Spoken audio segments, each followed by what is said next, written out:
From our fan studios, secured by DFWsecurity.com, this is Sean and RJ on 105.3 The Fan. This crowd, many of them standing right now. Here's a liner into left, a base hit. Elvis hits the bag at third. He's being waved home. The throw from Jankowski. Elvis dives. He's out at home plate. What a throw by Travis Jankowski. A one-hopper to Jonah Heim, who applies the tag and will go to the ninth inning, still tied. After review, the call on the field is overturned to a violation. The run will score. The batter will stay at second. And as Bruce Bochy said afterwards, quote, absolutely one of the worst calls I've ever seen. For that call to be made, I'm dumbfounded. One of the worst calls I've ever seen, and it was done by replay. I just don't get it. Good morning, Metroplex. This is the Hump Day edition of Sean, RJ, and Bobby Belt is gracing us with his presence 30 minutes early. Why? I couldn't sleep after last night's call. I was up all night thinking about how stupid Major League Baseball is. All right, Choppy, why did this happen? How did this happen? How the hell do I know? What an awful call. I wish we had, so you know how they said that we're going to have the umpires start to explain these calls. Remember that? They started that like last year? Yeah. That would have been a good time for an explanation other than just the call is overturned due to a violation. What violation? Right? What violation? I would like to know what violation. I have no explanation for why this was overturned. I was looking at the difference between this play and the play in the Padres Reds game, and I was thinking to myself, okay, well, in the Padres game, the catcher, while he was completely covering the plate, he was technically behind the front corner of the plate, so you could say he was giving him an opening. I was like, okay. So I went back and looked. Was Jonah Heim's left foot technically in front of the plate if you were to draw an imaginary line? Well, no. The answer was no. So that doesn't make sense, right? So that you couldn't use that excuse if you're MLB. I really don't understand this unless they're saying that you can't cross the plate to get the ball and field the ball behind home plate, which wouldn't make sense. You have a right to the ball as a fielder. If I'm playing second base and there's a guy running from first to second, and I get into the baseline to field the ball, and he runs into me, the runner's out. I have a right to field the ball. This is it. He had a right to field the ball. I don't understand why this was overturned. Here's the rule from C.J. Nikowski, who was beside himself last night alongside Dave Raymond and Bassick in the post, which we're going to play the audio of. The catcher is not permitted to block the runner's path to the plate unless he is in possession of the ball, though blocking the path of the runner in a legitimate attempt to receive a throw is not considered a violation.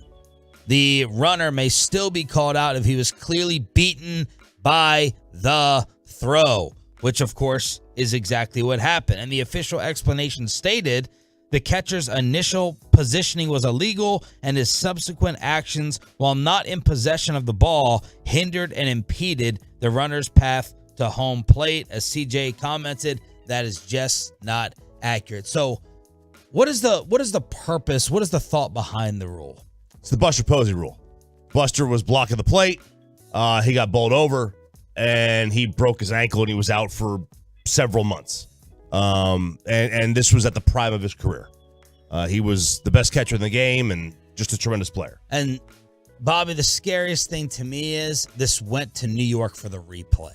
They had people not on the field calling it live sit there with the aid of video assistance and replaying, still coming back with this decision. Yeah, I can't. You can't crush the umpire crew.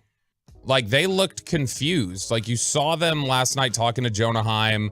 I mean, look, Bochy got tossed instantly. It looked like he got about 2 words out, so I really want to know what 2 words he would have thrown at him. Well, I don't even think it matters. They said as soon as you cannot argue replay, so they wait for 1 word to come out of your mouth.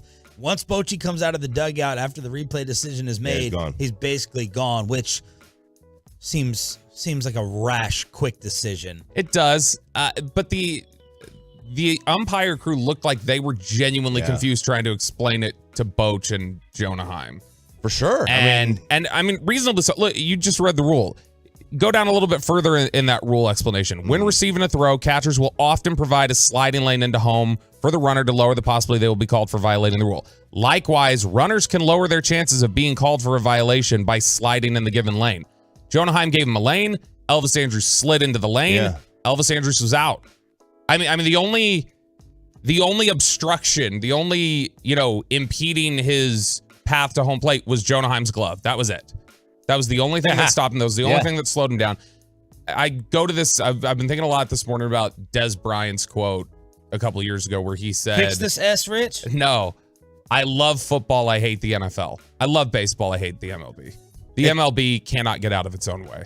It's like if they had said, honestly, if they had said the runner was safe, he beat the tag, I'd have had a much better. I'd have dealt with that much better than this. Yeah. I could legitimately watch that and say, all right, I mean, I disagree, but I could see what you're seeing. All right, it was very, very close. This, I have no idea. I don't understand this call. Jonah never, even before he had the ball, blocked the plate. He was on the plate, but he wasn't blocking the plate. I just don't understand this. Bruce Bochy, after being ejected for the 80th time in his career. Those guys, I mean, they're not making a call. I get that. I just want to get clarification on exactly what was called. I couldn't hear, and for that call to be made, I'm dumbfounded. It's absolutely one of the worst calls I've ever seen, and it was done by replay. I just don't get it.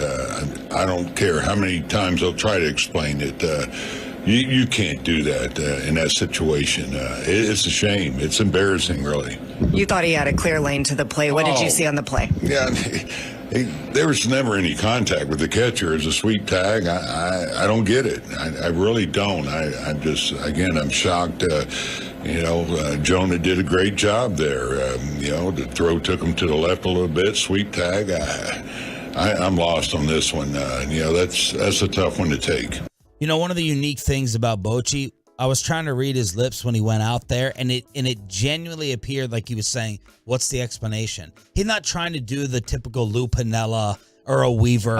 I'm going to cuss you up and down. I'm going to make a scene. I'm going to show the fans that I really care. I'm going to get my money's worth. He was like, what's the explanation? And they're like, you're out of here. And he's like, no, but seriously, he didn't take it up 30 different levels. He was still just trying to say, no, what is the actual explanation? So that was Bochy, just absolutely dumbfounded. How about Jonah Heim, who made the play afterwards? I set up like we're taught to set up on the corner of the plate.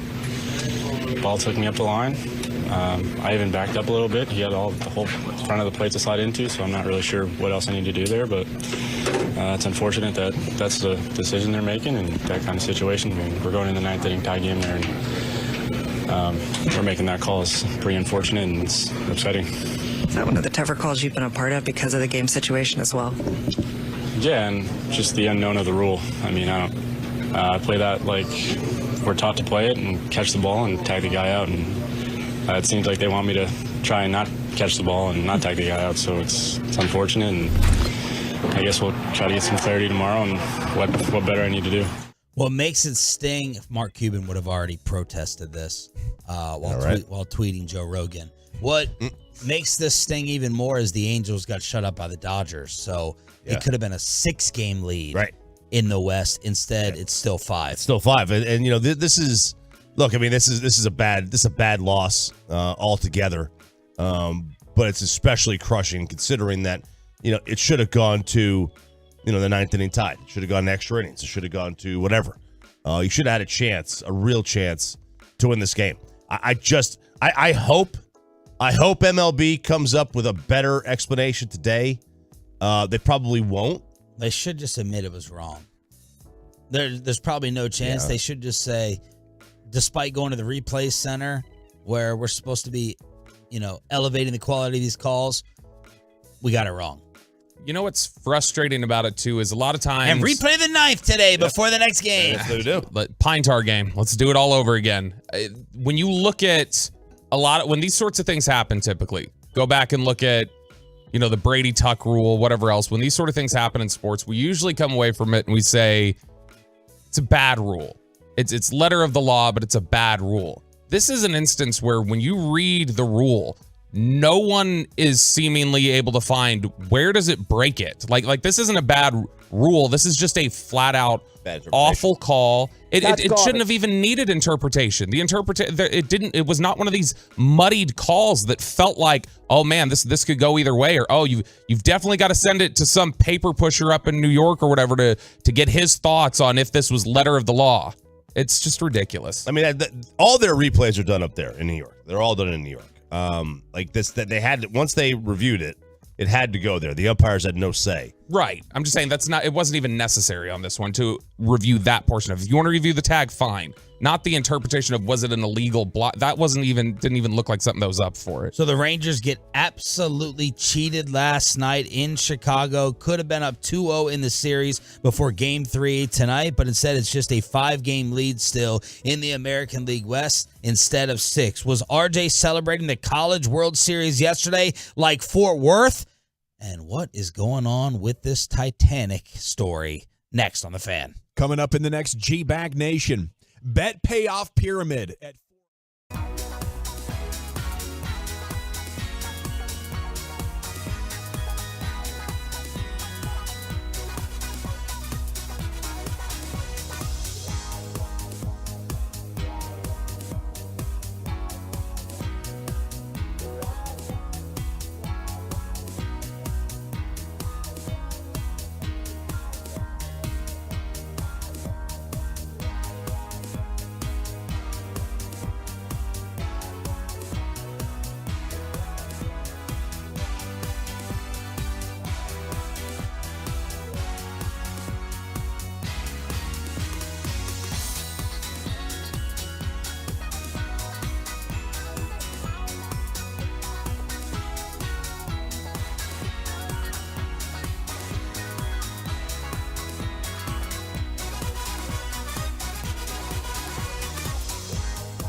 Whitnell scores, and Richardson's on his heels.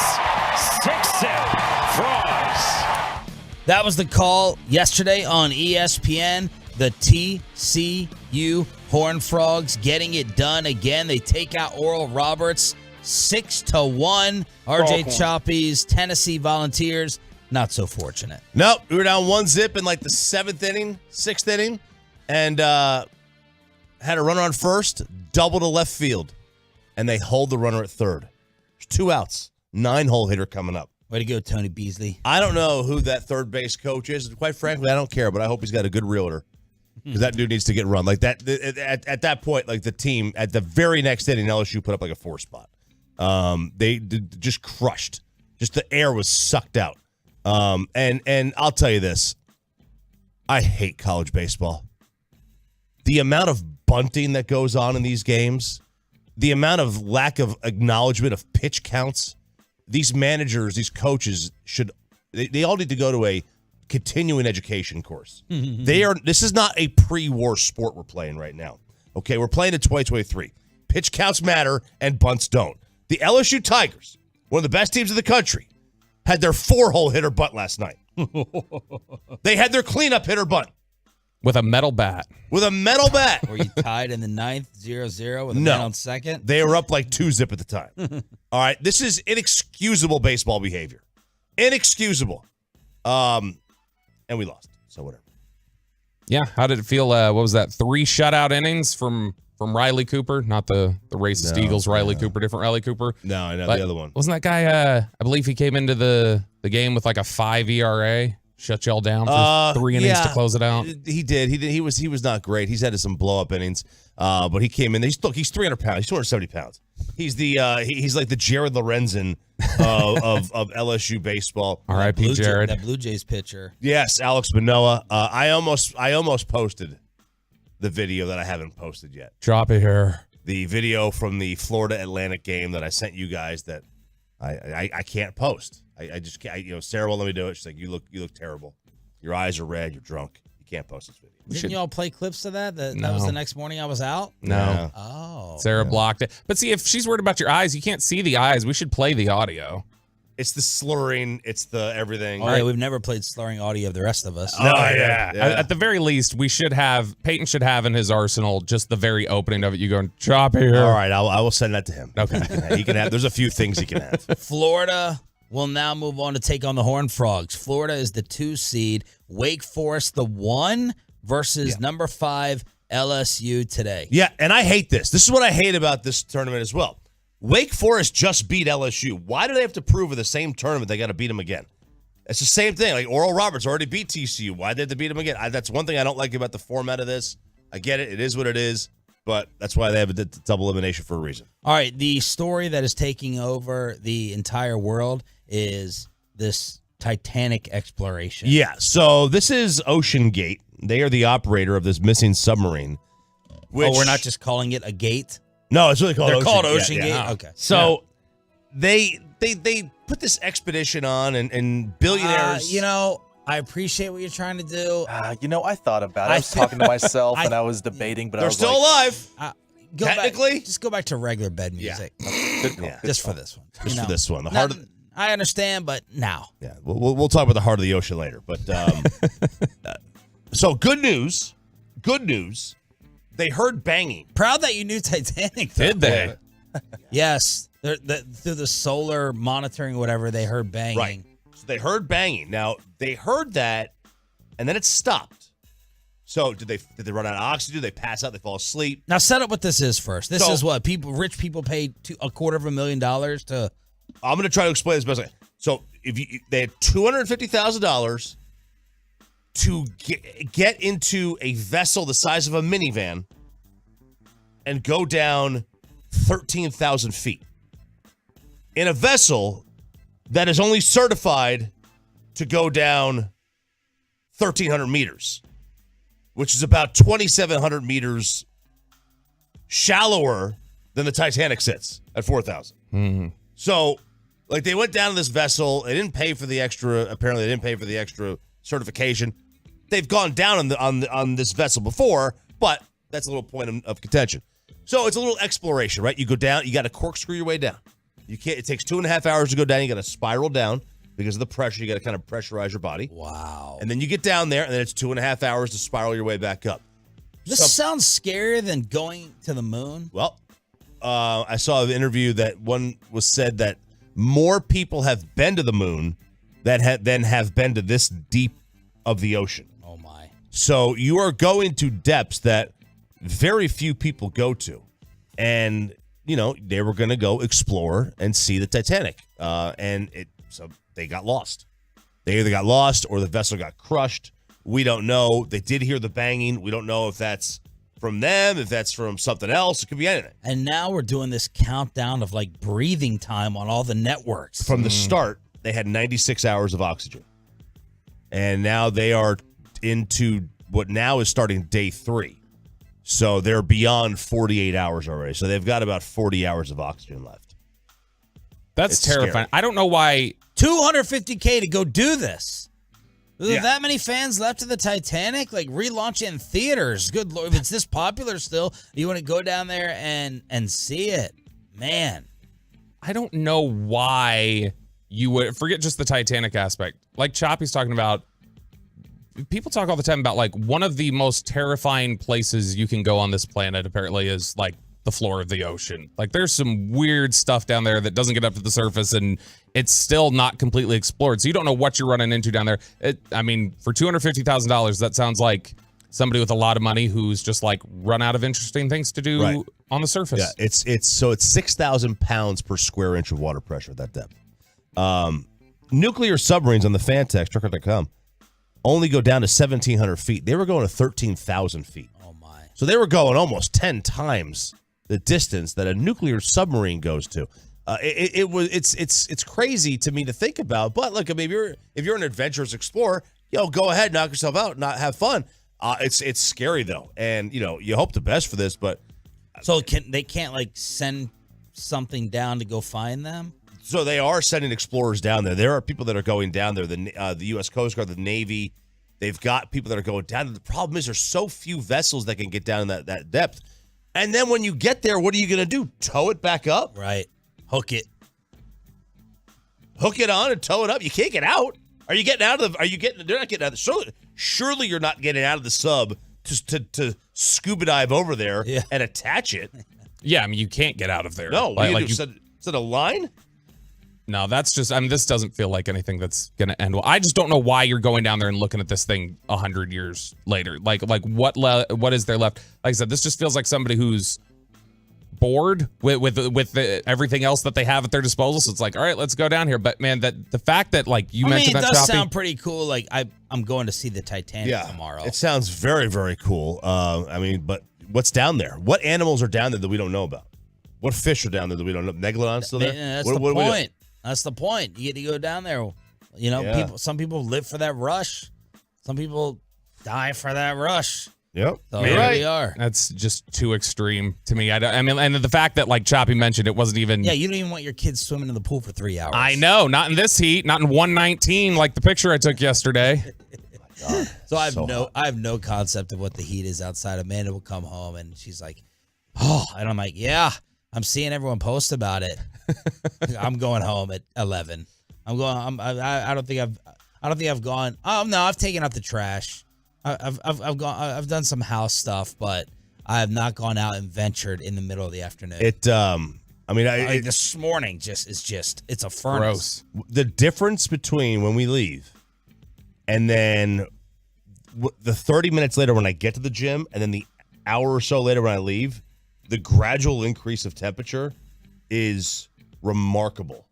It goes from like totally cool and calm at 10 o'clock to a furnace at 12:30. Like an absolute furnace. Apparently, the Mavericks had a Kyrie trade that was offered to them. Did they screw up by not taking it? We're getting closer and closer to the NBA draft tomorrow night, and the Rangers get screwed, and everyone in sports agrees. Hump Day edition. Just getting started on the Fan. Be a part of the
From our fan studios, secured by DFWsecurity.com, this is Sean and RJ on 105.3 The Fan. Good morning, Metroplex. Got the entire squad here, starting at 5:30 today. Sean Sharif, RJ Choppy, Bobby Belt. We got Peyton and Ryan in the back. We're live on the Fan Cam, Twitch, and YouTube. Happy Hump Day edition from DFW Sports Station. So before we get into all the latest NBA rumors for the draft tomorrow night, Bobby sent this over. The Mavericks, after some fans would say spitting in your face, tanking at the end of the regular season, have decided to raise ticket prices. They're increasing ticket prices 8 to 10% for the upcoming season. Now, the cost to attend a Mavs game is below the NBA median, but missed the playoffs, 2 stars, don't have Kyrie secured. Let's raise it. Let's raise it. Now, look, I mean, I'll say this. I mean, if it's below the NBA league average, can you really kill them? This is the 5th biggest market.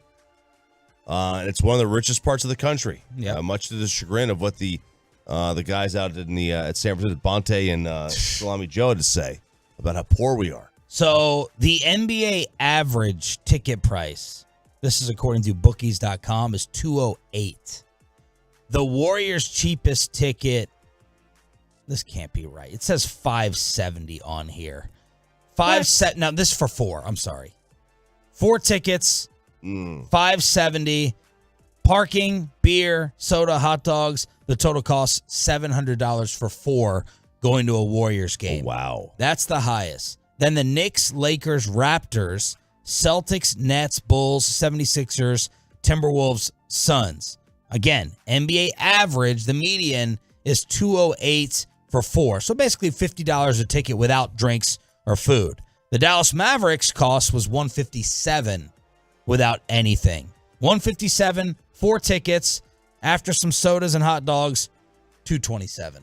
So they were they're well below the middle. That's still a night out. Still an expensive night out for the family. But yeah, that's like that's way below. You'd like to see a change only on a year where they have playoff success. But man, if they're still below the league average in this city, that's something that you would see in Sacramento, Milwaukee.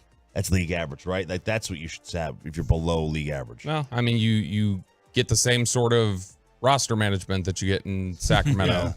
I mean, if you're not gonna pay the luxury tax for a decade, then you know what do you need that for? But like, I mean, this is going to coincide with them paying Kyrie Irving, which is going to put them into the luxury tax territory. So, all right, fine, as long as it's a response to that, or it's a response to, like for instance, if Zion Williamson is up for trade and they entertain that and they're able to make that deal done, Sean, then you're going to have to pay more into the tax. All right, fine. Get some more gate revenue if you need to do that.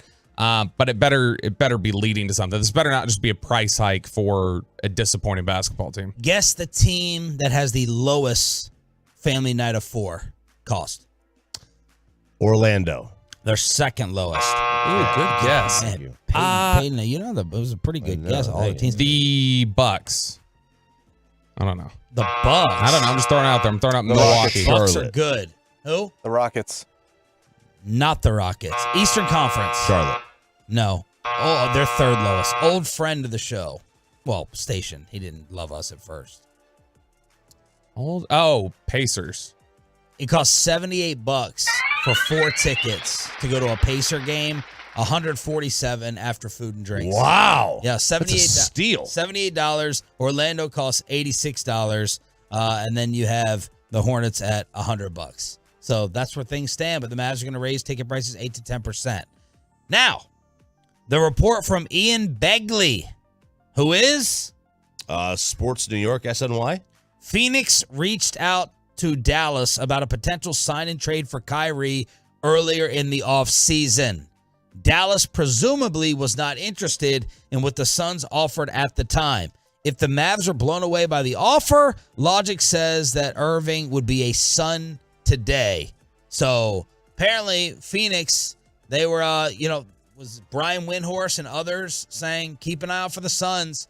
They may have, Booker and Durant and Ayton and Paul, but they're still going to go after Harden. They're still going to go after Kyrie, and they apparently did. So Bobby has been doing some work in the trade machine to try to figure out what the Mavs could have gotten, and then that will lead us to ask, should the Mavs have executed and pulled off that type of trade? Yeah.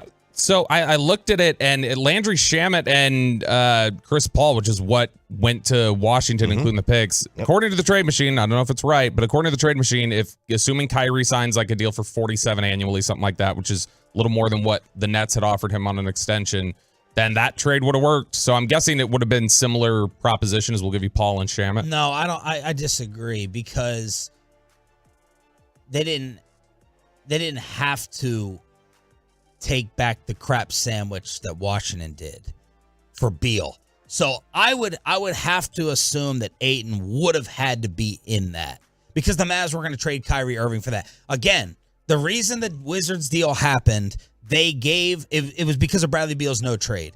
They had to do what Bradley Beal said or just keep him. They should have just kept him and increased the ransom throughout the regular season. But their ownership and front office, they wanted to start over. That's the right move in D.C. We all know they're not going to do anything with Bradley Beal and Porzingis. So they're like, screw it. Let's just rip off the Band-Aid and let's start over. But the Mavs did not have to play by the same rules as the Wizards had to do with Beal. So I would change that and at least put DeAndre Ayton in it. Yeah, if you want to do Ayton and Shamet, it still works. That they wouldn't have been. There's very few combinations that would have worked, and it all would have had to center around Ayton and Paul. Ayton and Paul.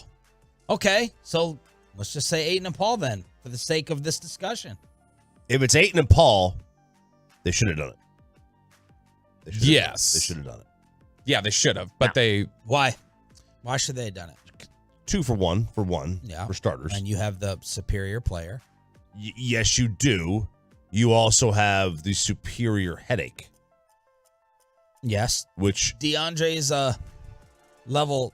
He's 1 Advil right now, 2 Tylenol. Yeah, one Tylenol, and Kyrie is 3. Kyrie's the bottle. He's extra strength. Yeah, it's he's what Bobby threw you yesterday. Yes, the kids would say moxicillin. Yeah, that's right. The kids would say he's the Wish version. That's what the kids would say. Yeah, kids do say that. But like, it's because you're getting you're getting 2. I don't want to say all-star caliber players, but 2 really good players. For one, and there's a depth issue that this team has. You're adding to that as well. I would have done that one. I think I'd rather keep Kyrie. I think I'd rather keep the deadlier bullet for better or worse. It will eventually be worse. Chris Paul's about to be done, and DeAndre Ayton is a malcontent pouting disappointment right now. You know, how long was that going to last? So I would prefer to keep Kyrie. I don't even count really Chris Paul as a really, really good player anymore. He's not a really, really good player anymore, but he is somebody who showed when he went to Phoenix, like I know we've talked about this a lot over the course of Luka's career. But and by the way, Luka would probably hate his guts. I don't think Luka can handle a Chris Paul leader like that. Probably be a little difficult. But we've talked about how difficult it is to find the right pairing for a ball-dominant wing. Like, period, not just Luka. Across the league, it's a difficult pairing. And that was something that Phoenix found for Devin Booker. They found it worked. And you could work Chris Paul with Devin Booker. And Ayton, I think, is the exact type of lob finisher that, you know, Luka could feed and keep content. And so, I mean, I do think those two guys would fit in well with Luka and probably run a more efficient team than what you had with Kyrie. Mark Stein says there's a feeling in the league that Ayton could be traded for a matching salary and no draft picks. That's how desperate Phoenix may be to get rid of him or get some depth on their team. No draft picks, traded for a matching salary. The Jazz, according to ESPN, are thinking about using picks 16 and 28 and taking on an expiring contract like Davis Bertans. That came out yesterday. Bertans and 10, or they'll just take Bertans? It didn't say and 10. I just took it off Twitter. 16 and 28 to take on a contract like Bertans. Take him. I mean, honestly, giving 16 and 28 for Bertans, yeah, sure. Let's go. Let's party. I'll take that every day. 16 and 28 for Bertans and 10? So then if there's a real deal on the table, that's coming from Jake Fisher, so who knows? But if there's a real deal on the table from Atlanta where you get a spot higher and you get Capella, I'd rather do that than give up 10 and Bertans. But if it's 10 and Bertans for 15 and Capella, or just Bertans for 16 and 28, give me the Utah deal all day long. And then you pick 10, 16, 28. Let's go. Oh, yeah. 3 firsts? Yeah. Sure. Three darts. This was Jake Fisher, who was on Kevin Graves' podcast. The Blazers are prepared to make a significant offer to the Heat for Bam Adebayo. Remember, Dame Lillard said, I'd prefer to go to Miami. Bam is my boy. So instead of Miami trying to steal Dame, Portland's like, no. We're going to try to steal Bam. So that's what Jake Fisher reported. And then Twitter went and searched Dame Lillard's likes. And apparently he liked a tweet that was talking about getting Zion to Portland. Yeah, and that's the other thought. You know, is Zion so cheap right now? Not just because of his inability to get on the floor, but also because of his off the court issues with the now suspended Twitter Mariah Mills. Is he gettable? Right, and if he is, look, I'll tell you, if I'm Portland, if I'm Dame, and I could get Zion on 70 cents on the dollar. Oh, hell yes. I will give that a shot. All right, what do you want? You want Kendrick Perkins getting fooled or Kendrick Perkins with an either-or bar discussion? I love Kendrick Perkins getting fooled. So I saw this the other day, and I didn't even think about it. I didn't give it much time, but it was trending because it was a prank. Jonathan Kuminga in Golden State, there was a rumor that someone made up that he sprouted, had a little growth spurt during the offseason. I mean, like an inch or two? 20 years old? No, he's listed at 6'7", and Kendrick Perkins fell for the prank. When I think about Jonathan Kuminga, right, you look at the Warriors, and I know every single season because they didn't got, satisfied and complacent with winning titles, you still have to grow and build for the future. And from reports, I'm hearing that Jonathan Kuminga is now 7'2". The kid has gotten better every single season. He has a nice skill set. His athleticism is through the roof. 6'7", triangles into circles. 7'2". Oh my God! With Kendrick Perkins commenting on it. He last played on May 12th. Perkins believed he grew 7 inches in 34 days. No. Yes, that is right. Yeah. Oh my gosh, he's never allowed to talk about. I don't remember who he's talking about with triangles into circles, but he's never allowed to call anybody dub ever. Dylan Brooks. I'm trying to think. When is the latest anyone has gone through a growth spurt? Yeah. I highly doubt. I mean, I'm sure somewhere in the history of time, Jared Sandler, someone has gone through a growth spurt at 20. I'm sure somewhere somebody has. Not 7 inches though. CeeDee Lamb claimed last year that he grew like an inch during the offseason, that he said that he had grown another inch at the age of like 23. 7'2". Yeah. I know it's not 7'2". I'm just saying 6'7" to 7'2" in 34 days. In 34 days. And we also have a note from Woj. He's not tipping the picks anymore. Thank God. He is announcing to Ryan Russillo, it just doesn't have value anymore. And I need to focus more on the draft and the different storylines. So he's not going to be tweeting out all the selections. Thank God. Yep. I hope nobody else does either. I've totally turned on him. I have too. I hate him. Give me Windy all day. Windy's the best insider. Woj is nothing but an access guy. He has the cool little login. I get to log into the league. That's how he gets these picks. That ain't cool. You're not breaking some story when you do that. He's going to be on the coverage with Reddick, Billis, Malika Andrews, and Bobby Marks tomorrow night. So I need to stay on top of the trades and the movement, do a little bit more of the storytelling. And if I have my head buried trying to get New Orleans pick at 14, that doesn't help out the show. So no more tipping picks. No, and plus, look, tipping picks didn't help with the show either. Right now, you may not have been on it, but it lacks the entertainment value. It when you helps tip his picks. Twitter account. Yeah, it's always selfish. That's all it helps. He's selfish. His own company. I don't know how they allowed him to do that.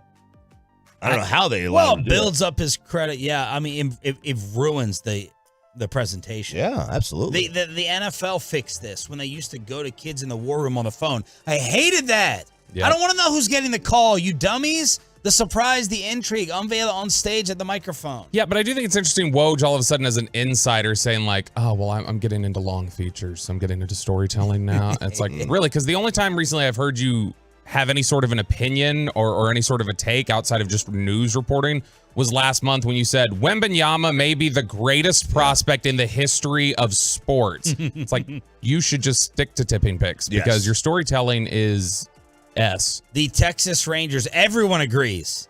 I don't know when's the last time we had a referee call that everyone agreed on. The Rangers get screwed last night in Chicago. Mike Bassick and CJ Nikowski go off. The audio and your reaction next.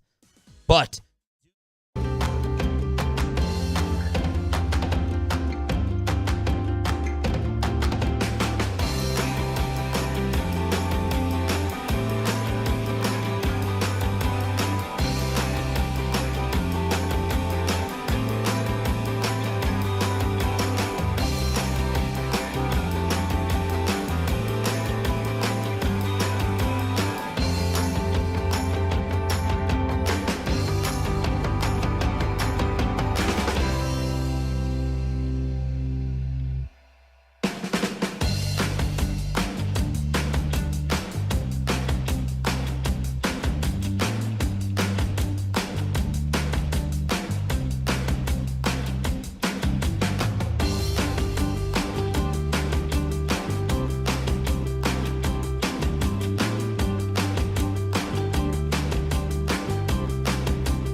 drive into right center field. That's a base hit for Corey Seager.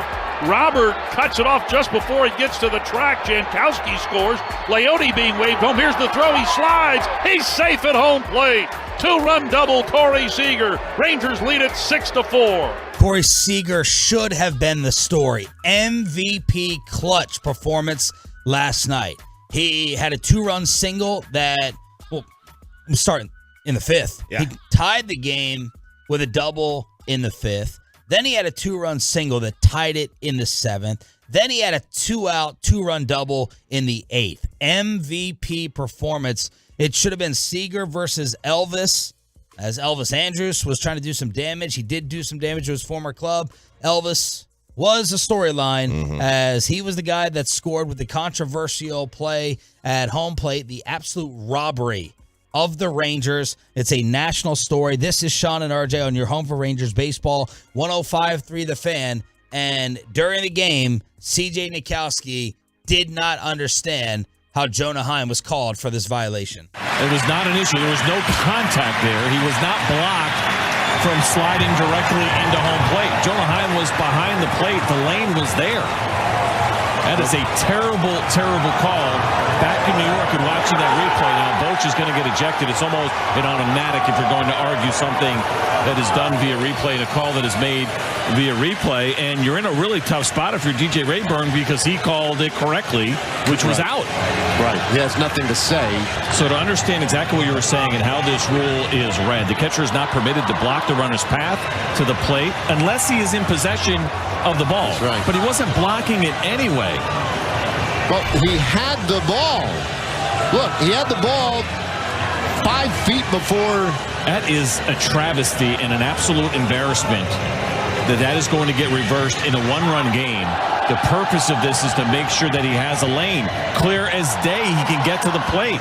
Nobody is blocking Elvis Andrus from getting to home plate. I don't know. I can't get my brain. That is so stupid. Wow, CJ breaking it down with Living on a Prayer in the background. So two side notes here. Number one, when's the last time we've had a call that everybody in the sports world agreed was absolutely wrong? Saints. Yeah. Didn't help. Yeah. Was it 2019, January 2019? Saints Vikings? No.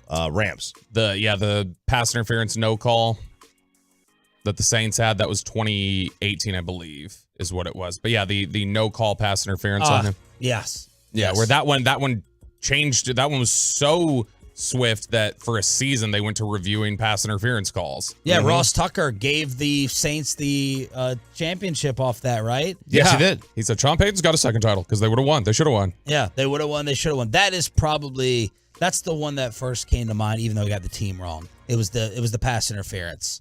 I'm trying to think of another one where everyone is like, whoa, how did you go to replay and butcher it? That's the thing that stings extra, is they went to replay. It wasn't just the umpires who were feeling the pressure from the Chicago crowd or the bullets that may be flying in the city or the hit and run that happened outside the stadium. There's a lot of things happening around this series that you wouldn't have expected. So I was trying to think of the last call that was clearly agreed on. And this is This is an interesting exercise, and this is why these leagues they just kind of let it go. They don't give you the explanation. We forget. Yep. We forget. I mean, it took. We're looking 3-4 years ago at the last one, and people will say Dez, but like you can't even remember half the teams in it sometimes. You know, like it's like, yep. This is why these leagues, like, yeah, okay, bad calls happen. We're not going to make too much of it because the news cycle hits. We get on with our lives and we forget, and we'll forget about this. Trust me, we'll forget about this. I'm sure there was a bad call that we all agreed on at some other game 5, 6, 10 years ago, and we've forgotten about already. I don't know. Some of it's weird which ones do stand out and remain. Like, obviously, playoff ones will always stand out. So Dez stands out. The Saints call stands out. Regular season games are a little bit tougher, but I mean, I know people still, even outside of Texas, it's always on the countdown shows when you're talking about worst calls. People always point to, you remember the 2013 season, Ben Zobrist striking out at the end of the game when Joe Nathan threw a pitch that looked like it was 2 feet outside and it was called third strike. That one still gets talked about a lot. And so See, I barely remember that one. But I mean, there are ones that stand out that for some reason some stick and some don't. I don't know if this one will stick. I'd like to think it would because I think enough people are going to make a fuss out of it. But I mean, Choppy could be right. It may be something that in 2 years we're not even talking about it anymore. The other side note is from Dave Raymond during the game. He's like, everyone always gets on me why I argue against replay, and that it just shouldn't be there. They're not fixing the calls anyway. You could go ahead and just take replay out of all sports right now today. You could go back. It never was created, or you could just remove it. Are we better off with it? Would you still keep it? Replay? Replay. Absolutely. Yeah, we're better off with it. I agree. Yeah, they get more calls right than they get them wrong. It would be infuriating to not have replay. Like the amount of calls that are overturned or whatever, that it's worth it. You know, they may get one wrong, and they do. Yep. Because they're subjective a lot of times.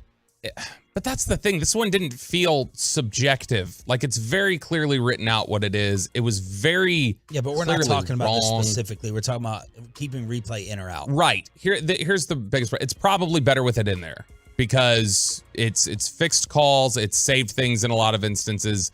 But also at the same time, it makes it for when they get it wrong, it's so much worse than just getting it wrong on the field. When they get it wrong on a review, they send it back, especially when it was called right. It's not even the call is confirmed. There wasn't enough to overturn. It was you went and overturned something that was called correctly. I mean, this is... So you're keeping replay in sports or not? Yeah, but it's frustrating at times like these. It makes you question it.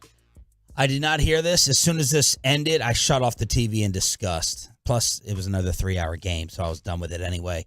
But apparently, Mikey B was not very happy on the Bally television postgame. If that's blocking the plate on close plays where you have to catch the ball and apply a tag, then every human being who slides into home plate is safe the rest of the lifetime in the history of baseball. So if that's the right call, if the person that's the replay official in New York is right, then everybody who slides into home plate as there's a bang bang play has to be safe. Unless the catcher catches the ball, then dives his whole body out of the way of home to then Superman tag the guy at home plate, then we have a play where you did not block home plate because you Supermaned your way out of the way so that the whole plate was there. And that's a joke. I mean, who's ever doing their job in New York, that's a joke. Okay. I thought we were going to get even more fireworks. He was getting there. He was getting there. But I think when Mike heard CJ and Raymond go off, they had the green light to sit there and get a little more colorful than they ever do on these Bally pre and posts. Yeah, and Mike being somebody who obviously... Wait till you hear Mike on the radio today. Yeah, he'll especially with Holland here egging him on. Oh, yeah. They're both going to go nuts. But I think that's the thing is that Mike cares. If this happens last night in a game, I don't know, Red Sox the Reds-Padres game. Well, yeah, it did happen in that game, only they didn't call it. But let's say this exact call happens, the same circumstances occur, and it's the reverse even. The Rangers get the benefit of this call. I think Mike is still coming in here today, just like furious with the call. Like, hey, I'm glad the Rangers won, but I hate this for the game of baseball. Yes. And I think that shows when you get people who have played in the league and are close to this game, and it upsets them like that, I think the MLB should take notice of that. Oh, you think they should be monitoring Mike Bassett? Not Mike specifically. I'm just saying the reaction from people who are close to this game. Here's the reaction on the other side on the White Sox broadcast. Well, I have no idea why that was a violation. We're really happy it was. Bochy can't believe it. Jonah Heim's pleading his case, but replay is the one that made the call. You have to give the runner the lane to the plate, and evidently Jonah Heim did not. This will be talked about for a long while. It doesn't look like he's in front of the plate, and he gives him the outside corner to slide to. I think it's a great break for the Sox. However, doesn't look to me like he impeded anything. Wow, okay. So another broadcast just not being total homers. Good for them. Yeah, it was a bad call. There is no other way really to say other than that. This was a terrible call. They gave the explanation that he was blocking the plate before he got the ball, but all indications, all photos was that he wasn't. So I don't know what they were looking at. I really don't. I wish there was some kind of real explanation. We need a Dean Blandino to walk us through this. And then you get the Angels losing to the Dodgers. Kershaw yesterday on the mound for L.A. And this headline, interesting to me. So it could have been a 6-game lead in the West this morning. Instead, it's still 5. Damn it. Angels unlikely to trade Shohei if they stay in contention. This is the L.A. general manager not shutting down the idea. He didn't unequivocally vow he would not trade Ohtani. Right. So he's keeping a little slight door open. Well, if they're 10 games out at the deadline, they're probably going to wind up moving him, or at least they're going to see what's out there. At least the Angels are in a weird spot. They have not made the playoffs in a decade. They are running out of Mike Trout. They are running out of Shohei. They are going to wind up having, like, Shohei and Mike Trout are the two best players of this current generation of players that we've seen. And they're going to have them for their entire careers and never made the postseason. So they're running out of time. So it's like... And his agent said he's probably going to go into free agency rather than signing an extension in 2023. Right. So... do you say, all right, look, we're going to sell out for this 1 year? Yep. Or do you try to get a king's ransom for Shohei and hope those... And Trout. If you trade Shohei, you got to trade Trout. Just blow the whole thing up. You might as well. There's no point in keeping Trout if you trade Ohtani. The point of keeping Trout is that, he's already signed up to be an Angel for life, and he would give you ticket sales for the next decade still, because he's still got like 10 years of this deal. He's got so much on his deal left. But you would get a ton for both. Like, if you were to trade both, the amount of prospects you would get in return would be insane. You'd be able to rebuild with it, for sure. Yeah. I mean, it would be similar to what Texas did when they traded Teixeira, and more so. Yeah. But you would hope, as long as they clicked, the Angels would be back in contention in 3 years. Micah Parsons is out there looking for twins this offseason, and Bobby says Nick Sirianni just won the NBA championship. Is this guy really as unlikable as Choppy's favorite Nick Sirianni? Next on The Fan. But let's get you over to Platinum.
minutes back to Sean and RJ right here on 105.3 The Fan, segment brought to you by the personal injury lawyers Frankel and Frankel. Life is unpredictable. Accidents happen. Frankel and Frankel are the go-to attorneys for car and truck wrecks in DFW.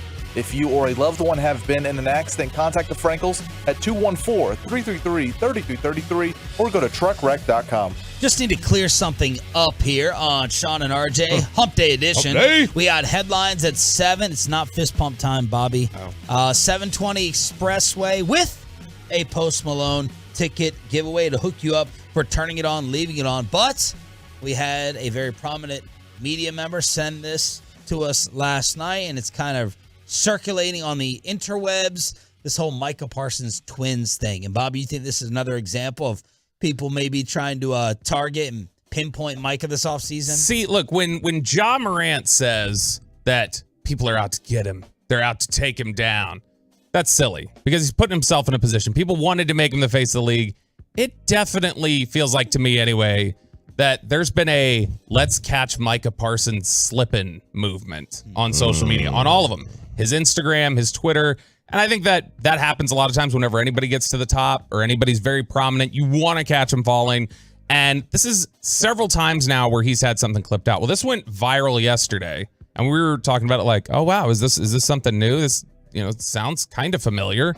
And then you look at it, and there's even a couple like blog articles out there about it. Everybody was tweeting about it yesterday. Like it's new. It's him commenting on TikTok, these twins, and him saying, I'll take both of y'all. Yeah, these twins, these hot twins were saying, here's questions that we usually get from guys. Right. And Micah commented back, I'll take both of y'all. And I said in the commercial break, I was like, I remember hearing this story. I remember this. Yeah. And so it's like, oh, he did it again. Wow, he's clearly got a thing for twins. And it's like, oh, no, this is the same thing. This is the same thing from July of 2021.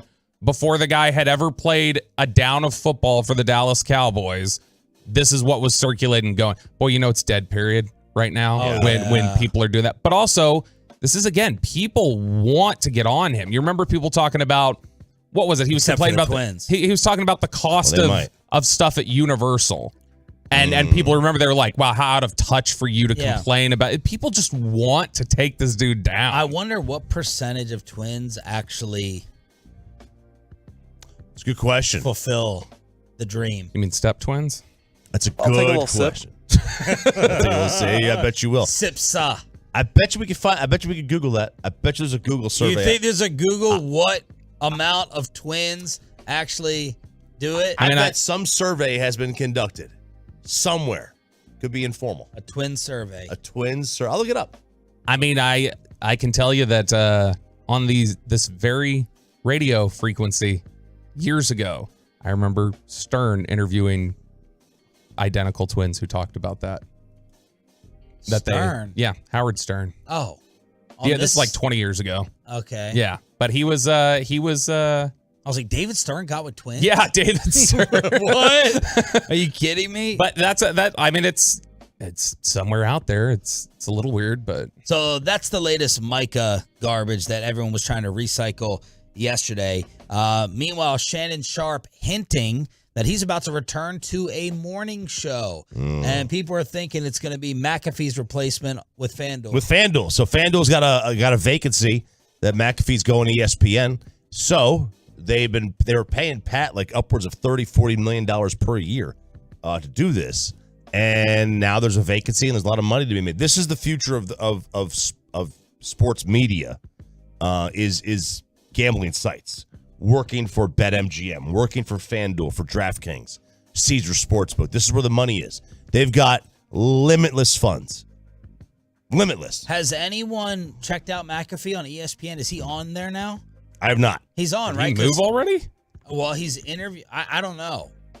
I have not. I mean, other than the fact that I think I've seen a couple clips recently, but I mean, I haven't sat and listened to one of his shows. I usually will. It's just I haven't lately. I haven't seen his YouTube show in quite a while.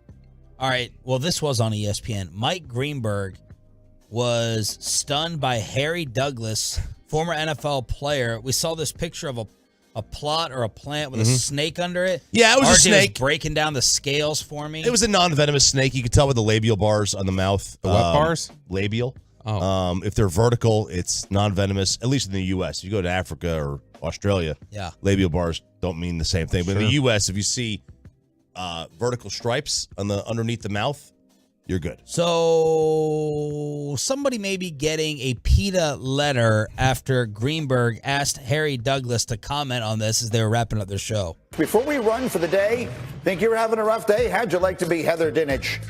She posted this just a short time ago. She was trying to water her plants.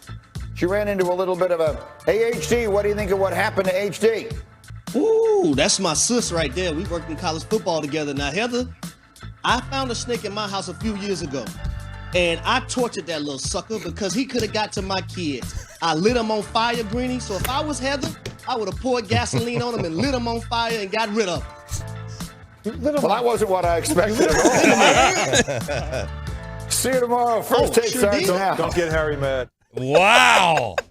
Yeah, so there'll be a PETA letter being sent. Oh my gosh. Sent to Bristol. Wow. Not just didn't say like, oh, I killed him, but like when I was say, oh, I tortured him. Oh, yeah. I used enhanced interrogation techniques. All right, Bobby thinks, I think he's wrong as usual, but he thinks that Nick Sirianni has won the NBA championship as Michael Malone was showing off some new ink. Yeah. A Denver Nuggets tattoo. On the arm. Left shoulder. Left shoulder. So I think, let me state my case here very briefly. When you look at Michael Malone and the whole, you were annoyed throughout the playoffs with the whole everybody counting us out, thinking we're a bad basketball, like the whole fake. That's a very Sirianni type of thing. It's a coach type of thing. But there you go. But when you're the top, that was something Sirianni did a lot last year that annoyed us. Remember how much the Eagles would complain that why are we not number one in ESPN's FPI? Why, like, well, that's fine. Well, it'll motivate us. They had this ridiculous made up chip on their shoulder. So you start with that. You go to the parade performance, get live, and all that stuff. And he looked like Turtle from Entourage. Where players are look almost embarrassed by this man. No, they did. Yes, they They did. loved it. They were like, look at this corny MFer. And it reminded me of when Nick Sirianni in the Super Bowl was like, come on back down here. And Jalen Hurts had to literally put his hand down like, dude, stop. Like, what are you doing? So we've already got all that. And then could you not see if the Eagles won the Super Bowl that a week later there'd be Nick Sirianni on social media with a tattoo of the Eagles mascot holding the Lombardi trophy? It's very Nick Sirianni behavior. I'm a little bit emotional. Everything you're saying makes sense, but I'm just telling you, just like I told you Joe Burrow was cool and not douchey when your cool meter was off. Okay, you have one. This is not. Congratulations. This is it's just not the same. There's not a douche factor to it. Like with Sirianni, that head nod, not that. If you rank the douchiness, Sirianni's head nod is 1. Him saying, come on back down, is 2. Michael Malone getting mad at the Laker attention is 3. But Malone at the party, wasted, hammered, getting the tattoo, I don't put it in the Sirianni category. That's just me. The flat bill hat on an old man like that. Yeah. That's a little bit. I'm hoping that's not his normal everyday hat wear. That's not the way he would wear his hat. Maybe not. But the first thing chain. you do. The first thing you do when you get a hat is you bend the brim. You bend the brim a little bit. At our age, at the kids' age, they just throw it on their head. But yeah, it's a little douchey. Okay. It's not. I don't think it's on the level of the other stuff.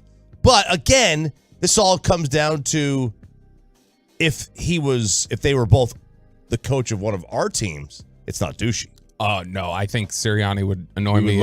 I don't Oh think so. Gosh, if he was doing the head bob for the Cowboys, every Cowboy fan would be out there doing that same head nod on every play. No way. Yes. No way. We would come in here on the fan cam every day and doing the head nod. Yeah. No chance I would. in hell. I would. You might not. You hate every coach. You hate He doesn't even like McCarthy. You don't even like McCarthy. So, but Sean and I would 100%. Hundo P, kids. And no, here's the other thing. You didn't even rank in there. What about him chastising Cassidy Hubbard for "Don't you dare call me Mike"? Yeah, that was douchey. Michael. So he does have other aspects to him that have tallied up to being a douche. All right. I don't even know if y'all saw this. I retweeted it yesterday, and I had to make sure this was legit. The bowling controversy at Stephen F. Austin. Oh, yeah. An assistant bowling coach resigned after getting caught in an affair with a player. His wife, though, is the head coach of the team. His wife is the head coach of the bowling team. He's an assistant. You got assistant bowling coaches, and he apparently had an affair with one of the players. But the quotes in here, I mean, they're serial killer cold-blooded. His name is Steve Lemke. He chose to resign rather than be fired. He's 38, married to Amber Lemke, and he resigned April 10th from the program. He helped coach the 2 national titles and 2 second-place finishes. Quote, I knew it was kind of a no-no, but there's not a rule saying it can't happen. There's not a law saying I'm going to jail for doing something like this. There's nothing in stone. I guess it's just an ethics code. Like we frown upon it, but there's no rule. There's no law broken. I was the stay-at-home dad for 5 years with the kids while Amber got to go off and coach the team. And when she'd get back, I'd run practices on top of taking care of the kids while she was back. When they'd travel again, I would sit back and take care of the kids. Then when I got hired, she almost forced me to run practices. I was a volunteer the entire time. Once I got hired on, one thing stemmed from another. I felt like I was doing too much for what I was being valued at. He's a bastard. This guy is just basically like, ho-hum. Whatever. Grade A gaslighting. Yeah. It's high quality gaslighting. I think now we know the answer to what he does in his spare time. Okay, so that's good. That's good. That's good. Did you see the Lufkin Daily News, which wrote the story? Did you see what their headline was? Great. Spare relationship causes awkward split. Well done. That person, you're wordy, but I like it. You have outgrown the fishbowl of Lufkin, editor, whoever you are. You need to be hired somewhere else. Major market. That's major market writing. Was the girl a 7 or a 10? Oh, it's very good. Now, That's are you as good. good of a bowler as you are a beer pong and golfer? I mean, I'm fantastic at everything, but the reality is, no, I'm not very good at bowling. Beer pong. Yeah, I get it. Okay, shut up. All right, so that's what happened. The bowling controversy at Stephen F. Austin went viral. 877-881-1053 is the truckwreck.com text line to hit us up here on DFW Sports Station. That's the activity that we don't do enough of. Going out for a bowling night is fun. Yeah. You get a group of 6-8 people. It's great. Get a ton of pitchers, drinks. Oh, it's fantastic. Isn't it? It's disgusting. The bowling ball, the inside of the bowling ball is disgusting. Yeah, but I'd say the people who go bowling and then eat with their hands while they're bowling, you are filthy human beings. I do it, but I go right and then I eat with my left. No, you don't. Yes, I do. I dead serious do. Don't you touch the outside of the ball with your left hand? Too? No, I spin it and I pick it up. No, you don't. I do. You don't bowl without touching the ball with your left hand. Like I'm the outside of it, but Yeah, like that's disgusting. Nah. That's disgusting. All right. I won't like go in the finger holes or anything. Is this is this some cereal at the bowling alley? Yeah, I just go like this. Is get off the fan cam, man. Is it the worst call that Bruce Bochy has ever seen in his life? And Tyreek Hill in trouble while fishing. Headlines on a hump day with a Post Malone ticket giveaway.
Fan Studios, secured by DFWSecurity.com.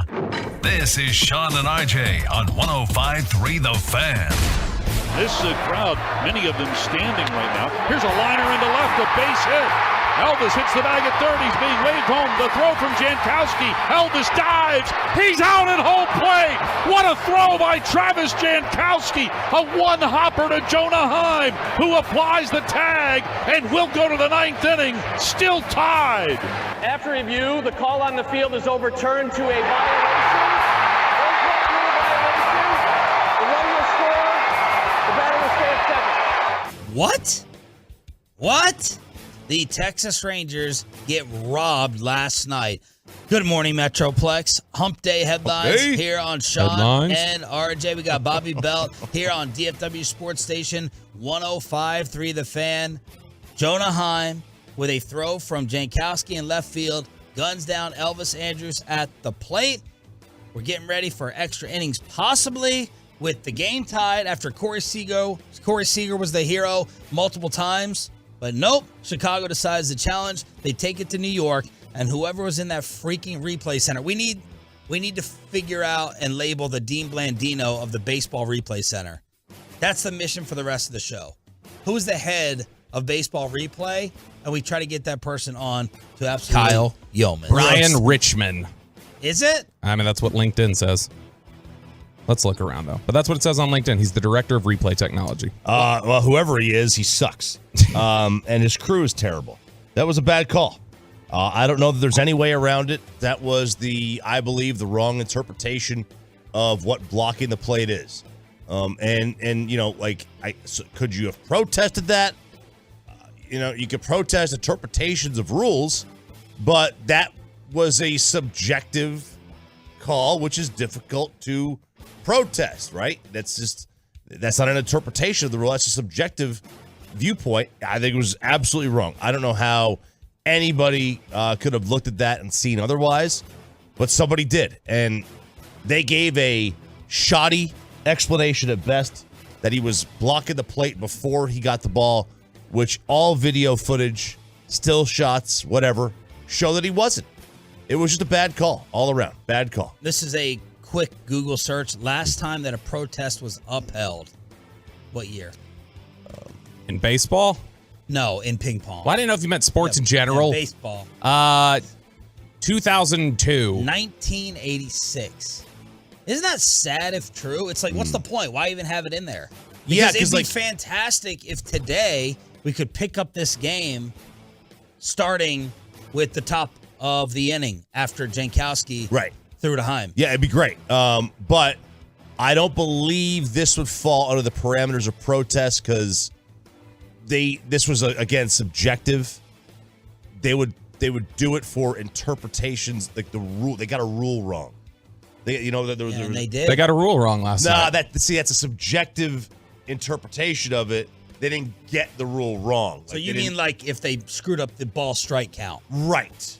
They didn't apply the rule wrong. If they rung someone up and it was the second strike instead of the third. Right. So like in the Colorado-Nebraska game or Colorado-Missouri, the fifth down, whatever the fifth down game was, right? They had a fifth down. That's an interpretation of that would be falling to the guise of protest from what I was able to read. Like that's how they would do it. Wasn't George Brett's pine tar an interpretation, though? I don't remember. I was because it was the amount that was on there and like where it went up on the bat. Yeah. I don't know. I think instant replay also kills some of the ability to protest because they go like, nope, it was replayed, it was validated. There's nothing to protest here. Well, Bruce Bochy gave his reaction to the crime after. Those guys, I mean, they're not making a call. I get that. I just want to get clarification on exactly what was called. I couldn't hear, and for that call to be made, I'm dumbfounded. It's absolutely one of the worst calls I've ever seen, and it was done by replay. I just don't get it. I don't care how many times they'll try to explain it. You can't do that in that situation. It's a shame. It's embarrassing, really. You thought he had a clear lane to the plate. What did you see on the play? Yeah, there was never any contact with the catcher. It's a sweep tag. I don't get it. I really don't. I'm shocked. Jonah did a great job there. The throw took him to the left a little bit, sweep tag. I'm lost on this one. That's a tough one to take. There's also, I just looked this up. Now there's a rule change. Protest in a game shall never be permitted. This is as of 2021. Never be permitted. They don't allow it anymore. It's just dumb. What a dictatorship. Yes. You don't allow people to protest? How about the dictatorship? Bochy can't come out and say a word. No. After they go to the replay, if you come out of the dugout, you're gone. You're ejected. Especially like Bochy. You made Bochy walk all the way out there, take his 40-second walk to get out there too, and then you throw him out after one word. I'm dumbfounded. Yeah. So the Rangers get absolutely screwed. Jonah Heim, give us your perspective at the plate. I set up like we're taught to set up on the corner of the plate. Ball took me up the line.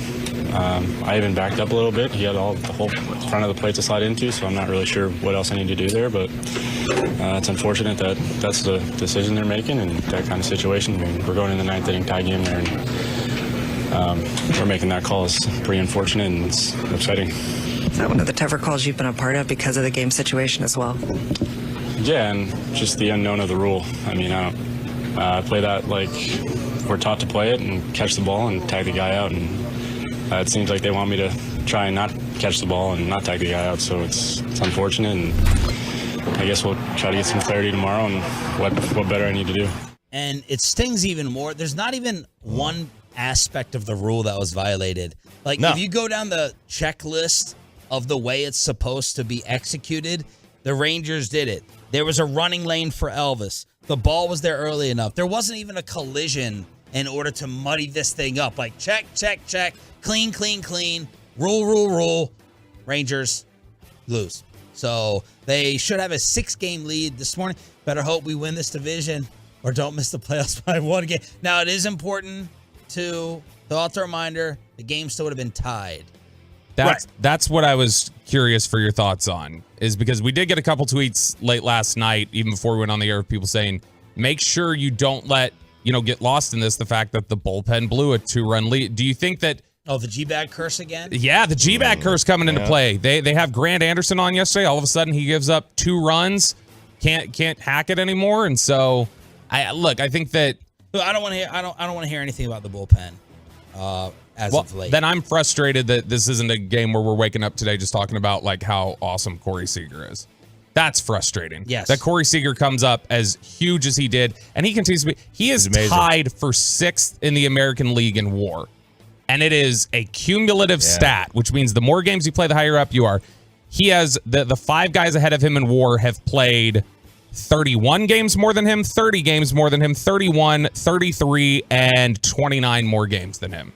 As for the critics of the Rangers bullpen, over the last 19 games, their American League ranks, they're 1st in WHIP, they're 2nd in OPS, they're 3rd in batting average allowed. So the bullpen's been doing their job the last 19 games. Those are the numbers to go ahead and prove it.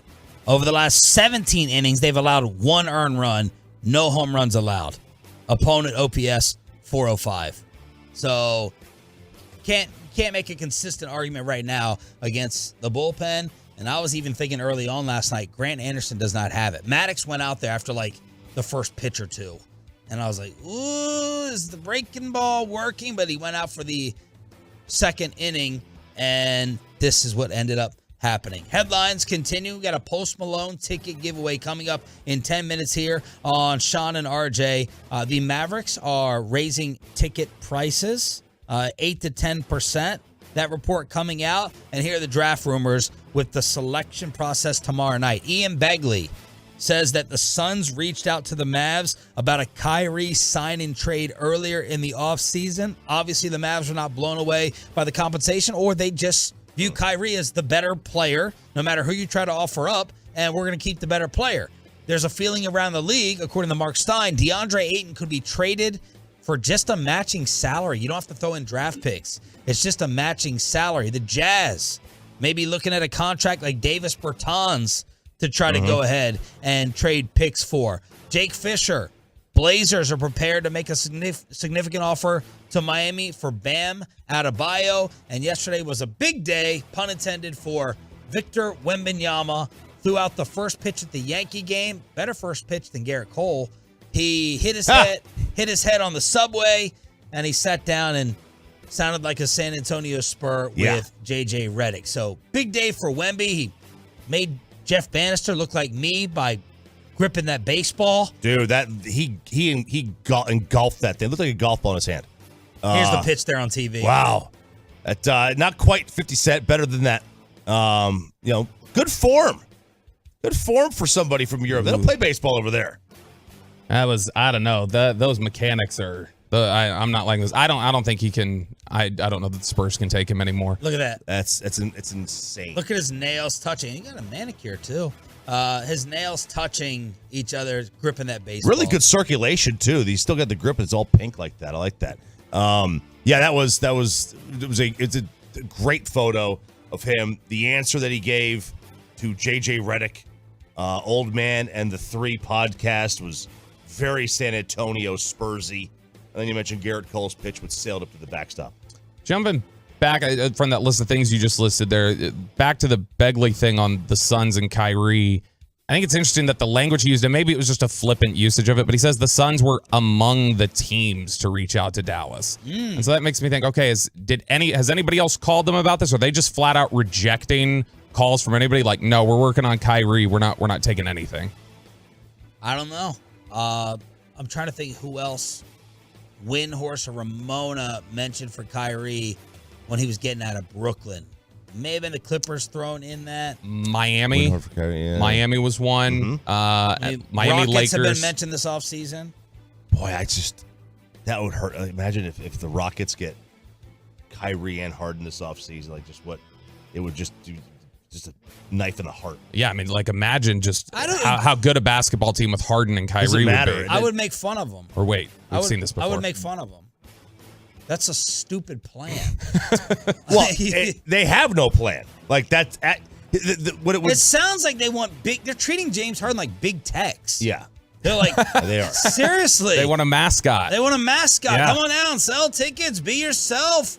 You know, you're a hero in the city. Like you go get two of the biggest head cases in the sport, who are one is definitely on the decline in Harden, and the other is a total sports nut job. Agree, but what it would signify is they could get free agents to go there, like they've shown, and we cannot. I don't care about that with Harden anymore. Yeah, I mean Harden loves Houston. Like that would be all that is, and then Harden and Kyrie teaming up. But which would you be more excited about if it was your team? If you got Harden and Kyrie, or if you got Dalvin Cook and DeAndre Hopkins, like they want to play together? Dalvin Cook and DeAndre, for me, even though. As much as I hate running backs, I would still take Dalvin and DeAndre. Oh, I thought Joe Hayden on ESPN said we were getting them both. Yeah, what was that? Where he's like, you can get DeAndre Hopkins, and then you can get Michael Gallup out of there. It's like, do you know like where his contract is, dude? They're like, come on here and say something in your debut about the Cowboys. That's the way it works. And he's like, yeah, I think Dalvin and DeAndre, it can both happen. They were like, look, Kendrick Perkins just thought somebody grew 7 inches in a month. You can say whatever you want. College World Series action. 1-2. That one was hung, and this one is shot to right field. That one is towards the wall. It's over. The eyes, the cognition. Dylan Cruz, 18th of the year, 5-0 Tigers. I'm not getting Carl Ravitch any more steakhouse reservations. No, why'd you cut it there? That one was hung? That one was hung, and this... Was that a Bobby Weezy laugh? Oh, no, that was his... Okay. We're not doing that. That one was hung. It's getting better, Bobby. It's getting better. Every day. Good. I got antibiotics now. Tyreek Hill is being under investigation in an alleged altercation after he and Drew Rosenhaus, the shark. God, I wish that shark bit Rosenhaus's leg off. Next question. Rosenhaus was in the water. They're like, don't grab the shark. Don't touch the shark. He's like grabbing it by the tail. Well, Tyreek was out there at this Miami Beach marina, and apparently he hit a marina employee during a disagreement.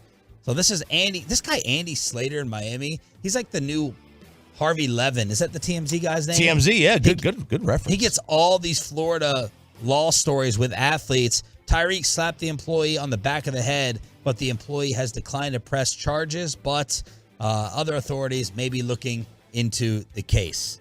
So more on that later, but there's Tyreek Hill in headlines. Sean, RJ, and Bobby on DFW Sports Station. Thanks for being a Tolo. That stands for Turn It On, Leave It On. The love of the star today is going to focus on linebackers. Why did Zach Wolchuk get upset at Roberto over Emmitt Smith? We'll chop it up. And a Post Malone ticket giveaway next. Let's get that carpet clean. Clean way, green way, Zerez way. RJ Choppy, fans.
Analysis you won't find anywhere else. Here's Bobby Belt. 10, 5, victory!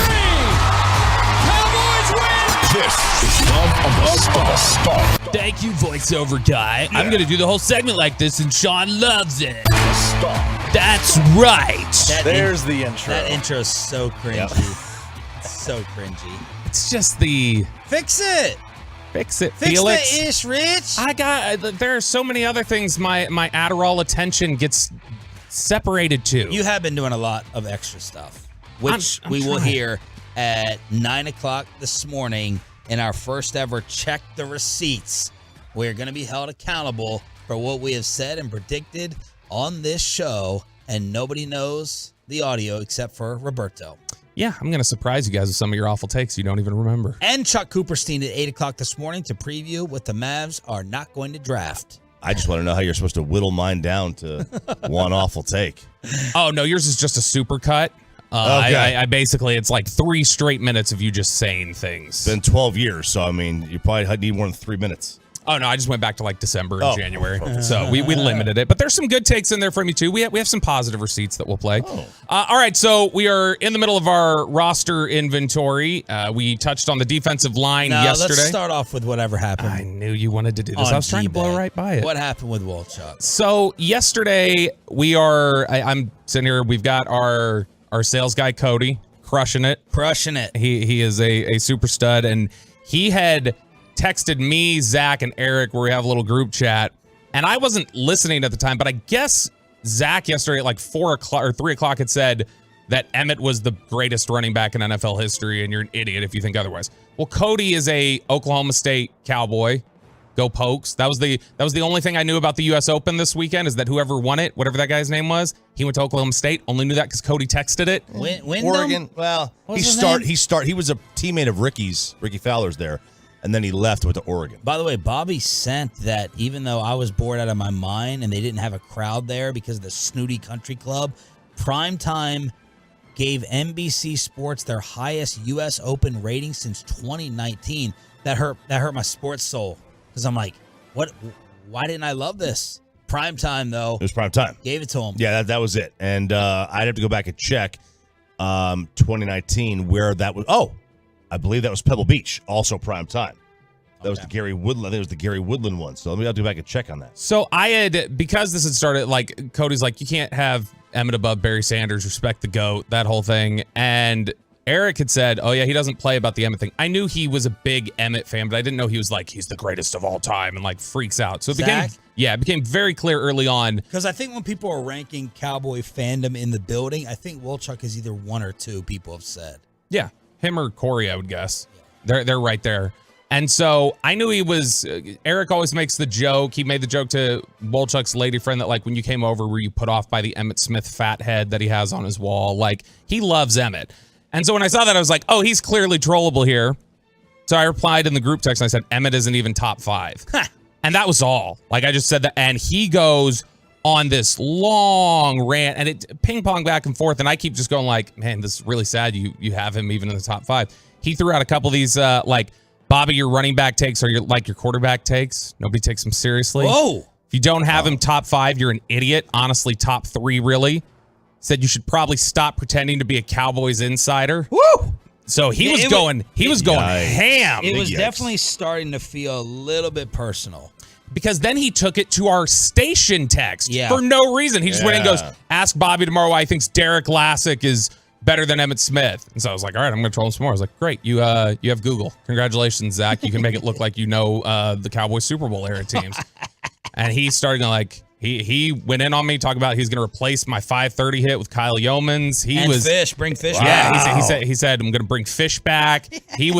He's throwing that influence around here. I know. He's feeling himself as the top afternoon show, but you come up with a top hot dog list, and now you can make personnel hires. I did tell the Twitch, I was like, hey, y'all start tagging Zach and be like, you really think Emmett's top 5? So that drew him way off sides. And at one point, Broadus was talking during a segment yesterday, and he's like, they're talking about Dak's interceptions. He's like, I'm sure Dak doesn't want to stand up there and have to defend these interceptions again. And Zach jumps in and goes, and if he doesn't, Bobby will get right up there at the podium and do it for him. Wow. So yeah, baby. He got triggered, and I'm really excited. I want to do this. Probably, we should do this in Oxnard. We should bring him out at the tennis court one day and have him fight for his Emmett take and watch him just lose his mind. You think he's waking up at that hour? I just texted him to try to pop on, and I will not hear back till 9. Not even close. Yeah. So do you? So he has Emmett just flat out number 1. Yes. Which, by the way, I mean, whatever. It's not criminal. The resume, the accolades. He has the greatest accolades at the position for sure. Yeah. So you were just trolling him. Yeah, I was trolling, but he's also not the greatest running back of all time. No, he's not. And he's not top 3 all time. He's probably top 5. I would put him top 3. Brown and Barry. I mean, I go Brown, Barry, and probably Walter Payton. But I mean, he's right around there. But he's not better than Barry. There's no argument to say that when you watch those two guys play football that he's better than Barry, just to me. Anyway, so that was Zach Walton. But now Barry's in Atlanta. According to you and Broadus, the reincarnation is playing for the Falcons. Right. And so, and that was one of the other things I hit him with. I was like saying like, oh, well, I mean, Bijan's already better than Emmett. And I was trying to tell him, I was like, look, what Emmett Smith was Tatum Bell with 20-foot holes. That's what he was. And anybody could have run through those. And so if you want to really trigger Zach, just send him in texts about Emmett Smith and how, Moose Johnston had more yards per touch over his career than Emmett Smith. So I think that's important to point out. Okay, so we are doing the roster inventory. We're looking at linebackers today. This is going to be a relatively easy position, I think, and it's because of the lack of quality to be had there, honestly. They typically will carry 6 linebackers. Sometimes they've carried as many as 7. It's been as few as 5. They can't carry 5 and also have Micah Parsons be an edge rusher part-time. And so because of that, you're going to have to carry minimum 6. They have 8 on the roster right now. If they carry 7, that means they're cutting 1. And so here are the linebackers they have on the roster at the moment. Micah Parsons, Leighton Vander Esch, DeMarvion Overshown, their 3rd-round pick out of Texas. Damone Clark. We got to think of a nickname for him, by the way. I will never be able to pronounce that last name. I mean, well, he goes by D Overshown or Agent Zero. Agent Zero, there we go. No, that's... That's Gilbert Arenas. You can't do that one. He lost it with his gun charges. D. Overshown, Damone Clark, Jabril Cox. Wasn't Overshown the one who sang? Yes. Yeah. So that's what we need to tie it to. So he's in. Jabril Cox, Devin Harper, Malik Jefferson, Isaiah Land. Isaiah Land is an undrafted free agent out of Florida A&M that they really like. Here's the interesting thing about those 8 linebackers they have on the roster right now. Parsons, Isaiah Land from Florida A&M, and Overshown are all 3 guys that they view as hybrid pass rushers. Like, they think that all 3 of them can rush the passer. Overshown is somebody who started his career at Texas playing safety. While he was at Texas over the course of his career, he played safety. He was put in the nickel occasionally. He played linebacker, and he rushed off the edge. He literally played all 3 levels of the defense. That is the prototypical new defensive player where, like, it used to be you wanted to find a running back that was big and move him to linebacker. And now it's like the linebackers have become so small, you move a safety down there. Now you got good coverage, you got good speed. It's like the new wave of football players that are coming up from the NFL, from the college ranks.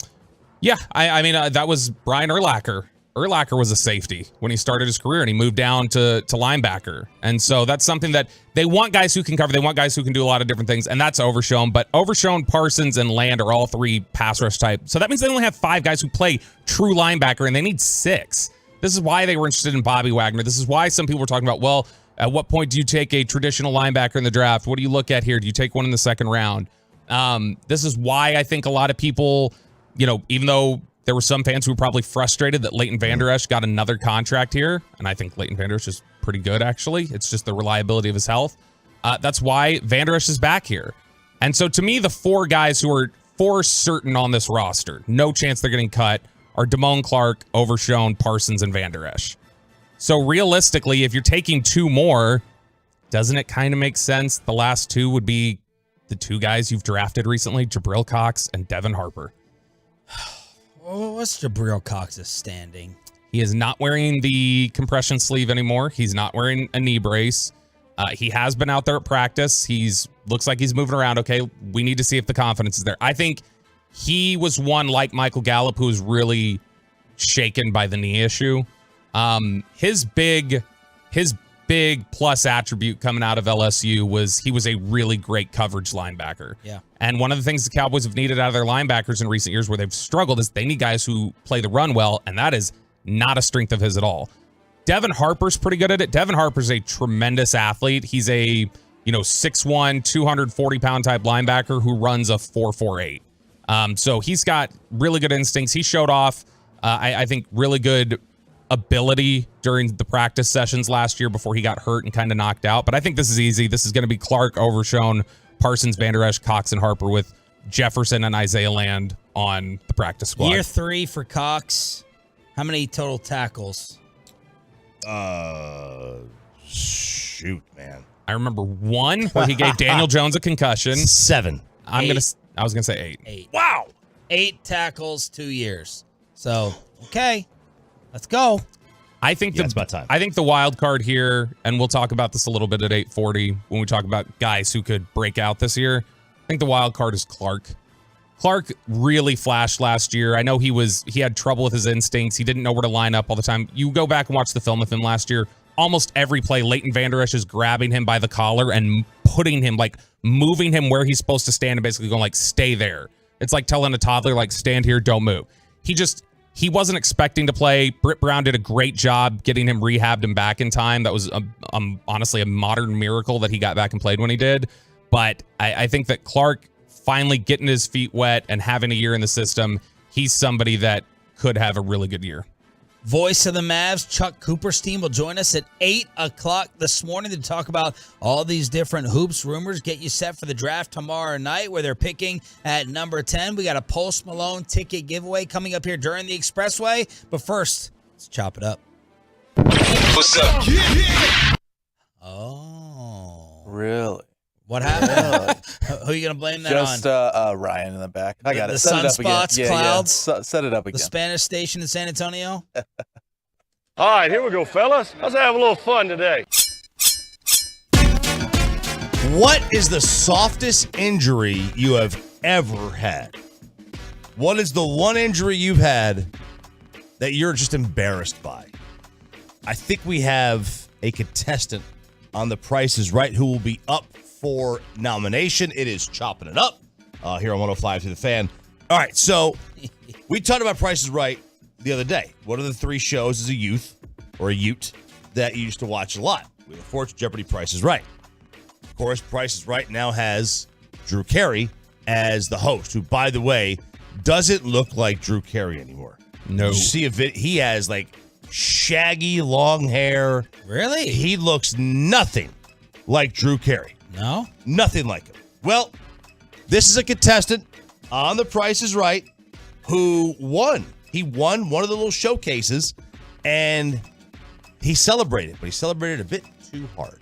Are you ready? I'm ready. 1, 2, 3, go! Higher, lower, lower, higher. Yes!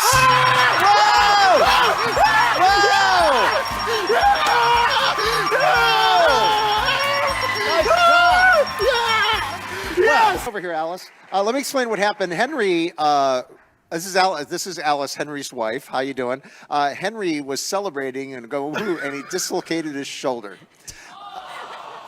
I know. So he's not going to be able to spin the wheel, but Alice is going to spin the wheel for him. Good luck. Here we go. You want to say hi to somebody? Hi to my family, my wife, my baby CC at home, and all my friends watching. Thank you. How about 95? Don't hurt yourself. All right, so he separated his shoulder, dislocated his shoulder celebrating on The Price is Right, which, like, he literally was just throwing his arms up in the air, fist pump style, and his arm fell out of the socket. Now, another sidebar there. Did you notice Drew Carey said this is his wife, Alice, then in the clip he says, I wanted to say hi to my wife. Did Drew Carey blow up this guy's scene? What? I didn't even notice. I don't think maybe he was just frazzled by all of it. Maybe he he wanted was. to shout her out in the crowd or something. I don't know. Maybe he was. Maybe he had this thing canned, but this was a pretty soft injury, right? Celebrated, you separate your shoulder. Do you have a soft injury that you guys have had in your lifetime? So I have a family member who is in love with going to the doctor, hypochondriac, and one time... We're not related. This isn't for me, but because I've never had surgery. I've never stayed in the hospital overnight. Never. I did step on like a tent nail during my kid's birthday a couple years ago, but I stepped on a nail. I got some crutches, but she told us she couldn't come to one of our family events. She had an inflamed nostril. And I was just dying laughing. An inflamed nostril for a family member. But mine is actually happening right now, possibly. I'm holding off on getting a new bed to the new house. I'm like yours. Like, it's jacked up. It's sloped. It's crooked. It's messed up. And I haven't been sleeping right for a while. And I think because of the way I sleep and the way the bed is, I think like my right shoulder might possibly need surgery. I don't know. If I like right now, I don't know if I could go out. If we go out to Oxnard and, we always have our football contest, I don't know how much I could like cut it loose trying to throw 30 yards. Wow. With my shoulder. I don't know. I haven't tried to do anything crazy, but I feel it after I sleep because my bed has been jacked up or the way I've been sleeping. Have you been to a chiropractor? No. They might be able to help. I had that, and then my clavicle was just out of place. It was just like it slips. Yeah. Sometimes. So right now I could have the old DeGrom because of my sleep habits. Yeah, you're just not reliable, That's Sean DeGrom there. I don't know, the weirdest injury I've had. Seems like a perfect question for you. You're a hypochondriac. Yeah, I'm trying to there's a couple different things coming to mind. I guess the worst one was I was hand washing like a mug when I was 14. Oh, I was about to say recently. No, you wash the dish? No, come on. I have a wife for that. Anyway, so I was washing this mug out. I was hand washing it, and I was in kind of a hurry. I guess there was some sort of crack in the mug that I didn't see. Oh, so with I was in a hurry trying to get out of there. So with the sponge, I was swiping like this, and I just back and forth. I apparently put so much pressure on it that the mug cracked and broke, and I didn't notice. And so in the swing back, I came back around and I ran right there, my hand right across it and cut it open, and it bled everywhere, and I had to get stitches. I was at my storage unit when I was before I bought the house. I had to get a storage unit for a lot of my stuff when I was in an apartment, and I went to lower the storage door. And it was very, very light. It's literally something you do with 2 fingers. But I just moved it down, and one of my ribs pinched against the other one, and I just couldn't breathe. It's the nerve hits your lung. Oh, it was awful. What's yours? I had a roller coaster shut down because I was not buckled right in my seat, and so I went off to the side, and when the ride stopped at the end, suddenly it knocked the breath out of me, and so I was just there couldn't breathe, and so they stopped the ride and shut down for 30 minutes because they thought something seriously had happened to me. Where? This was. And how long ago? Oh, I was 10, 11. It was out of the state somewhere else. So when you watched Lost. Yes, that's right.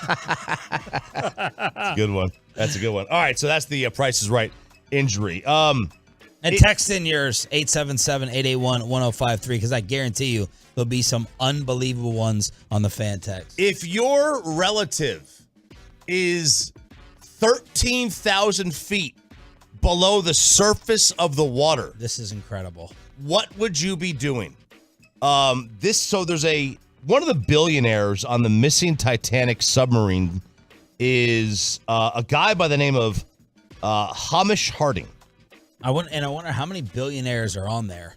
How many millionaires? How many billionaires? Every single one? Because it costs $250K. I would assume they're all very, very wealthy. Well, Hamish Harding is a billionaire. His stepson, and he is on this submersible, and his stepson is, tweeting, "Hey, my stepdad is lost in the submarine. Thoughts and prayers that the rescue mission will be successful." And then he posts another tweet. Oh my gosh.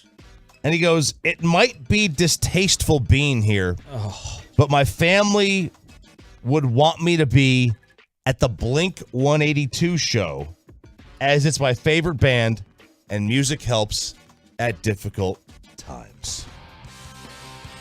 That's a great song. It's a fantastic song.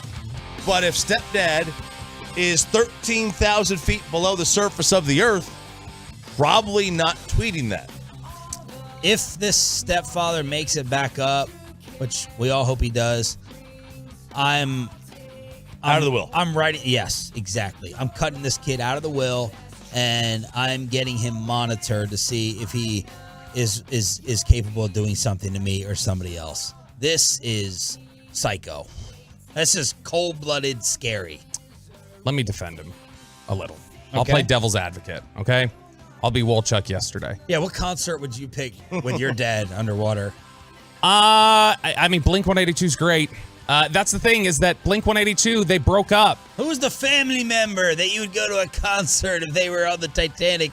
My oldest sister. I'm just joking. You're not supposed to answer. I so would. quick. My oldest sister. Why? Her name's Ashley. She's weird, and she's like I said, that's one I haven't talked to in like a decade. But anyway. Okay. And what did you say? Mbop. I'll go see Mbop.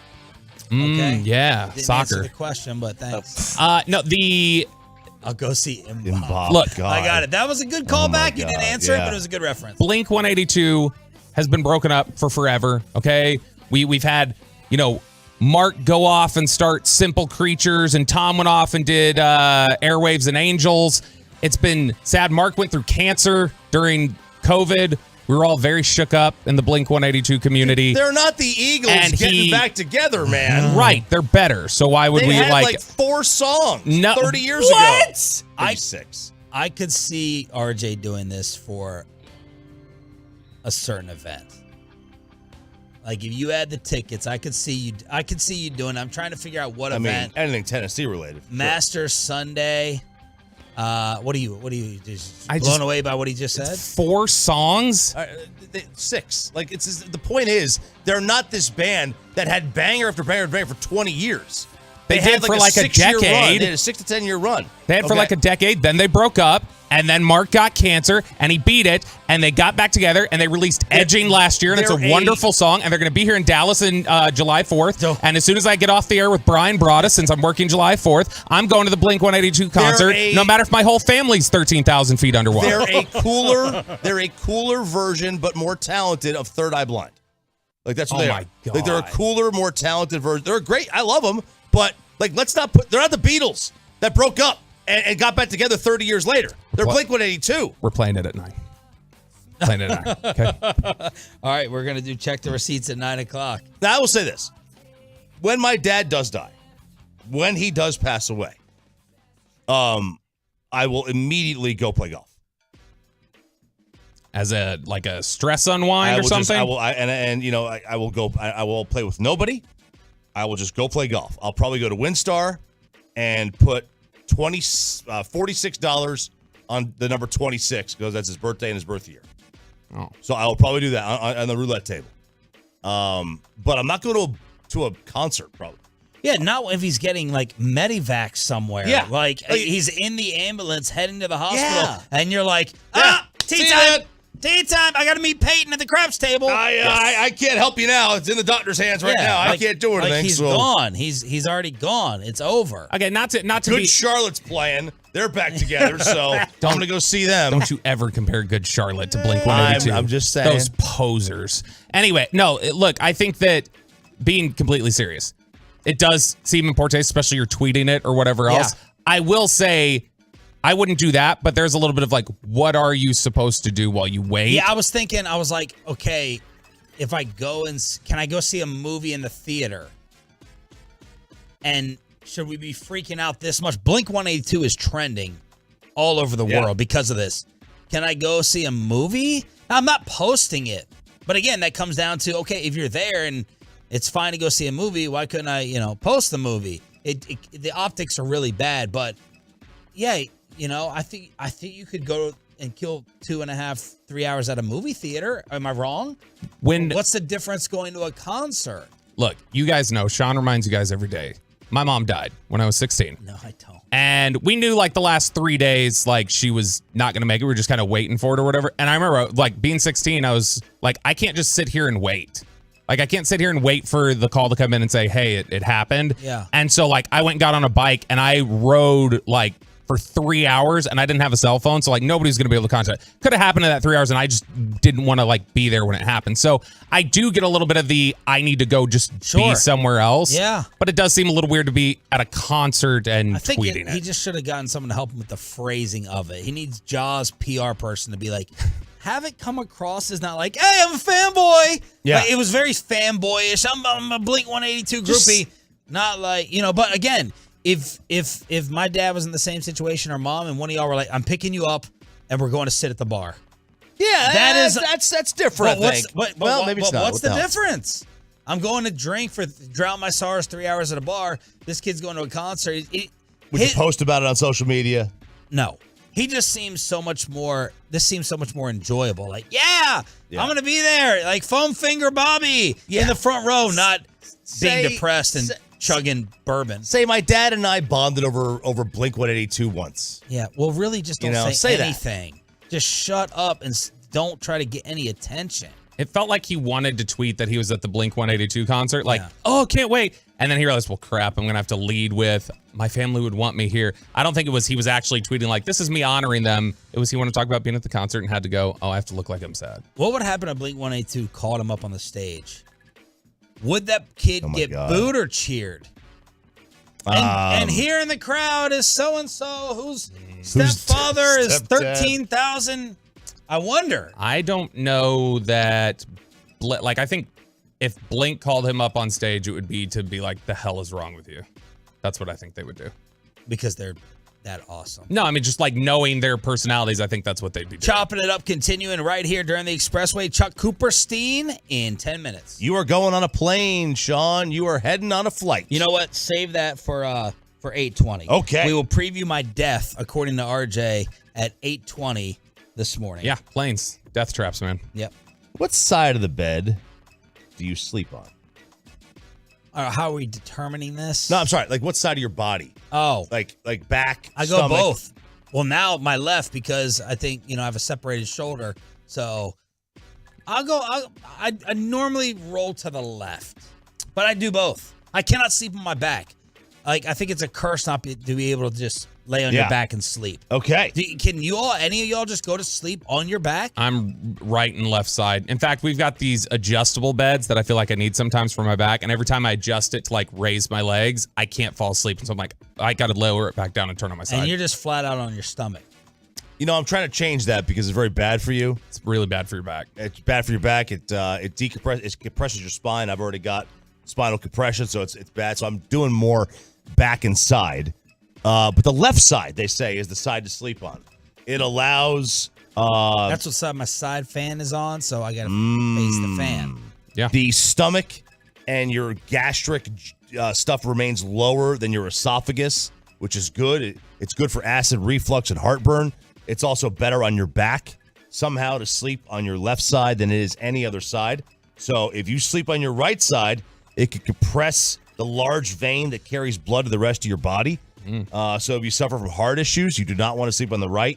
So all these studies are saying you want to sleep on the left side, on your left side. Now, what side of the bed? You're facing the wall where the TV is on, I'm assuming. I know you don't have a TV. Well, what side of the bed do you sleep on? The left or the right? And you're facing the TV wall. I'm on the side closest to the door, so I'm on the right side. She sleeps on the left. And You're so on the that's the side- side closest to the TV as well. Let's say you're laying in bed. Are you to the right of her or the left? Yeah, of that's her? what I should have phrased. I'm to her right. Yeah. So you're on the right.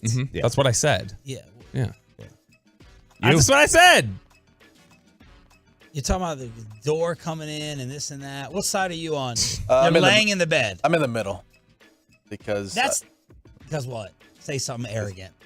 because I don't have anyone to sleep with right Oh. now. Oh my God. I wonder that sometimes, like when a man is not home and I'm like, okay, I'm gonna take a nap. I'm like, I never go to the middle.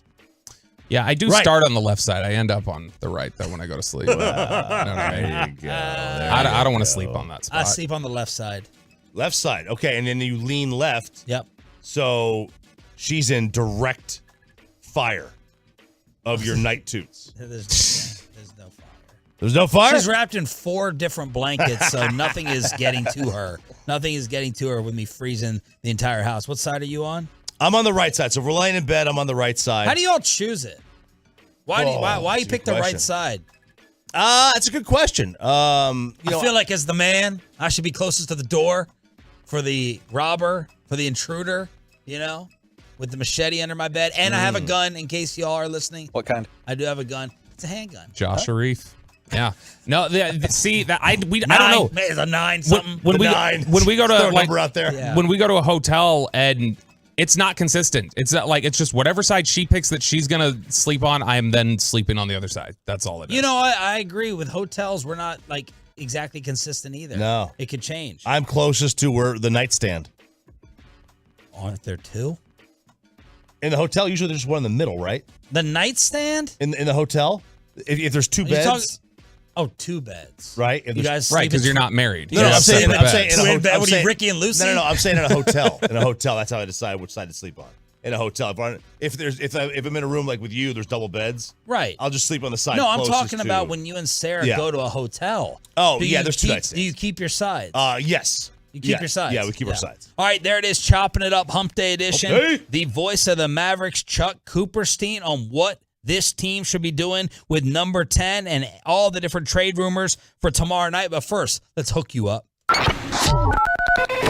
right, Tolos, that's right. Call in number 10 right now at 877-881-1053 wins a pair of tickets to see Post Malone. The music superstar is coming back home to the Metroplex to rock out Dos Equis Pavilion on August 5th. Get information now at livenation.com. That's call in number 10 at 877-881-1053. RJ Choppy here, my good friends over at QC Kinetic.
From our fan studios, secured by DFWsecurity.com, this is Sean and RJ on 105.3 The Fan. NBA draft tomorrow night. Right now, the Mavs are slotted to pick at number 10. Let's preview it and recap all of the crazy rumors with the voice of the Mavericks, Chuck Cooperstein, who, RJ, was crazy enough to play golf yesterday. Yeah. In the heat. It was his birthday.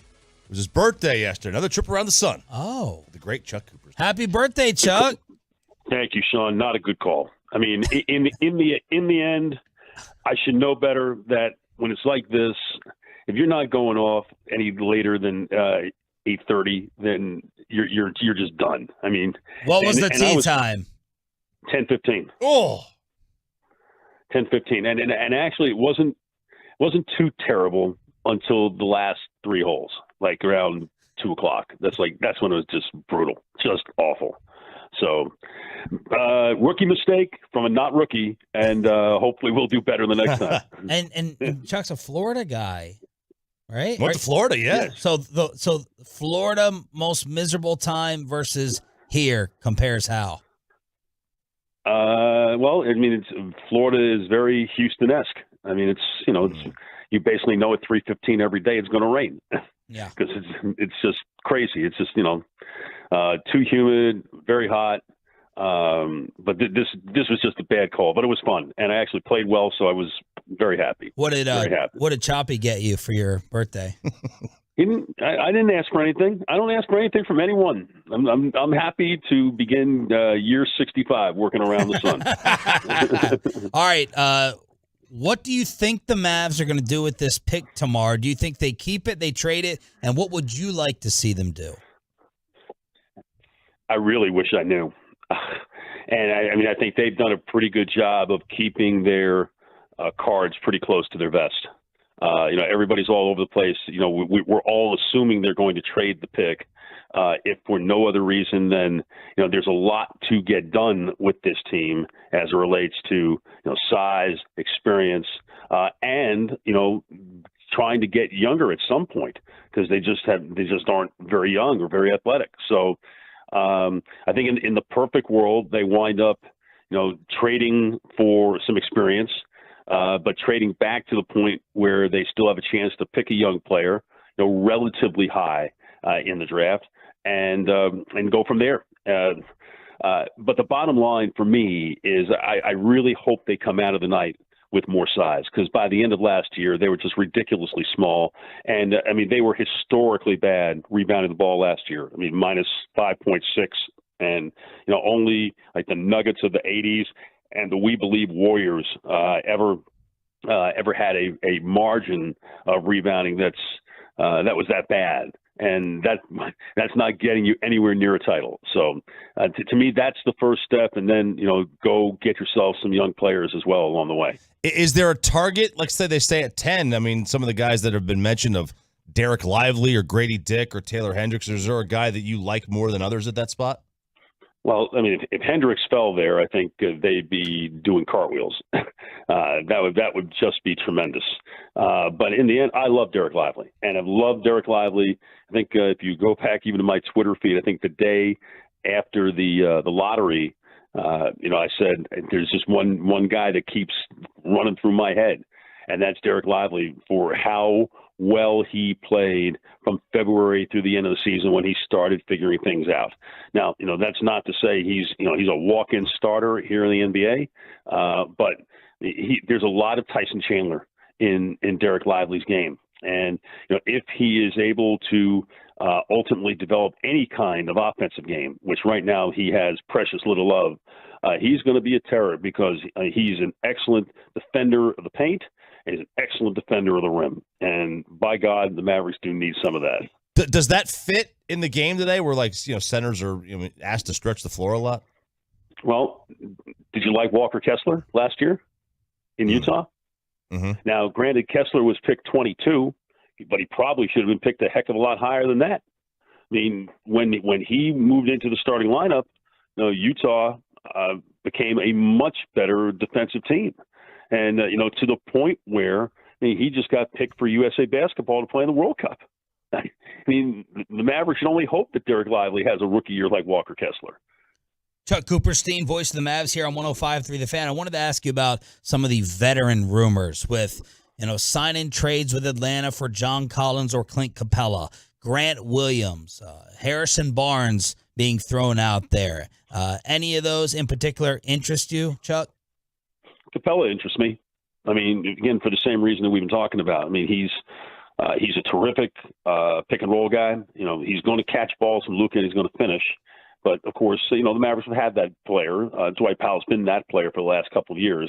But Capella's a much better defender and a much better rebounder, even if his numbers last year kind of went down a little bit. But Capella, ever since he's become a full-time starter over the last 8 seasons, I mean, he's averaged a double-double, and he's only playing about half the game.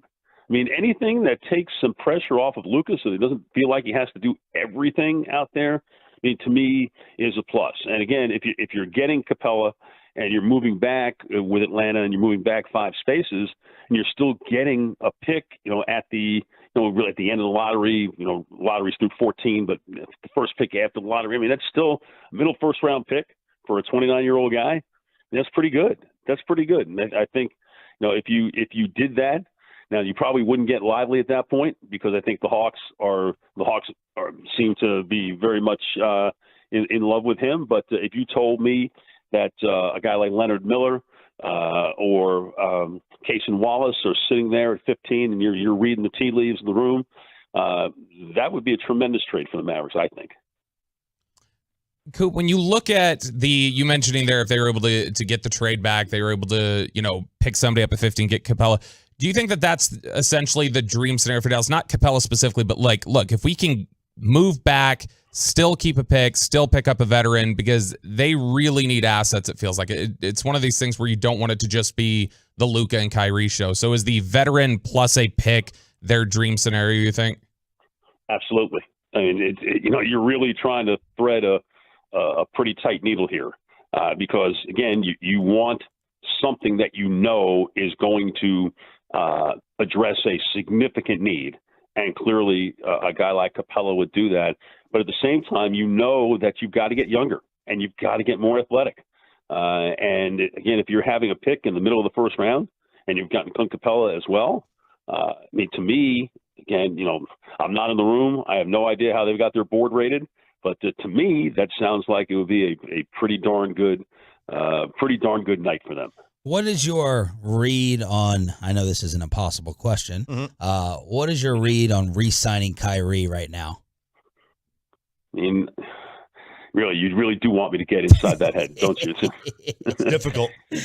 Difficult, a lot of space in there. But I think, again, if the reports are true, doesn't seem like he's got a whole lot of options. And so what will be interesting is how do the Mavericks actually work this so they don't act as if they are bidding against themselves. Because it doesn't seem like there's anybody that's in the picture right now. If you were to sign Kyrie to 3 years with an option, player option on the third year, and get to the end of the 25 season, Luka would have a year left on his deal before the player option. Tell me where we're at the end of 2025, and I think we'll get a much better indication of just where the Mavericks are. But you don't want to hamstring yourself, and especially if there's really no competition for the player. Chuck, for those who just say, look, this pair isn't going to work for whatever reason, can you lay out a basketball plan with the rest of the roster or style of play where Luka and Kyrie can, get to the NBA Finals or win a championship? How does that work in your mind? Well, especially in their style of play, Luka usually starts games like a house on fire, and Kyrie finishes games like a house on fire. Yeah. Kyrie is a willing screener. I think Luka probably has to get a little bit better, in that area, come into some more actions so that it gives defenses something more to think about. Those two guys did not have a problem playing with one another last year. I mean, there was the Minnesota game where there was the, I have it, you take it kind of thing at the end of the game. But, they played fine together. I mean, if you looked at that Philadelphia game when they both scored 40, I don't think anybody was saying they can't play together. Mm-hmm. So give it a full off season, give it a full camp. Although the camp this year is going to be a lot more difficult because of all the travel that they're going to be involved with. I don't see why it can't work, because great players, if they want it to work, they will find a way to make it work. Because at the end, it really is all about winning. And if that's the case, then you're going to find a way. Chuck Cooperstein, voice of the Mavs, join us here 105 through the Fan. What did you make of the Bradley Beal trade? Where does this put the Suns in the West? Oh, their first four for the moment are incredible. Now about the rest of the team, I don't know what they're going to do. And what I'm curious to see is, Frank Vogel is a really defensive oriented coach, and that quartet is not necessarily very defensive oriented. So how is that going to fly? It's again, offense certainly matters, and you've got to be able to score, and you've got to have an efficient offense, and clearly they will. But tell me who they're going to stop, and tell me, when those guys are hurt or sitting, and there are more than one of them, who's taking their place. But when they're healthy, I mean, that's a juggernaut. That's going to be that's a difficult night for any team. Chuck, I want to get your thoughts on just some quick hitting around the league stuff with the rumors, because I love all the rumors and all the different gossip and possibilities. Zion, Dame, and now this morning, Paul George with the Clippers maybe saying, we're tired of this duo. Let's go ahead and break this up.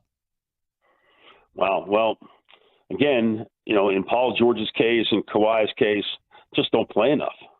I mean, if you're acquiring Paul George and all that money, I mean, you need him to play. And, I don't know if the new rules mandating 65 games in order to be eligible for postseason awards is going to solve a lot of this load management issue. But Paul George has done a lot of load managing, with the Clippers. So, I mean, if I'm trading for him, I got to know that, dude, if you're healthy, I expect you to play 70 games. I really do. And if you can't, then I can't do the deal. Zion, I mean, the whole situation is just totally off the charts. I mean, totally TMZ-esque. And, but again, if I'm trading for Zion, again, not that he doesn't want to play, because he does want to play, but he's always hurt. And, availability is the greatest ability. And so he's not there.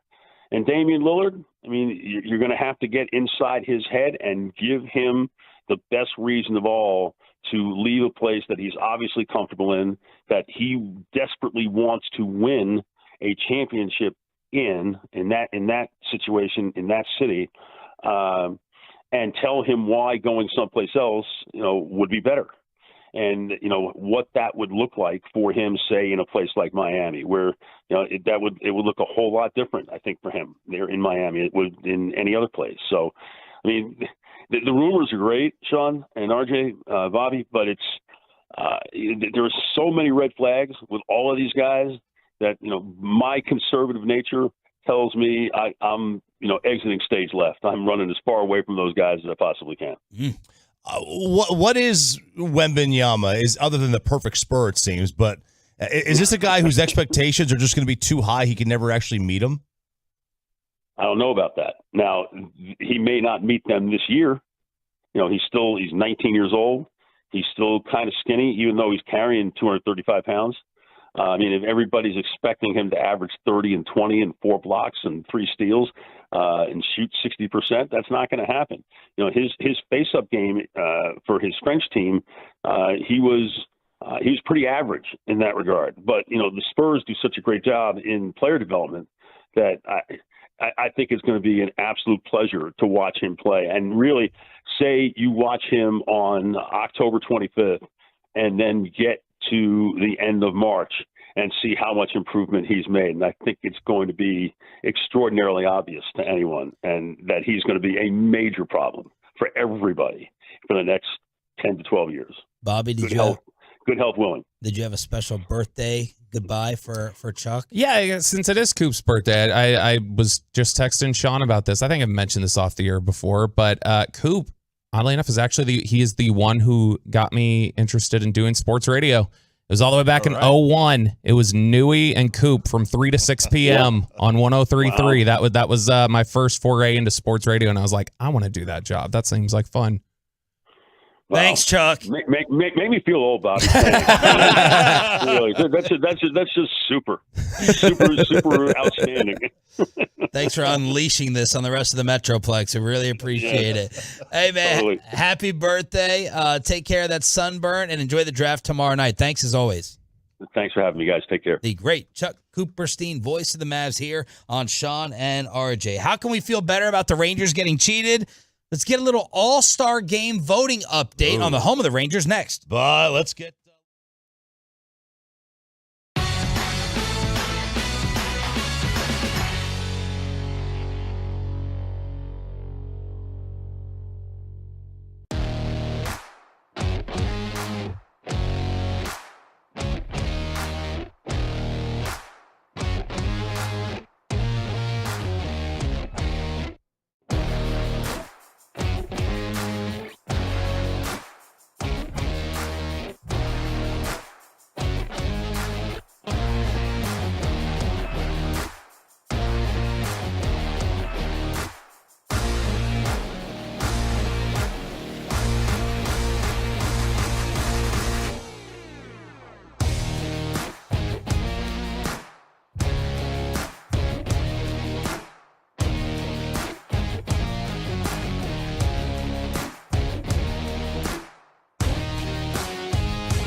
On 105.3 The Fan segment here brought to you by the personal injury lawyers Frankel and Frankel. Life is unpredictable. Accidents happen. Frankel and Frankel are the go-to attorneys for car and truck wrecks in DFW.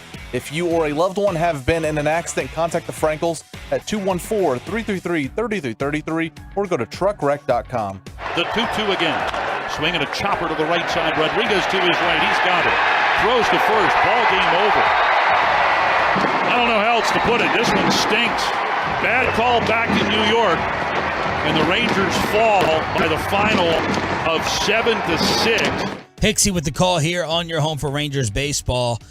Absolutely cheated last night in Chicago, and Corey Seager should have been the hero. Freaking Elvis doing damage at the plate, hitting and sliding. A lot of Tolos are sending us the Manny Machado play to compare the exact same thing to how the Padres were set up at home plate against the Reds. Yeah, it was very, very similar. And look, that was a tag out, a force out at third, then a tag to home, and the Padres catcher was right there. He was right on the plate, literally on top of the plate. Now, technically, looks like he was more on top of the plate than Jonah was. Yeah, it was. Yeah, he was more on top of the plate. Now, technically, he gave a lane because he was kind of straddling the plate and behind it, so that the lane was the front corner of the plate for the base runner to get to. Not the same kind of lane, a little bit different. There was going to be contact either way on that play, but yeah, I just thought it was very, very a poor job in New York on the replay. No, they didn't. They weren't trying out. They weren't out to screw the Rangers, which you saw a lot of on social media. They didn't have money on the game. Like that. That's the fan go to. It's just it's a bad call. Point blank, it's a bad call. And Major League Baseball needs to do a better job, and all these sports with replay. They need to do a better job of A, getting it right, and B, more importantly, I need a better explanation. Yes. That's it. If you just explain things to people. They really insult us with the explanations. And I really do swear, like, the dream job, don't you always, now we all think we can do things better in life than we actually do. Don't you really think you could just be sitting in your living room? You can't be drinking, but you're sitting there with a button that you can push to call, confirm, or reverse a play, and you would get a much higher approval rating than some of these other people. A lot of this crap comes down to the technicality of the rules as well. It does. Look, but I think people in power generally like underestimate, or maybe they overestimate. Like, we're generally, if you just explain things to people, they'll, at least I will. If you just explain it to me, I'll be like, I'll take your explanation. I may not agree with it, but it's like, at least I have some clarity. If you don't give people clarity, then they are, and this is the same thing, players do this all the time, and the media, they don't understand. If you just give the media something, don't let us make up what we think the problem is. Just give us the issue. If you just tell us what it is, again, we might not agree with it, but we'll accept your explanation oftentimes. Yeah, don't let us fill in the gaps. Don't let us speculate. Like, just give us the information necessary. This is just, I don't see, like a lot of the time when we're arguing about things like this, it's foggy and it's unclear, or maybe like there can even be things we disagree about. We disagreed about something on this show recently. I felt like it was a slam dunk, no question about it. Marcus Semien did not swing when he got called for that check swing the other day. You guys thought it was closer than that. That's us looking at it, thinking we see it absolutely clearly and still having a disagreement about it. This is unanimous, it feels like. Like, I have not seen anyone yet take this position other than this anonymous replay official, whoever ruled this. Everybody seemed stunned by this, and this just feels thoroughly MLB, that they have finally done a lot to grow the game and generate interest in the game. We had it in the show rundown recently. Most attendance on a Sunday for Major League Baseball since 2018, collectively this past weekend on Father's Day, since September of 2018. A lot of excitement about the game. The rules changes, getting a lot of excitement about them, And yet it feels like this year, and maybe it's because there aren't other things for us to complain about, or maybe it's because there's more eyeballs on it. It feels like this year in Major League Baseball, we're complaining more about umpires and replay and other issues than we had in recent years. By the way, Mitch Moreland is going to join the KMC Masterpiece today at 12:20, and they have Nico the morning after the draft at 11 on KMC right here on 105.3 The Fan. I needed clarification and explanation for Jared Sandler and Matt Hicks trying to pronounce a French word with Adolis Garcia at the plate. The sliders had the joie de, what is it? Joie de vie? Joie de vie. Joie de vie. First pitch to Garcia misses for ball one. We went through this a few years ago. I couldn't say that, and I still can't. Joie de vie. That's it, right? That's pretty close. The 1-0. That's low. Make it 2 balls and no strikes. Give it to me one more time. Joie de vie. Joie de vie. De vie. And what does that mean? There you go. The joy of life. Okay. The 2-0. Joie de vie. Adoli Garcia. The Rangers are on the board. It's 2-1. What a shot over the Chicago bullpen. Adolis Garcia clobbers his 16th home run of the year to put the Rangers on the board. That was awesome. A+. That's what I'm grading Matt Hicks' home run call. That's fantastic. Oh, because you like to grade them as if you could. I forgot. Yeah, Matt Hicks, A+. Could never do what Matt Hicks does. Rangers All-Star voting update. Simeon, Seager, and Josh Young, they're in the running. Yes, they are. Okay? Jonah Heim and Adolis, though, are on the outside looking in. So here's the deal. Marcus Simeon leads at second base. He's got 1.4. Whit Merrifield is in second place with 715. So doubling Whit. Josh Young is very close to Matt Chapman at third. Chapman's 929. Young is 879. It's within 50,000 votes. Now, Seager is quite a bit behind Bo Bichette. 1.56 for Bo, 827 for Corey Seager. So it's going to be tough for Seager and for, Seager to get in. Marcus is in. Young is 50-50. All right, I am going on vacation starting tomorrow, and I'm going to Mexico like Choppy. Well. And just in time, RJ Choppy has produced some flight articles to predict my impending doom and death. Yes. Either with the plane going down in a fiery crash, as they tend to do, or getting involved with a fight on the plane with different customers, and that leading to death as well. All right, so let's do the death first. Oh, okay. Because we'll get this out of the way. We'll get the death out of the way because this was not going to happen. But this is Bobby's worst nightmare. I think it's all of ours. There was a flight. A Brazilian band is flying on the plane. They were at 30,000 feet. And all of a sudden, the plane door flies open. Door just flies open. Why won't that happen? I would have said that before this flight. It's never going to happen. This is a foreign air carrier. It's a small plane. Gather the foreigners. It's a smaller plane. You have to worry about this on this one. Now, if somebody decides they want to open the door mid-flight, then you're screwed. Yeah. But the cabin got depressurized. I am flying on a plane in an airline I've never gone on before. So no one's dying. Man. Wow. That was positive. He was saying you're not going to die. okay. I saw it. You'll Peyton. be here next week, Sean. Yeah, this was one of those. It was a propeller plane. It had the turboprop. So it wasn't necessarily the super jet you're going to be on. Not worried. You shouldn't be worried about this one, but it happened. Plane door flew open. Nobody died. No? Nobody died. Nobody perished. Nobody got sucked out. Do you get it back closed? Like, do you have like a long hook that you used to like get people off the Like the one on Oscar stage? Broadus's dad's hand? Yeah. This was you tie Broadus's dad's sweatshirt around the handle and yank it back. Yeah, this was they did an emergency landing mid-flight. They made it. No injuries reported. I don't know how they didn't get sucked out of this airplane. But yeah, the door just opened up in the middle of the flight. So that's not good. Now, the flight attendants. So the flight attendant was asked, like, the most annoying thing that people do. So if you want to get the flight attendants' attention, what is the one thing that you do? You press the button above you? I scream, stewardess, stewardess. Yeah, stewardess is a good one. They actually say they would rather you, like, snap your fingers or wave at them or do, like, blow a kiss to them. Hey, sweetheart, or whatever. Oh. That's what they'd rather you do. Rather you do? I'll take a little sip.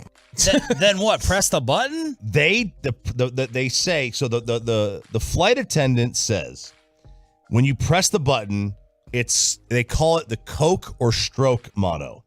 They have to run to you because somebody pressed the button, could be having a heart attack, a stroke.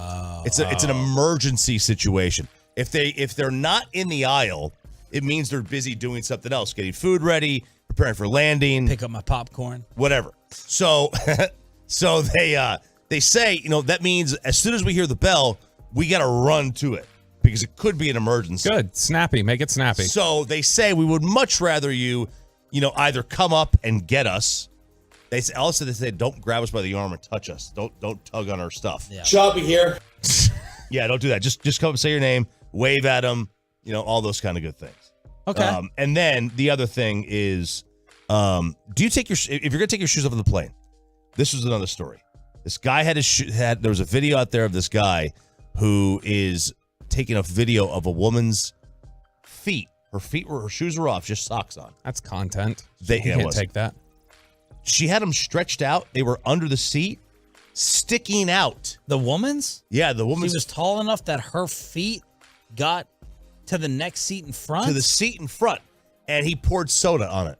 He poured soda on the feet. Oh. Damn. How tall? Had to be. It had to be Griner flying. Had to be. Sounds like that fourth grader playing my daughter this past weekend. Right, there you So go. the feet of the woman behind were sitting there, invading that space, protruding. On the aisle. I mean, you got to ask first, and then you pour. You could say it was accidental. I'm okay with pouring it, soaking her feet, and then saying it was an accident. Oh, I'm sorry, man. Yeah, sorry. That was an accident. Yeah, get your feet out of there. How does the angle work though, where her shins aren't hitting? That's the thing, because it's like you'd have to have exactly the Gumby legs. Do you You'd know have to who like Gumby is? No.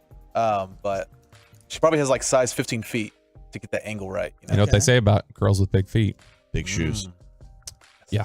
Mm-hmm. All right, there it is here on Sean and RJ Hump Day Edition on 105.3 The Fan. Which Cowboy players are primed for breakout years and who could be in line for a little bit of regression? That's next in Below the Bell right here on The Fan. But look, life is unpredictable.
The great Bobby Belt. Don't make me take off my belt. Don't make me take off my belt. We're not.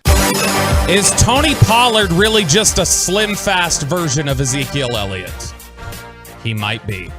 Does anyone know what Slim Fast is? They still have that? Tommy Lasorda? I feel like they do. What is it, Peyton? It's a nutrition weight loss, isn't it? If he knows it, everyone else knows it. it. So, yeah, 100%. Because you got slim, fast, wrong. That's true. You got problems. Well, exactly my point. Everybody knows what it is. All right, so we're going to take a look today at some of the Cowboys who are primed for breakout years and some of the guys who might be in line for a bit of regression. And I let off with Tony Pollard there because I think that when you look at the productivity that he's had, I think he's absolutely somebody who, if they wanted him to be the primary ball carrier, not split any time, do anything like that, I think Tony Pollard could do it, and he could be good at it. The fact of the matter is you are going to see a little bit of regression from his 5.1 yards per carry over the entirety of his career. That's just not going to be sustainable if he is now the primary back. He's not a change-up. They're not picking their spots for him. He's going to be the guy who's going to have to take some carries that previously were probably more in line for stuff that Zeke was going to have to do and stuff that aren't going to present the same types of profits. He still, I think, is going to be an efficient ball carrier relative to the workload that he gets. But this is somebody who, has averaged 5.3 yards per carry, 4.3, 5.5, 5.2. I don't think we're getting 5 yards a carry this year from Tony Pollard as the primary guy. I mean, that would put him exceptionally high in the league. Although I was stunned at the amount of 5 yard per carry ball handlers I saw. Yeah, it seems like this yards per carry is going up. Doesn't it? Seems like it. Like last year, you average 4, and it's like, okay, what to do? Yeah, you're like Emmett. That's a troll towards Zach. We don't need diehard Cowboy fans getting ticked off at you. They Tolo. They heard Zach get mad yesterday, I'm sure. No, but I think that what you're seeing there, Chop, is, and the 5 yards per carry, how frequently you're seeing that, it's, again, there's not as many volume runners anymore. Mm-hmm. Right. And it's just the nature of these read options and some of the different things, the favorable looks, the Kyle Shanahan, Sean McVay style of attacking defenses with the run is going to be, we're not going to line things up and run this unless it's more profitable for us. Or we're going to hit you with the pass game, spread things out, and then hit you with one of these draws or these toss sweeps or whatever else. And so I think that's why you're seeing it is just because of the lack of efficiency. But then again, you get guys like Derrick Henry, who, has had a couple seasons where he's carrying the ball, damn near 300 times or going over 300 times and still being really productive and still having 5 yards a carry. He had, in 2019, 303 carries, 378 in 2020, and averaged over 5 yards a carry both years. But I just don't think that's sustainable for Tony Pollard. How many carries do you think, if he's healthy, he'll get? Zeke Elliott, throughout his career, rookie year, 322, then 242, 304, 301, 244, 237, 231. I will say, if he's healthy for the entire year, I'm saying somewhere in the range of 250 to 270. Okay. Something like that. That's not nothing. No. And their plan, as Broadus has said, run him into the ground. You franchise him. Do not give him a long-term deal. You franchise him, you run him into the ground, and then move on to the next. That's the way it works. 250. He's 26. Would put him 9th last year in attempts. 270 would put him 6th. And he's never had 200 in his career. Last year he had 193. Which is interesting because 270 is over 17 games. It's like 15, 16 carries a game. It's a different era, and that would put him right near the top of the league in terms of workload. The next name in line for a little bit of regression, and these next couple ones might hurt for Cowboys fans. DeMarcus Lawrence, he's 31 now. He's a guy who has declined as a pass rusher in general. One of the things I know that they've worked on with DeMarcus as he's gotten, a little bit up there in age and maybe he's losing a little bit of his speed. They feel like guys are sitting on that cross chop move of him. They want him to try and develop an inside swim or just something where he can get to the quarterback quicker. Some sort of inside move to beat tackles, beat guards, get through the A or B gap and get to the quarterback quicker. I know we always talk about pressures with him and how his sack numbers are deceiving, but he has not had 7 sacks since 2018. That's something.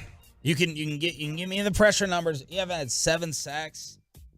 since 2018. Let me ask you this. He's not so every year this happens around the league, somebody is released in camp at the end. He's a cut, right? It's a cap casualty. Yep. He's not in danger of that this year because of his contract, right? It would be next year. Yeah, I would not believe that he'd be a cap at the end casualty. of camp. At the end of camp, where they just surprisingly release him. He's not that guy, right? No. Okay. And so that wouldn't be a guy that they would move on from. Look, he's still a good football player. They're a better team with him out there. I know a lot of people. So he's going to regress from 6 sacks. I think that he's just naturally going to regress in all areas. He's going to be declining. Yeah. He is still I think a good football player. He's still really strong against the run. He is a above average pass rusher, but the tools are starting to wane. He's just getting older and more banged up, so you're going to see a little bit of that. And then he was number 1 in run stop win rate. He's a very good run defender. Number 1 in the league, 36% run stop win rate, highest in the league. Max Crosby was 2 at 33%. He's fantastic at it. And that should make up for, the lack of sacks. That matters. That counts. Mm-hmm. Somebody else who I think is likely to continue to regress as they did last year. Dak. Stop it. And I think that they are very possibly entering their final season of their career is Zach Martin. And I think that, I think he's still a really good guard, and I think he'll have a really good season. You started to see things were catching up with him a little bit last year. And I think that, not necessarily that it's a guarantee, but I wouldn't be surprised if he gets to the end of the season and he hangs it up. He is getting to that point where it's going to start becoming an evaluation for him at the end of every year. And then the last one, Zach Martin was more just an offshoot from the DeMarcus Lawrence thing. And he had a 73 PFF grade. He is 32 years old. The last one is Dorrance Armstrong. Dorrance Armstrong got a little bit of, I think, some empty sack numbers last year with those 8.5. I don't think he was as good as those numbers look on their face. And so I think he'll probably, because there was a lot of them that were just cleanup sacks or free rushes or whatever. He was not just dominating out there as a pass rusher. And I think that Dorrance Armstrong is a guy who I think he'll probably play about the same as he always has. It's just, it's going to look more, that's going to come back down to earth. He's going to look more probably like 4 or 5 sacks. And as we transition into guys that can take a step forward. And his PFF grade was a 62. Ooh. It's about league average. That's not terrible. You could deal with that. But 8.5 sacks is not a league average pass rusher, right? Typically. No. Yeah. As we transition over to the positive side, the progression guys, this is another reason why Dorrance Armstrong will probably see his numbers go down. It's Sam Williams, who, as long as he can keep his head straight, and as long as he can, and Dylan Brooks moments. I mean, you want a little bit of it. I think they wanted that edge. That's one of the reasons why they brought him in here, is they want some of the nastiness that he brings. Yeah. And so you got to be careful to completely coach it out of him to just, hey, pull up, because then you're potentially changing his play style a little bit. That's how he plays. He's just really aggressive, hair on fire. And he had a 71 PFF grade. He is a very good run defender as well. Somebody who showed he's got the tools to be a good pass rusher. I think that you're going to frequently see the end combinations are DeMarcus Lawrence and Sam Williams instead of Dorrance Armstrong, and then Parsons rushing from somewhere. But I think Sam Williams is going to have a step up year. The next name here, and we referenced it a little bit earlier, but Damone Clark. I think that Damone Clark was a little bit lost last year. There was no expectation, I think, from most people that he was going to play at all. And then he ended up playing 10 games. He ended up starting in 5 of them. And I think you saw flashes of the ability and some of the encouraging things. He's just going to take a little bit of time to get his feet under him. And one of the things they really love about him, and I know you guys always say, it's like saying, she's got a great personality. But one of the things they do love about him is they think that he's going to be a really positive force on defense in terms of culture and locker room. And specifically, they think Damone is going to be a good accountability buddy, maybe, for Micah Parsons. And so I think that accountability buddy. Yeah, just somebody to, for Micah or with. Does Micah need that? No, I think Micah in general is just that. When you say that, just so you know, around here, I think of Dez babysitting. Okay, yeah. Not that, not Dez babysitting, but a little bit more like teaching him Micah's a big kid. Damone is already considered a pro. Damone wore 18 at LSU. That's a very revered number as like the culture guy. Damone and Micah share the same agent. I think they just feel like, hey, Micah, where you're this freak and everything else, and you're still, learning to be a pro a little bit. I think they think Damone can help bring him into that, and that Damone will be a really positive influence on that. And then the last name in terms of the positive progression, and I know this name burned me last year. So Jalen Tolbert. And I don't know that he's going to be, a world beater. It cannot be worse than last year. I think that it shows you how much rave minicamp and OTA reviews. Look, Jacob, when Jacob played middle school football, very first time he played football, he was playing wide receiver in 7th grade. Smoked him. And he would get out there to the line of scrimmage, and every single time, look over it. That was the one thing. He was on top of that, if nothing else. Just turn it over and checking with the ref that he was on the line of scrimmage. Jalen Tolbert was making mistakes that my 7th grader wasn't making the first time he stepped on a football field in Green Bay. When he lines up off sides, he didn't know this and that. I think he just became so overwhelmed, and this year it's going to have to be better. Below the belt, every single day at this time on your home of America's team, we have the debut of a brand new segment, and it's probably going to lead to a lot of embarrassment. We're going to check the receipts. Uh-oh. First time, Hump Day edition. Hump Day. Next on The Fan. Let's get you over to Platinum Chrysler Dodge Ram Jeep. It is a Stephen Gilchrist-owned store.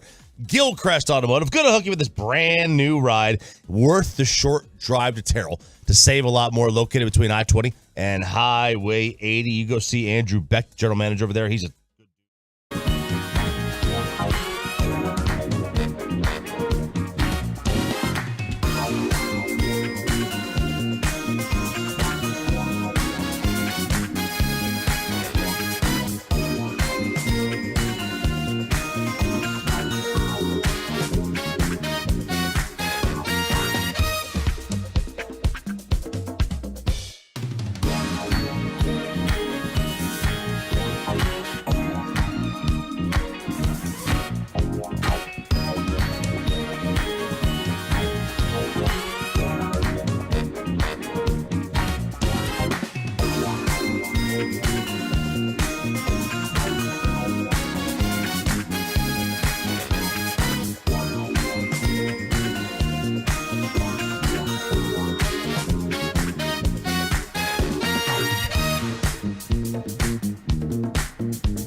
From our fan studios, secured by DFWsecurity.com, this is Sean and RJ on 105.3 The Fan. Final hour fist pump time on a hump day. Here on DFW Sports Station, your home of the Cowboys and Rangers. Today, KMC is going to have on Mitch Moreland at 12:20. On Friday, Nico Harrison at 11 o'clock. We'll crosstalk with them at 9:40. We will play you Mike Bassett going off on the umps screwing the Rangers, New York screwing the Rangers at 9:20 here on Sean, RJ, and Bobby. We're live on the Fan Cam, Twitch, and YouTube, and Bobby Belt has put in the work. New segment ideas, combing through audio, and we have no idea really what's about to come here. No, we don't, and it's quite frankly, I'm a little bit scared. Okay. What is the concept of this, Robert? We're just holding ourselves accountable here. Maybe sometimes patting ourselves on the back. John Morant says we don't need that. Basically, it was inspired by just going back, listening to some stuff in November, December, whatever else, and some of the takes that stood out and go, oh, we need to check the receipts on that, if it was a good take or a bad take or whatever else. So that was the inspiration. Okay, so this is accountability time or pat ourselves on the back time. Make fun of us, blast us on the TruckRick.com text line at 877-881-1053. This is the debut of Check the Receipts. Excuse me, sir. Yes, you. You never show me your receipt. Okay, guys. Let's just get this out of the way now, because I don't want it to be awkward. How do y'all feel about being lied to? I'm comfortable with it. I assume the government lies to me every day. Not a fan. I'm not a fan of it. I certainly don't like Major it. League Baseball will lie to us later on today when they comment on the Ranger game. And Peyton, I'll call these out because we might jump around on these a little bit. Let's go to receipt 1. Because, I mean, this was just recently. This was about a month ago, May 18th. Do you guys remember when we talked to Peyton about this? Jack Harlow kind of stepped in it the other morning on ESPN. He's promoting White Men Can't Jump. Have you seen that, Peyton? The original? No. Billy Ho? Can you name an actor? Either of This them. isn't Jimmy Chitwood, is it? Oh, my gosh. That's Hoosiers. Well, okay, I saw that. So that was a fun thing. All right, that was fun. We socialed it. Did you know we'd asked him about this before? I did not. About Hoosiers? No, we asked him about White Men Can't Jump. Receipt 2, Peyton, from December 16th. What was his name? Was it Sidney? And White Man Can't Jump. What was his last name? Oh, yeah. Have you seen White Men Can't Jump, Peyton? I have. Sidney Been a Dean? while. What was that? I think I got Hoosiers mixed up there. I think because they're all like basketball movies. But his reply in that, we should have known. We didn't know him as well at the time. Right. But his reaction in that, if he gave the same reaction today or tomorrow, we would press him on it. We know he's lying. Right. So not lying or unsure. I never believe Peyton is like outright lying. Right.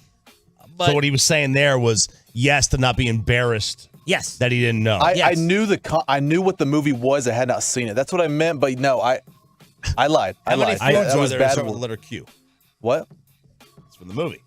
I do like that he saw the movie Hoosiers, and when he hears the title "White Men Can't Jump," he thought, "Oh, that clearly has to be that movie about that Indiana basketball team Absolutely. in the '50s." That's 100% White Men Can't Jump. That's not the worst receipt. It's not. That's not too It's not. bad. But it stood out. I was scanning through and I was like, "Oh, we got lied to back in December." Okay. All right, let's fast forward a little bit. Let's check a receipt on RJ Choppy from January 6th. No, this is not where you think it's going. Why this is did not you where go think it's there? going. I was here. It's exactly how things fell. I don't know what you want me to tell you. My mother, I don't know. This is receipt 3, Peyton. This is RJ Choppy on January 6th, before even the Kyrie trade, saying that what his expectation is for the Mavs every year. Look, when you have the best player on the floor, you got a chance in every game by default. Yep. And that's why Bassick says they can win 50 games every year. Every year. Luka They will. Doncic. They will. Dirk, dragged this team to 50 wins every year, sometimes when they didn't have the best supporting cast. We've seen it throughout the league. Okay, we've seen it throughout the league. If you're an all-time great, and Luka is, you're going to drag 4 lifeless bodies to 50 wins. You just are. That's the way it's going to be. And it became 3 lifeless bodies along with Kyrie. Mm-hmm. Swing and a miss with their 36 victories this year. I had those big swing and a miss. So have you shifted that 38 based wins. off of that take? Is that take still accurate? And you would just say, well, that just proves Luka's not an all-time great. I would lean more towards that proves that Luka is not an all-time great at this point. Yes. Wow. So you don't even think it's a bad receipt. You think it showed the receipt there you think is calling Luka an all-time great. The bad take would be, yes, calling Luka the all-time great. Now, he may turn into one. Yeah, I don't think it's that bad of a receipt because you just you go back and look at history with rosters and great players, and they had 38 wins, 50-38, but they had been in the playoffs throughout his career. Last year, you could say it was the fluke. It was the Dak interception year. This next one is both a good receipt for Sean.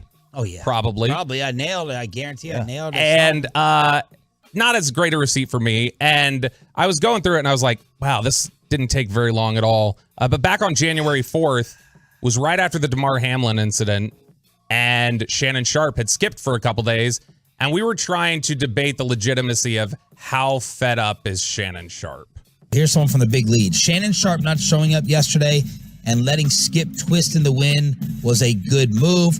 Why wasn't Shannon on Tuesday? A source said that's the thing everybody wants to know, but the relationship has deteriorated to an all-time low. That quote from a source makes me think that Shannon is actually getting fed up. I don't buy it. You don't buy what? I don't buy the... Hang on, stop. The outrage or anything. What? Were you doing this from home? No, that was it's the same audio clip. It just, it jumped with the audio processing. Just finish playing it. No, we're getting to That sounds... What are you trying to sound more manly from your... No, it was the level. The level was low, and so I was hard limit. You're going to make me go radio geek. I was hard limiting it, and it boosted that. That was so low that it boosted all the ambient noise. Best of us. What was that? Just finish you're it. Not qualified as the best. You don't buy what? I don't buy the outrage or anything else. He's got more than enough money to be able to, if he was grossly offended by it, to be able to say, I don't need this and I'm done with this. Will Shannon Sharpe be doing this show in a year? Yep. Yeah. Well, that was completely wrong. Yeah. Now look, I would love to dance all over your grave next to your mom's, but whoa! Holy! There's a receipt right there. Wow! I think it's gonna be right. Oh my gosh! Wow! She can't check that one. I mean, I think her headstone is on the internet somewhere. I guess we could. Are you for real? Yeah. So look, I can't. I was wishy-washy on it. I didn't know if it was fake because everything on these shows is fake. But you definitely thought that they were doing some type of bit I wasn't adamant, so I can't take full 100% credit. I was kind of going back and forth, just a little bit more right than you. Something you were adamant about on February 6th. Oh, give me more corrections. Right. Give me more rights. Right before we left for Super Bowl, the Kyrie trade went down. I said you wouldn't be able to handle your liquor and make an ass of yourself? No. The Kyrie trade went down. And we all felt pretty good about it. And we're like, wow, what a fleece. Like, you got Spencer Dinwiddie, or you just traded Spencer Dinwiddie and Dorian Finney-Smith. You get Kyrie. How does that happen? Well, Sean had the explanation as to how you were able to get such a steal. And 3 days after Sean said this, it was proven completely wrong. They're going to try to salvage KD before the deadline. They're going to try to use some of the assets to make him want to stay in Brooklyn and be like, yo, we have a better team situation around you. And I hope that the Dallas Mavericks also use the days before the deadline to try to add some defense in here and get rid of the Hardaway or the Bertans contract. But you benefited from the Nets needing to win now and keep Durant happy. And that's why you were able to give away a couple of overall, Q rating wise spares. So why did the trade go down now if 3 days later Durant was traded? And they clearly were not building around Kevin Durant, Sean. Did Durant get traded 3 days after? 3 days later. We were on Radio Row 3 days later when he got traded. I think because we thought that he was like they were getting win now guys because Durant was like, all right, we're gonna make a run at this. They would just get rid of Kyrie. Right. I felt the same thing. So you were both wrong. You're just owning up to your receipt. I didn't. I said he's getting traded in 3 days to the Suns. No, you didn't. I didn't pull it. I didn't have time. All right. You didn't have it in boom voice. Jump to receipt 7 here. So far, Peyton. nothing humiliating. No, right? and these are.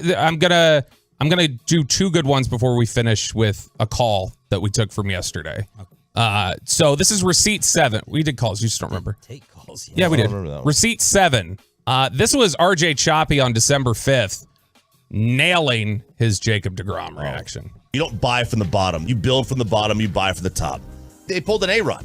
They outbid themselves. Nobody was offering this fool over 3 years. His own team wasn't going to give him more than a 3-year deal. There was a report last week that the market was so dry on him that people around the league, other teams saw him, wait for it, in the Corey Kluber category before he came here, and they try to resurrect his career. Now, look, he might be healthy, and if he's healthy for the 5 years, this is going to be one of the great signings because he is the best pitcher in the game when he is healthy.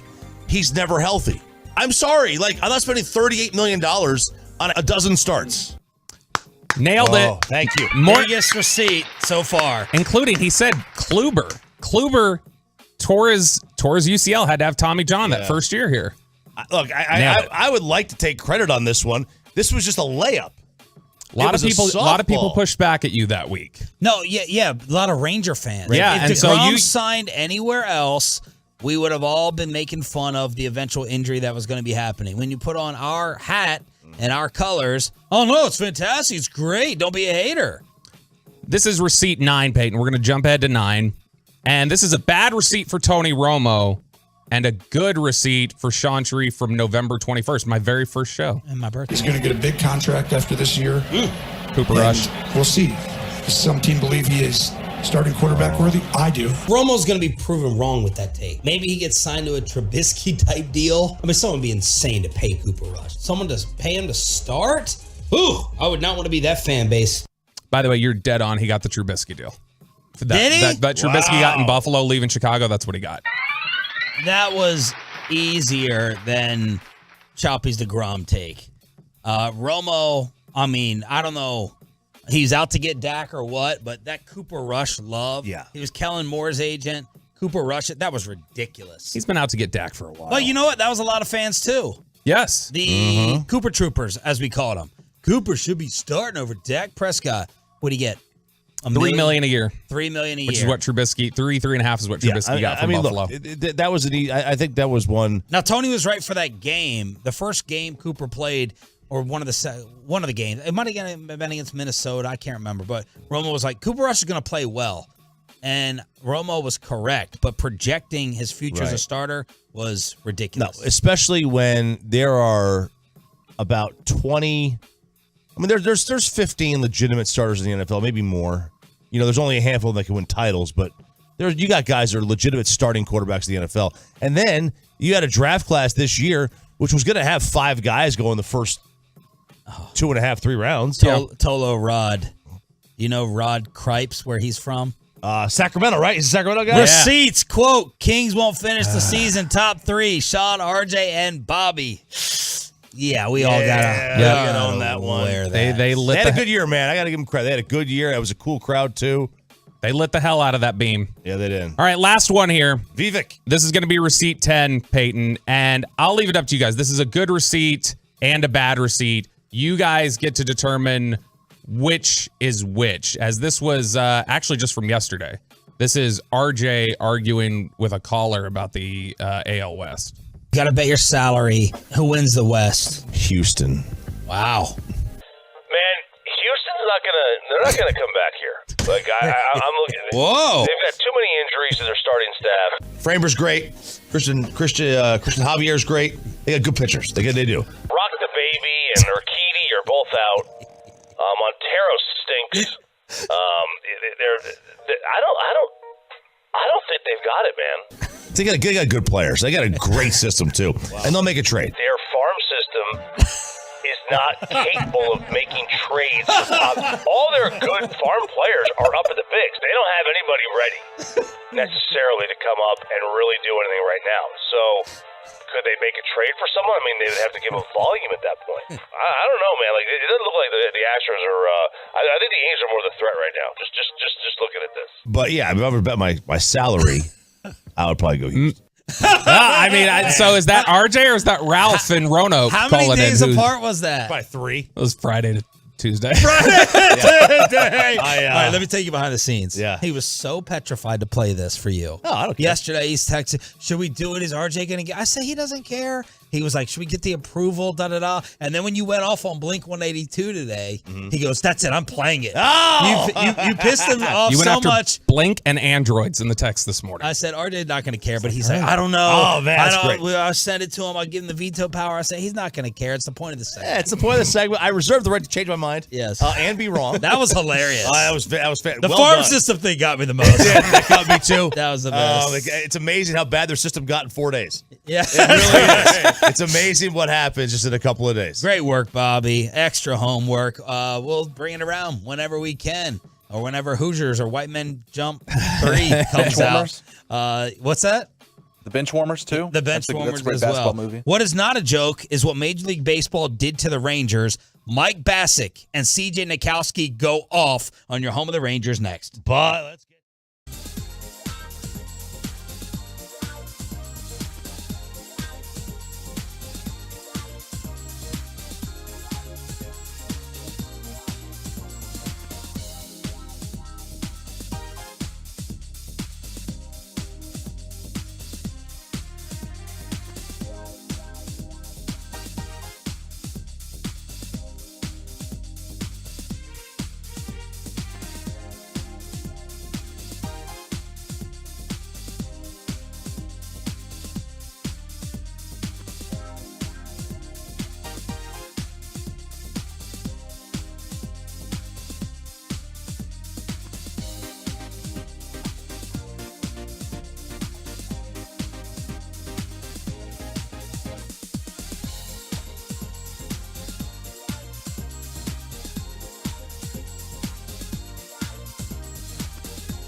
Lawyers Frankel and Frankel. Life is unpredictable. Accidents happen.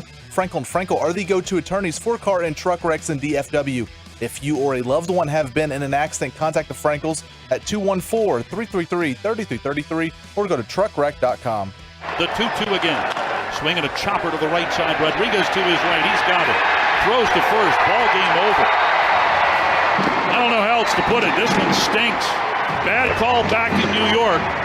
And the Rangers fall by the final of 7-6. It is the story dominating Major League Baseball, and unfortunately, we got to talk about it all morning long on the home of the Rangers. And what timing for our guest, our every other Wednesday guest, the great Brett Boone, host of the Brett Boone Podcast, an Odyssey original, featuring the most notable names in baseball and all-around sports every single week. What a morning to be on, huh, man? How you doing? What did you think of... You guys you had to keep me up late to watch the finish. I'm out here in San Diego. I know these games are getting... Oh, yeah, sorry, you had to stay up till 6 p.m.? South San Diego. Oh, I'm getting old. I go to bed now, 9:15, 9:20. What did you think of the way that all played out last night? Well, I just, every year it seems, the game is evolving. It's changing. There's new rules. Some, I'm usually skeptical with each and every one. But I've actually been pleasantly surprised with a lot of the changes. I never thought I'd be a pitch clock guy. All of a sudden, I think it's making the game better. I think it's encouraging stealing bases. Now, when it comes to the rule when they change where you can't take the second baseman out on a double play, I scoffed at that because I said that's what enables us as second basemen, and obviously I'm biased, to separate ourselves from the good from the great. I don't think you can do that. I think anybody can turn a double play now because there's no hindrance. When they changed the rule about the catcher, I knew right away I'm going, this is going to be confusing because there's no real clear-cut rules. As a catcher, I'm taught one way my whole life, And now all of a sudden you got to give them a lane, but you got to do this, and you got to. There's like A, B, C, D contingents off the main rule. And I watched that last night, and I saw it, and I thought, well, he's got a clear lane here, but what does the actual rule in the rule book say? That no player ever has read, by the way. Right. So it's like, I don't know. It's kind of no man's land with this catcher's rule ever since they call it the Buster Posey rule. But there's been problems here and there, time to time, throughout the last. I don't know how long it's been in place now. It's been in place for a while. But I saw that last night, and it changed the outcome of the game on that play. It was the farthest thing from clear cut I've ever seen. So I thought it was a bad call, and the Rangers were on the bad end of it and end up losing the game. And, I think there's also an inconsistency because, the Padres were playing and the Giants, and it was virtually the same play, and they didn't overturn that one. Like, there's no consistency in replay now. Right. It's almost like you send it to a judge, and he's going to decide on what his eyes saw. There's no clear cut, okay, X, Y, and Z happened, so this is the call. It's like, no, in my judgment, he was up the line, or he didn't give him a clear lane, but another independent arbiter could say, oh, there was definitely a clear lane here. So I don't know. It's just not cut and dry. It's not you're out, you're safe, it's fair, it's foul. It's, in my view, I saw, which is, I don't know, it's tough for me. Let's go back to plowing the catcher like it's always been, and we won't have these problems. What was the biggest catcher collision you were ever in? I had a good one with Piazza back in the day. Oh, you picked the small guy, huh? I think I was I think I was on the Braves at the time, and it was a clean shot, and it's just I had it and I took it. I think he held on. He had to leave the game, but he held on to the ball. I think I was out. It doesn't matter how big the catcher is in that situation. You have such an advantage as a runner. Mm-hmm. He's just vulnerable, and especially the good ones that hang in there. They're hanging in there for the longest time, and their job is to catch the ball and tag you. And sometimes they really open themselves up and become vulnerable. So Piazza in that situation, when I got him, he hung in there, and and I got him pretty good. But no, I like that about the game. I'm a purist, and I always like less change is more. The reason baseball is baseball, and the game we grew up with and we love is because of the rules that have been in place. Now, I understand as life goes on, things have to change. It's 2023. It's not 1975. But those rules, that the second base especially, it gets to me. It bothers me because we take pride as second basemen, like I said in the opening, really separating ourselves from average second basemen are the ones that can turn that big double play with that guy barreling down on you with your back to him in the ninth inning to end a game. And now it seems like I can bring any left fielder in and he can turn a double play. So I'm particularly biased to that. But I like the catcher the way it was. Growing up, Dad took a lot of pride in that, my father.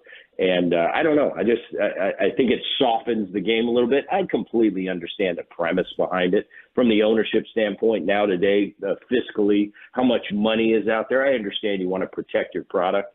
But I don't know. It softens the game a little bit for me.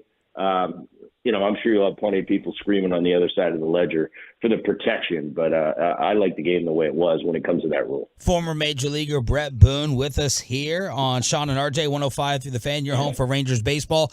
Overall in sports, are you for or against replay? I'm for it for that big play at the end of the game, that bang play at first base. Let's say we're in the postseason and they get it blatantly wrong, and everybody knows it, and the replay shows it was wrong. I don't think 162 games, and then you're in a big situation, and an umpire makes the wrong call, and you lose a game, and you're bumped from the postseason because of that. So I like the replay for that. I like the replay for, is that home run fair or foul? That's a big-time decision.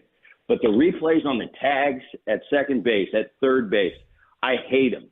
I think they're dangerous. I think they're ridiculous. I wouldn't know what to do right now if I went out to an instructional ball type situation. And I'm going to teach young players, guys, let's talk about at the A-ball level. They're still developing. We used to do it. We used to go out there and I'd teach them how to tag a runner. I wouldn't know what to do now because in my day, you let the ball get to you, you put the tag down, you get it out of there, and you show it to the umpire. Basically, my tag was applied before the runner hit second base. I'm showing it to you. I get out of here. You're safe. You're out. The ball beats you. You're out. Nowadays, you have to physically put the tag on the runner. I think it's dangerous because the guy's coming in full speed, spikes up. I've got to physically put my glove on those spikes. I think it's a more dangerous game now. And I don't know. That's another thing. Around the bag, turning two. We used to be in the vicinity, but that was because somebody was trying to kill us. So we had to get out of there. Now you have to physically be on that bag, and you're not going to be able to get away with it. I like the cat and mouse of getting hit by a pitch. I mean, if I got an 0-2 count and it comes close to me, I'm going to pretend like I got hit. Well, you can't do that anymore. So that part of the game is gone, the posturing. I don't like it. I don't like it at all. I wish they'd keep those the same. But as far as the replays, yes, I think for the home run, for the big play at first base, but the replay on every tag play, stealing second base, going first to third, on a base hit, that tag at third. No, the umpires are good enough. They can know if you got it in there, get it out of there. If the ball beats you, you're out. So I don't like that. Booney, Corey Seager's missed 30 games. Is he still a legit MVP candidate, even if he keeps this up? I was just thinking about that last night. I'm like, I was going over Corey's numbers. I've always been a big Seager fan. His biggest problem's been staying healthy. But I was looking at his numbers and I'm thinking, wow, he missed a lot of time, and he's got 45 RBIs. He's got 10 homers, 40. He's hitting almost 370. Without a doubt he is, because it'll catch up. The numbers will catch up. We're not quite halfway, or we're right at the halfway point. He's got a whole nother half. Without a doubt, he's an MVP candidate. Without a doubt. He's behind the eight ball a little bit because he missed so much time. But his numbers are lining up, still with the guys that are in that MVP talk. So without a doubt, and we'll see what happens in the second half. Like I said, big thing for Seager over the years is remaining healthy, and hopefully he does. Who do you think on today, June 21st, 2023, wins the American League West? America. So do I have to say it? Houston Astros. Oh, no. Okay. It's been nice talking to you, Brett. No, I got to be honest with you. I love this Ranger team. They've proven they're for real. Offensively, there's no questions. This is a machine offensively. There's really no weakness. You go up and down. The obvious, coming into the year with the Simeon and the Seager, but now the young, Jung with what he's done. Duran when he fills in, and now he was playing short. Now he's getting his at-bats. Garcia's been unbelievable. I mean, up and down this lineup, there's really not a weakness. Fun team to watch. Pitching, obviously, the DeGrom, we knew coming in that was 50-50 whether you were going to have a healthy DeGrom all year. That hasn't panned out for him. I think if DeGrom's in the mix and DeGrom's healthy, I think my answer would be different than it just was. Evalde is the top of that rotation. He's become a legit number one. Gray has really surprised me how well he's done. I mean, he's been as good as anybody in the first half of the season. Dunning coming out and doing a great job. I think the pen's okay. But I'll tell you, this Rangers pitching staff a lot better than I thought, and offensively, arguably the best in the game. So I think the Rangers are for real. Rangers are going to the postseason. It's been a while for that, but when push comes to shove, and I'm just looking at numbers, Houston they pitch so good. The offense has been a little. They haven't been that great this year. They're kind of middle of the pack offensively. They got some star power on the offensive side, but they've kind of been in the middle of the pack. One thing that remains constant with Houston and has for the past 5-6 years is they just pitch. They lost Verlander, but they just pitch. They got a power bullpen, arguably the best bullpen in the game. Push comes to shove, I'm going to take Houston, but the Rangers are going to the postseason. Real quick, are you buying your Cincinnati Reds? This great win streak 11-2 with De La Cruz. It's pretty cool. I mean, this kid adds a what's it called? A rock star dynamic to that team, almost a Fernando Tatis type of character. You know, I was looking at him too. His numbers in the minor leagues, unbelievable. I mean, you see that right there, and you see this has got star written all over him. He's 21 years old.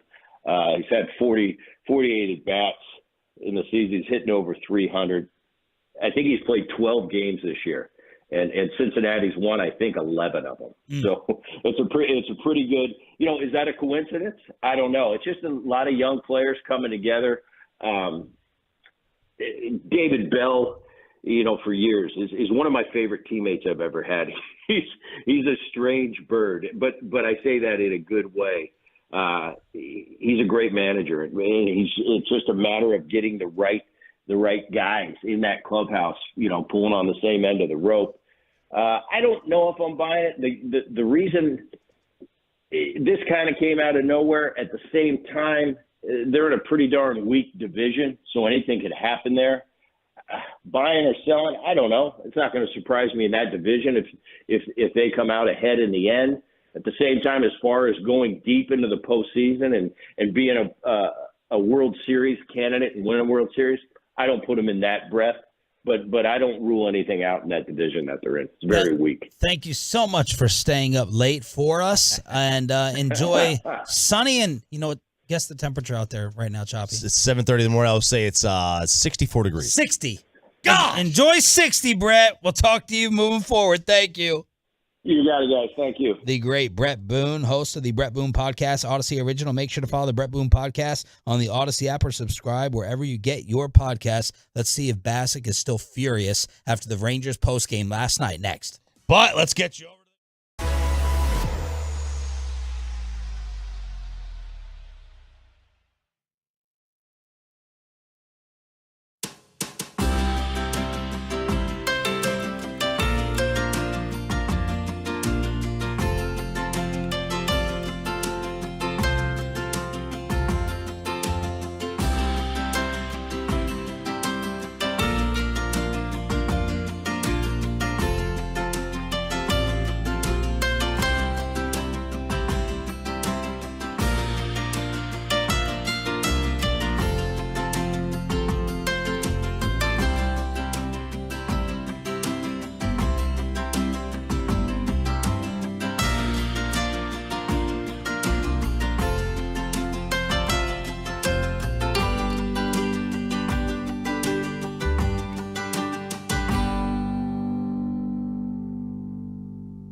is now time for Crosstalk with the KMC Masterpiece. We have Kevin Hagan.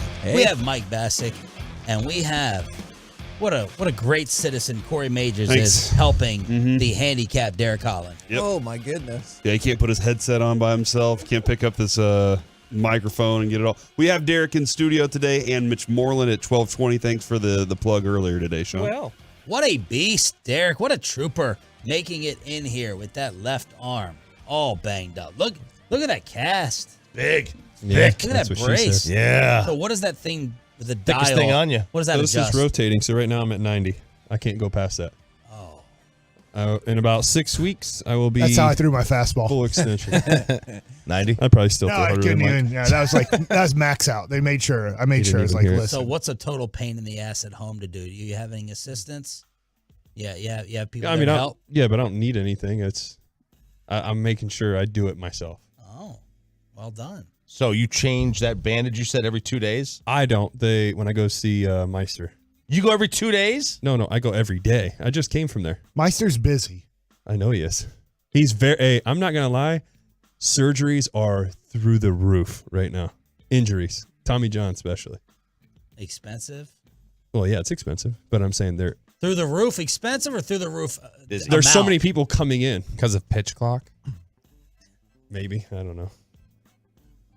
I don't want to point to that, but yeah. Okay. Well, You shouldn't be pointing at anything right now. let's hear. Oh my God. Fan cam. I've done that on the fans cam a couple times. It's okay. It's not even looking at me, so we're good. Let's hear Mikey Bassick last night on the Bally Post Game Show after the Rangers were cheated. If that's blocking the plate on close plays where you have to catch the ball and apply a tag, then every human being who slides into home plate is safe the rest of the lifetime in the history of baseball. So if that's the right call, if the person that's the replay official in New York is right, then everybody who slides into home plate as there's a bang bang play has to be safe unless the catcher catches the ball, then dives his whole body out of the way of home to then Superman tag the guy at home plate. Then we have a play where you did not block home plate because you Supermaned your way out of the way so that the whole plate was there. And that's a joke. I mean, who's ever doing their job in New York, that's a joke. I like it. Were you fired up last night? I was furious because, look, were the Rangers going to lose that game? Maybe. It was going into the ninth inning tied. You'd just blown a 2-run lead, right? You needed 6 outs. Hey, we got a 2-run lead. Our offense, hey, maybe they didn't get as many runs as we wanted, but they have taken a 2-run lead and you need to get 6 outs. And the bullpen only got 2 outs because the last out there was throwing a person out on a base hit. So there's that. But I hate when things are unfair. I don't like unfairness. Yeah. And if that would have happened, like even Steve Stone, right? I don't know if you guys have heard it or not, but like the White Sox, even their announcers are like, wow, this, without saying this is a joke, but I guess we're going to win because of this joke. Yeah, so, they were like, we're really surprised. So it's infuriating that somebody is uneducated enough in New York, who's a former umpire or current umpire, but that was his job last night, is to drink some beers and watch baseball and then make calls, is that yeah, who's the Dean Blandino of baseball? He would look at that play and go, you know what? Jonah Heim almost ended Elvis Andrus' career by the way that he did that. Because really that rule is in place to make sure that nobody breaks an ankle if they're sliding feet first. Nobody breaks an arm if they're sliding in head first the way Elvis did. Nobody hurts the catcher on a close play and that you try to make some sort of slide that avoids contact. Everybody did that. At no point did Elvis look like he was ever in danger. 30 feet from home plate, he was not in danger. 10 feet from home plate, he was not in danger. He slides his whole body through the plate. His hand hits home, then his forearm hits home, then his knee hits home. And you're like literally he slid through. There was not even like a body adjustment, and Jonah's out of the way. After he tags the lower part of his arm, he gets out of the way. And you're like, what are you watching, dude? You would almost think a fix is in. Like when people wonder about gambling in sports and like you go, dude, like that, when you do something like that late in a game, you wonder to yourself, hey, that seems really fishy. So do we have news over here? Well, this is Evan Grant's tweet, and he got confirmation from MLB this morning, and it was about 30 minutes ago when this happened. And he said it was all the initial positioning was illegal. I got the email on that. Yeah. As And- media people, we get the email. Well- When you watch the initial deal of Jonah is on the inside part close to first base because that's where he wants to receive the ball. The ball takes him to the outside. If you watch it, he hops both of his feet, not just like his outside foot, his left foot, to then straddle home. He takes both feet, shuffles them to the opposite side of home. So he gets on pretty much the other side of home and backs up. So when Elvis touches home, literally he touches the front edge of home with his fingertips. So he couldn't have touched the base any quicker because he's given him most of home plate. In fact, the front part of home plate to make sure he touches it. And then the crazy thing is literally about 30 minutes later or less, Manny Machado turns a double play where the catcher for San Diego is straddling home plate 1 foot in front of home plate, catches the ball, drops his whole body in front of home, and tags the guy out. I would have much rather them have said that he was just safe. Yes. Than this. That's what I Because said. I could look at this at the play and say, disagree, but okay. That's what you see. This was like, they just botched it. This was a complete misinterpretation of blocking on plate. What do you think of it? I thought it was terrible. I mean, what is he supposed to do? He was in the right spot. He did the right things. Like, watching it over and over again, there's nothing else Jonah could have done that would have, What do y'all to think me, of the- feel like it would have been blocking the plate. I thought he gave plenty of plate. What do y'all think of just the spirit of the rule? You agree with the spirit of the rule? I get it. I Yeah. understand you're trying to protect the players. And it I'm was a all for it. superstar, right? I mean, you were in the game In the at the prime. time. If it was anybody else, if it was a random catcher. If it would have been Jonah Heim. Yeah, if Jonah Heim would have broken his leg last night and this rule would have been in place, they wouldn't change the rule next year. Like, we don't care. I don't It's know. Jonah Heim. I kind of feel like they might, just because of the severity of the injury. The entire tweet from Evan is baseball officials confirmed a reason for overturn was his initial positioning was illegal. Subsequent actions while not in possession of the ball hindered and impeded Elvis's path to home plate. Evan asked for further explanation to clarify what exactly made it illegal. Elvis's path didn't change. He was doing the exact same thing. Derek, I mean, it did. That's what Major League Baseball told us. It's I know, rounding but third. there's no accountability. Elvis saw him and was like, hold on. That's illegal. I need to reposition the way I'm running. Except none of that happened. I would say now I know there's 2 jobs where you can play God and you're never questioned. goodness. Oh, boy. And that would be being an umpire referee, that you can do whatever you want, right? I even go back to the college game where the umpire, he did get fired after the game was over, where he called the ball 3 feet outside because he hated the other college team and he was getting razzed by them. Oh, and he's yeah. like, strike 3. Well, they did fire him the next day. But like, there was no repercussion for his actions. The game's over. The other team won. I can play God. I can make up anything I want. There is no questioning me. And then if you work at the DPS in Dallas, There it is. and you have to get like a permit or a driver's license or whatever, they get to do whatever they want. So I'll talk about that at 12:45 They get to see 2 people a day.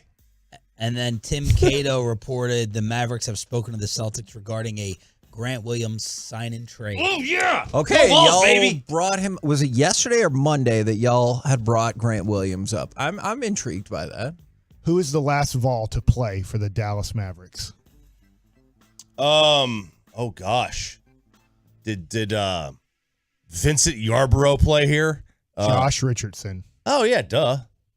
Who's the greatest Tennessee volunteer to play for the Dallas Mavericks, and they screwed up and traded him for a future referee.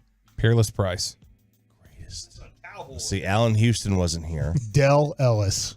I knew that was the answer because I've heard the outcome of the Dale Ellis story before. I would like to give you major props for your pizza making skills.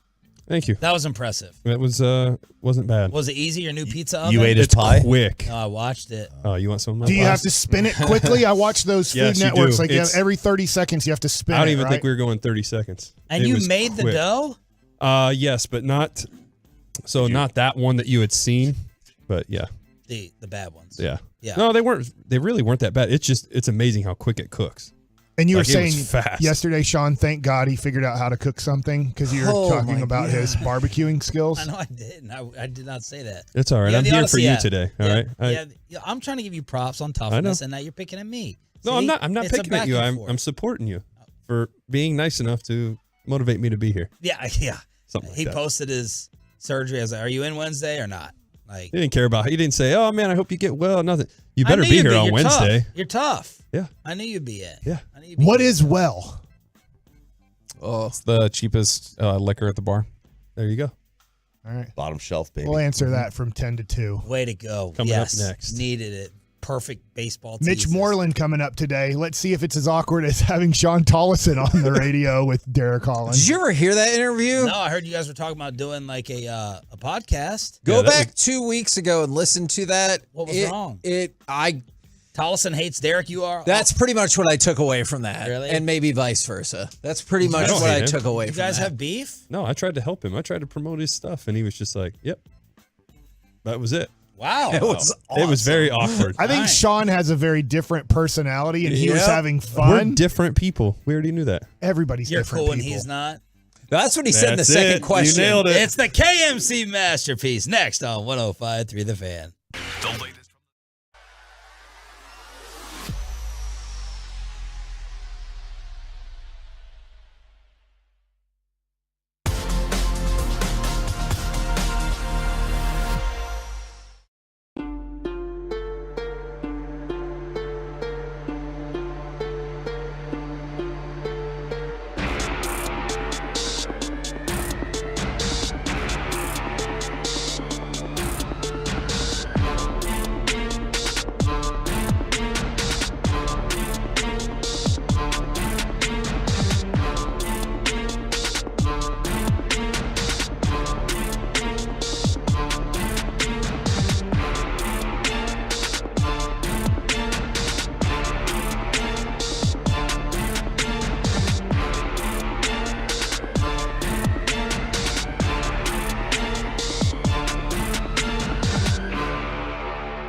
Studio, secured by DFWsecurity.com.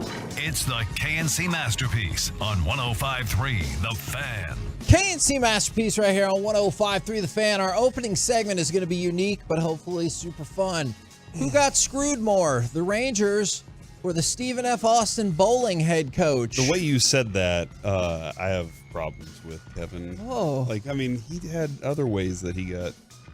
Oh, no, that was the assistant coach. Oh, okay. All right, 877-881-1053 if you want to get in on the conversation. Now, I know we were kicking around in crosstalk. I want to take you to Cut 15, and this is key about the Rangers game yesterday as we have our normal crew, plus Derek Holland. Welcome to the show on Wednesday. I'm sorry, I'm so fired up. We're going to get right into it. This is Cut 15. Keep in mind, this is the White Sox announcers talking about they don't understand why their team got that call. After review, the call on the field is overturned to a violation. Oh, it's a violation by Jonah Heim for being in the line of the slide by Elvis Andrus. So he was out at the plate, but the catcher being in the way creates a run. And here comes Bruce Bochy. Now, he's hot, and he gets out there as quickly as he can. And he just got rung. He got thrown out of the game. Well, I have no idea why that was a violation. What?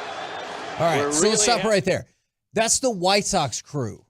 I have no idea They're shocked. why that's a violation. Steve Stone played baseball, so he understands how baseball works. Yeah. There's a person who I don't think has ever played a game of baseball in their life making a call in New York. And so he's thinking, gosh, I don't know if I was playing baseball, which I never have. I don't know how in the world I would slide or catch a baseball. So let's just call him safe. It's Stupid. It's horrible. It's stupid. I wish that the Rangers were still winning. So then you could say, dang, the Rangers were still winning. That took the lead there. It wasn't a tie situation. Yeah. So I guess you did have the ninth inning to make up for it, and it was a 1-2-3 inning. And I think it's very tough. I'm not comparing it to 2015 after the shock of Batista hitting the home run, but I think the Rangers were so in shock what just happened, how they could call that I think having quality at bats in the ninth inning was going to be a little bit tough on like, what's going on? Like, how could they do that? How could somebody who's not here, the umpire at home, make a call? And the umpire at home, obviously he told Boch, as Boch was saying, and Jonah Heim was saying, no, they can't give an explanation. They didn't make the call. They're like, we're not making the call. We made the call as out. We thought you were fine, but they're saying you weren't, and we don't know why you weren't. We're actually the human beings umpiring the game here, and we thought you were doing your job. So why wouldn't they do what, all the players have to do as well as a post-game interview? Why can't umpires do that? Hey, we made this call. That. This is something that this is what happened. This is what we saw, whatever. That's what I feel like is something that's missing. There's no, and we said this last time, we had an issue, I think it was last week, with umpires. There's no accountability. Like, there's nothing they have to say. It's like you talked about in the crosstalk. Oh, they can do whatever they want. They play God. All right. Well, I don't have to tell you why I did this or that. I can just go about my business. Next game's tomorrow. Here we go. It's a very tough job. I will say this, umpires are amazing at their job. When you watch replays and they super slow-mo it and they get it right when a guy, the back of the glove, the ball's hitting the back of the glove while the guy's tippy toe is just off of the base and they call him out, you're like, these guys are amazing. So I want to make sure I do this. I do think most umpires are freaking amazing how they can see 100-mile-an-hour moving fastball, a breaking ball, be able to have a really good strike zone, be able to make really good safe and out calls. And last night, I didn't think the umpire did a great job for the Rangers in balls and strikes, but he made an easy, correct call there. Now, the safer out was tough because on fast motion when Elvis slid in there, I was like, they're going to replay this because he might have snuck his hand in there before Jonah tagged. And then on initial replay, I'm sitting there with Steve Buechele and we go, good. Because they said, we're reviewing both. And we're like, 100% he didn't block the plate. So we're good there. Let's watch the tag one more time. We're like, okay, got him. He's out. All right, we're going to the ninth inning and we're tied. So it was a call of like, all right, we know that he tagged him before he touched home. The umpire reviewed that as in, we know that. He got that one right. What he got wrong, the umpire got wrong, is Jonah Heim illegally set up 30 to 50 feet before the ball ever got there. What the umpire demands of outfielders is that from 220 to 300 feet away that they throw a perfect ball right to the catcher so he never has to move to catch the ball. Mike, I do disagree with you on the blocking the plate part. He blocked the plate with his glove and the ball in hand, and that was blocking the plate, Kevin. He put his whole glove and the ball right in front of the plate and was like, you can't slide here without being tagged first. Who knows? That's baseball, you dumbass. That's why Simeon did the right thing earlier in the game. I think Pete and Cavilla Berger for them slid into second. It might not have been him. By the way, he looks exactly like Pete and Cavilla at the plate in the way he runs and his barrel chest.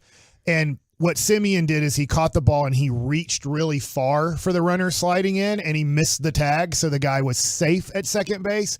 And that's what they want to make sure is make sure the runner can touch the base first. Yeah. Heim had enough time to take the ball out of his glove and peg Elvis in the forehead with it. And that's who I told Kevin, who I feel worse for is Jankowski. Perfect throw. Gorgeous throw. Oh, it was great. He throws a dart to home and gets a guy out, gets a punch out, and it gets ruined. It wasn't perfect because Jonah had to move 2 feet. He had to move 18 inches from one side of home to the other side. Get it together, Jankowski. Come on. When you see Make his a better feet, throw. Derek, he's literally on the first base side of home. He's giving the whole outside part of home. He's Not even blocking He's the really plate. giving all of home, but he's giving all the outside. But the throw goes to the other side of home plate. So he shuffles his feet to the other side of home and back, as Jonah Heim explained in his interview at the end of the game. He's like, I even made sure to shuffle back a little bit to make Still sure. plenty of plate left. Yeah. Still plenty of plate. Continue. No, I wanted to add that in there. There's plenty of plate, and yet here it is. And I feel like it's the same umpire that threw me out that said I threw at him with the intentions of hitting him when I threw the ball at the top of the net. So this led Terrible to, umpires. we heard the White Sox feedback. This is Bochy, who, I mean, we just had on yesterday. He seems like a very personable He's a nice dude. fella. I like him. Let's go to cut number 7. This is, I guess, his version of anger in front of the media. Those guys, I mean, they're not making a call. I get that. I just want to get clarification on exactly what was called. I couldn't hear, and for that call to be made, I'm dumbfounded. It's absolutely one of the worst calls I've ever seen, and it was done by replay. I just don't get it. I don't care how many times they'll try to explain it. You can't do that in that situation. It's a shame. It's embarrassing, really. You thought he had a clear lane to the plate. What did you see on the play? Yeah, there was never any contact with the catcher. It's a sweep tag. I don't get it. I really That's don't. good. That's good. Here's my question to you baseball guys. Kevin, maybe your recollection of this. I don't get it. This call was created because of Buster Posey's injury, right? Like that's why they went through with this. So now, like, out of all people to understand this, don't you think Bruce Bochy would understand the rule more than any other person, maybe other than Buster, to kind of be like, hey, here's the whole meaning of this rule is because of one of my catchers got destroyed in this situation. Well, on top of that, Bochy was a catcher, if I'm not. Yes. So, I mean, he definitely understands. So, of course, and the way he handled it, obviously, yeah, you got to give him a lot of credit. He kept calm. That was a good Bochy response. But at the same time, it's like this guy knows just as much as anybody else when it comes to catching his own guy that he had to protect. Yeah. And then now he's got another guy that he's protecting, and the rules changed. Why did he get ejected, though? Well, you can't protest it. You can't protest any play. Yeah. Okay, because it's the umpire's like, I can't. What do you want me to say? I didn't make the call. Nobody here made the call. You know, the ump is like, no, I called him out. And he's It's like, like this is BS. When And you're people like, have yelled at me probably. for Bally Sports, I'm like, I don't run Bally Sports. I have nothing to do with Bally Sports except I do disagree. a radio. Yeah. I do a television Agreed. show. But it's just like, oh shoot, what is it going to say here? Oh, Buechel. So he was a coach for a long time after his playing career, and he was with the Rangers. And he said he's been in plenty of spring trainings, and he's not a catching coach. He's an infield coach when he's coaching defense. But he said the catchers almost every day, the catching coach in spring training almost every day work on this rule every day to make sure that you are giving certain parts of home plate, that you're giving at least half of home plate. And that's why Jonah's like, man, I've done this like for 6 straight weeks every year. This is what we practice on every day for 5 minutes to 25 minutes every day to make sure I did exactly what I was taught. I've never been, and he said this, he's never been called for blocking the plate in his life with the rule since 2014. That's been his whole professional career. He's had to do this his whole professional career because when the rule came in, he wasn't a major leaguer yet. So he's like, no, I've learned how to do this. I've been taught well. I do this every day in spring training.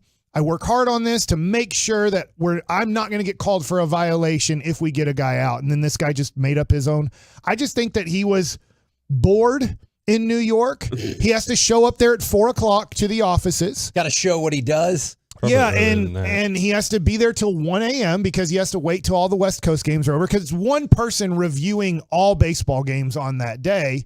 And I just think he was like, I'm tired, I'm bored. Maybe he had some beers with his New York's pizza, and he was just like, just call him safe. Jonah Heim's quote is, I don't know how you can block the plate by standing behind the plate. Let's go to cut 8 because we do have Jonah Heim. Since we heard the White Sox think it was dumb, Bochy thinks it was dumb, and I'm assuming Jonah Heim believes the same thing. I set up like we're taught to set up on the corner of the plate. Ball took me up the line. I even backed up a little bit. He had the whole front of the plate to slide into, so I'm not really sure what else I need to do there. But it's unfortunate that that's the decision they're making in that kind of situation. I mean, we're going in the 9th inning tie game there, and we're making that call is pretty unfortunate and it's upsetting. Is that one of the tougher calls you've been a part of because of the game situation as well? Yeah, and just the unknown of the rule. I mean, I play that like we're taught to play it and catch the ball and tag the guy out. And it seems like they want me to try and not catch the ball and not tag the guy out. So it's unfortunate. And I guess we'll try to get some clarity tomorrow on what better I need to do. I want to ask you guys, because, Mike, we were sitting there watching the Green Bay Cowboys game in that moment. Right. Running up and down the aisles celebrating. What is the more ridiculous review call? Des Bryant caught it? Because they eventually went back and were like, 3 years later, we were wrong. Sorry, guys. We screwed that one up for y'all's chances to get a Super Bowl. This isn't that big, but it's still that ridiculous that they got it this wrong.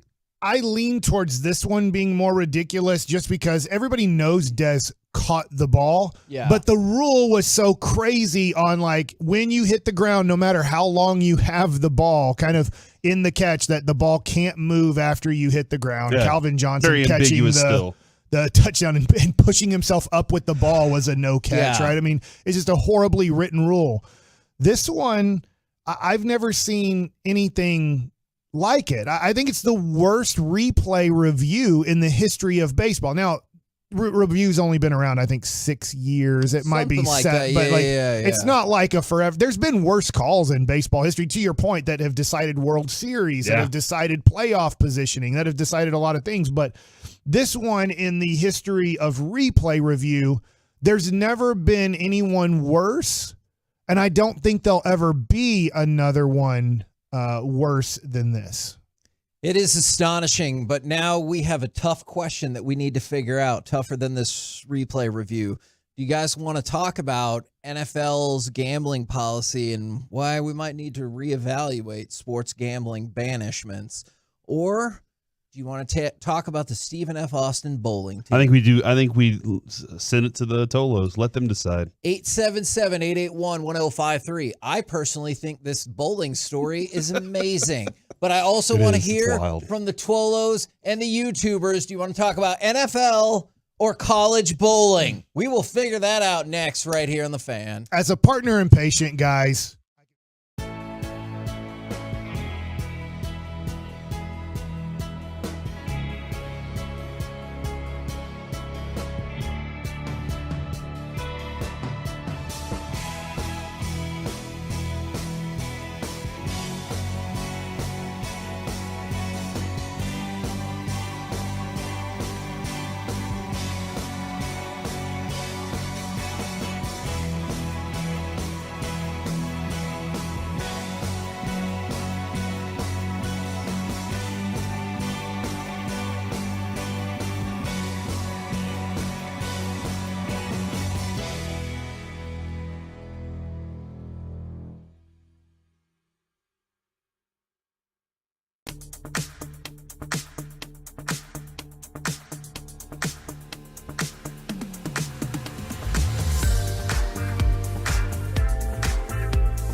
more. This segment of the KNC Masterpiece is also brought to you by Frankel & Frankel. Life is unpredictable. Accidents happen, and Frankel & Frankel are the go-to attorneys for car and truck wrecks in DFW. If you or a loved one has been in an accident, contact Frankel & Frankel for a free consultation at truckwreck.com or call 214 or 817-333-3333. KNC Masterpiece right here on 105.3 The Fan. The Tolos, and YouTubers have spoken. Speak.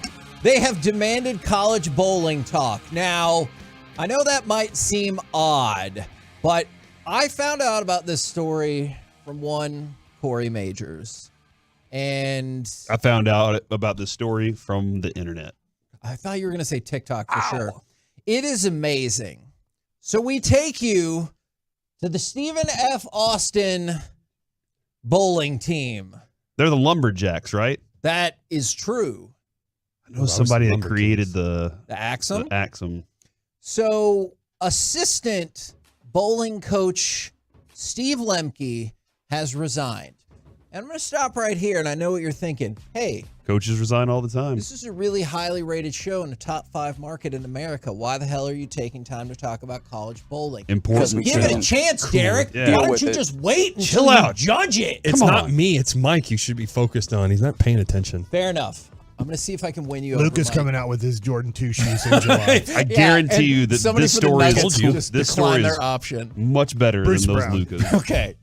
Surprised he even heard you guys. Steve Lemke is, he really hurt I know Derek's you're talking feelings in the about break. former Atlanta Brave. That's Mark Lemke. Yeah. I remember him. Steve, and it's not Steve Avery. I wasn't sure if that was the direction. Name we my were dog going. Steve. I didn't name him Steve Avery. I just named him Avery in I thought you were gonna name him 8th Steve. grade. So Steve Lemke resigned rather than being fired after the university found out he was having an affair with a student athlete. Now, that's problematic, first of all.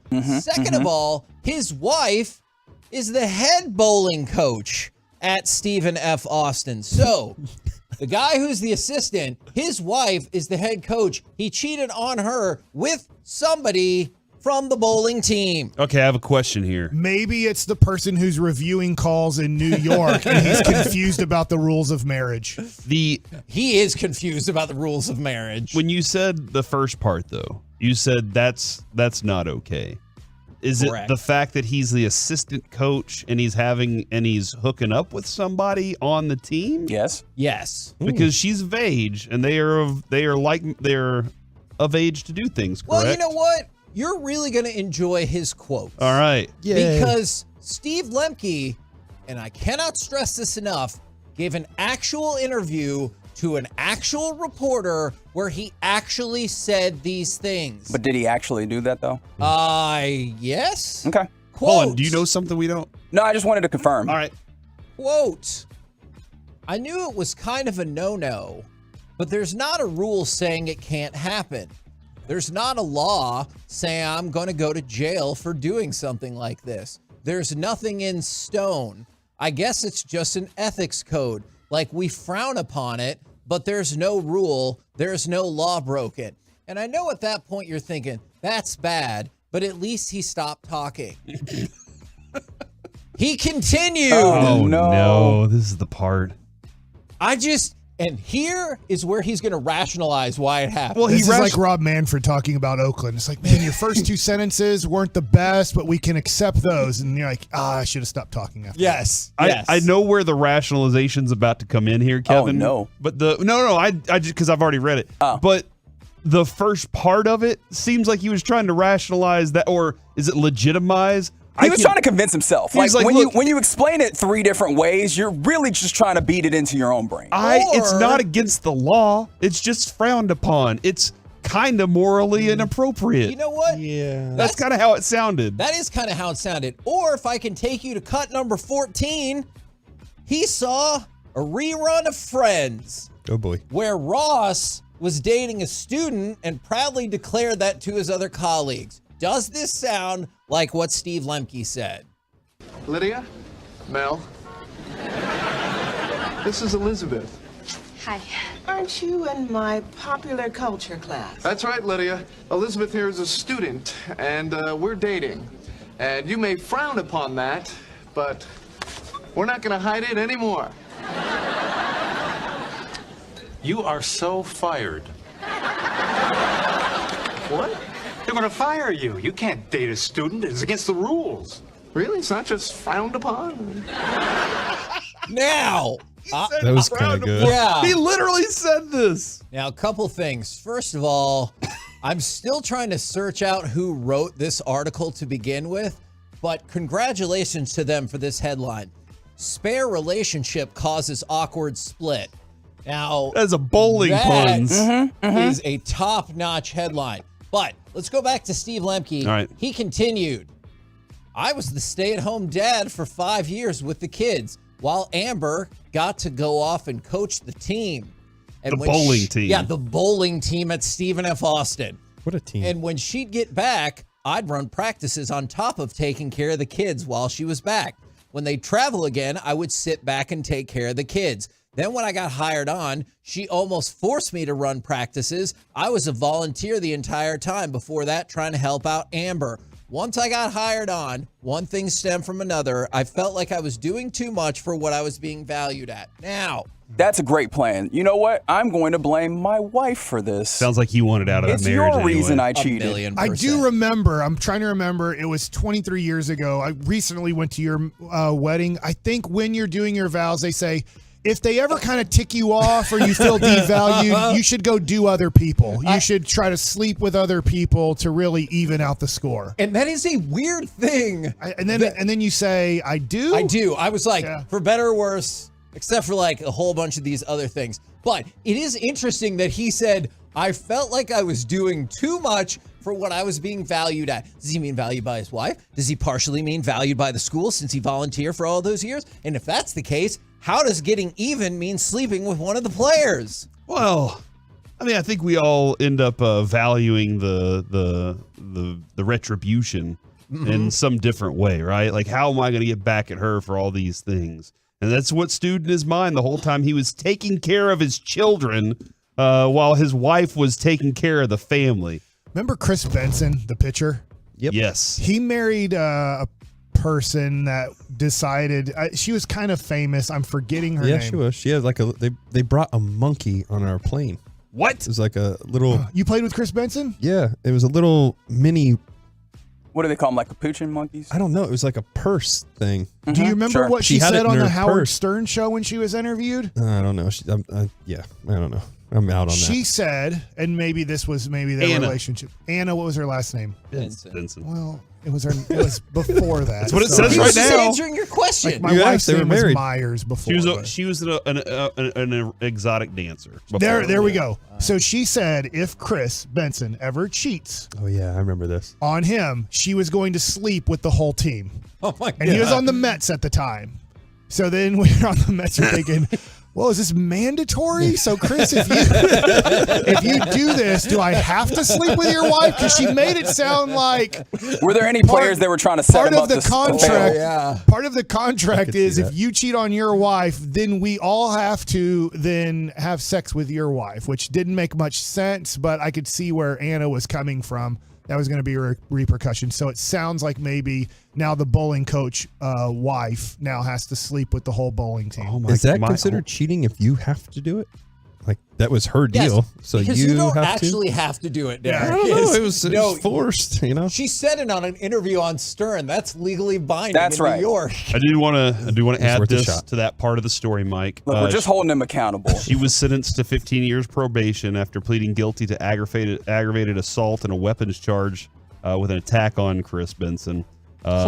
She broke into his house wearing a bulletproof vest, armed with a gun, ammunition, and a metal baton. He escaped the attack, and she was later arrested for the crime. What year is this? This was 13. Oh my God! And she got no jail time, just probation. Probation. Wow. I guess because, she's... The system works. Yep. Wow. She was also believed to be a co-conspirator in the murder with then-boyfriend Paul DeJong. Good God. Who was 19. Charges in that case ultimately dropped against her. That's probably because they gave her probation in that first time when she walked in with a bulletproof vest on and a gun, and they're like, you know what? That probably doesn't deserve The other jail guy time. ended up going to prison. He got a second-degree murder charge, 21 years in prison. Yeah, sometimes it's wild, but There are some people who Wow, I we thought went- would be like, this story's crazy. Yeah. But there were also people who were like, you have to understand, from the 682, it's Nacogdoches. A tenured professor, this is an actual text. A tenured professor whose wife was the local TABC officer was drunk as hell, walked down on the football field, and fell into the kicker's net after trying to coach the team. There we go. So what they're saying is you need to understand The landscape of the place. Yeah. That was the umpires right there. He fell into the net. He was drunk. Nacogdoches is also That where I was it? fished naked once. So What? Why would you tell me Nacogdoches that? always reminds me of Mary Poppins. what? Go I ahead. thought that was like an ice cream flavor. Go ahead. No, This is supercalifragilisticexpialidocious. I don't. Is that You, right? you understand him too well. I know. being Mike Bassett. No. I hate myself just a little bit for the fact that as soon as you said that and you looked at me and smiled, and I was like, crap. You always know what's on I Mike's know brain. exactly what he's thinking right He now. knows. It's a bald thing. Is that what Wow, happens? that's Y'all's powers connect Yeah, like it's like a an little, antenna. like a little Yeah. charge. You ever They're notice just sending signals. if somebody walks by the window and they have hair, we'll just be like, whatever. If it's a bald person who walks by, we'll nod and I'll nod and I'll know exactly. It's like Jeep owners. You know how they wave at each other? Exactly what he's thinking. By the way, just quick side note as we throw out all kinds of rando sports stuff, unless you want to talk more about that. I did bowling want to stuff. ask you about Okay. the bowling thing real quick because the next, don't we always get a follow-up story like 5 years later, and now the assistant bowling coach is going to be married to the bowler, and they're going to be they're going to have a situation where everything's fine, but there's going to be a problem somewhere. Dude, Like that usually happens, right? there's this high school Oh, no. in the Metroplex where their baseball coach Oh, I know this story. started running around with the assistant coach of a different team. And the wife was also a head coach at that school. And she found out about it. Was it on the show Cheaters? I don't know about that, but I'm saying I No, I don't think talked so. to all of Yeah. these participants. Okay. This is a real story. And I heard And a lot of yeah, those no, too. this is a real story. And eventually that head coach had to leave the school, as another head coach in the district told me, yeah, would you really want to stay there if that's what happened? No, I wouldn't. And then that assistant coach who was cheating with a head coach, they ended up getting married. Yeah, so that's what's going to happen. That is a real thing that actually happened. This person is bowling on scholarship, probably.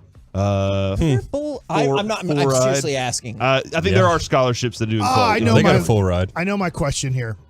You know a lot of parents. I know a lot of parents.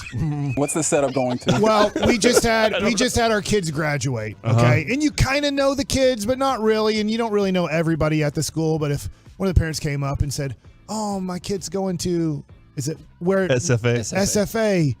They got a bowling scholarship." Like, they're lying their asses off. Like, just say your kid's going to SFA and they like bowling or something. Like, there's no such thing as a bowling program at Stephen F. Austin. And yet, Like, there and is. yet there and is. it's you scandalous. Now you know when somebody says their kid got a bowling scholarship to Stephen F. Austin, they might not be lying. We're the KNC Masterpiece right here on 105.3 The Fan. Coming up next, it's time for Baseball Nuggets with Mike Bassick and Derek Holland. I know you want me to tease this, but I'm sending it back to you. Get inside my brain. And We're not talking more about Ted Williams and cryogenics. Oh, I bet we are now. Thanks a lot. You're inside my head. Next. Coming up in the next G-Bag.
This segment of the KNC Masterpiece on 105.3 The Fan is brought to you by Classic Chevrolet. It's time to get back in the saddle and back on the road with Classic Chevrolet. Enjoy one-time offers on new Silverado, Trax, Equinox, Malibu, and more. It's their way of tipping their hat for those on a tough road, but those that haven't stopped driving. This is Texas. This is Classic Chevrolet. Relax and enjoy the difference and find new roads. KNC Masterpiece back here on 105.3 The Fan. We got baseball nuggets, but to prepare for that, can we go ahead and fire off cut number 2 as we're going to talk about the Rangers and perhaps some baseball things in general as part of Baseball Nuggets. This crowd, many of them standing right now. Here's a liner into left, a base hit. Elvis hits the bag at third. He's being waved home. The throw from Jankowski. Elvis dives. He's out at home plate. What a throw by Travis Jankowski. A one-hopper to Jonah Heim, who applies the tag and will go to the 9th inning, still tied. After review, the call on the field is overturned to a violation. The runner will score. The batter will stay at second. All right. Go ahead. You're not inside my head, so I know. you don't know what I'm going to say. The tone from that was Hicks, right? Yeah. Yep. Yeah, the tone from him was unbelievable. Like he was into it, everything, and all of a sudden, if they would have continued playing it, you hear him go, "Well, he's safe by the overturn call." I hear you, Derek. Yeah, no, terrible umpiring. But you all right, don't back hear to you. me. Oh, my God. All right. That's okay. You ignored me. I am just going to give you maybe a little bit of a hint if you need any type of hint here, Kevin, on what is inside my head. So we've talked quite a bit about that situation. Do I want to talk more about that situation? A little bit. Or what do you think is inside my head right now for my lead nugget? I think it could be Wemby, or you still want to rant against officials who sit in New York eating pizza and drinking beer. Me and you are like bosom buddies of the bosoms. It's Wemby. Okay. So did you guys see the picture of Wembanyama on social media? I think his Instagram. He's gramming. Looking out the window? No, he's holding a baseball and he makes it look like maybe a hair of an oversized golf ball in his hand. Like if you gave a let's say a person with a smaller adult size hand, right, a golf Sean? ball.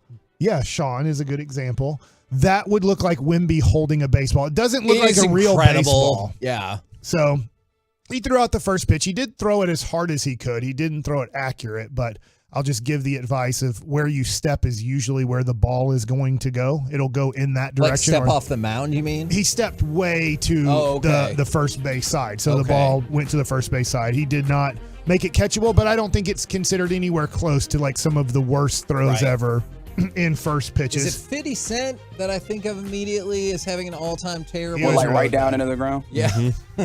And the Reds like Mayor. I remember that one, okay. which was Springer? like really bad. Do you mean the Cincinnati mayor? No, the mayor of the Cincinnati Reds. Okay. They have a position. Sure. It's amazing. It was a horrible pregnancy because Mrs. Red had to pop out a person with an oversized baseball head to get that baby out. So God. I don't What know. are we doing right now? Just keep I going. think we're doing baseball nuggets. Yeah, we are doing baseball nuggets. In fact, I had let's see. I don't. Number 1 was Wemby. Uh-huh. What's inside my head, Kevin? You know me so well. I don't know this one, Mike. I'm sorry. You led me to the water, and I'm taking a drink. Oh, is it about cryogenics again? Nope. We talked about the Reds by accident. Oh, yes. And yes. so it leads me to this question. Now, this is kind of around Major League Baseball right now, and the Reds have won 10 in a row. Remember how upset we were with the Rangers getting swept by the Reds? And rightfully so. At the time, they were not playing well. Ellie De La Cruz was not up. They were one of the worst teams in baseball, and they swept you on the road. And before this streak, they were 6 games under 500. So they were not good going into this. They are in first place in the National League Central. They are 39-35. My question, it can be in general. Hey, guess what? I've watched a little bit of Reds lately because they were playing the Astros, and I got that channel and was watching 3 or 4 innings, and it's interesting to watch, but I'm not really following the Reds except for their winning streak, except for being in first place over right now the Milwaukee Brewers. When do you start really changing your mind and believing in a team? And I'll just add this on too, and then you can talk about it, is I think a lot of people around Major League Baseball after the month of April go, yeah, the Rangers have gotten off to a good start. They're over 500, but bad teams get off to good starts. This is an average team getting off to a good start. They'll cool back down. Well, now we're getting close to the end of June, and everybody knows the Rangers are a good playoff contending team.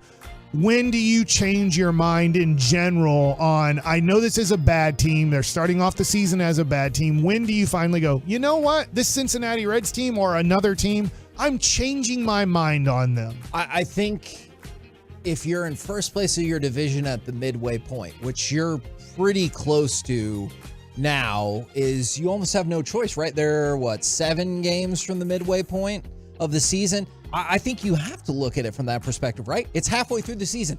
We're in first place. Acknowledge, though.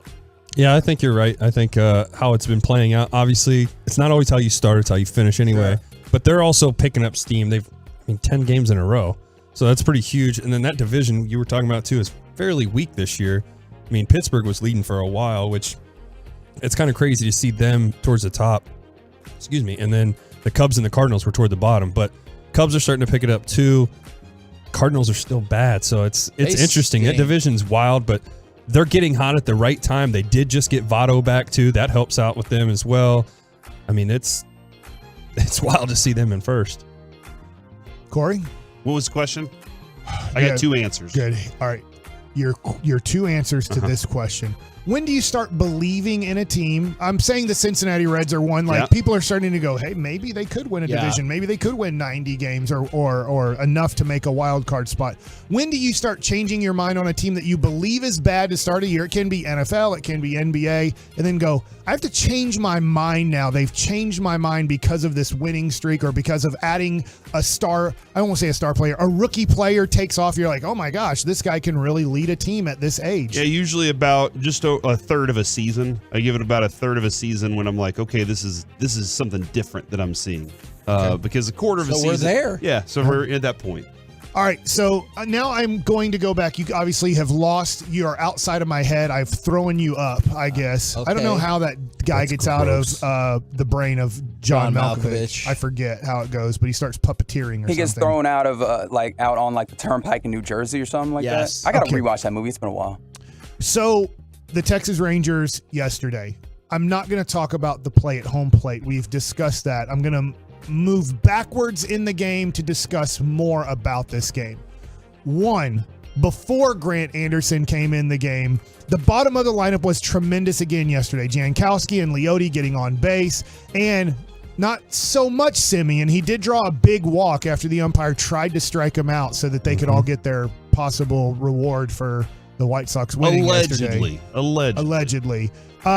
Is Semien, Seager came up huge. 5 of the 6 RBIs were his, but the Rangers did have the bases loaded in the 7th inning with nobody out, 3, 4, 5 coming up. So sometimes we start overlooking things because of an umpire's in New York's horrible decision, but there were at times, Kevin, where you're going, dang it, 6-4 is nice, and hopefully we hold on, but probably should be at least 8-4 right now, because Dylan Cease was on. By the way, if you're watching that too, real quick, I guess I keep talking, but Dylan Cease is a guy that if the Rangers wanted to trade for, you'd have to give quite a few pieces up for, but he looks like a really good pitcher. He has been. Can I add?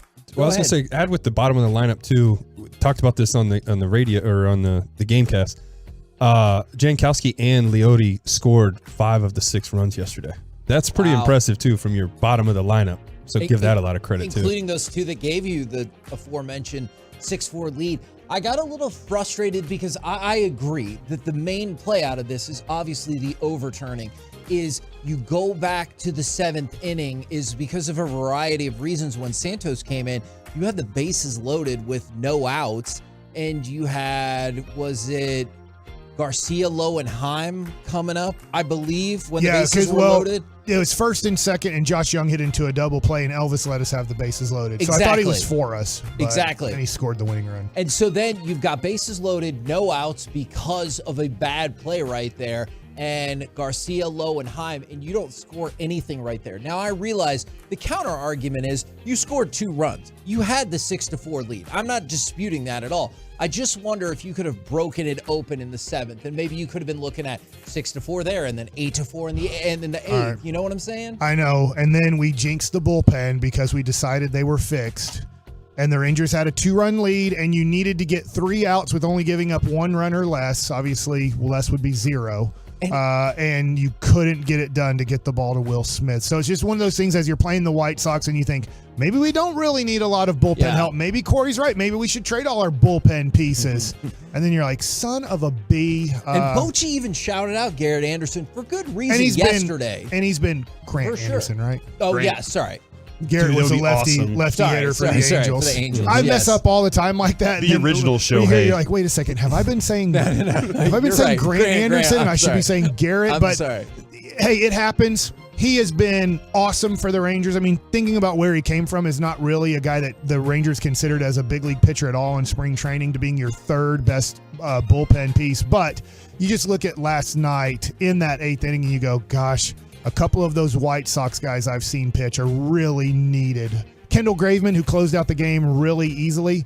If you could have Graveman and Smith sharing the 8th and 9th inning, so however you want to match it up, you like that there's 2 big lefties coming up in the 8th, you move Will Smith to the 8th inning, Graveman can close out the 9th, vice versa. If you like the righty matchups in the 8th inning, that would be great, Derek. So no Kelly? I'd love Kelly. But I think Graveman's you think that's better. the easier pick to get? No. I think probably Kelly's easier to get. I'd like to get both. I need 2. And I think I want righties because Will Smith I know is a great lefty late guy. I like Brock Burke in a weird way. People have asked me this and I don't know why Bochy has not used him as much. I'm not saying I'm out on Aroldis Chapman. If you get a lefty, you get a lefty, but you definitely need a righty to kind of push Spores, who's been doing great, Anderson, who's filling in the role pretty nicely. If you push them back 1 or 2 spots, it just makes that bullpen look a lot better. Yeah, I agree. That's it, man. That's Nuggets. I'm out of time. You should know this. You're in my head. What's coming up next, Kevin? We're actually late, Kevin. What happened you were inside my head. You wanted to say something else, didn't you? Yeah. But I was going to say of me, and then oh I was my God. Now I need to change the way I say this. Breaking down the MLB player poll. No Friday for me. With 2 former major leaguers. We'll do it next right here on The Fan. Coming up on The Fan.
From our fan studio, secured by DFWsecurity.com, it's the KNC Masterpiece on 105.3 The Fan. KNC Masterpiece right here on 105.3 The Fan. You got me, Kevin Hagler, Corey Majors, Mike Bassick, Reginald Atatula, and it is a Wednesday. So Derek Holland joins the show and attempts to get his headphones on with one arm. It is quite the sight to see. Successfully, though. He's doing got it it on. successfully. I know. I'm proud of you.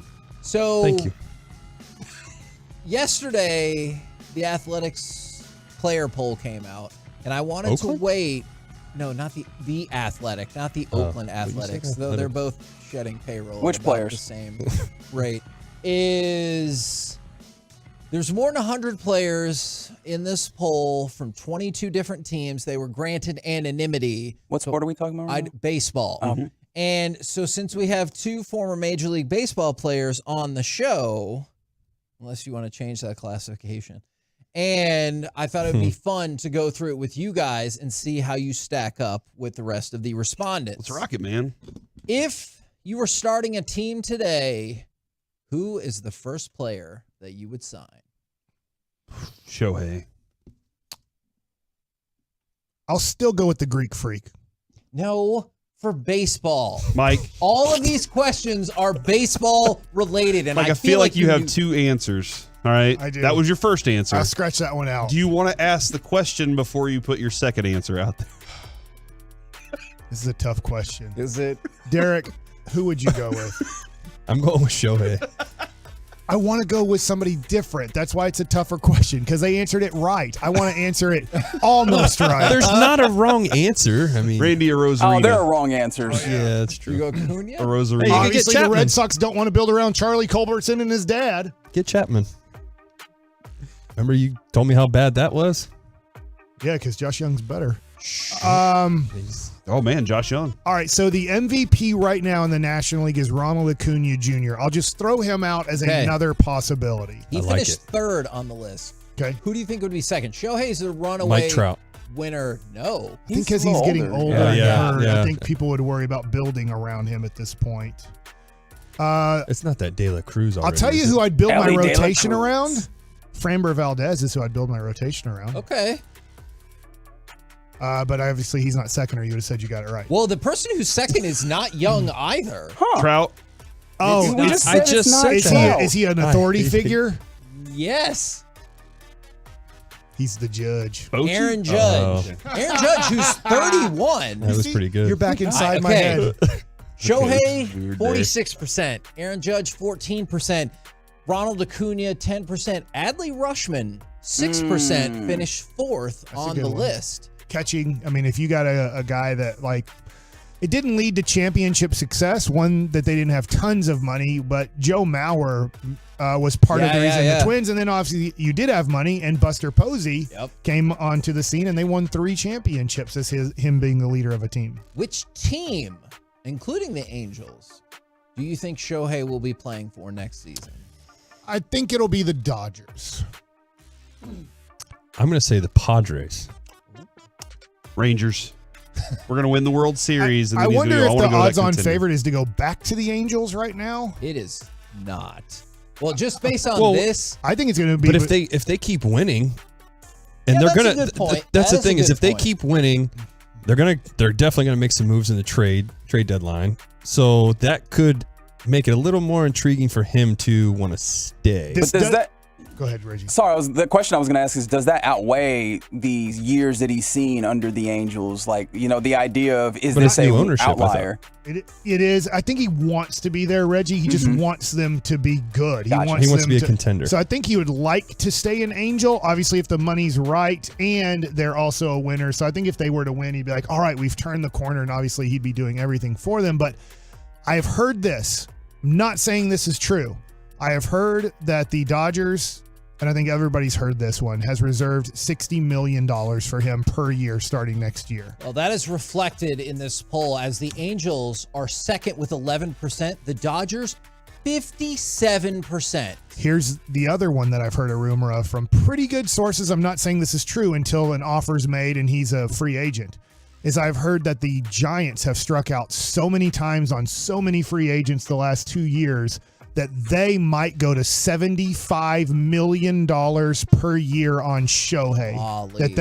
That if they're going to trump the Dodgers and they want to get a guy, and they're like, listen, we're tired of losing. We had, whether it was Carlos Correa or we had, I want to say they had another guy this year that they thought they were going to get, and he left too. It might have been Trey Turner. Rodon? Was it Rendon? I know left and went to the Yankees. Rodon. But like, they might have been really high on also Trey Turner, and he turned them down. Judge. Swanson, possibly. Yeah, Judge was right? Judge was a big one, and he turned them down to stay with the Yankees. So I have heard that they're going to be like, all right, you want to turn us down, Shohei? You're going to have to turn down $75 million a year to go to the Dodgers or stay with LA. Now, he's like, I got integrity. I'll turn it down. Yeah, if the other offer's $60 million, that's fine. I don't know if that's totally integrity. If integrity is $75 million or nothing, then we'll figure it out. But I'm curious if he gets, like, let's say he does have that. He gets the 70, what'd you say, 70, 75, whatever, and 60 from the Angels, and they're winning. Wouldn't he want to stay with the Angels since he already knows? I mean, personally, I think I would. I know it sounds already insane comfortable there. to turn down 120 to 150 million, depending on how long the contract is. But if on the other side you still get 600 million, you might be able to live with that. The rest of the top five, the Padres, the Mets, and the Yankees. I'm so sorry, Corey. Even in the other receiving votes category, no votes for the Texas Rangers. You just wait. What is the best potential MLB expansion city? Nashville.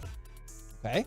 Or Montreal. You It's going to be one of those two. Yeah, Nashville. I don't know which one it's going to be on this list, but I believe those will be the first and second choice. And Vegas is an expansion because they're just moving there. I think Nashville because Kevin, that is the bachelorette party mecca of the world right now. And chicks dig the long ball. Yeah, as Bruce Bochy did confirm whenever he hopped on with this the first time. 69% say Nashville. Nice. 10% Montreal. To your point about those being the two lead candidates from there. San Antonio? San Antonio is in the others receiving votes category, so like top 11. But it goes Charlotte, Austin, Portland are the rest of the top five. But there's Nashville is by far number one. I can see Charlotte. The other thing that you have to think about is there's a little bit of too much East Coast. When you have to redistribute all of this, they want a West Coast to pop up. Obviously, moving to Vegas doesn't give you a new West Coast city. That just moves one out of a West Coast city to another West Coast city. So when you look at the Rangers and Astros, let's just say they were to both leave the West and go into some sort of Midwest or Central division with Kansas City and Nashville, let's say. That would make a lot of sense regionally that's your four teams. The problem is if Houston and the Rangers both leave, you then have Vegas, let's say, the Angels, and Seattle. Who stays? Does that make sense? So that's the thing is you really want one more West Coast team. And what you can do is you can take one of those teams from the National League, let's just say without a lot of history, Colorado or Arizona, and go, you guys are moving into the American League to make sure we have this balanced out where there's 4 teams in the American League and 4 teams in the National League that are West Coast teams. The next one is about the new rules. So scale of 1 to 5. The home plate one? What's that? The home plate rule? Yeah, that's the stupidest rule ever. I don't think they even have a rule at this point. Yeah, I'm sorry. The thing is there's every other umpire would have called him out. There's just one human being. Unfortunately, the one person in his brain who decided to do that. No, it was Ryan something. I forget his name. I have it on the report. Seacrest. On a scale of 1 to 5, how do you think players rated the bigger bases? With 1 being poor, 5 being great. I say 5. From 100 players? So this is like the average. I would. It's the average. I'd say 4 then. I think that a lot of guys like it, and there's maybe a few that don't. 3. I'll say 3. 3.7. So 4. it rounds up. Tell us that we had all the points. Yeah, dude. You said I said it's an average. Yeah, I don't know, man. So you round that up to a 4? You know what? Because you didn't complain? Yes. I don't know. Keep in mind, you can give decimal points. I'm going to go with a 1, Kevin. This is going to cost me. He just wanted us to all be wrong. Yeah, that's only. You were I was right. Within the same number range. You he said didn't from say, 1 to 5. hey, yeah, he said from 1 to 5. We think they're whole numbers, not whole half numbers. Yeah. What? or whole decimal numbers. Okay, let's try this again. On a scale of 1 to 5, keeping in mind this is an average score, so decimals might come into play. The pitch clock. Yeah. What do players say about the pitch clock? What? What What do scale they of 1 to say? 5? Yeah. Oh, okay. 1.9. That would be just a number. They just said a number. Hey, Derek, Kevin's gonna what do snap. you- what Kevin's do you- gonna snap. On the part I said before, with 1 being poor, 5 being great. 1.9. Okay. Hey, I'm going to follow the rules. Thank you, Derek. 4.0328. 3.2. I thought you were going to do pi. 6.4. What's the answer? 3.14159265. What's the answer? You give us the answer. The answer is a 3.7. I was close. I was It's close. the same What's the answer. same number? Yeah, I was really Are you close. looking at the same one? Yeah. I am not. I think it's the same It one. can't be the Wait, same hold on. answer. No, that was a legitimate question. We just wanted to help you out and make sure that you weren't reading the wrong I one. am not. There's so Remember many yesterday, numbers wrong between one. 0 and With the 5, and you Yankees. picked the same number twice. Only had 96 hits. We were just confirming. We were just Shut your Did you know the Yankees only have 96 hits? this Shut up, Mike! Shut up! Okay, all right. We're going to make so there can be no mistakes this time. Doubt it. More than 100 players were asked on a scale of 1 to 5. More with than 100 1 this time. being poor, Okay. 5 being great, Sure. and the numbers in between incrementally increasing. What is the average score for the shift band? Keeping in mind as an average, it can certainly have a decimal point. 4.9. Wow. 4.5. 3.7.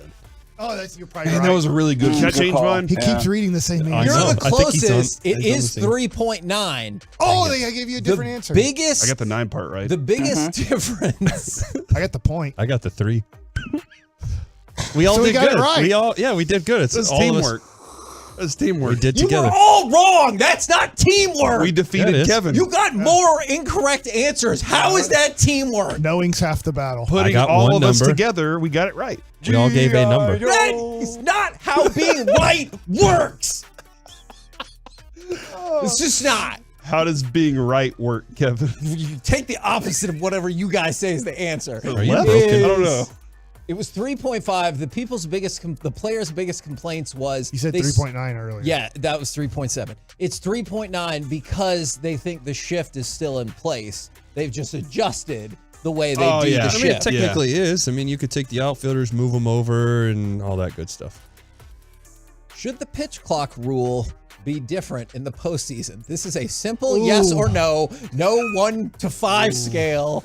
I don't have a simple answer, and you should know that because you're inside of me right now. Whoa, that's weird. All right. How did that It's happen? 11:14 in the morning. Derek, Did you guys not get dinner first? teams are worried about the heat and the pitch clock really affecting their pitchers come July and August. So right now, yes, the pitch clock has sped up the game, and they're positive about it, but they are worried about July and August in Baltimore, in Atlanta, in places where it's still going to get really hot and they don't have an indoor stadium, that they wonder how much it's going to affect the game. Well, maybe they should get indoor stadiums. But yeah, it's going to definitely it's going to play a factor. So what's the answer? And hey, you know what? I actually think injuries might go up even more because of that. I think after 6 innings, they should take the pitch clock out in the playoffs. No chance. Have the pitch clock in for 6 Okay. innings. My answer is yes. Okay. I say You answered it. it should like you be. wanted It to. should change. So yes, it should Okay. be different, but not like Just you add can't just shut seconds it to out. You Just can't. Yeah, you're gonna have to add a couple seconds. more seconds. You can't take it out because then you're gonna get back to Alex Manoah being Whatever. a good pitcher. Now, I guess. Yeah. the primary thought process seems to be if you're going to move it to 20 seconds. Okay. Is that with nobody on? I think yes. I forget. What is it with nobody 15. on? 15. Yeah. And then with somebody on, what are you gonna go? 25. Yeah, you could just up 5 seconds on Yeah, both I would situations. Okay. Then yeah, I would be okay with that. I'd also want to add one more pickoff. Okay. That should In be the there playoffs. Not to infuriate you guys, we talked about the minor league things that they're trying about cutting it down even one more pickoff. 60.7% of players said yes. 39.3% of players said no in the time of the game. time and again is why the no answer came. I do want to go to the Twitch real quick, Kevin. From Knights Pride 21, I'm opening a GoFundMe page for Kevin's new headset. Thank you. And then from Badass Mofo Lady, good morning, Knight. So true. These will be on the MP auction. So we're getting close, guys. We've almost completed the. Oh, somebody thinks I'm on drugs right now. I'm gonna tell you something. Oh, that's right just now. Mike. Do you guys know who Soto Popensky is? Mm-hmm. Yes. Doesn't Mike look like him? Yeah. Huh. He's a boxer, right? Yeah. Mike Tyson punch out. Yeah, he was The good. thing is, if you No, he think wasn't. Mike is doing a bit, spend time with Mike outside of this. People can be in a conversation and Mike will just walk in and be like, hey, don't you guys think root beer is great? And like you're talking about something totally different and he's like, I don't care. That's a good thought. I'd like to have further discussion on that. Coming up next, root beer talk, right? No, actually coming up next, it's Mike. We're going to try to squash the beef. Soto Yeah, I Popensky. kind of Oh, see it. Wendy style. Between Derek and Mike with the moral compass. What do you do when your friend sells you a defective item? 877-881-1053. We'll do it next right here in the Fan. The latest from the Star.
The Masterpiece on 105.3 The Fan is brought to you by Frankel and Frankel. Life is unpredictable, accidents happen, and Frankel and Frankel are the go-to attorneys for car and truck wrecks in DFW.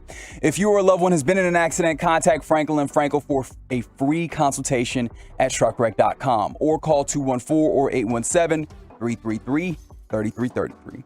KNC Masterpiece back here on 105.3 The Fan. Got a moral compass coming up in just 1 second, but we brought this up in Crosstalk. I believe it was last week.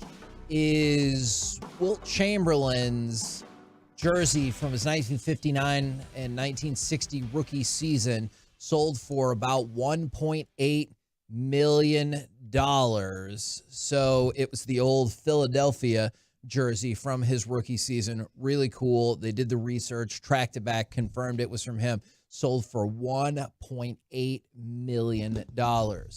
Now, how about we do a little moral compass? You are my counsel. I missed this. The one I turn to when I need my moral compass checked. We have forged this relationship for years, and I depend on it. Now, What's that from? The first part is from a Star Trek? Is it Constantine or Equilibrium? Maybe. I can't remember. We'll have to ask both. This could be about Derek and Mike, or it could be about whatever other situation you want. What do you do when your friend sells you a defective item? Hold on. It was not defective by any means The whatsoever. bed Hypothetically? does not Correct. work. That's your fault. You didn't set it up correctly. I wasn't even at the house. See, that's the problem. You let somebody else do your work. Did Sleep Number set it up when they brought it to your house? Do I just need to go to You Sleep should call Number? them. Yeah, ask them. Say, hey, I need help with my bed. I'm busy. Looking at you, you don't look like you're going to be very busy. Good Lord, Mike. Do you want to help me out with that? Do you think I can help you out? Does this look like I'm going to help you? You can give him a hand. Yeah, you got one Yeah, hand. one. You got one hand that works for phone numbering and driving to Sleep Number and telling Did you them. just say for phone number? That's right. Yeah. What? You Did I call say them. something wrong? Nope. No, not at all. You pick up your phone, you call them, and you get all the answers you need. I'm busy, man. I got No, you're Rangers after this. I got 3 kids. I'm busy picking up for you. I have to Have come a in here and wife. work on Friday and fill in for you. I'll be You're here not this here. Friday. But It's a I know miracle. if you don't want that Maybe. bed anymore, It's a maybe. there's 2 people that work here that need beds. Okay. So you need to talk to Sean or RJ. They Okay. need beds? They don't They need both. beds? That's Ooh. what I heard them talking about. They're Oh, talking my about, wife I will need a be- new bed. My back's been hurting. Okay. I'll definitely talk to them about that. And then Hold on. deal. So you're going to give them or sell them the bed that you It's think not- is defective? it's not that messed he up. thinks is defective. I'm not saying obviously He has to it's just okay call to, Sleep Number. Obviously, it's okay to do. Do people understand what actually happened here? Because y'all just jumped right into the All right, accusations. so Derek and got a bickering. Sleep Number bed. He didn't like it and said it's a great bed. And I was like, man, I need a king size bed. I'm tired of sleeping in a queen size bed with another person. Called my wife. I love sleeping with her. It just that close to her at times. Just wanted a little bit more space for this big body of mine. And so Derek gave me this awesome, I thought, Sleep Number bed that Definitely was. you can make it go up and down. Like hydraulics? Kind of, I guess. like a Tempur-Pedic kind of thing? No, Tempur-Pedic's a great bed. Yep, it is. That's what I've got Like now. a 6'4" Impala. I just- I tell you what, I should have known anything that Dwayne Wade represents is trash. Wait, Dak represents it. Yeah, let's just talk about Wade here. I'm not trying to trash Dak right now. I'm not either, but I'm just saying. So Good bed. So at any point, did you ask if he could come over or redo the installation? Or because who's he? he is Derek, because there's a clear. How am I going to install it? I don't know. You say it's a good bed. Mike It says is. it's If he not. would do it the correct way, which he just probably wanted to do it I don't himself. work for Sleep Number, That's fine. Neither do I. but you said Sleep Number installed your bed, not you. Correct. So all you had to do was call them and say, hey, I just got a brand new bed. I need help installing it. Can you help me? And they'd be like, oh, yeah, of course we can. Just tell us what to do, where you at, and we'll come and take care All of right, it. I'll do that someday. Will you really? No. Probably not now. I'm busy. I'm on the air. got things to do. Wait, your kids aren't even in school. I know, that's the issue. By the way, you said I wasn't going to be here Friday, but I am. All these tournaments are all these Friday tournaments. Like my 13-year-old plays at 9:30 and 1 o'clock on Friday. Ooh. Like, what is going on here? He was also scheduled to be off yesterday and totally forgot and just came into work anyway. Yeah. That's how busy he is. I know. I don't even know my own schedule. So what would make this right? Because I know the bed bothers you, and if other people have bought they feel here's what I'm worried about too. Item from a friend. My side seems to not deflate as much as the other side. So I'm a right sleeper. I guess I'm on the right side of the bed and my wife's on the left side because there's two different sides to sleep number it to your number. And my side the air stays in it more. It still deflates a little bit overnight. My wife's bed side will go from like 55 to 5 throughout the night. So it'll just be a 5 when she wakes up. But I always wake up now and my back is stiffer than when I had a Tempur-Pedic. And you had the same issue. I know, and that's why. But I took care of the bed and got it right. If you love your wife, you would take care of the bed too and fix it so she's not sleeping on the bad side. Wow. He's saying your wife She was so furious that I made the decision to get a different bed that she's like, we're never changing beds again. She's told me this.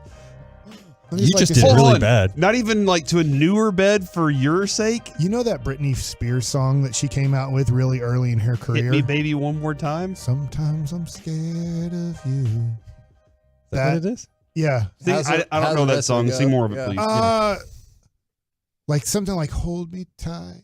Sometimes I'm scared of you, and I can't remember the other words. I'm sorry. It was like a song in the late '90s, right? Mm-hmm. Hit me, baby. I think that's a different song, right? Yeah, those are two different songs. Yeah. But you were busy then too. I'm a little bit scared of Sue. Okay, I'm just gonna be honest. I love her, but sometimes she scares me. So instead of being scared, why don't you fix the bed? Because then you don't have to be scared. She got mad at me for fixing the bed, for getting a new bed. Do you see her side on that at all? The place where you both sleep, you independently decided to make a change?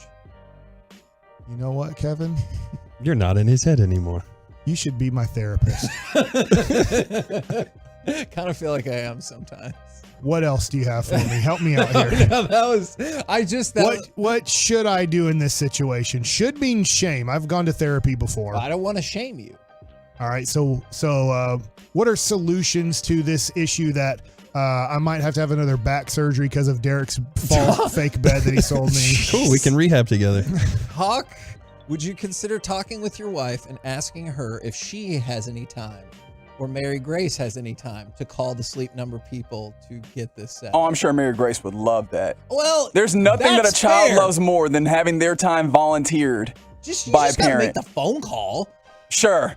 If I talk to my wife about that bed, she might Anna me. I don't think so, but Benson. Oh, it's pronounced anime. Yeah, Mike, I thought it was. We're your anime, too. teammates. Not going to happen. All right. So. All right.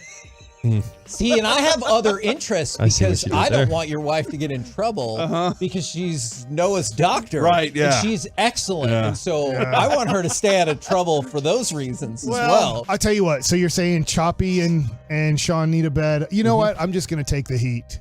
That's what I usually. That's what in my life. I usually just take the repercussions. I'm just like, screw it. I did it anyways. So you're just going to keep sleeping on it, not even try to make any adjustments to help both of you out and getting good quality sleep. I think I just might sell it without Sue knowing. Oh my God. And then try to buy another bed? Yeah. Just real quick. I love this idea. This is my new favorite dig plan. deeper. Quick. That sounds will like get you out of the hole. In my Dig head, deeper. this sounds like the solution. Okay, well, let me read it to you back one different way.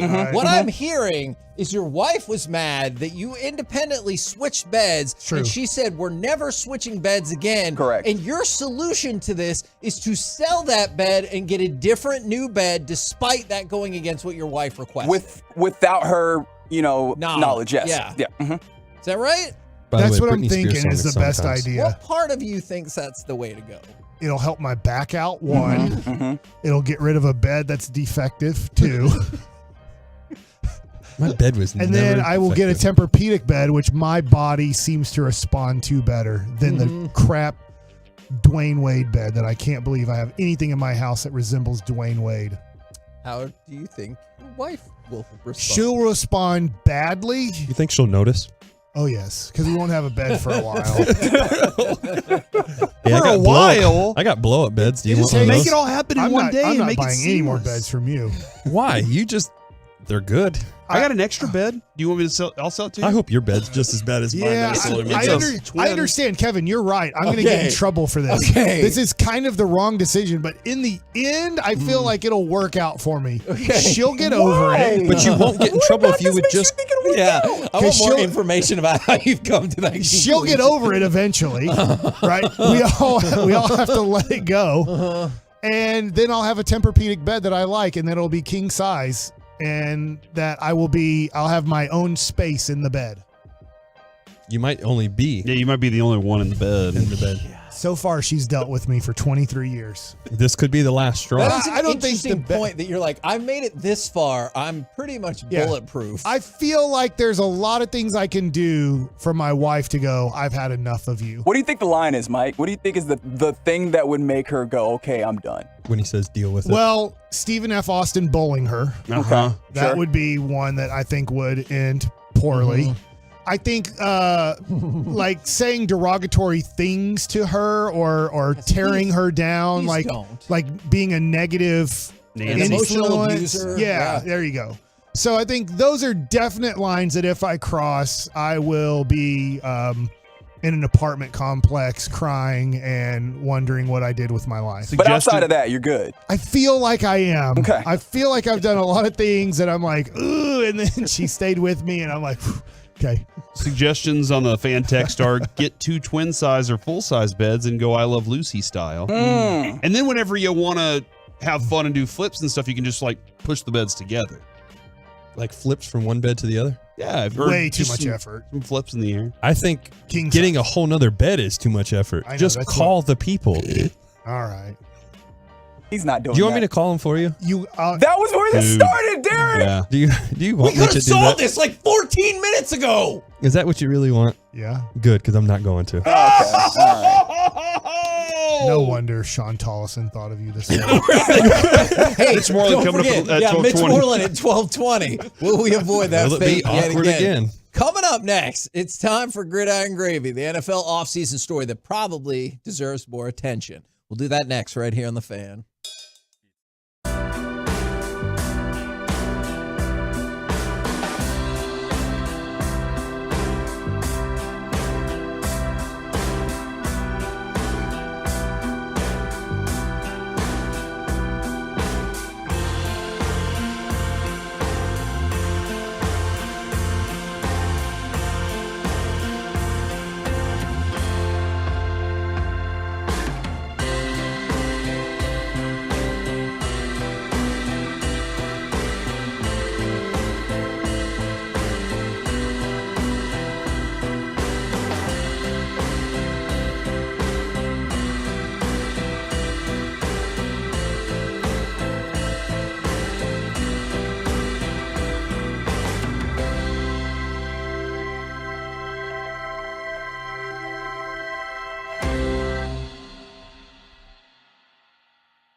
This segment of the KNC Masterpiece on 105 Through the Fan is brought to you by Classic Chevrolet. It's time to get back in the saddle and back on the road with Classic Chevrolet. Enjoy one-time offers on new Silverado, Trax, Equinox, Malibu, and more. It's their way of tipping their hat for those on a tough road but that haven't stopped driving. This is Texas. This is Classic Chevrolet. Relax and enjoy the difference. Snap to Murray.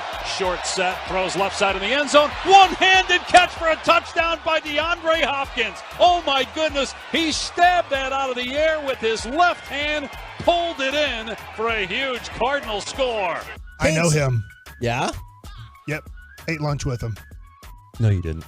In San Francisco at the Super Bowl in a food court. He was with a girl. So he wasn't with you. So he didn't. Was he eat lunch with sitting you. next to you, Mike? Nope. Yep. All right. He was behind us or next to us in line at one of the food court thingies. Uh-huh. And then it's, community seating in a food court area like a mall or whatever. And sat down with me and Jeff Kavanaugh, and then we talked a little bit of football. All right. See, there, that is kind of having like my dinner with Darren Woodson. He was on the other side of the restaurant, but we were in the same restaurant together. So it's kind of like we had a dinner together, We got our food at the same time. Yeah, you did. Now, we are going to talk about the person who threw that pass as we go around the entire NFL and dip into some gridiron gravy. Biscuits. We had talked yesterday about some overblown offseason stories, and so I wanted to go back to NFL.com because we didn't really get to talk about the ones that probably deserve more attention. And number one on that list is Kyler Murray's future. Because I get logistically, you're like, well, shouldn't Kyler Murray, he just signed an extension and everything, but if Arizona is terrible, and my goodness, it looks like they probably are going to be, and you have Caleb Williams, or if you prefer Drake May or whoever, sitting on the board, do you pass on that? I don't think you do. And interestingly enough, that's their decision they made when they drafted Kyler Murray. That is true. They had drafted Josh Rosen in, I think, the 11th pick. Right around the 10th pick. Right. I don't know, but it's right around the 10th pick. They barely gave him any time on the field, and they said, look, we have the first pick. Let's just go ahead and go with the best player that we think. Now, they brought in a new head coach, obviously, Texas Tech guy. Why am I drawing a blank? Cliff Kingsbury. And he's like, you know what? This is the guy I want to build my future around. So I could see if this year, as he misses time early in the year and they don't win a game, and then they win, let's just say 2 games the rest of the way, they don't have very good talent around Kyler. Kyler has been questioned tremendously on his commitment to being a great quarterback in the NFL. I think you go, you know what? I bet we can move him to another team. We're not going to get a lot for him because of his contract, but we will get something for him. And now we build our franchise around a quarterback that we think has better work ethic and as much or more talent. Kevin, I usually rely on you for cap stuff, but I'm looking here. If they were to move on from him right now, it appears the dead cap would be $97 million. So, okay. And then next year, 81. Now, there's a couple of things about that. Is usually the dead cap more refers to if you just cut that player outright. Okay. I'd need a little bit more time to crunch the numbers, like if you traded him. But it's still, the number's still going to be high. If you're rebuilding, even better. Does that make sense? I don't have, if let's just say it's $81 million. Oh, man, I'm screwed $80 million. So what? I'm trying to lose anyways. I'll make sure that I protect my number 1 pick at quarterback, as in maybe I don't even play him the first 6 games to make sure he only has to play 11 games. Make sure I have an offense that, I want to see what he does, but I don't want to kill the kid. And then you go, guess what? I got the first pick again. So now I'm adding more valuable picks to this. I'm not saying this worked out perfectly for Trevor Lawrence, but he had a screw job of a coaching staff his rookie year. And then the next year they make the playoffs. They had the number 1 overall pick. I'm not saying that the defensive player was at Walker that they drafted number 1. That he did everything to turn it around with, Trevor Lawrence. But I think it's not the worst idea if Arizona gets the number 1 pick, take a huge cap hit, take the quarterback number 1, and then the next year you have a number 1 or number 2 overall pick again, and then all of a sudden you probably open up $80+ million in cap space. Now, there's another story on here revolves around quarterbacks, and I got a story just for Derek, is it's underlooked, the quarterback transition in Green Bay. And this is interesting to me because I do feel like we've heard way more stories about what the Jets are doing to get it going with Aaron Rodgers and all of the assets that the Packers have brought in, and very little discussion about, hey, we have seen almost nothing of Jordan Love. I'm not saying like he's got nothing. I'm just saying he's barely played. So what the hell is that going to look like on a consistent basis? I do feel like that's probably should be a bigger story. Yeah, that one definitely should be a bigger story, but I'm very fascinated in what's going on behind your head, Kevin. I'm sorry. There is it looks like an Amazon truck is. I'm sorry. No. We can tell you a little bit about that. So This is serious. In the commercial break, because it's off the It's right off of Lemon exit. 75 Haskell and Haskell, Blackburn exit, is we heard a boom. Like, I think while you were out of the room in the commercial break. I was a potty break. Okay. Oh, that was you? Yeah. That's the boom. We heard a big old boom, and now it looks like you said, it looks like a delivery truck was on fire, or I don't know if it slammed into something and caught on fire or whatever the case is, but now there's lots of a couple emergency fire vehicles trucks over there. Yeah, and it's obviously thrown that exit ramp into chaos. It hasn't affected the actual highway like driving as of yet, but I have no idea what happened that led to this. It's kind of scary looking right now. So, dark cloud. Yeah, the smoke kind of caught my eye as it was getting billowing over the facilities over here. Well, and you hear all kinds of weird noises up here, and we're just like, what is that? And so then that's all started to develop. Let me throw out one more for you. And this is from NFL.com, undervalued storyline. And Derek, this is just for you. Number 2 on the list, the Browns are a sneaky contender. Now, I know... What did I tell you guys? You have said that. Super Bowl. You don't really think Super Bowl, though, do you? No, I do say win the division, though. Okay. I believe that. And then we'll see where it goes from there. Yeah, I don't think they're... Is it because of Deshaun having more time? Yes, I think he's... other offseason move? I mean, obviously, I'm buying in big time to the hype that everybody's putting out there, especially when the Browns players themselves are putting it out there. You know, you heard Njoku was talking about how good Deshaun looks right now compared to last year. I just feel very confident. And the one guy that I do want to put out there, I know we're not supposed to really talk much about the Browns, but Donovan Peoples-Jones is a guy I think is going to have a very big year. Okay. Yeah, he had a pretty interesting year last year where people were kind of like, should I get this guy in fantasy? But my only problem here is I feel like every year there is this national push for that team's going to be the sexy pick. The Browns, that is. Right. And I think this is... They got a lot. Are you they about got to get say in order. this is the year like a Cowboys fan? Yeah, I would? definitely was. And I do. I feel very... with, Geno Smith, though. I did love that. That was very good by him, too. But I just think this is a big year that they make some very, very big progress. Now, a couple things to keep an eye out on the legal front is the police are currently investigating whether or not Tyreek Hill punched somebody at a marina. And so he's under investigation by the Miami-Dade Police Department. He allegedly hit a man working at the Hallover Marina, and Tyreek Hill shared an Instagram story of him on Father's Day celebrating on his boat. He didn't have a punch in there. No, I want to make the joke, but I can't. I feel like the guy was like, it was a dolphin. And they're like, oh, it must have been Tyreek Hill. Right. Because, dolphins attack, dude. We've seen this over and over and over. Far worse than We've seen lots of bad dolphin attacks. So that's where I kind of was with that joke. But this isn't a joking situation. Because Tyreek Hill's had a history, and that's where kind of like you're like, okay, did he turn over a new leaf, or is this an accident? Is the guy just trying to get a cash grab real quick?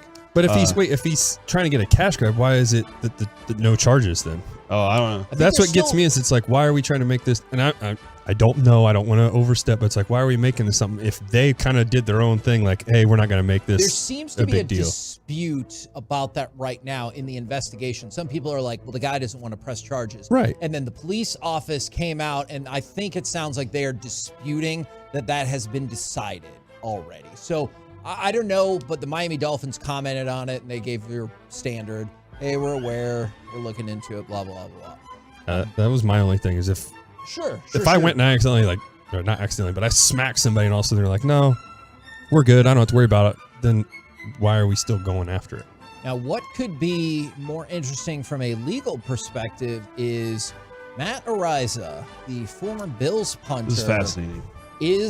Says he is going to file a civil lawsuit because of the false gang rape accusations. And he says he's going to file the lawsuit against the victims or the alleged victim's lawyer for defamation. And so it's interesting because I would have originally thought, and maybe there's other court cases in the work I'm just not aware of, that he would have filed this suit against the alleged victim, but instead it's going to be against the lawyer. So I was looking to try and figure out here, Kevin. Michael Dixon is the Seahawks punter. He makes $14 million or his total value is $14 million. That's and I don't have years on that. I just have the total value. So let's say he was planning on having a 9-year career and he never plays football again, and he gets $14 million for every 3 years, every 4 years or something like that. Is that probably kind of what he's trying to sue for, is what he would have gotten or what he's already lost out on? But see, and that's the interesting part, because Ariza did say that he will, quote, not settle the pending lawsuit at any price.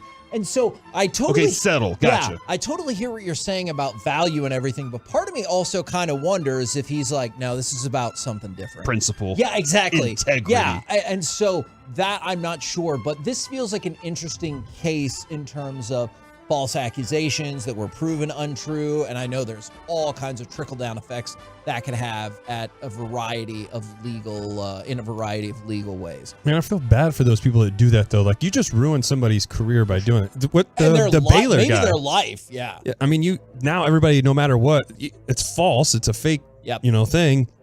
And for instance, the guy from Baylor, like, that's what he has to live by now. Sure. He's known as, this was, and it didn't even happen. Or Duke lacrosse. That's what I'm saying. Stuff like that, there has to be some kind of consequence to those people that do that. Like, something has to happen, because it's not, you're ruining somebody's life and their career. And that's, I want to see how this civil case progresses. We're the KNC Masterpiece right here on 105.3 The Fan. Coming up next, from our very own Mike Bassick. In the upcoming drafts, are you more excited for the Mavs at pick number 10 or the Rangers at pick number 4? I like it, and let me add one more thing. Okay. Corey, your dream prospect could be there at number 10. Oh, my God.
fan studio, secured by DFWsecurity.com, it's the KNC Masterpiece on 105.3 The Fan.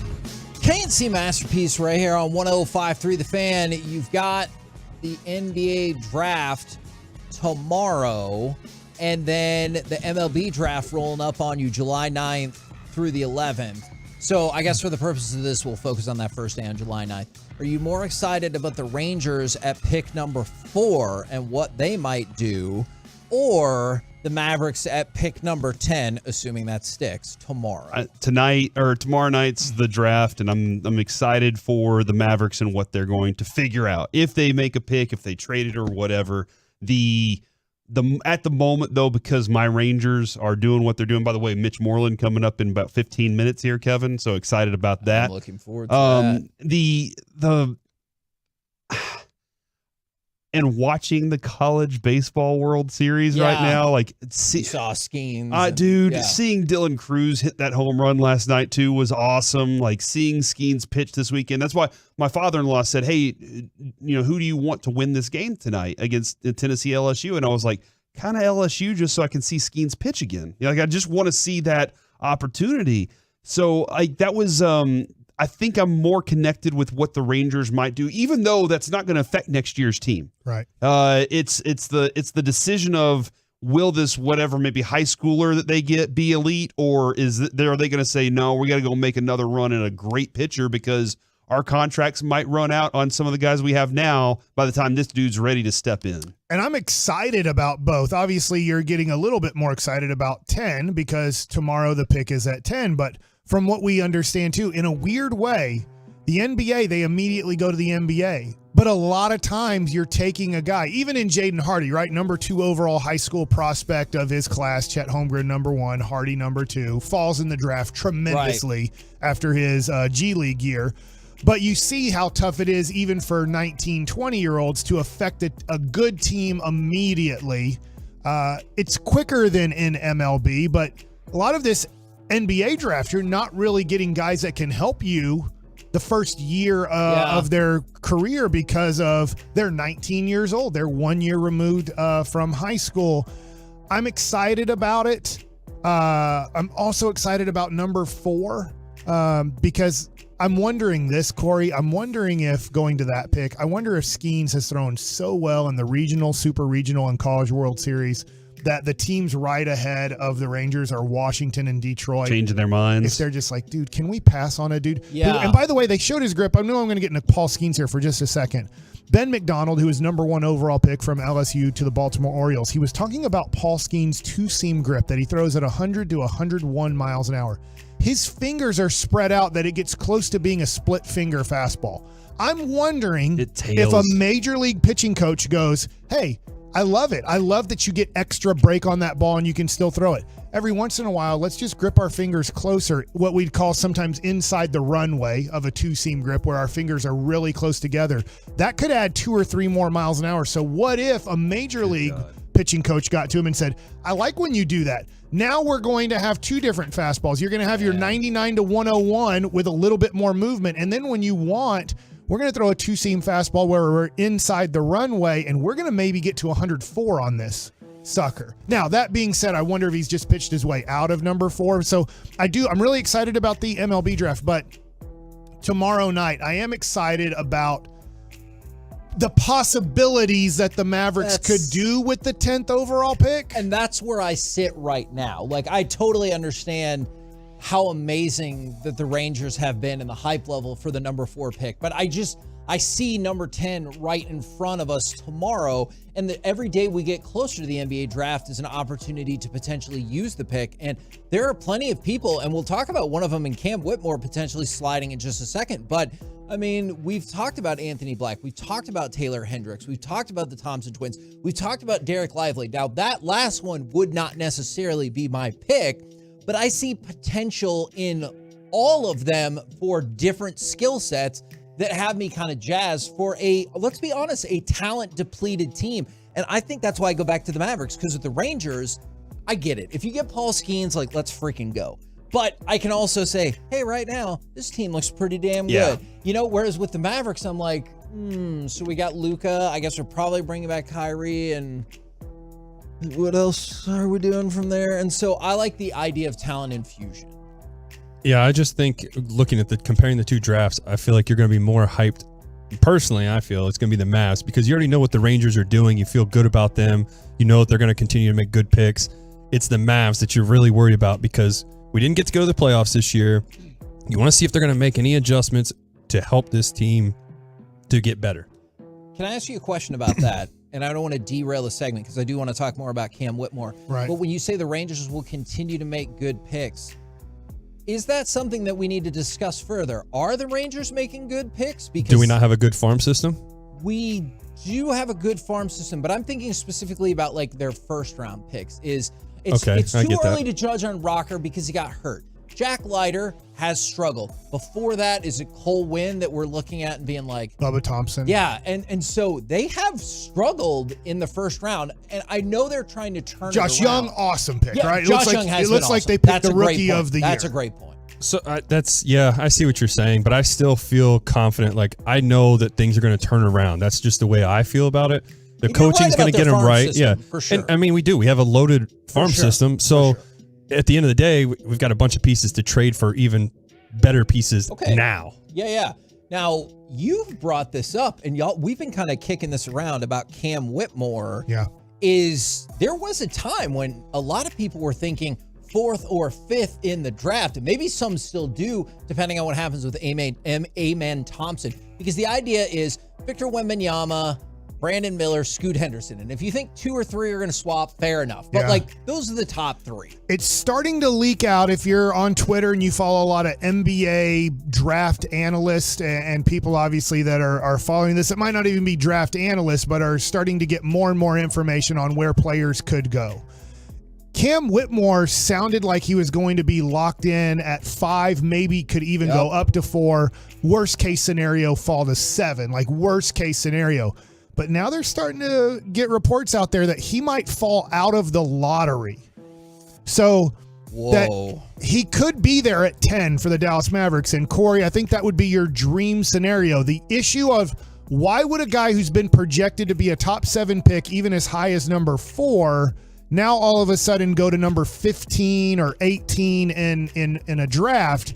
And there's medical concern. Supposedly, it's starting to leak out that Cam Whitmore might have a knee situation that teams aren't excited about. Well, sometimes that is exactly what it is. But also, I was rewatching the Soul Man 30 for 30 about Sonny Vaccaro. Uh-huh. And at this time, he was working for Adidas, and they had the association with Kobe Bryant. They didn't want Kobe Bryant to get drafted by the New Jersey Nets at 8. So they started putting out rumors that Kobe Bryant would go and play in Italy.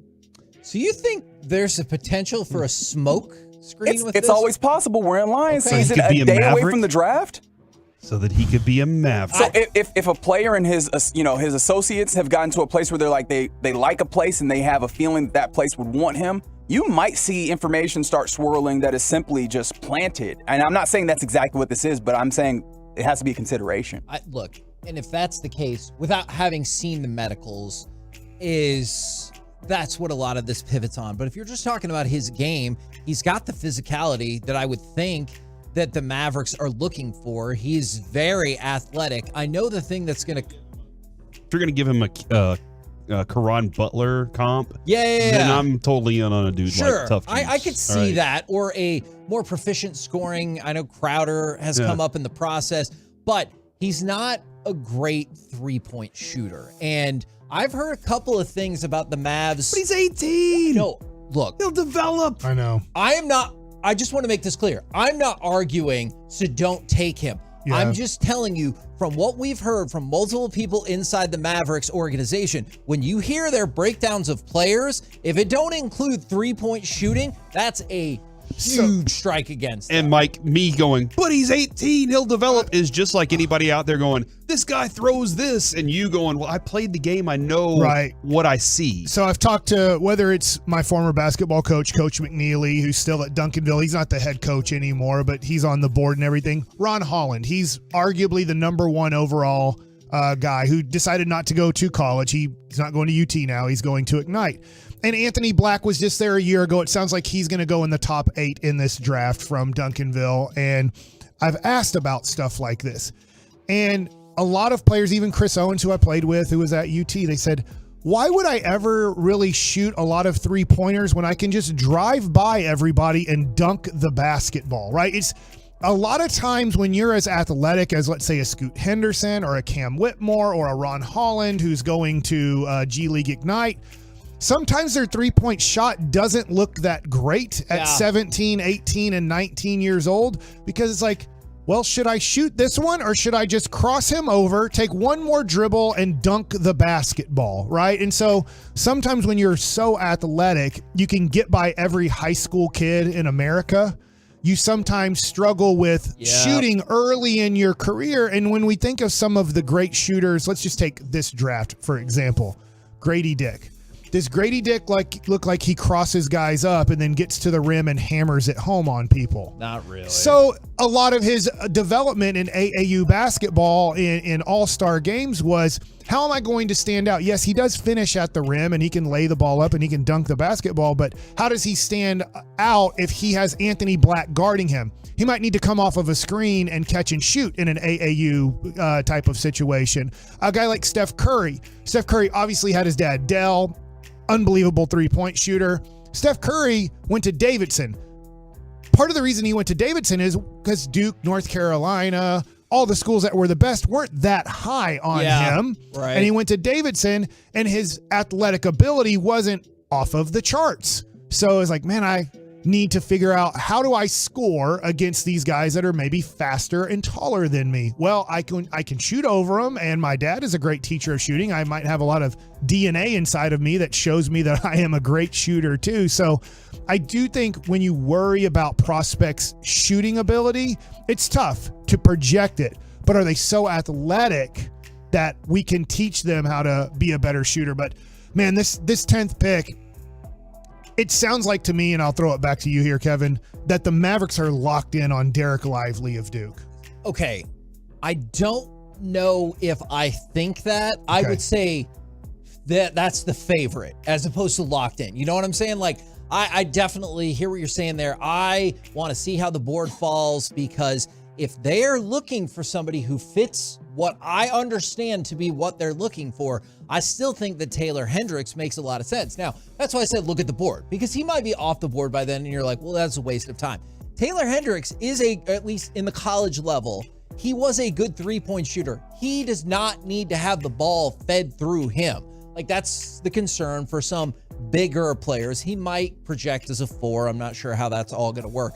You don't have to have the ball consistently run through him. It seems like those are things that the Mavericks want. So I think if the board falls a certain way, I think it would be foolish to automatically take Lively without even giving consideration to Hendricks. But to your point about how wacky this draft board's getting after 3, who the hell knows? Maybe he'll be off the board at 6. A couple other things I wanted to add to my interest in the Rangers thing real quick, Kevin, is one, the way the Mavericks ended the season just disgusted me so much that I'm still kind of like sick about it all. And then on top of that, the last few years, I told you this earlier, I get so caught up in all the trade, the potential things, that I get wound up, and then when nothing happens, I'm like, that was a huge letdown. Right. And so this year, I've decided, Mike, you've done this before. I've decided this year I'm not going to let it happen. I'm just gonna wait till it all comes to fruition, and then I'll make my decisions from there. I think it's a great tease and discussion for tomorrow, the day of the draft, is to go, what do you think you're going to feel like? How do you think you're going to feel Friday morning after the draft is over? And then also kind of expand it to, on July 2nd, how do you think you're going to feel about the Mavericks? We obviously don't know who they're picking tomorrow, if they're picking tomorrow, what trades they could or couldn't make. There's a lot of rumors. Free agency is going to happen. They're starting to get linked to sign and trades and all kinds of different things with free agents besides Kyrie Irving. I wonder, it's a good question to be like, think about tonight. How do you think you're going to feel 24 hours from that situation after the draft is over with the Dallas Mavericks? You mean when we have Nico Harrison on at 11 o'clock on Friday morning? You're kidding me. Yeah, that's the GM for the Mavs. We'll have some good questions for him. Look at you guys. What a show. There you go, Derek. I love it. Show. And we got Derek Hollandall today. And coming up next, great interview. former Texas Rangers first baseman, and we hope ally of Derek Holland. We'll see It if that- is Mitch Moreland next right here on The Fan.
KNC Masterpiece back here on 105.3 The Fan. Right now, we bring to you former Texas Rangers first baseman Mitch Moreland. Good afternoon, sir.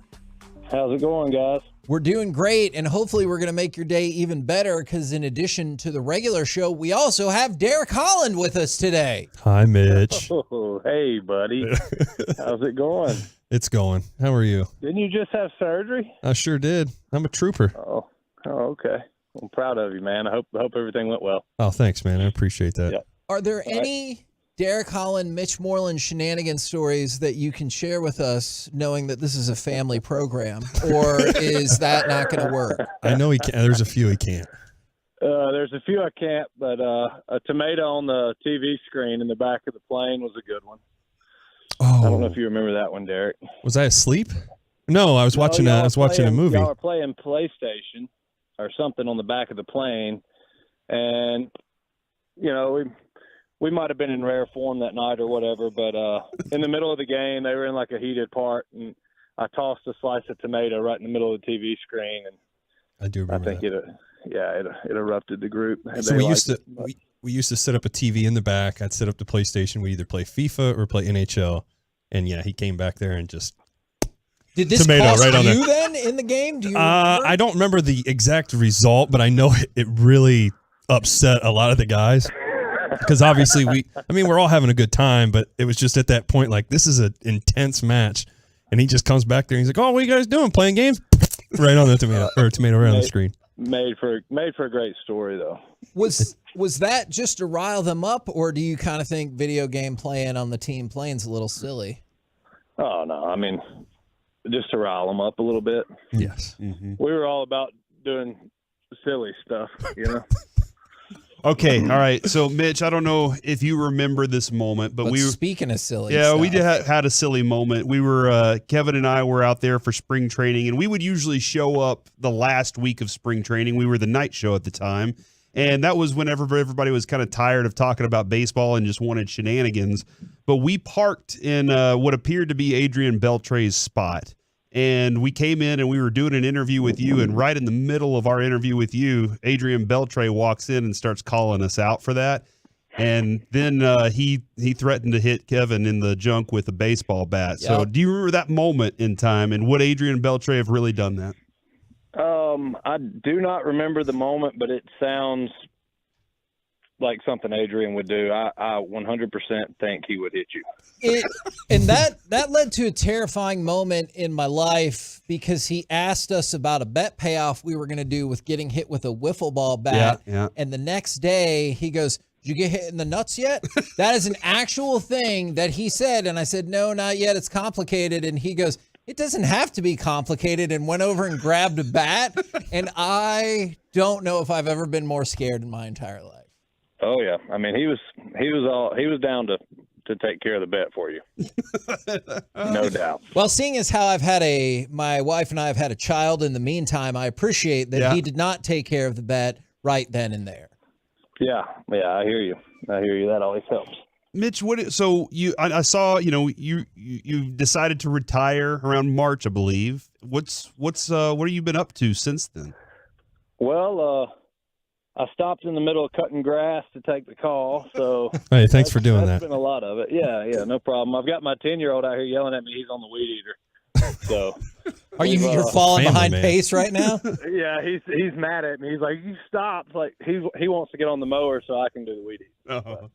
I told him, I was like, if you want those stubs on the PlayStation, then you got to earn them, But yeah, man, just taking care of the boys, and I've got a daughter too doing gymnastics, so we've pretty much just run a full-time chauffeur business, Okay. Mike understands. I know Mike understands that. I want to get back to that, but I want to ask how you react as a gymnastics parent, because one of my really close cousins is super into it, and I've seen a different side of her at these meets. Are you that parent? Well, I have no clue what's going on. So whether she does great or awful, I think all of it's great. I'm like, man, I can't get up on that beam and do that kind of stuff. So when I see her doing it, I'm like, hell yeah, And then when it's over, they're like, "Oh, it was an 8-7." I was like, 8-7? Are you kidding? I mean, it kind of bothers me that side of it, but I don't know what I'm looking for. All of it looks great to me. So she's the best gymnast I've ever seen. Ever walked over to the judges and been like, "Hey, let's have a talk about that 8-7 here"? They got them roped off away from me. If you had to do one, Mitch, if you had to do one of the gymnast things, what one do you think you could train and be the best at? Oh, man. I don't know. I mean, I can really see myself with the ribbons on floor routine like Will Ferrell. You know? I don't know. I don't know. They're pretty tough. I don't know if I can do anything. I think I'll stay in the stands and watch her. Okay, and that makes sense. And I promise we have other, like, probably serious baseball questions. But do you have a song in mind that would go with your ribbon routine if it came to that? It's country for sure. That or an Adele song, maybe. Oh, okay. Oh, wow. You know? I didn't expect that. Yeah. Well, it just seems right. You know, if you're doing gymnastics floor routine, you got to have some Adele behind you. Yeah. Mitch, I was curious about this too, because now that you're retired, are you doing any coaching at all or wanting to get into coaching? I know you got your boys as well, but I was curious if you want to do that in general. So I went to the Red Sox, invited me to spring training to kind of be like a former player type coach and, I don't know, develop type thing. And I really enjoyed it. I was there for 3 or 4 days and made the trips. And, you know, talked to some of the younger guys and helped them, and I loved it. But at the same time, the reason I finished up is and decided to kind of stop playing was to be here for, you know, Crew, who's now 10, and then my youngest is Ledger. He's 5. Both of them are in the middle of ball, and I just felt like I was missing so much with my kids, you know, that it was just time to be a little more present for them and coach them. So I do really enjoy it, love the game, and want to give back to the game. What level? I'm not real sure. You know, this might be a little more serious than what y'all are looking for, but you know, I don't know if it'll be pro ball. I don't know if it'll be college, high school, but I will be. You know, it's all I know, and it's what I love. So I will be around the game. Well, since you're talking about passing that love down to your boys as they play baseball, we just had Father's Day on Sunday. I was kind of curious the impact that your dad made in the progression of your baseball career. Yeah, I mean, obviously, I would have never made it to where I was without my pops. You know, the impact he made. He coached me all the way up, supported me all the way up. You know, I mean, the Derek's met him, you know. He's been around. He's a beauty. He's been around the game his whole life with me and just, you know, been a major part of it. And, you know, if I can do half of what he did for me, for my boys, then I'll be, I feel like it'll be a success. But, you know, he was definitely a major impact for me. Former Rangers first baseman Mitch Moreland joined us here on the KNC Masterpiece for Rangers Throwback. And that is kind of Mike and I were discussing this a little bit yesterday. You were in the World Series with the Rangers, and then let's fast forward a little bit. You end up winning one with Boston. What was the feeling like? Was it different being with them in Boston and having that moment? Not necessarily. You know, it was my second year away from Texas, and I mean, it feels so long. All of it feels so long ago now. You know, just the way it is. But I was, you know, I was pretty rooted and pretty comfortable in Boston by the time we got there, and obviously I joined a good team there, and it got even better. You know, 2018, we had a really solid group and great group of guys, and I mean, it reminded me a ton of those, you know, 2010, 2011 teams in Texas. Just, you know, everybody got along, had a blast, and, you know, played the game the right way. And obviously we were super, super talented as well. Have you been keeping up much at all with the Rangers by any chance? I mean, that's the one thing I'm obviously being back home. I get to talk about them and stuff, but I'm always following along. Are you still keeping tabs on the Rangers? I do. Yeah. I don't watch as much as I probably used to when I played even, but we do watch a few games here and there, and I do check on the Rangers. Obviously, Eovaldi was with me in Boston for a while. Great dude, love him, and I check on him. He's having a great year, and Nathaniel Lowe is a Mississippi State boy, so I'll check in on him. Just I might be missing a few guys there, but I do have a couple guys that I still follow pretty solid, and obviously the Rangers, just me having a career there, and that being part of my career, I guess. I do keep up with them, and I mean, obviously they're having a great year this year. It seems like they've put a good group on the field, and they're doing pretty well. It's been fun to watch. I was gonna say, how would you compare them to the teams that you've played for? You got your World Series team, and then also our World Series team. Do you see them, anywhat similar?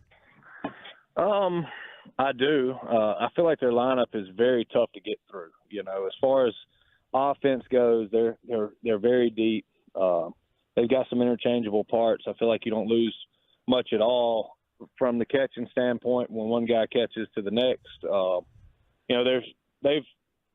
They're just solid. I feel like they have some average guys. They've got guys with pop. They've got guys that do both. Pitching is really good. It was unbelievable when DeGrom was still there, but having him go down hurts. But I feel like all those championship caliber teams always have a little bit of adversity they have to overcome, and sometimes that'll even bring teams closer. And I think once they do that, if they keep throwing the ball well and hitting like they hit, they've got a very good chance to go pretty far. You'd mentioned Eovaldi. He pitched last night. I was kind of curious if you saw much of last night's game, specifically the nonsensical overturned call against the Rangers and Jonah Heim for quote unquote blocking the plate. I missed it. I missed that one, but you can fill me in. Well, so did the guy in New York who overturned the call. So, you could have been the guy in New York, I guess, doing the same job. Yeah, we're in the middle of College World Series at my house, so that's all that stayed on. How are you feeling about TCU's odds in the semifinals then? I don't know if I feel that. Do you root for SEC teams? Because that's if you're Mississippi State, I'm like, but they were your rival. Usually A&M people don't root for UT people, vice versa. Yeah, well, I root for SEC teams. Well, other than Tennessee, I didn't want Tennessee to do anything, but I think LSU is pretty strong, and obviously Florida's they're unreal too. So, would the Rangers be foolish to pass up on this Paul Skeens if he was available in the draft? Oh yeah. That guy wouldn't throw a minor league inning if I drafted him. I'd put him straight in the big leagues. Well, look, we have Chris Young and Bruce Bochy on every single week, so maybe we could just replay that question and answer as we get a little bit closer to the draft. I mean, the guy's average 98.6 or something, 99 on his heater. Are you kidding? That's going to play. I don't care where he throws it. Man. Now, Mitch, you're big outdoorsman, right? You still hunting and he's mowing the lawn right now. I know mowing the lawn too. Are you in Mississippi, by the way, right now? No. I'm just outside of Birmingham in Helena. Okay, that weather's not that great either. I'm just wondering right now, going outside in Dallas-Fort Worth is not fun. Do you handle the heat okay? Oh yeah, I mean I've obviously playing there. I think what was it, Holland? 2011 or 12, we had 43 straight games of 100 degrees there or something. Yeah, every game was the night games. Every game was starting at 102 or something like that. I remember sitting on the field at 10:03 or 11:03 or whatever it was, getting ready for the fireworks show with the kids, and it's still saying 102 up there. I'm like, all right, well, after you play there, you can handle heat. Anyway. Right. So when you heard that they were building a new retractable roof stadium, are you like, oh, hey, thanks a lot for that, guys? Yeah, perfect timing, guys. I'm about done. Y'all can put a roof on this. Man, outstanding stuff. We appreciate your time, but we know you have to get back to finishing the lawn and catching up with your son. Yeah, so I got to beat the rain, and I've got a few more weed eaters if y'all want to come join. Yeah, I'll jump right on like it. you're too far away. Mike Otherwise, loves that. I think I want to be a grounds crew guy, but there's too many turf fields now. But I love mowing grass and making a nice yard look nice. Oh man, I'm gonna stripe this thing up. You better believe it. That's what I'm talking about. You ever put designs in it? Do you ever put the Mississippi State logo in there? No, they got to start playing better. I'll put it in here. Okay, it's a deal. That will give them incentive. Thank you again very much, good All sir. right, guys. We'd love to talk Yeah, with you y'all again. have a good one. Bye, Mitch. Colin, get well, buddy. Thanks, buddy. I appreciate Good to that. talk to you. All right, see you guys. See ya. There goes Mitch Moreland right here on 105.3 The Fan. That was much Very better. different interview. Yeah, the That only was much question better. I just realized I'm sad I didn't ask was, hey, how did you get along with Sean Tollison? Just so we can try to further investigate the root of this problem. I'm glad you didn't. Can we have a weekly Mitch interview? Because we in here were riveted. Yeah. I'm in He's awesome. for it. He's awesome. He was awesome. I did get to talk to him before Ken Rosenthal pushed me out of the way. When How did he push you out of the way? because I didn't realize who this question. little man with a bow tie was. Did you go, that makes you a... No, I didn't What? say that. But I got what? a chance to talk to him. It was like one-on-one because everybody had floated over to Napoli. It was during the playoffs, and we were kind of waiting on the Yankees to finish up. And I was like, dude, this guy's personality is phenomenal. Oh, he's hilarious. Yeah, he's awesome, man. I love Mitch Moreland. We're the KNC Masterpiece right here on 105.3 The Fan. And now, let's fire up some Mike Likes It. All right, so let's try to get into Twitter a little bit here and talk a little bit of NBA rumorish stuff and then also a trade that has just happened without players being traded. Okay, and Corey brought up another great point about the cap. So salary cap is going to be set at $136 million, which is $2 million more than anticipated, and the luxury tax is going to start at $165, approximately $3 million more than anticipated. I don't know about level 2 though, and I know that's where Golden State gets into trouble and everything like that. I don't know that information. Okay, so I know that's going to be very valuable to the Mavericks, by the way. Not that the Mavericks will get to apron 2, but can they take advantage of a few situations where teams are like, we have to make sure. Once you get to apron 2, I don't want to go. It's confusing to me, but there's a lot of restrictions if you get to a certain salary next year in the NBA. So here's somewhat of the trade. I know there's a lot of Wojnarowski things here, so I got to make sure that I have this right. The Nuggets are trading. Crap, this is confusing. What a song. They're trading the 2024 first round pick and 2023 40th overall pick to the Pacers. So that's a second round pick.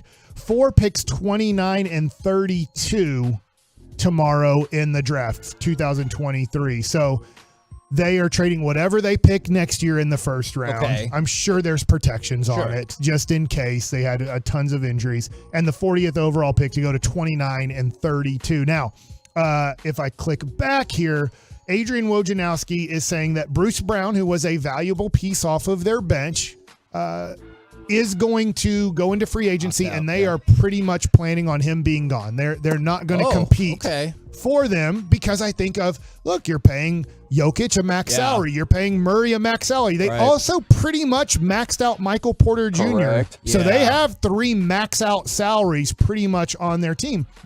So what they're saying is they have picked 29, 32, and 37, and former Dallas Maverick general manager Calvin Booth is looking to replace Bruce Brown with these picks.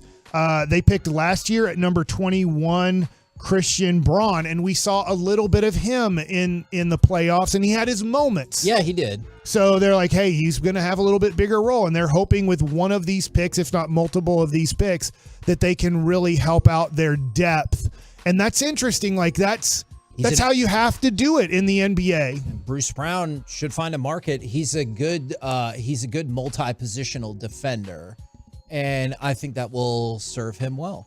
The Pacers now have picked 7, 26, 40, and 55 in this draft. Now, supposedly they would like to maybe not pick 26, 40, and 55 and package something to get a better prospect. And even if they wanted to package, the thing is at 7, it's interesting. We know who the top 3 picks are. Yep. It sounds like through rumors that the Hornets are going to go with Brandon Miller. It's not 100% official, but it sounds like that's where they're leaning To your towards. point, the betting odds shifted to Brandon Miller at -500 to go second. Yeah. So that is usually a good indication. And then we know that Scoot Henderson most likely will go 3. Will he go to the Portland I don't Trailblazers? Now, in one of the worst mock drafts you'll ever see in your life, they have Derek Lively going number 3 overall to the Portland Trailblazers on CBSSports.com. But that mock draft is so crazy. You're wow.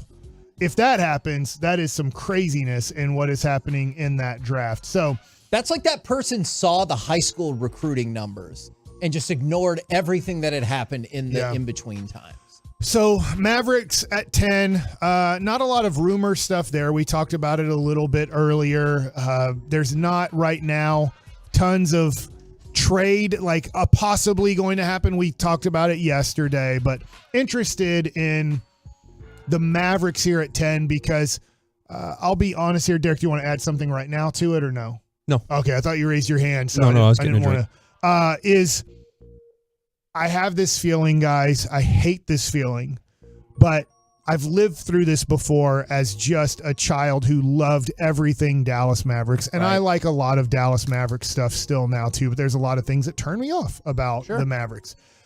Is when the Mavericks made the NBA conference finals in 1988, they had a great team in 87, got upset by the Seattle Supersonics with Tom Chambers and Xavier McDaniel and Del Ellis and Nate McMillan. They had a solid team, but that was a 2-versus-7 matchup. Felt horrible. Then the next year, Roy Tarpley becomes 6th man of the year. He's playing almost as well as Akeem Olajuwon in the playoffs, and they beat the Houston Rockets. Then they beat the Denver Nuggets with Fat Lever and Alex English and Michael Adams, and you're like, oh my gosh. And then they take the Los Angeles Lakers to 7 games. Now, this is a somewhat young team with Rolando Blackman and Mark Aguirre and Derek Harper and Detlef Schrempf and Roy Tarpley and Sam Perkins. And you're like, oh my God, we're taking over. Yeah. Next year, we're going to beat the Lakers. Yeah. Does this sound familiar at all to new Mavs fans or Mavs fans that are listening that are kind of maybe 25 years old?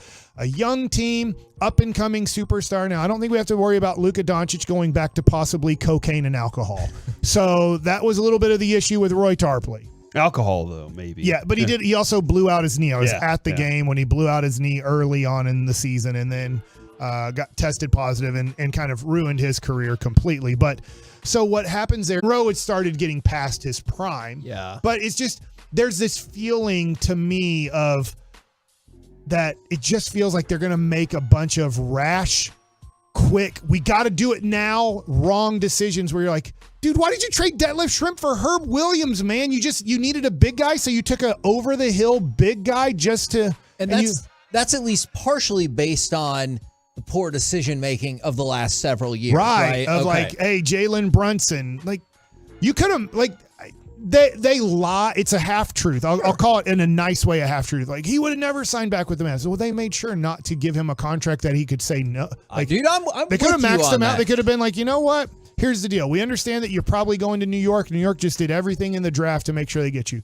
Here's a max out 5-year contract. And he would have stayed. And the Mavs never offered that because they were afraid he would say yes. And then the Mavs would be like, crap, we never thought he would say, right. They never offered a contract because they were scared of if they offered the max contract, he would stay in Dallas. Look, I felt this way forever. I get it. Overwhelmingly, it was likely for a variety of reasons that Brunson was going to New York. You drop that max deal on him, he's staying in Dallas. Nobody's going to change my mind about it. Right. And then because of that situation, it leads to a rash decision in trading an unprotected future first-round pick, Dorian Finney-Smith and Spencer Dinwiddie for Kyrie Irving, who is a great, talented player. You just attitude-wise, you're just not sure where he's going to be. And I hope he's great, and I hope he has no more attitude issues after having 10 years of attitude issues in the NBA. Right. But I hope that changes. So anyways, I'm a little bit just concerned about what is going to happen tomorrow, and I know we'll get more into it tomorrow leading into the draft. Now, I want to talk a little bit about my situation on Monday. After work was over, I had to go to the DPS, which is in Dallas. It's close to, not to Lancaster, but I feel like if I was going to go to Lancaster, it's like in that direction. Oh, I've been to that office. right? It's kind of just off the highway, Yeah. right? And so I get there, and we have everything the website said you have to have. My son Jake needs to get his permit. He's finishing up his classes at Bishop Lynch, and now he has to get driving time. So we bring everything you're supposed to bring. We bring our mortgage. We bring credit card statements to show that we live where we live. We have to bring driver's license of my driver's license to show this is me. I'm his father. He has his passport because he doesn't have another form of identification. He also has his social security card. I have my social security card. We have everything we need. As soon as I hand this to the lady, she's like, you don't have everything. See you later. And we're like, what do we need? Like, well, you got to bring his report card. Yeah. Like, we have his. It is shocking the amount. It's shocking. The amount it's of not on stuff their you website. need. You don't have to, on their website, it does not say you have to bring a 15 or 16-year-old's report card. You just have to bring I think it's called a REO, which shows that they are registered as a student in wherever they're going to school. We have that. That's what it's on their website. They're making up rules just to screw you over. So, because of that, if I have to go back to the DPS and my wife doesn't have to do it and I have to do it, I am bringing my New York Mets program that I am in. I'm bringing the yearbook of this year's Texas Rangers that I am in. I am going to print out every report card from kindergarten of Jake. So we're going to bring every report card he's ever had. So if they want to check his grades, I didn't know that you had to have good grades to get a driver's license. So I'm going to bring every report card. I'm going to bring marriage license from 2000 that they were like, hey, one of these that you brought says Sue Bassick on here, and her name on her legal report is Susan. And we're like, are you that stupid? Are you? And I think they are. Are you this stupid that on my credit card, it says Mike J. Bassick. On my credit cards, it says Mike J. Bassick. On my driver's license, it says Michael Bassick. There's no way to tell if this Sue Bassick is the same as this Susan Bassick on the driver's license, or this Michael Bassick is the same as this Mike J. Bassick that you guys are reporting that. Ooh, Jay. And so it's just like, you gotta be kidding me. You gotta be. But they have all the power in the world. Now, here's the other thing that also scared me. My wife is on the phone because I called her and said, hey, they're not accepting all this. She's yelling at me. They did this before with Mary Grace. You got to demand things. And I'm like, I don't want to demand things. This person, you're yelling at me. She's like, put me on the phone with her. That lady's like, no, I'm not talking to that lady screaming at you on the phone right now. So I just walked out of there, and I've decided now I'm going to try to just be the biggest A clown I can possibly be the next time. And I am bringing books upon books. I'm also bringing photo albums of our family. Long? Hell yeah, it's long. All right, so you're going to take a lawn chair and a cooler too? If you can't get one of the appointments at like 7:30 or before the day of appointment that you can do it that day, the next appointment is in August. Oh, God. Like that's how big that's how trashy that organization is, the DPS. Did it feel, do y'all remember it being that difficult for us whenever Nah, it's gotten more difficult. Because even for me, obviously I ended up getting my driver's license significantly later than you guys. Like it was a lot smoother for me than it's become. I'm wondering, there's like 100 people working there. I'm just wondering if I got the one person who's like, I'm going to say no to no matter what they have. Because why would you say no to every, like, here's your checklist. We bring everything, like, not enough. We need report cards. She's just making crap up just so she can say no. And so I honestly felt like in a weird way, I'm like, when I walked up here, did I do something wrong? Like, you know, when you sit down, you're like, did I sit down wrong? Do I look wrong? Yeah. Does my kid look wrong to you? And you're like, I'm not. I'm just going to make this person's life a living hell and say no to whatever they brought. We don't need any more teenage drivers is what the DPS is saying. Oh, that is But we need them to drive so Mike doesn't have to drive them all around. Well, that's a good point. Sorry that you're having to go through this, Mike. So DPS, just wait, you crap knockers. We're the KNC masterpiece. Because crap's worse. Right here on 105.3 The Fan. Coming up next, the C Block starring Corey Majors. Thoughts on Deion Sanders' Justice for Jonah and the Museum of Failure. Next on The Fan. Get the top stories exclusive podcast.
Studio, secured by DFWsecurity.com. It's the KNC Masterpiece on 105.3 The Fan. KNC Masterpiece right here on 105.3 The Fan on a Derek Holland Wednesday. Yeah, now, baby. It's time for the C Block starring Corey Majors. Thank you very much. And looks like Mike just got him a chili dog. Mike is going to I be. knew that was gonna... Mike, if you're going to eat that chili dog. Sucking on chili dog. Sucking on chili dog.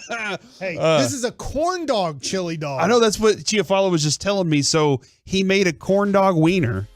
Is there a stick in that chili dog, or is it stick free? It's stick free. Stick free. Dude, bros, one bite, everybody knows I real can't fathom the idea of a stick-free corn dog, even though you could easily just take the stick out. We'll have to ask during crosstalk how he made said corn dog without the stick, or did he just take it out afterwards? I don't know, man. There's lots of questions to be had. He almost took the whole thing down.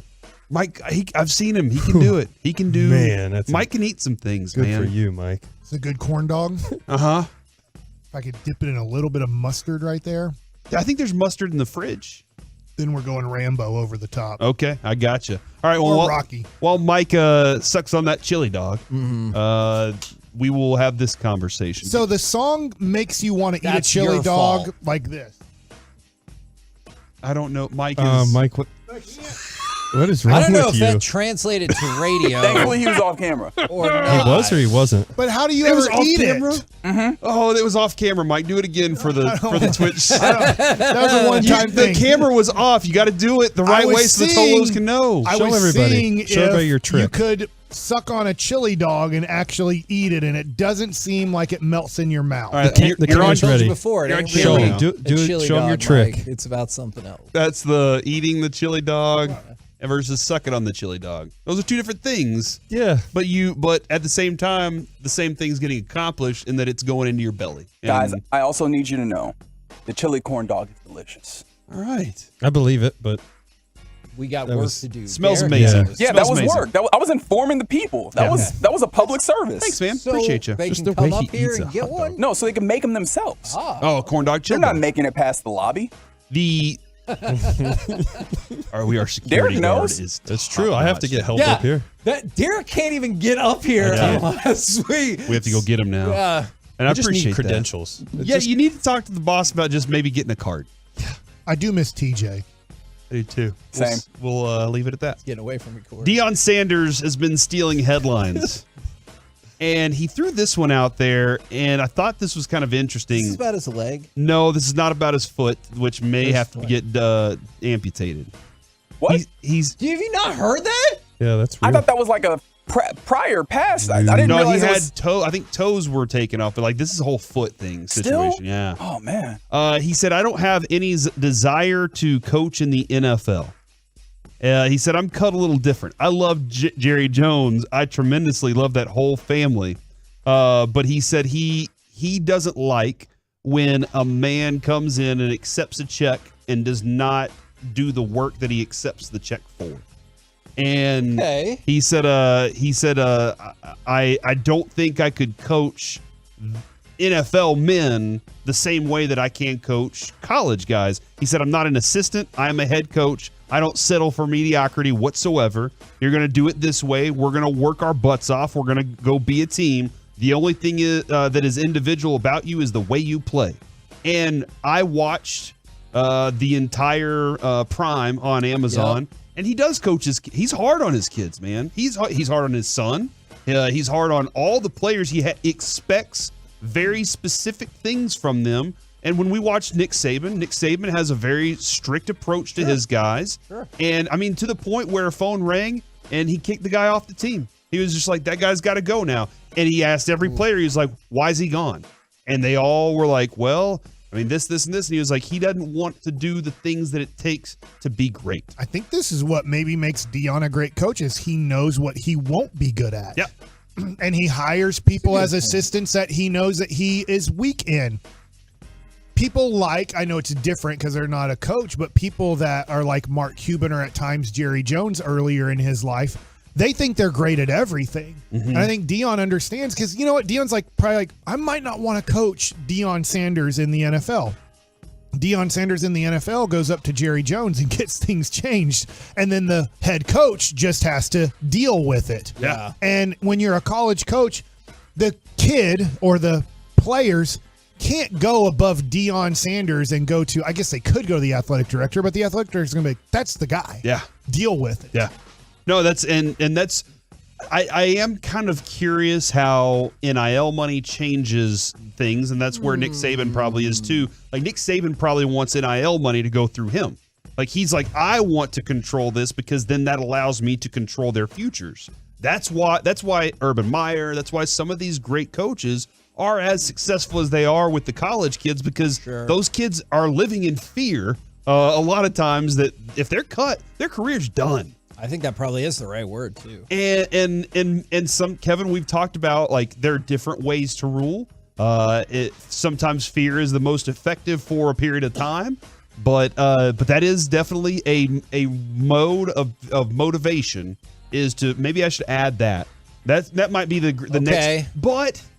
But maybe that's a problem because pro athletes aren't typically in fear of things because they're so rich. They're just like, what's the worst that could happen? I'm still a millionaire. Yeah. So, whoa. Well, I was going to say, you do see that too. Is like some guys get their contract and it's like, all right, got it, I'm done. And they check out. Yeah. I hate that. And that's why Deion's like, I can't coach that. That's probably what makes him so good. Is he's so real with it. He's so honest and puts it out there. Like, if that's what you're satisfied with, then I don't want you on my team. I want somebody who wants to play, as I would say, for the next contract. Cool, you got paid. Now let's play for that next one. And it's difficult, obviously, whenever you're a coach in pro sports, in trying to acquire the players that have that kind of motivation that Derek's talking about. Yeah. I'm playing for the next one because I want to keep pushing myself. I keep wanting to do things, and that's where it's difficult. Like, I credit Bochy a lot. The great managers that are able to get a group of guys that are making millions of dollars and have all the reasons to just goof off and do whatever they want. Somehow he gets them all on the same page to go get the same thing at the same time. That's a very difficult thing to do, is to get a bunch of men who have their own lives, not kids, not college kids. This is men that have their own lives and families to deal with, to follow. Yeah. And I credit those guys a lot. I see that firsthand with one. I see it with Pat Mahomes. You know, we train at the same place. I've seen how he is. He's getting paid, and he still gets after it. You know, he's playing for the next contract.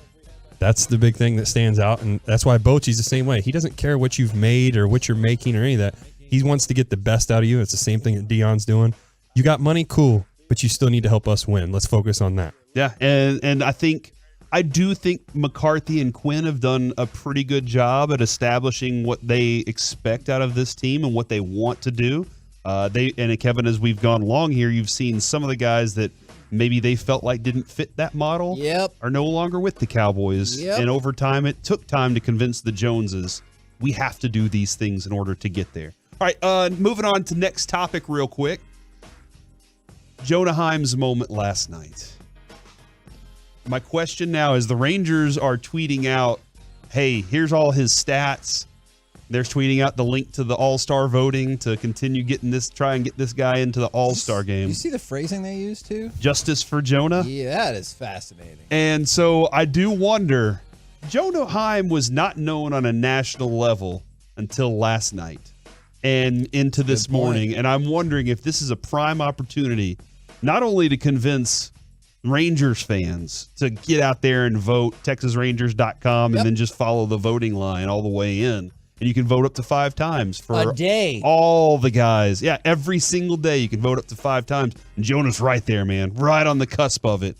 I wonder if this is a great opportunity for nationally Jonah to get a couple of extra All-Star votes. I hope so. Yeah, because now everybody's like, hold on, who's this Jonah Heim guy? He got screwed on this moment last night. What a terrible and miserable call. Now, they'll fix it, though. I'm sure they'll say, you know what? We're going to play this game under protest and give it back to the Rangers. And just as an aside, he has all of the numbers to back it up. Yes, he does. So you would hope, if you're like, oh, that's some BS. Who's this guy? And you're like, whoa. And it is tough because Salvador Perez is one of the greatest Royals of all time. And then Adley Rutschman is the number 1 overall pick and has turned, I'm not saying him by himself, but he gets a lot of credit for turning the Orioles organization around. Sure. And both of those guys do have good numbers too. It's not like somebody has bad numbers and is competing for those 2 spots. It's just those 2 guys, I think, have a lot more name recognition. And obviously in Toronto, they're voting for everybody but their catcher a zillion million times. Right. So I don't know who are they voting for more in Toronto, who seems to be dictating this. And I forgot about this. I wonder if Marcus Semien is running away with second base, not only because he should, but because they love him in Toronto. Oh, and that's Toronto a good point. doesn't have a second base candidate. Yeah. And so you're getting the Ranger vote plus the Toronto vote to really take over the second base situation. Thanks, Toronto. Mike. What's that? I said thanks, Toronto. Yeah. Never want to thank them for anything else, but you know. Remember when they were throwing babies in that game? They threw beer at babies. They didn't throw babies in that game. I remember it. We do have something called Woj bombs. Oh, dear. Well, there's a gator bomb. What do we call it when Shams says something? I don't think we do. I don't think we do. Okay, all right.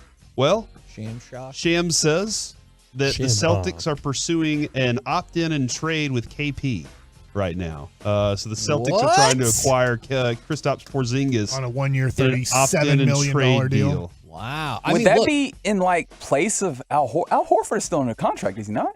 But I'm sure that he's older, and they worry about 8 and 2 yesterday. So I do wonder if they're just like, we're looking for big.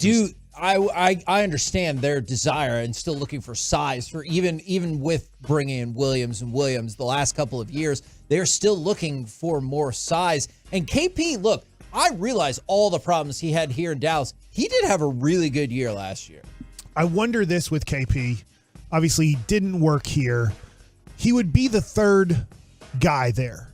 And I think he wants to be, I don't know, he kind of wanted away from Luka, but he also doesn't want the huge spotlight. I just wonder if that would be a good spot for him. Boston's going to have a lot of pressure because if they don't win it all, it's a failure next year. So that's a lot of pressure if KP's their main piece they're bringing in. At the same time, they're going to still look to Tatum to be the main guy, Jaylen Brown to probably be their second best player, and then KP, can you be a great third piece for us? Which, I mean, if last year's any indication, he's an elite third piece and still a good second piece maybe. Also, I didn't realize that can change quickly. This is kind of an offbeat story that I just remembered. Last night I was scrolling through TikTok, as one does, and rolled up on a Jim Abbott story on TikTok of him like talking about how he switched his glove over to his hand and everything. And my wife was like, hold on, this guy really pitched like that? I was like, you don't even know. And it just brought back so much. Watch Boy Meets World. Yeah, it's just so much nostalgia. I'm still to this day surprised that there's not more stuff in, whether it's pop culture or the documentary space or whatever, about Jim Abbott, because it feels like we make movies and TV shows about people who, not to say that they're not impressive, but I would put Jim Abbott up against a lot of these people. TCU's losing 2-0 to Florida. Man, it's okay. It's okay. TCU Maybe Mitch was right. Florida's really good too, by the way. It's not like they're. It does look like, in a weird way, after all this is going to be done, it will be 1 versus 2 for the College World Series. And then finally, guys, I want to take you to the Museum of Failure. Have y'all ever heard of the Museum of Failure? I'm in it. I'm sorry, man. I don't think. Are you in it? You have to succeed to fail, though. All right. Is that your counterpoint to not being in the Museum of Failure?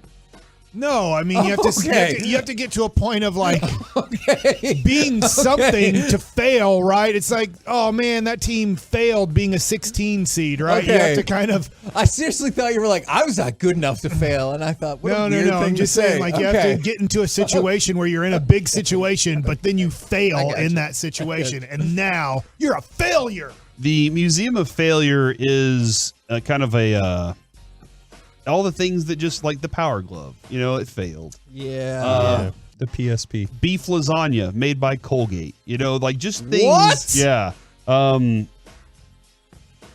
Is it really a Trump game? All right, so like a board game of like kind of but I was kind of looking through this, and it's a pop up. It goes around the country. And they'll pop up in different places. And I saw that they popped up in New York City, and it was about to close. They've been running it since like 2017. Things like yards. Did y'all ever play yards back in the day? Yard darts. So basically, what yard darts was? People got hurt bad, right? Yard darts was you have 2 yellow rings and you put them on either side. Didn't they call them lawn darts? Lawn darts, but they called them yards. Who was they? I would like to question they. The Big box. dart. The box says yards on it. Can't argue with that. Ain't no way. So it says Yarts Missile Game. And they've got these giant yard darts that you throw up in the air, and maybe you land it, maybe you don't. They're metal and pointy. Yes, and very, very heavy. And it's like horseshoes, just with these yard darts.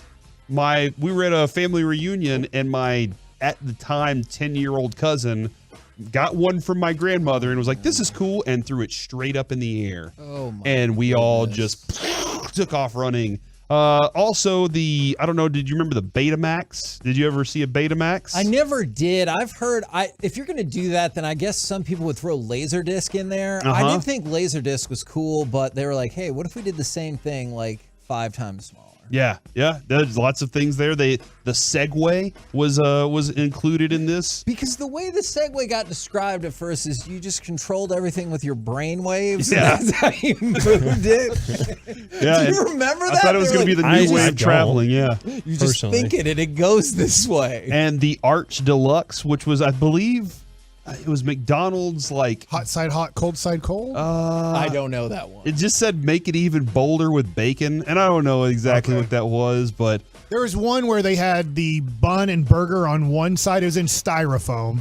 And then the cold side cold, which was like your mayonnaise, lettuce, tomato, onion. And then when you ordered it, you open up the styrofoam and then you put it together so the hot stays hot and the cold stays cold. I could see that being kind of a bit of like, they were like, this is going to be the new way to eat styrofoam's burgers. bad for the earth. And then McDonald's saved the earth by getting rid of styrofoam. But if y'all have any other suggestions for what should go in the Museum of Failure, other than the umpire from last night and the whoever called that from, actually the umpire last night did a great job. It's the people back at the New York City. That would be awesome if they had like a weekly failure part of the museum and they just put a picture of that guy. And they're like, this guy has no clue what rules are in the MLB. For the KNC Masterpiece right here on 105.3 The Fan. Coming up next, power ranking the MLB power rankings. Plus, do you still care about the Home Run Derby and who should be a part of it this year? We'll do it all next right here on The Fan.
The Fan is brought to you by Window Nation, and it's brought to you by Frankel & Frankel.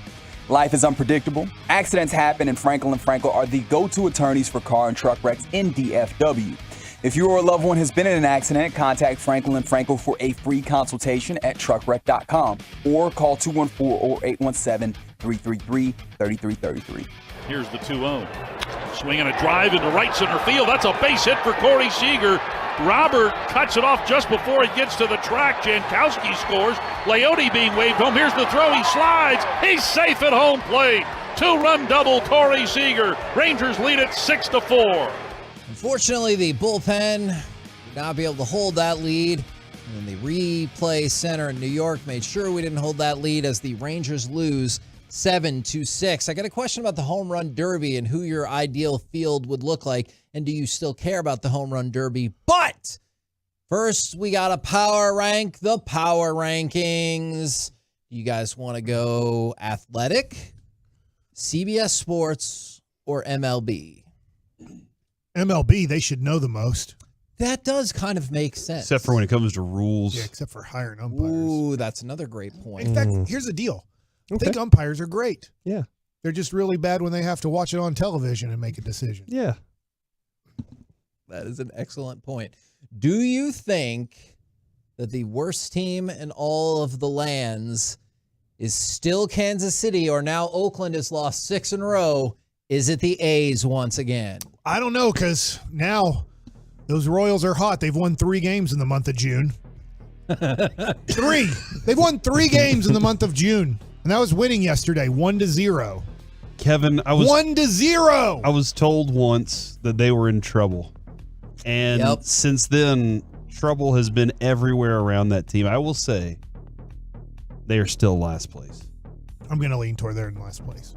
I'm going to say Oakland's in last Plus, place. did you see how many people showed up to that Oakland game?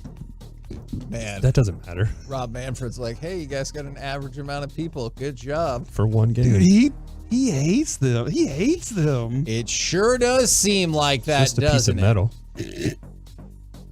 Very true. The Royals are still the worst team in Major League Baseball per MLB.com. Now, the A's are trying the tooth and nail battle, and they are 29th. Oh, man. So that feels like that will be the battle for the rest of the year. Who do you guys think should be in the top 5, and where would you have the Rangers? Tampa stays there. Tampa at 1? Everyone agrees? Even though they lost to Oakland a couple times, but I still got them at 1. Tampa's still 1. The Rangers have been 2. Do they stay there? Nope, they got to change it up. I say they're 3. I give the Braves 2. I think I'm with Derek on this. I think that the Braves were steady and the Rangers had a moment. Rangers go to 4. Oh, man. Ooh. Braves and Orioles are ahead of the Rangers now, and the Rangers are in 4th place. If I had an edit button right now, I would use it because Corey and Derek are correct. Deal with it. Yeah, suck on that chili Mike. dog over there. Yeah. I already sucked 2 down. Oh, Mike. okay. Good Plus, for I guess you. one of the things with the Orioles is I they really haven't. bit and chewed. Uh-huh. I don't think it's possible You unless just you're swallowed? trying to choke. The Orioles haven't quite surpassed the Rangers in their record. And on top of that, they are second in their division, and the Rangers are still first in their division. Yeah. So that's kind of what The Orioles are a half game better right now, but it's not always just about your record. Now, the good thing is you guys are pretty spot on with everything else. The Braves on MLB.com are second. The Rangers are third. And Mike, your other pick, the Orioles are 4th. Where do you go to round out the top 5 then? Miami. What? Interesting. Okay. What say you? I'm gonna go with Arizona. Yeah, I'm gonna go with Arizona. Okay. Because they're playing really good ball. When did this come out? I have some from Sunday, Monday, and Tuesday. This one specifically came out Monday. Zona. Arizona is correct. I just wondering if it came out maybe last night or early this morning, if they would just pump up the Reds just to have like fun on their power ranking. No, I feel like the That's a Reds good question. Yeah. We have talked about this. There is a shocking amount of uniformity in these once again. So MLB.com, The Athletic, and CBS Sports, they all have the Rays 1, Braves 2, Rangers 3, Orioles 4, and Diamondbacks 5. Now, Derek, you brought up the Marlins. They vary between 7, 8, and 9 in the polls. So they're not too far behind. Now, my other question for y'all to go along with this is because I was reading an article about, hey, this would be the ideal home run derby field. Is how much do you still care about that, and who would Love you it. want in this? Okay. Unbelievable. I love the home run derby. I So do think I. when they changed it to kind of the time situation, Right. if you haven't been paying attention, it's been going on for a while now. It's not take a pitch. It's swing every time. They have to take a timeout because they're so wore out from swinging the bat so quickly. It is awesome. I do wish a few guys would re-enter it, but it is awesome. I put together my dream list of 8. All right. You guys tell me who you're immediately like. I wrote down 8 too, so I'll Okay. check Yeah. them No. off. Tell me. Okay. I can't write. Aaron Judge, Oh man. Okay. He's on my list. Shohei, He's Yep. on my list. Pete Alonso. He's on my Yep. list. I have Acuna. Me too. Yep. Okay, now this is where it might get a little bit different. I do love having Schwarber in there. He Yep. kind of entertains Okay. me a lot. I do not have him. All right, a I good know one. he won't be in it because of injury. I would like Yordan Alvarez to Okay. be in it. Mm-hmm. I also have, because he was really good at this his rookie year, Vladimir Guerrero Jr., even though he's not crushing home runs this year. And my last one would be having the heel in it, but also a guy who could win it is Fernando Tatis Jr. Ooh, okay. That is an excellent alternate 4. The other ones that I put in there, I put Mike Trout, Julio Rodriguez, Ellie De La Cruz, and Adolis Garcia. I would like Adolis Garcia in this competition because much like Corey brought up, getting some national shine on Jonah Heim, I would like everyone to see how good Adolis Garcia is. Seager was in it last year and was great. It also could be that Josh Hamilton moment where Josh Hamilton was known, but he wasn't on the stage yet, and that put him on national stage. I think that you're way overshooting that What he could somebody do? could ever do what Josh Hamilton did in New York, and Adolis just isn't close. I mean, you can back me Oh up yeah, here, it's Derek. Seattle also. So Also, like That's Josh fine. Hamilton's power and Adolis Garcia power, I don't think it's close. I don't. Adolis can hit home runs, but I don't think anybody after Adolis hit, let's just say 15 or 20 home runs in the allotted amount of time, which would be a really good round. I don't think anybody's gonna be like, did you see that? Like with the way Josh Hamilton was hitting, the Major League All-Stars were like, Oh my God! It was also New York. Like that's a huge factor in that moment too. But it could be a place where he gets vaulted into the national. Let me eye a ask you little this: Seager was really good last year. I think he might have got upset because he was in the toughest bracket type of deal. Really? Yeah. So he was great last year in it, if I recall. I don't know if he means upset by sad. I think he means just he could have. Yeah. Like he hit enough home runs to be in the top 4, but he got eliminated because you could hit 23 home runs in the guy that you're facing off with because it's a one-on-one battle. So you haven't watched it a lot, have you? I mean, not a lot. So it's a bracket of 8, just you're just going against one person and that's it. So if that dude hits 25 home runs and you hit 24 and you have the second most home runs in the first round, you're out. Yeah. I was thinking upset in terms of he was sad. He was like, this competition's stupid, and he threw his bat down. Kevin, what about Luis Ariz? I don't know if you know much about this guy. It was a hitting competition. He has a lot of hits. Yeah. A bunting competition he got at the Japanese All-Star Another game. 5-hit game last night. That's his third. Are you kidding? He's the first since Dave Winfield.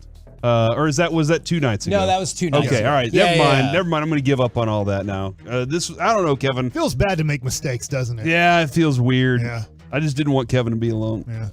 Okay. That was yesterday. Yeah. I've been trying to move on. I made major mistakes today. Are you guys still super in on Home Run Derby? And my other question was, do you get the sense that the players competing are like, hey, that was fun, or they're like, I want to win? I think Pete Alonso wants to win. That dude 100%. loves Home Run Derby. And based on watching it the last few years, that's what you get out of him. It's very competitive. But it's the also last fun. minute, all 8 guys who are in it, if they have a chance. Now, if they're down It's a by blast. 12 home runs with 30 seconds, you'll see them give up and be like, I'm not going to waste any more energy. But if they're within 5 to 6 home runs with 30 seconds to go, it's the most competitive event you'll ever watch in your life. Yeah. Because they're like, throw it. 3-point competition obviously is very comparable. And the other thing about the 3-point competition, you get actual NBA players doing it, which is great. Nothing against Matt McClung from Texas Tech, but I mean, that's what we've gotten for 2 decades now. Right. And so the fun thing about this is not all the guys we named will be in it, but there'll be enough all-stars and good players that you're like, I'm interested in this. To your point, I never thought of Ellie De La Cruz, but that has been a big draw in these, is that last year J-Rod, I believe, was in it. Vladimir Guerrero Jr. was in it in 2019 when he was the young rookie on the scene. We've seen the young rookies enter this, and maybe they don't deserve it because of their amount of home runs at the break, but they're like, no, this is the stud young guy everybody wants to see. So I think Ellie De La Cruz has a chance to be in this competition. One of my favorite parts is, guys let's say he's hit 18 home runs and now he calls for his break. Right. And then his teammates or even the guys that are opposing him run out there with Gatorade and rags and they're wiping him down and everything. And they look like they're having a blast. It is very competitive, but they look like, dude, this is what we do. We're Major League Baseball players. We hit home runs. We do these kinds of things. Let's have some fun with it too. And it is a chance to, this is what I remember as a kid, watch the best home run hitters hit home runs and see who can hit the furthest one. So that's what I get caught up in is there is some show that goes along with it. And like you were saying, seeing other big leaguers go, wow, when another big leaguer hits a home run or a bunch in a row, that's a lot of fun for it. It really is, man. Who do you think has the tougher time of getting more of the superstars involved? The NBA trying to get the dunk contest or the home run derby? The NBA, it's not even close. 1,000,000% the NBA. There was a time they don't even have NBA players doing it. Yeah, but we still got guys like, I hope Shohei's in it. I want to see guys the like superstar, that. but just like the NBA 3-point competition, you'll have 3 or 4 all-stars in it. You're not going to have all 8 guys you want. Judge said he's never doing it again. He did it. He dominated. He's like, I'm good with it, but at least he did it. But you're going to have out of the 8 guys, 5 of them are going to be all-stars. Oh, yeah. What we don't want is, I'm just trying to think of a person who, all right, the guy who I'm calling Pete Incaviglia on the White Sox, his last name's Berger. Like, if he was in the home run derby, I'd be like, I don't give a crap. He has 22 home runs in his career. Yeah, he's big and he might put on a show because he's a 5 o'clock hitter. But I'm like, I don't care. No, that's what I was asking. And so I just think that that's why for Major League Baseball, their all-star event is the only one where people try and everything. Yeah. Like if they had who's going to throw the ball the hardest, right? That would be a bad event because all the teams would be like, my guy's not competing in this because the last thing I want is a Derek Holland elbow. You know what I'm saying? Sorry, buddy. Yeah, Derek, that's all right. how do you feel after Mike just said that about you? I still throw harder than him. Oh my gosh. All right. Let's go outside after the show. Jeez. I mean, hey, get ready, Carter. That sounds like a good There's video. no way that Mike doesn't mean that either. Mike's like, 1,000,000% he means that. Looks like your elbow doesn't work. We're the KNC Masterpiece. Jeez. Right here on 105.3 The Fan. Coming up next, let's chit-chat with those fellas from the G-Bag Nation. Next, right here on 105.3 The Fan. Hey, before we do that, let's talk about Southwest Chrysler. Dodge, Jeep, Ram, located just minutes from the Metroplex. It's worth a short drive to Cleveland.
This segment of the K&C Masterpiece on 105.3 The Fan is brought to you by Classic Chevrolet. It's time to get back in the saddle and back on the road with Classic Chevrolet. Enjoy one-time offers on new Silverado, Trax, Equinox, Malibu, and more. It's their way of tipping their hat for those on a tough road, for those that haven't stopped driving.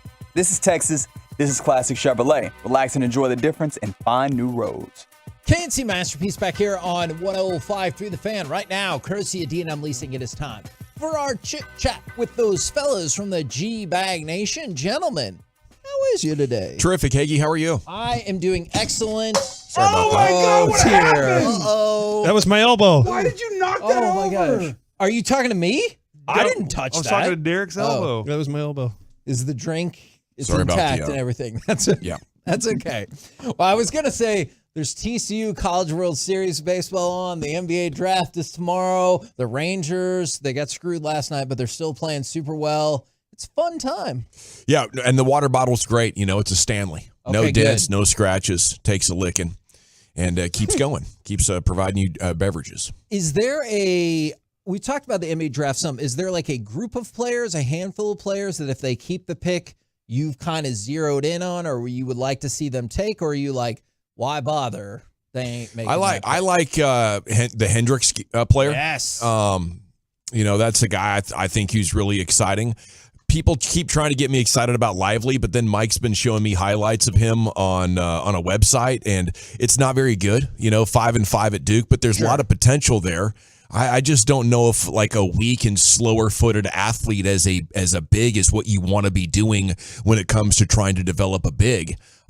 So I would rather see them trade it. But if they can find a big that they like and also acquire another big, because they really need multiple players, you know, so I think they're trying to talk themselves into this Lively guy, though. I don't see enough of it on tape. I have to admit, I wouldn't be shocked when you watch Derek Lively will make a lot of difference, because the first half of the season, I was like, who rated him like this? The second half of the season, I still had a lot of questions, but I at least got the flashes that would lead you to have him ranked in the top 5, top 10, but he's going to infuriate some people along the way. Cam Whitmore is interesting as well. I heard you guys talking about him, and I was watching a deal on him this morning on ESPN, and I get it, like the injury, right? He's coming off of that, but he seems like a guy that might end up being a sleeper. We talk all the time about some of these lottery picks that slide. He might be one of the ones that ends up being better than people think. And I love the way he just has reckless abandon, no care for his body.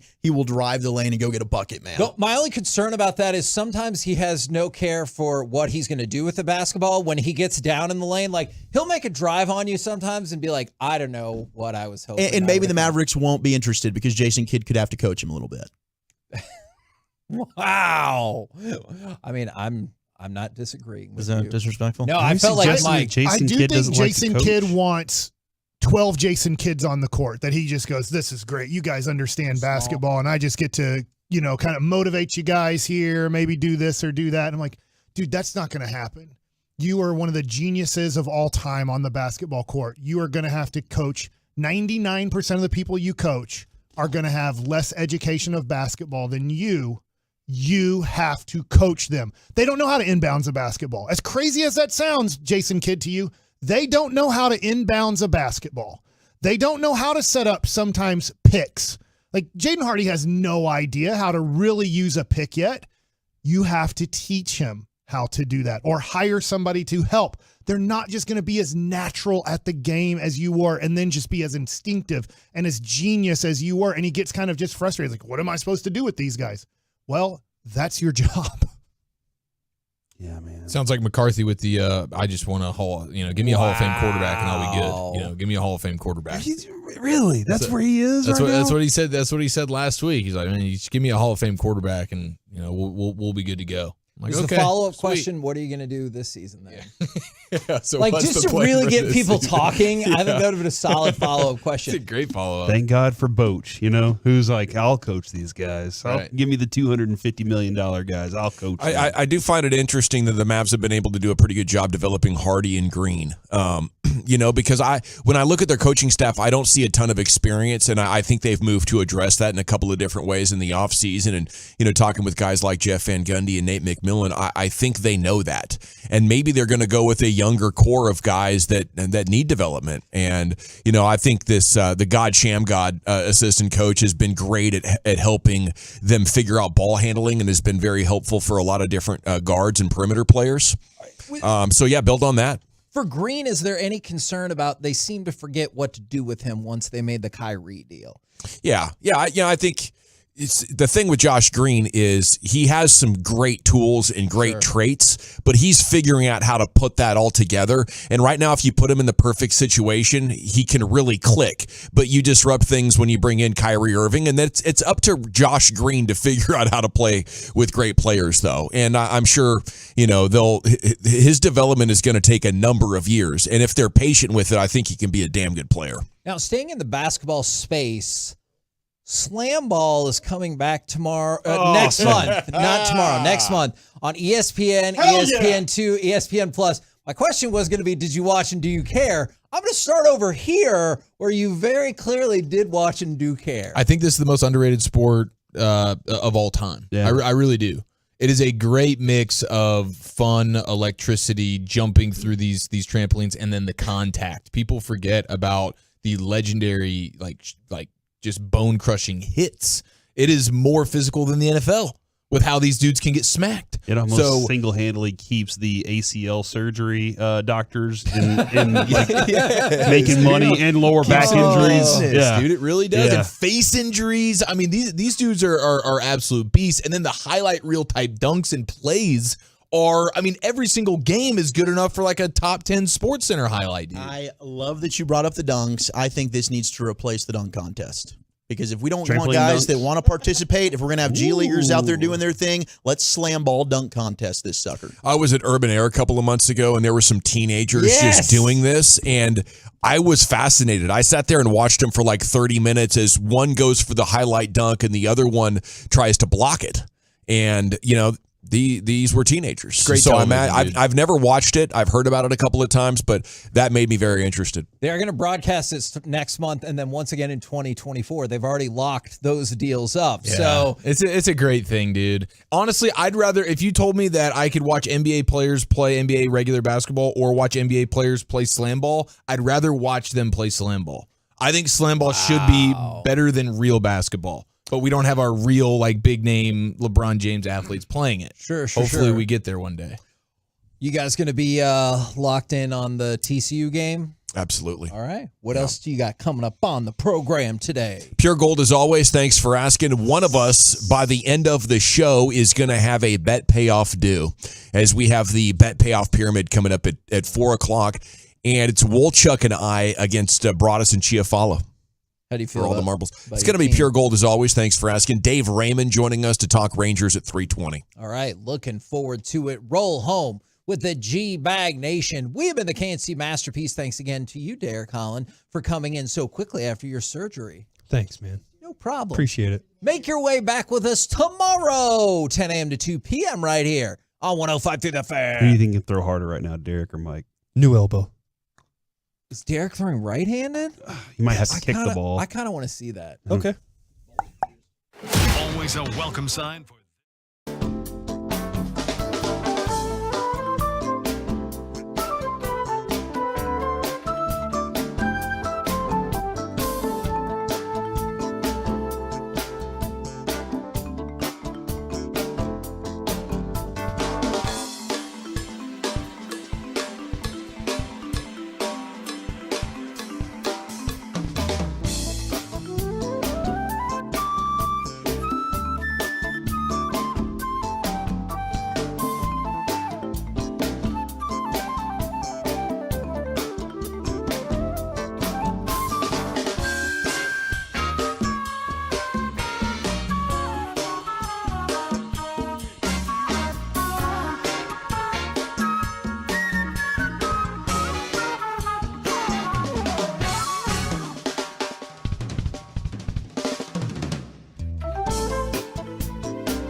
fan studio, secured by DFWsecurity.com. You're rolling with the G-Bag Nation on 105.3 The Fan. It's hour one of the G-Bag Nation here on 105.3 The Fan. Welcome in one night from the draft. We're mid-Ranger series as they have a rubber match coming up this evening with the White Sox. And Florida and TCU are in action right now as we open up the G-Bag Nation for you on a Wednesday. I hope you're having a great day. Thanks for making us part of yours. Here's Brian Broaddus, former NFL executive, Cowboy scout. Lucius Alexander's in the Tim Cup over there at Master Control here at 75 and Fitzhugh. You got Wolchuk and Chia Follow, Carter Freeman, myself, Gavin Dawson. Along with you, we are the G-Bag Nation here on 105.3 The Fan. Bet payoff pyramid coming up at 4 o'clock. Are you nosebleeders a little nervous that you could have a bet payoff suddenly thrust upon you for Friday? Yeah. No, I absolutely am a little bit nervous, man, because you guys are playing with house money, you guys being Broaddus and yourself, because you guys got the immunity from the last one. So even if you guys end up losing today, and there really is, it does suck because you think of it as a partnership, and to an extent it is. You know, for those 30 seconds at a time today, me and Broaddus are going to be locked in together, as much as I actually want him to have to do a payoff. But whenever the time comes, only one of us is going to have to do a payoff on Friday. So you're going to be lone wolfing it with the payoff, and that's the thing that gives me the most discomfort. Well, I think you do have a pretty good chance because Wolchuk has to give the hints at least once. And going off last week's performance, now it was his first shot through the gauntlet. And, you know, I think he can improve, right? What are you laughing at over there? It's unknown at this point. All right, how many letters are in the alphabet, Brian? 26. Okay, I'm glad you remember it now. 56 in the circumference of a basketball rim, right? But inches, you know, long-winded. I've been doing a lot of self-scouting and reflecting. Good. And today we're going to try to lock it up. Well, you know I don't like to lose these things, Wolchuk. Damn right. And Brian's really ticking me off. He's under my skin. Yeah. Well, at least you don't have to be on his team. It's like one of the scarabs in the damn mummy right now. It's not an immunity pyramid. It is a bet payoff pyramid at 4 o'clock. And Brian and I do have immunity from we do. Two of them, actually. Yeah, okay, so this makes sense because I heard you say one of us is going to have to do a bet payoff, and I'm thinking, no, wouldn't the losing team have to do it? But no, you schmucks are immune. That's right. So it's me or Eric.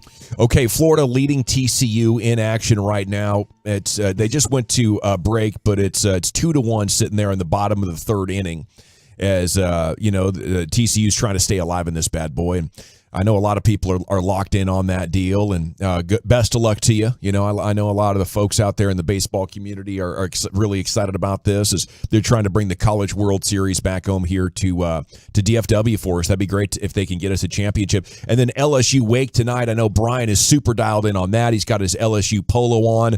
Which one of the teams would you say that needs to win two has the best shot right now, Brian? Wake Forest does. Yeah, if LSU, their only chance to get to the championship game would be if they can force a game tomorrow, because that brings Skeens back onto back in the picture. That's what I meant, like LSU or TCU. Yeah. Oh, I'm sorry, TCU. Yeah. To me, watching TCU play, they're doing a pretty good job against Florida right now. The advantage, though, again, goes with, I believe, with Florida and, you know, their pitching. They've been a top 5 team really all year. I know in the SEC, LSU was up there for quite a bit. Florida was always kind of nipping at their heels for that supremacy in the SEC. But TCU, I mean, they're on a great, they're on a great run right now as far as they just seem like that they don't go away. And when watching them play, they just, they're always finding a way. It looks like they've got enough pitching. Pesky bunch, huh? Yeah, I mean, it's like they get behind in a game, they find a way to kind of rally. So I really do. I feel like my school doesn't. I don't think we have enough pitching, even though they got great pitching last night. That was really a surprise. How cool would this be for you? I mean, it's not quite. No, what was really cool was that again the football program. They won it with Burrow. Yeah, you got the ladies championship. That's what I'm saying. The ladies Rank championship. 'em. Yeah, ladies championship. I think was really cool. I think that was really cool. I find it baseball. I mean, LSU baseball. I mean, since Skip Bertman, when he took over in the '80s, I mean, they've been like a powerhouse. I find it just fascinating that this baseball in college world is running parallel to our sports world. But if you don't have a dog in the fight, you usually don't give a single crap. Right. Well, it's very much like the Stanley Cup playoffs. Yeah, absolutely. I mean, we were way less than the Stanley Cup playoffs. But we were totally locked in. Yeah, we were locked in. We were totally locked into what was going on. Tough to watch that. Yeah, honestly, I did not watch one game of the Stanley Cup. Sorry, I didn't. Yeah, you were still emotional. I mean, I get that. I was. But you're not alone. It was one of the lowest Stanley Cup ratings for a final we've had in the last 30 years. I think it was because it was just on ESPN, though, right? TNT. It would have been better if it was on ESPN, probably, because they could have done what the NBA did. You put a couple games on ABC, but you had to go find it. It was on TNT. I think maybe one of the games was also on TBS. Yeah, no thanks. All right, sorry, I was looking at some trade rumors that folks are throwing out there. It's true about Porzingis stuff, yeah. Wizards, Celtics, and Clippers in talks on a trade that would send Kristaps to Boston, Marcus Morris in draft compensation to Washington, and Malcolm Brogdon to L.A. Sides are still working through details, and Porzingis $36 million of a player option. So, yeah, Boston, I guess, looking to add some scoring height into their lineup. And sending Malcolm Brogdon on down the way. So that's your first big move. Maybe dominoes are set to start falling with the draft tomorrow night. I know a lot of people are really excited about what the Mavs could do, and we're going to talk about that quite a bit. Let's continue down the baseball path here on the Diamond. Brutal night for the Rangers. My gosh. As one of the worst calls in baseball history, according to Boch. Sports history. Jonah blocked the plate barely. Rear. How do you block the plate when you're behind it? Yeah, Walchuk from his couch, his ass was blocking the plate more than Jonas was. I'm over here with my andouille sausage fingers blocking the plate more than he was. He did have 1 foot on it, and the runner was coming from wide. He had to come across the dish anyway just to get back home after taking the wide angle off third. That was Elvis coming down the line there. Well, and what a game for Elvis. Well, they're saying that was cool to see. They're saying that the why they're giving it the reason is they're saying that he impeded his right to the plate initially and then adjusted. Yeah, but he didn't. I mean, like Evan Grant's there and he's taking pictures of Jonah is standing right behind home plate waiting for the ball. He's not impeding Elvis whatsoever. Elvis doesn't have to change a single thing. They're saying that the path that Elvis had to take, he had to adjust. He had to adjust at a half stride. Yeah. But if you look at Elvis coming down the line, he's wide, and then he knew he had to go back to the inside. Yeah. He just couldn't get that back part. That's what they got it dish. for. That's what they got him for. It's not. I mean, it was well executed to make the tag and to give the lane to. But they're calling. That's overruling the game, though. We don't need that many rules. I totally agree. They blew this one. They got to adjust this. They blew this one. They can say what they want and they can give whatever justification. But you can't BS a BS or Walchuk. But they're wrong. They were incorrect. There was another play at home plate last night that they ended up saying was tagged out. Yes, San Diego had the Padres. same problems. Absolutely, and it's the same, virtually the same play. They make the right call there. They get it wrong with the Ranger. And when you have the White Sox that are also coming out, and you got former White Sox players like A.J. Przinsky that are like, that is a terrible call, that's when you know it's bad. Their own broadcast calling it out in real time. Come on. They blew this one. Yeah. And maybe the Rangers don't win, but that's just a terrible way to lose a game. Sometimes the umpires are looking at something, though, and they're just waiting for a moment to interpret the rules that are written in a certain way, and now you need to adjust those rules so there's no confusion. It's like the Des catch right now. Oh, exactly, but the umpire made the right call. Right, that's call the field was they got out. it right on the field. That's what makes this the most egregious call ever. So when Bochy and them go out and argue the play, if you're the home plate umpire, you're like, Boch, I called him out. Yeah. I mean, it was New York. out of the ump's hands at that point. You want to sit there and MF me all day. I mean, it's New York. They're the ones that overturned the call. You need to have Chris Young take it up with what's going on in New York, because we called him out. I watched the official on the Des Bryant catch. I watched that official rule it a catch. Right. That gentleman was right. Right. He was right.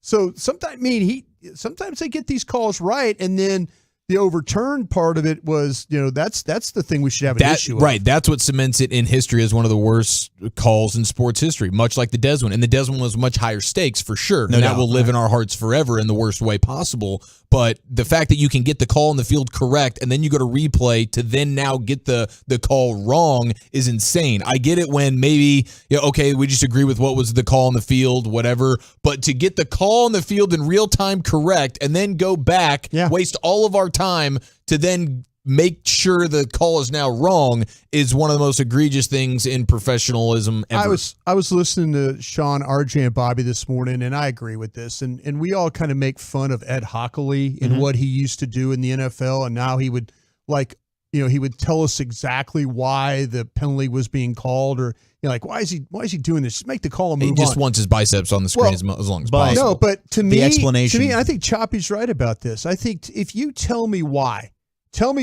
Like if the umpires come out and say, that's a good point. It was the ruling on the field was the runner was out, but we have initial blockage of the plate, which impeded the runner. Explain to me why New York overturned this call. Yeah. And that's what we used to get mad about with Ed Hockley. I used to appreciate Ed Hockley because he would explain why something happened, or why it was tripping, or why it was, that's why I appreciate RJ Choppy. He is a Neanderthal. He is a caveman. But sometimes he makes great points. Sometimes he doesn't. Him arguing with himself is even better. Oh, it's so that good. was, by the way, that was funny. Oh my gosh. Kudos to Bobby. That was an amazing segment. If you missed it, go back and check out Sean and RJ. But just explain to me why, why the call was made. Well, we'll probably ask CY about it on Monday, if he's nice enough to join us once again, and see if he's had any conversations with the league office where he does have friends, and maybe we can get at least some clarity or some initiative for change happening with this. I love how fired up they get. And then when you talk to them after the game or in between games, it's like, no, we're not emotional at all about losing 5 of 6 or not being able to hit with runners in scoring position or getting a quality start. Everything's fine. We're not riding the roller coaster of winning and losing. And then you see them on the field and they're losing their bleep when a monumental moment happens. Where's the 1 in 162 mindset there? Just give me a little bit of that as a media member, okay? Just play in our sandbox a little bit. Okay, you obviously care a crap load. They care a lot about every single pitch. They care a lot. You're getting thrown out of games. This is a team that they have had confidence in themselves much before I think anybody else did. What they're doing right now is not a surprise to those inside that clubhouse. They had crotch first confidence when we were out there and surprised. I could tell from having been in that clubhouse for the last 4 years doing pre and post to what we were able to witness now and this year. It is a completely different mindset. They do give a big damn about this. This is a collective bulge. I saw it too. 12-0 tonight. Me too. Yeah. By the way, some cool things happened. Corey Seager 3 for 4 with 2 doubles and a walk, and he's just on another planet. So that was fun. I really needed Steve in Weatherford last night to call into the post game and get some clarification on those rulings. Maybe he can check in tonight. Can you explain the catcher interference, please? I'll hang out. Would you do that to Pease? I tell you what, can we get a repeat performance? I think we got to do that again in Oxnard. Yeah. But it'll be to Pease. It's got to be in Oxnard. Yeah, okay. I think it's got to be. It's a tradition. Out of sight, out of mind kind of deal. Yeah, we sneak up on. That would be even better to ask for clarification 5 weeks later. Steve would be in his bag. I don't mean to beat a dead horse or anything, but that night in Chicago was bold. I'm remembering a night on June 20th, I believe. They were playing the White Sox. There was some type of interference, I believe. I'm not really totally sure. Can you kind of expand on that, please? Can you expand on it? Okay. Evaldi 4 runs in 6 innings. That's kind of a forgettable start, but not the end of the world. It's Perez against Kopech tonight. I tell you what, with Nathan, though, that's 2 starts, right?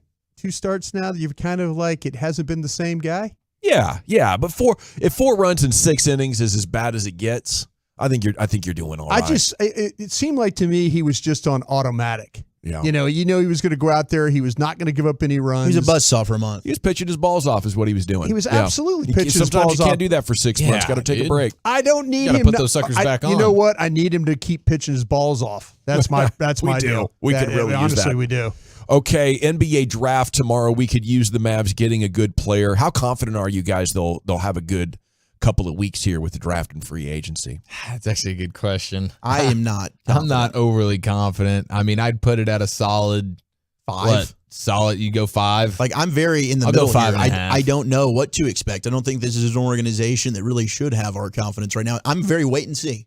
Yeah, the only reason I have confidence is because Hardy and Green have come together. Right. Like, they've actually done some things here in recent years. And, I guess we got to give them credit for finding Brunson, but it's new people.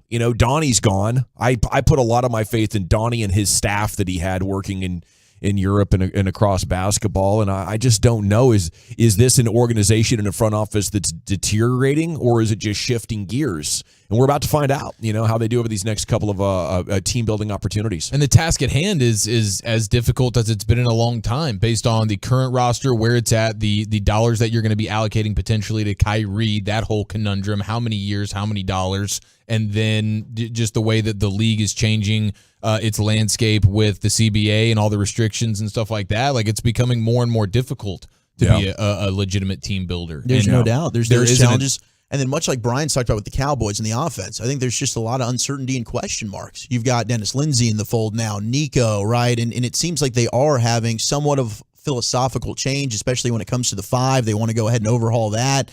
I just don't know. I think there's a lot of wait and see here, and I'm not certain they're ever going to be able to get free agents, so it's going to have to be on the trade market. I kind of feel like, though, that you guys were in the crosstalk talking about that Taylor Hendricks. Mm-hmm. Yeah. He sounds like to me a guy that the Mavs need. Yeah, if you get that guy, great athlete, good defender, can score. I've kind of talking to people around the NBA, just trying to get an idea. Honestly, I haven't studied this thing like I do the NFL draft, but he sounds like the one guy that, everybody seems to have flaws. He doesn't have as many flaws. But the thing I liked him from the time the season ended. I think he's a modern big. Yeah. He can defend like a wing, but also rim protect and rebound. Yeah, but his whole thing, man, I was asking about him, and, a big that can really shoot well, and he doesn't like to pass. So he's kind of that's something you probably have to deal with a little bit. Yeah, you work on that. But that. A good two-way player. His scouting report, talking to people around the league, sounded better than a lot of other, like Lively and other guys like that. You go get Hendricks, and I'll be excited about your team building. If you do get Lively, I'm going to take it as a sign that they really don't know what they're doing. You can see traits. He was the number 1 player in his high school class, but that's just way too much of a reach and a projection and a gamble at 10 to take a guy like Lively. The Lively pick would be, hey, we wanted a center. He was on the board. We took the center. That's a taco pick. Right? It's exactly what it is. It's a position of need. Yeah. Okay, top non-quarterback building blocks in the NFL. Where does Micah rank? Let's answer that. G-Bag of the Day's right around the corner as well. It's next in the G-Bag Nation. The latest from the Star in Frisco, as well as inside information from around the league. It's DFW's Top Football Podcast.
All right, welcome back, G-Back Nation. Let's play a game. The top 10 NFL building blocks, non-quarterbacks. Okay, guys that are the most important, the best players to build a championship with that are not quarterbacks. TCU just got out of a little bit of trouble there, Broadus. Yeah, and they it's, did. It's 2-1 going to the bottom of 5 now. Man, they're hanging in there, though. Need to try and separate here, man. You can't keep this thing down. Florida's got too good of a lineup. So you need to find a way to steal a run or two here, kind of put Florida in behind it a little bit. I say they start raking right here. Okay. I hope so. Yeah, Segments brought to you by the Frankels. There's a reason you need a special license to drive a big truck, so companies that hire drivers, put them in a big truck, should be held accountable for what happens when one hurts you. Frankly, you need Franklin. Frankel consultation is always free at truckwreck.com. A lot of people talking about the NBA draft and the Porzingis trade and the Mavs, and it is an exciting time to be a basketball fan, no doubt. But football is always lingering. Well, Chuck, I hope you didn't look at this list too much. I just know one of them. Okay, good. Number 10 on this list, gentlemen, it's a 3-way competition for the championship. This is a top NFL building blocks, non-quarterbacks. He is a right tackle from Oregon. Oh, Penei Sewell. Penei Sewell, Detroit Lions, the top right tackle in the game. It's 1-0 Wolchuk. Oh, how about that? Right tackle, man. Yeah. Penei. Yeah, I know. And he was supposed to be playing left, but I guess they moved him over to the right, and he's been doing well. Still just 22 years old. Number 9 on the list was drafted by a Chiefs' second favorite team. And then he was traded for some reason. Minkah Fitzpatrick. He got it. Tied 1-1. Wolchuk and Chiafalo. Brought us still sitting on a donut. Minkah Fitzpatrick, pretty good player. Why'd Miami deal him? Brian Flores, man. Couldn't get along with anybody. Couldn't get along with him, yeah. That was one of those times when you actually traded a first-round pick for a guy that really worked out. Yeah, that worked out. We talked about that for the Cowboys. Pittsburgh did a really nice trade there. Well, it's rare that a guy in his second year or whatever it becomes available, and he's been really, really good. That was one of the weirder trades for sure. Number 8 on this list, is another tackle. I believe he won a ring with Tommy. Oh, Wirfs. It's 2-1 Wolchuk. Tristan. Iowa. Now Wolchuk, we obviously acknowledge Wolchuk's seen the list, right? I know who he's just number 1. Number 1 is. Oh, okay. I thought, fantastic. You know what, Gavin, I thought that Tristan Wirfs coming out was like your guy Jones that used to play in Seattle. Thomas. Oh yeah, Walter. Oh, Walter Jones. I thought not the running back. Yeah, when I watched him play, I said this guy's Walter Jones. Just Seattle. naturally stronger and more athletic than everybody. Much, Play forever. Technique was just perfect. Yeah. He's a hell of a player. Number 7 on the list is also a hell of a player, and he's a guy that Brian wanted the Cowboys to trade for last year, maybe the year before that as well. Big guy in the middle of a defense. Quinnen Williams? Quinnen Williams. Yes, nice pull there. Thank you. For the New York Jets. It's tied 2-2. Number 6 on the list. Did you give up Michael Gallup for him right now? Yeah. Oh, my goodness. Yeah, that was the best. Those are the fights you got into. No, I remember. Those are the fights the radio fights you got in with people about Michael Gallup. How could you trade anybody Quinnen for Williams? Well, there's been a solid section of not only media members but just the fan base that has labeled Michael Gallup a number 1 wide receiver for a long time, and it's been egregious since day one. All right, number 6 is possibly the best, most versatile safety in the league.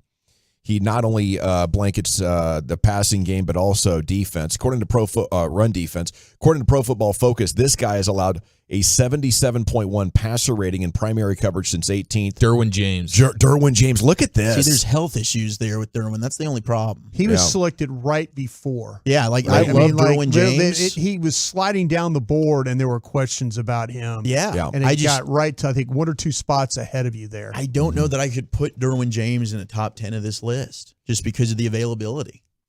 Okay, number 5 on this list is a national championship winning wide receiver. Jamar Chase. Yep. Number 4 on this list is the new best corner. Sauce. Number 3 on this list is, I believe, a national championship winning wide receiver. Jefferson. Yeah. God, man, they're both same top team. 10. That's crazy. Yeah. And there's people that believe that Chase was much better than Jefferson. I thought he was. At LSU. Yeah. And he still is.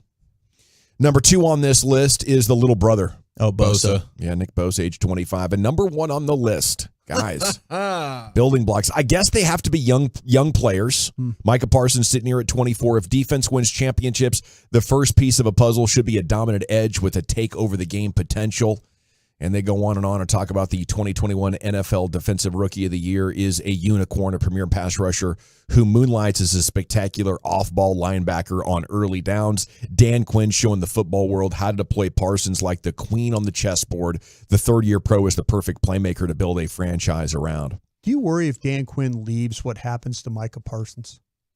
No, I think Micah is now. I mean, granted, I get your point because the way that Quinn uses him is definitely a specialty, but I think Micah is one of those guys. Just line him off the edge and let him go to work, and you don't have to worry about it. So don't do too much thinking there. Just don't overthink it with Micah. Yeah. Even if it's simple and basic, he's going to be able to be a freak show.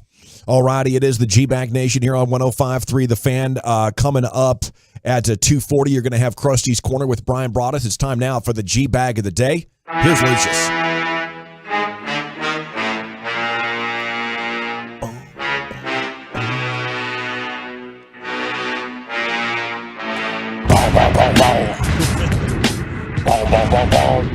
Get the up.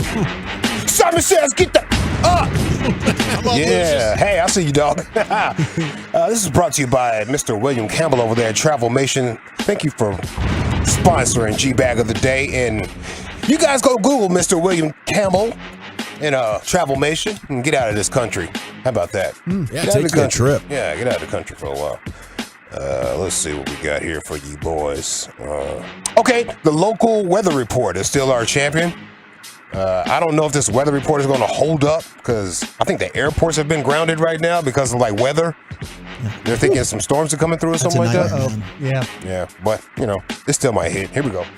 Texas is getting pounded with heat right now. Just bam, bam, bam, bam, bam, bam. If you look at Houston, you are absolutely roasting right now, and all along the coast is just scorching. It's just terrible. And then you go up to San Angelo, it's real hot up there. 104 right now. Austin is going to be in the high 90s, lower 100s around there. And guess what? All this heat, folks, is just not going to end for at least another week. It could go 2 weeks. I don't see any end in sight right now. And this, it's just scorching, just woo, buddy. And then even in El Paso, way over there, it's going to be hot. El Paso. But really, the bone zone for the heat is going to be San Angelo around here. It's just Abilene. Oh my goodness. Don't expect any rain for a while. We have marginal risk of severe weather in Texas right now, especially in central, southern, and up into northern Texas. But folks, don't count on it. Air around here is super unstable, so if any convection happens, you might have some isolated, just little pipsqueak storms just popping on you.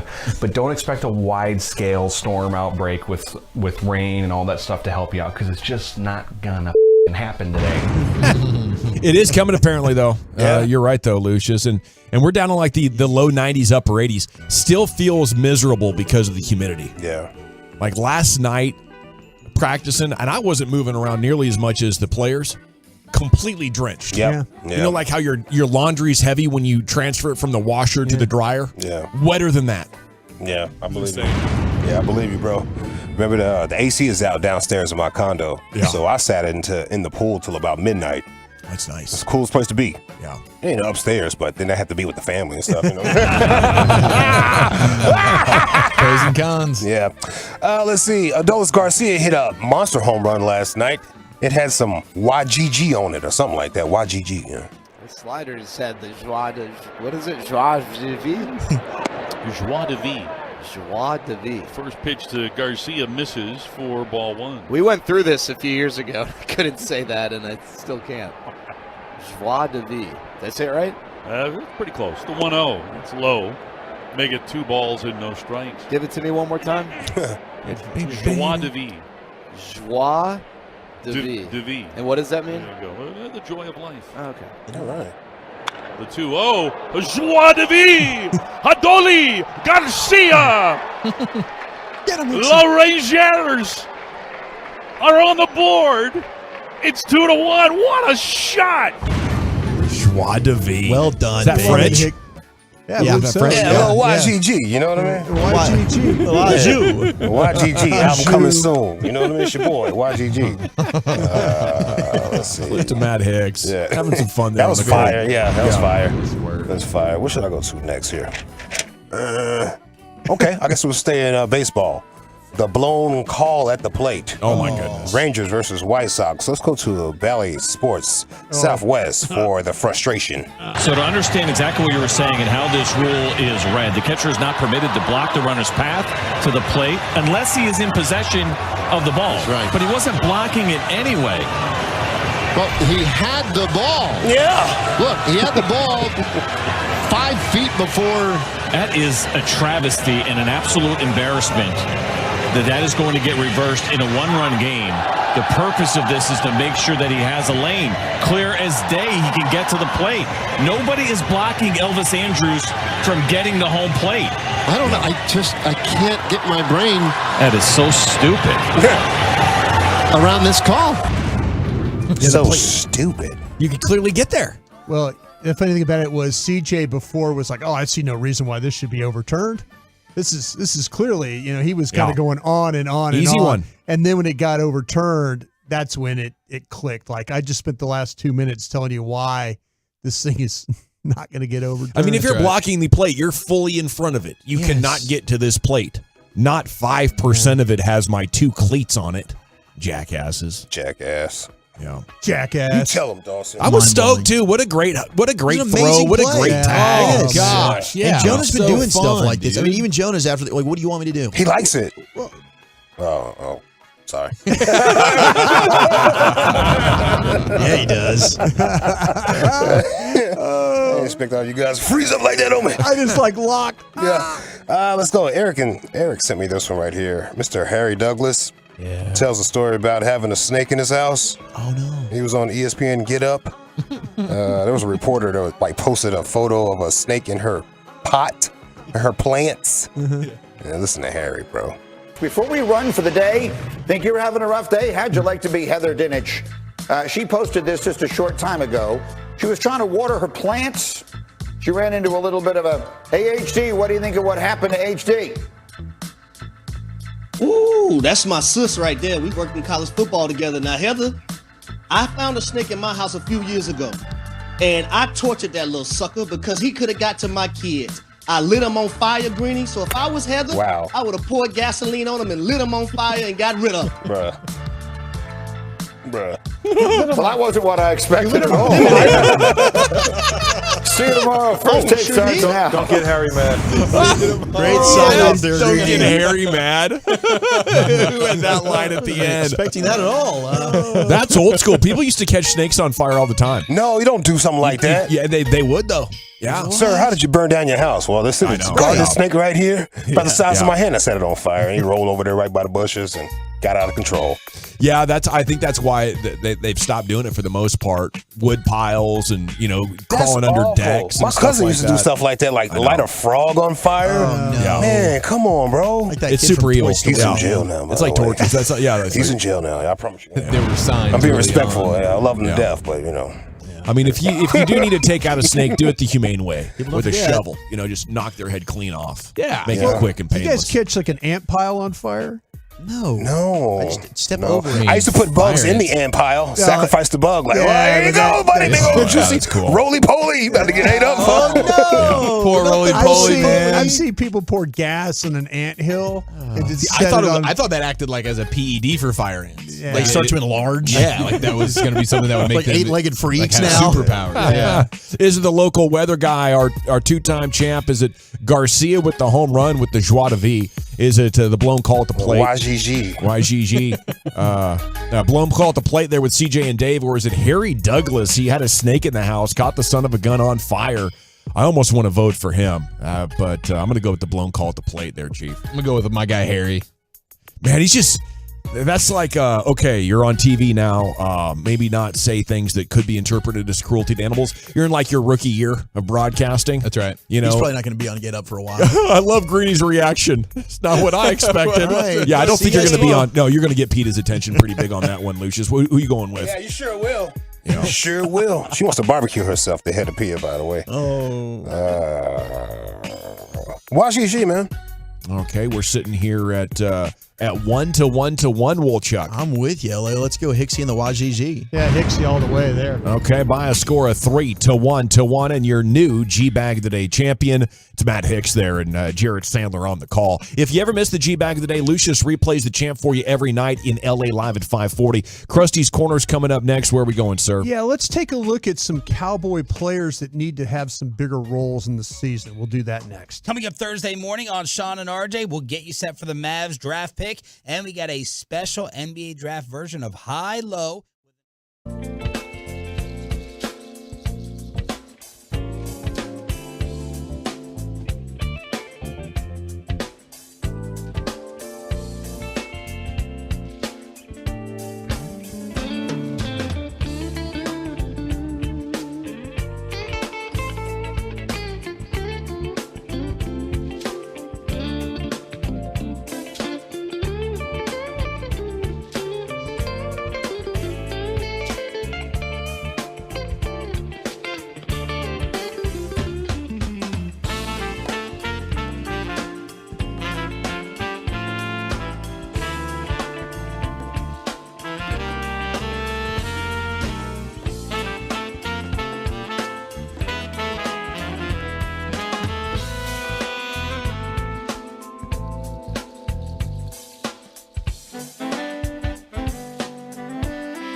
brought to you by Classic Chevrolet. Yes, sir. Thank you, Lucius. Time now for Krusty's Corner. Here he is, king of the Krusties himself, Brian Broaddus. Thank you very much, General. Appreciate that. Got a Love of the Star podcast went up today. Me and Bobby knocked that one out this morning. Yeah. So happy to be able to do that from home instead of having to come up here because better internet. I do like your background. It looks pretty good with You all like those that? pennants. With Yeah. all my pennants and stuff. Appreciate that. Excited about that. But it's so much nicer to be able to know that. I'm always worried about dropping. You know, that one thing you learned about the pandemic when we were doing radio from our homes and stuff like that was that you're on it and you're just talking and all of a sudden you just drop. Internet snafu. Yeah, that was not good. Redo. And so you guys like the chili dogs today, by the way? Yeah, thanks for the chili my dogs. God. All right, I just want to make sure. You showed out, bro. I tell you what, if I had to do it all over again, I'd go to chef school. Yeah, you should. I would. I feel like I was eating Coney Island chili dogs. Well, what I need to do is need to make the corn dogs bigger. Get them bigger. A little thick. Okay. Well, like length. I think it's the length. Yeah, I just use the normal size one, so I need to go with a bigger. But isn't that little corn dog one the size of a coney? And not like a chili dog, like it's the size of a coney. It's perfect, like a little hand-sized chili dog. I was trying my best because I want to make the corn dogs homemade. I want to do the batter and all that stuff. Do the batter and but I was the chili and stuff last night. I was in between Rangers and LSU. So I was happy, then I was mad. I was cooking mad last night a little bit. But I'm glad you guys liked them. So yeah, mad that's genius, something bro. Great. Dawson's got a good idea about that. He thinks that's kind of a party snack thing, right? Yes. Like put them out there like on the I didn't realize what it was until I saw it today, and I was like, "Oh, this is perfect." Yeah, that's like a just little grab and go, it's man. corn dog you slice down the middle and Yeah. add cheese and chili. Yeah, cheese, chili, onions. Yeah, put it right down the middle of that. Yeah, Yeah, I'm adding that to the rotation for sure. That is a good deal, right? Any there. kind of watch party. Yeah, absolutely. I appreciate you guys enjoying it, though. All right, the hardest working man in sports, John Machota from The Athletic. My man is everywhere. He came up with something very interesting content. 12 Cowboys who could have a bigger role this season. And I want to see what you guys think about this as we go through these 12 names. And the first one is an interesting one because Bobby and I were talking about it on the Love of the Star this morning because we're doing the offensive line.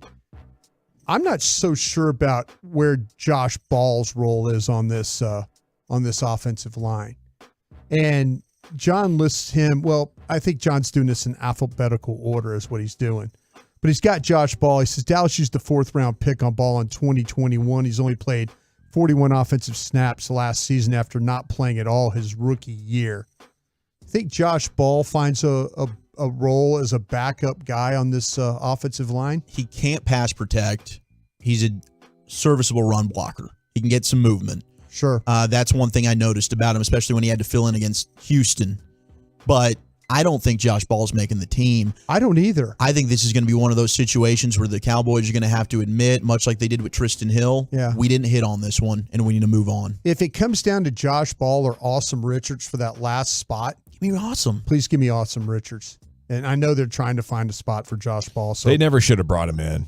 Just a terrible idea. If you're going to take a guy that beat up girls throughout college, he better be an absolute badass that's falling to the 5th round. Not okay, I think we might be able to coach this guy up. He's a little soft and unathletic.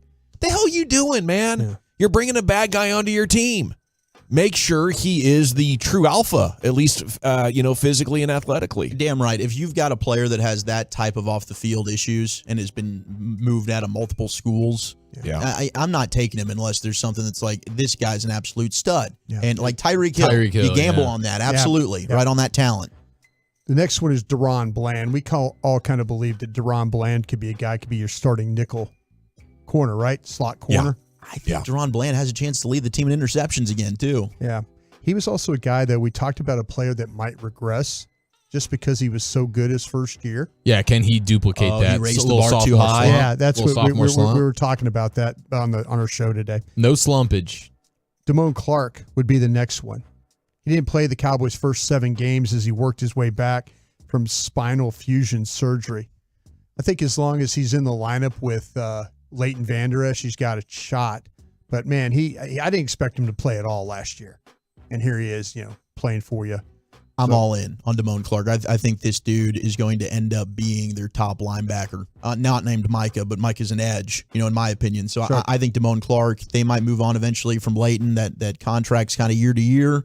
I think Damone Clark's going to be a stud. We're talking about players that could see a significant role. Malik Davis, running back, says somehow someone needs to step up as the number 2 running back with Ezekiel Elliott no longer on the team.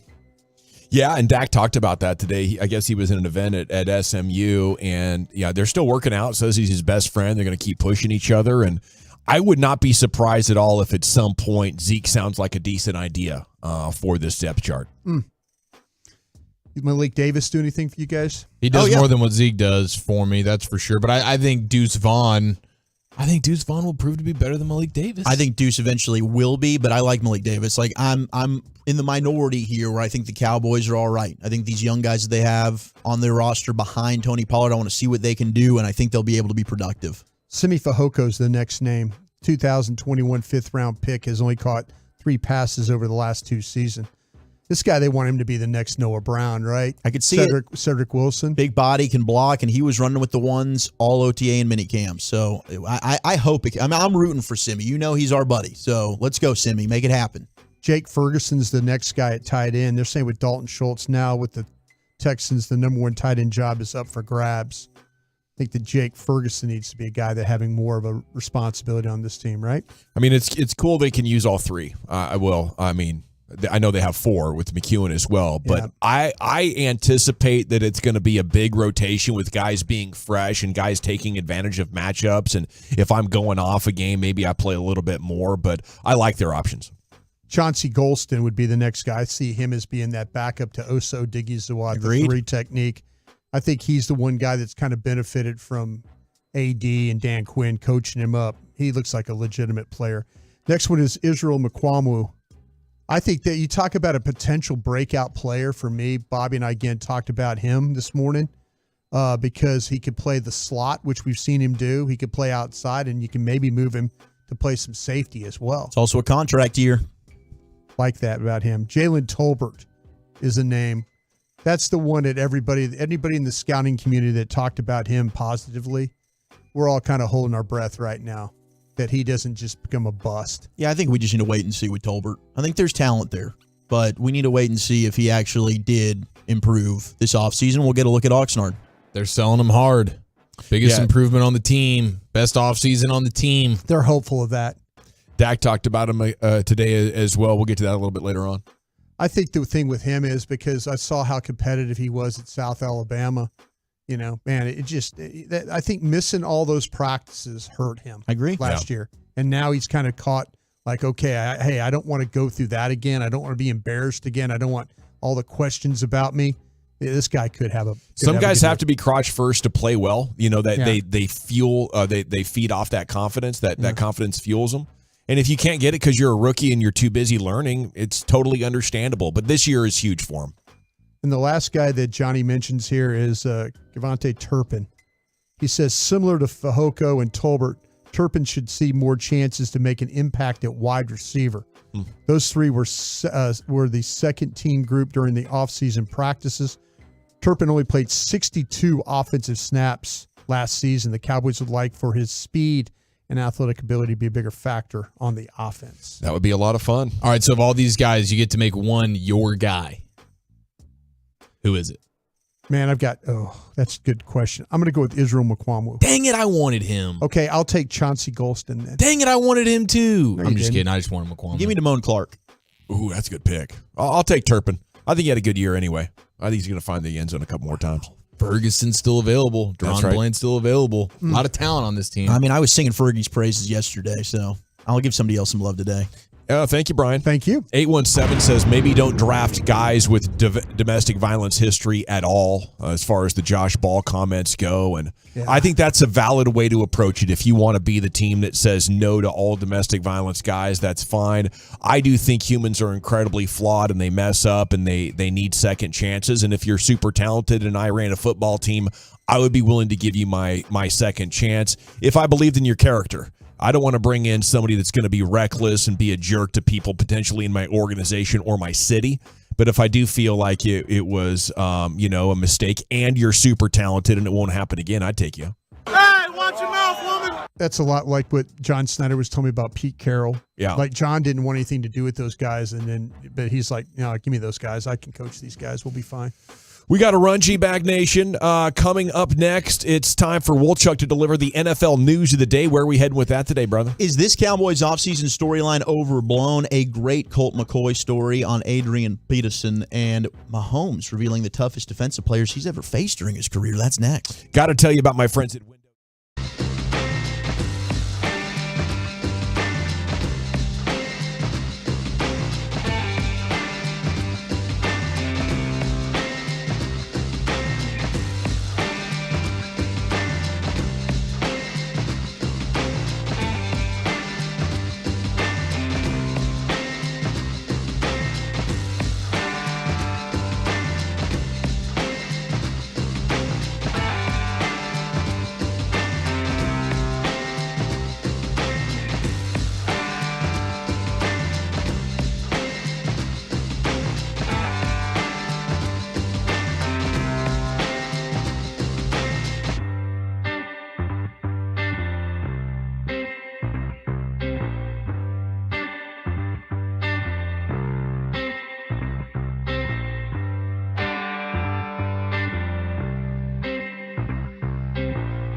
From our fan studio, secured by DFWsecurity.com, you're rolling with the G-Bag Nation on 105.3 The Fan. Here we go. It's hour 2 of the G-Bag Nation on 105.3 The Fan. I'm in tough shape over here. I think my hip might be giving out. I'm going full Phil Jackson over here. I'm walking like I'm Boach. When Boach walks out to the mound, I know you guys saw that in spring training. I thought I got a handle on it with yoga. Not enough. Did you hear NBC talk about Boach walking out there? They said it all slick like, but they said it. Listen. And here comes Bruce Bochy. Now, he's hot, and he gets out there as quickly as he can. Stop it! Stop it! He does, dude. I'd like to have a walk-off with Boach right now. I think he'd whoop me. I do. Grading on a curve, he's moving pretty quickly. I wouldn't bet against that son of a gun. I love Boach, though. And me too. I mean, his comments last night, even though he was ticked off, he just sounds disappointed, and he's just got this way about him. I can easily see after just a half season why everybody loves playing for him. It is time now, though, for hour number 2 of the nation. And as we've been starting most hour number 2s, it's Wolchuk with the NFL news of the day. Bully, take us away. The number 2 king. Lots to get to. Ain't that the truth? And a reminder, come party with me at Baby Doll's tonight, 7 to 9, 10250 Shady Trail. It is the VIP party of the month. We'll have Tolo swag to give you. It's going to be a blast. Dolls Wednesday. I should have known by the hair gel. Well, get your shady on. I might start to do the hair gel daily, unless I just run out of it. I might just incorporate that into the look. Get a lot of compliments on it. Yeah. People are, trust me, people are digging it. Chicks dig the dong ball. Yes, so they hopefully do. I see all the Tolos out there. $2 beer and well drink specials and free barbecue. I mean, you can't beat that deal. Is Gary going to be out there? I don't know. I haven't talked to him. Gosh. You know that I love Gary. I do. We all love Gary. But those can end up being rough nights. Very rough You're night. just torturing this poor young gal, with your comments on the air. And I love it. I love you for it. Well, Chuck. she's a sweetheart. Yeah. All right. Ladies are all over you. It's mainly the men. That's why he said the people love it. Did you? Oh, it's the guys. Is she a fan of the hair gel? Yeah, she does. That's Did she part of- recommend Oh, it? it's her? She did. She's the one that likes it? It's her. Yeah. Okay, is this like a trade-off or something else? I got a lot to get here, Brian. Okay, we can try and just move this off. She has things for God that look like Eddie Munster. Yeah. Thank you very much, Lucius. What can I say? Munster me.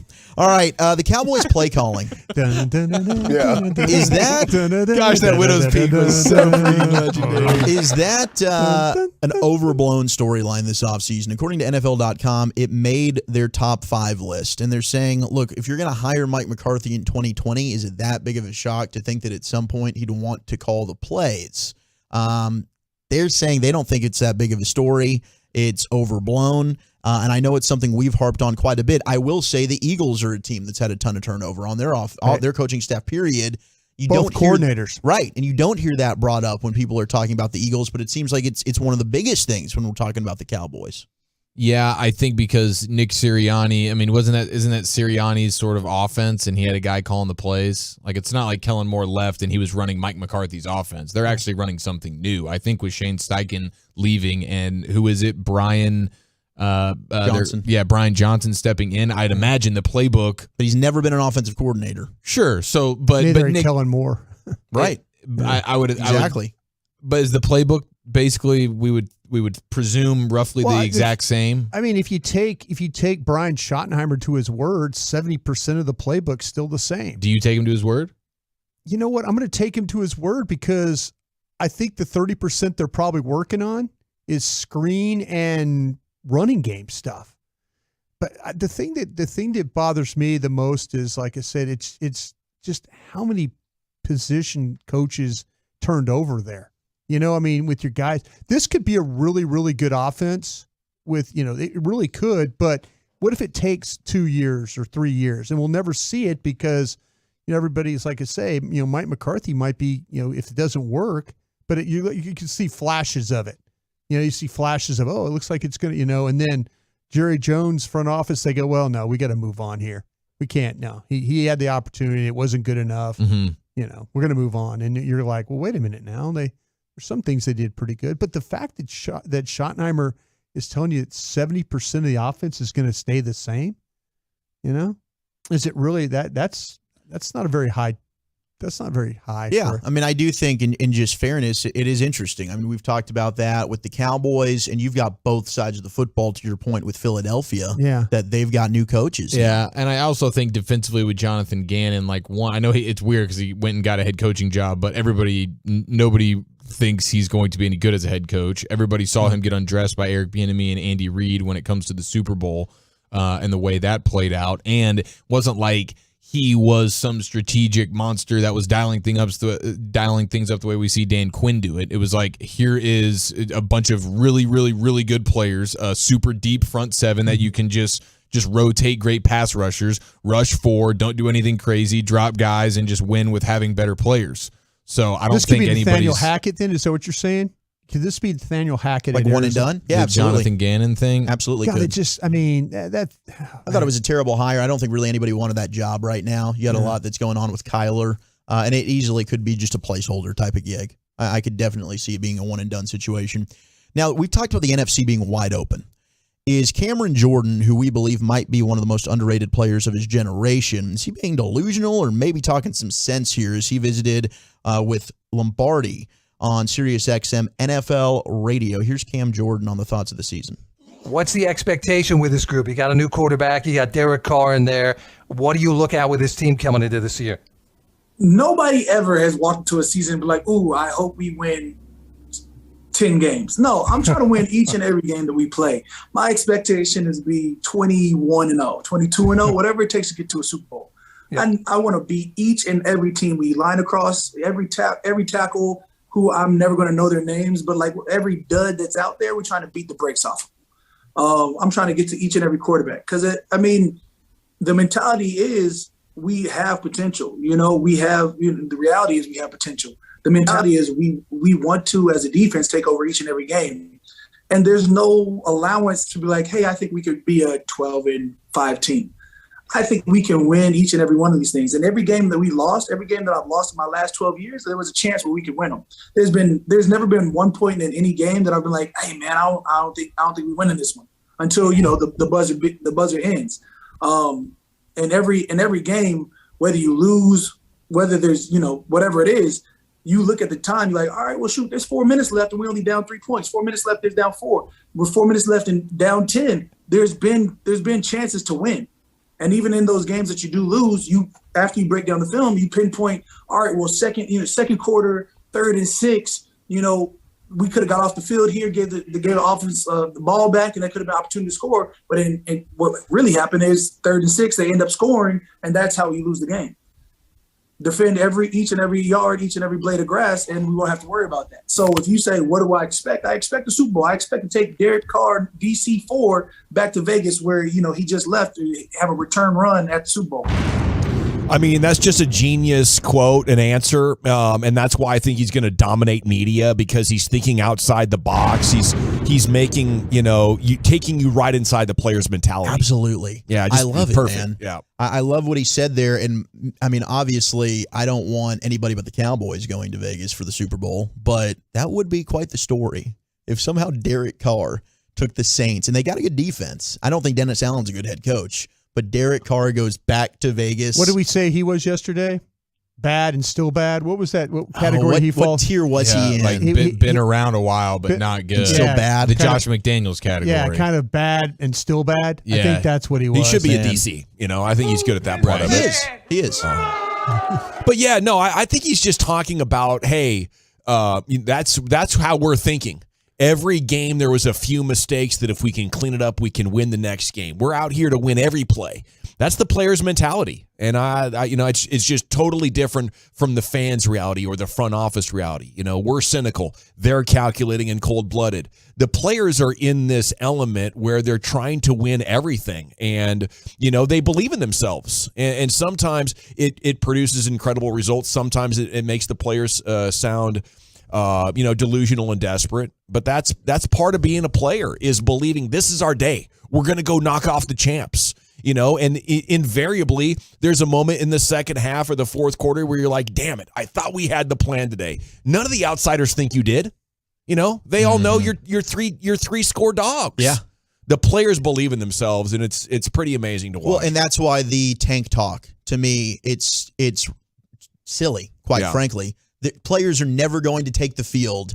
Oh, we're tanking for a pick. It's never going to happen. No. It's fan speak. It's not real life in the NFL. That's a front office maneuver. You take your good players and you send them home, or you trade them. Absolutely. Yeah. It's like Michael Irvin said, hey, these are all the guys that don't want to win. They're just collecting the paycheck. Takes that to Jimmy Johnson. We're getting them out of here, right? That's what that is. And that's why I had no issue with Lovie Smith going out there and winning that game for Houston. You do it, baby. You stick it to the man. And a baby Lovie. Well, because he knew he wasn't going to be there the next day, so it made even more sense. But he's also coaching for the future. I'm trying to get another win under my belt. Good for you, Lovie. Put that tape out there, baby. That's right. Still massively under 500 as a coach, right? Well, he has gone to a Super Bowl with the Bears.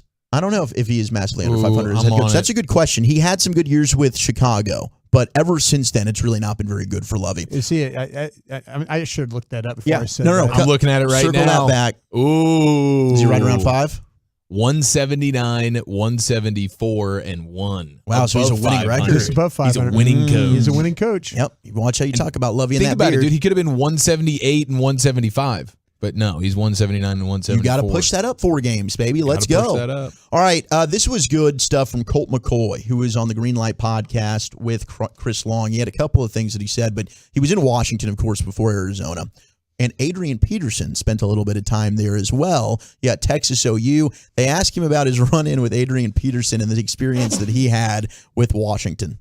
And then you got to see another 1 year kind of thing. I mean, it wasn't a 1 year thing for Adrian Peterson because he's an all-time great. But I don't think anybody expected him to have that year he had in Washington. What was that like? From what I remember, he comes in for a visit, and I don't think that they were planning on signing him. I think they were like they were going to come in, work him out, kind of see where he's at. He shows up and he puts a big giant dip in his mouth and he crushes the workout, and then he won't leave.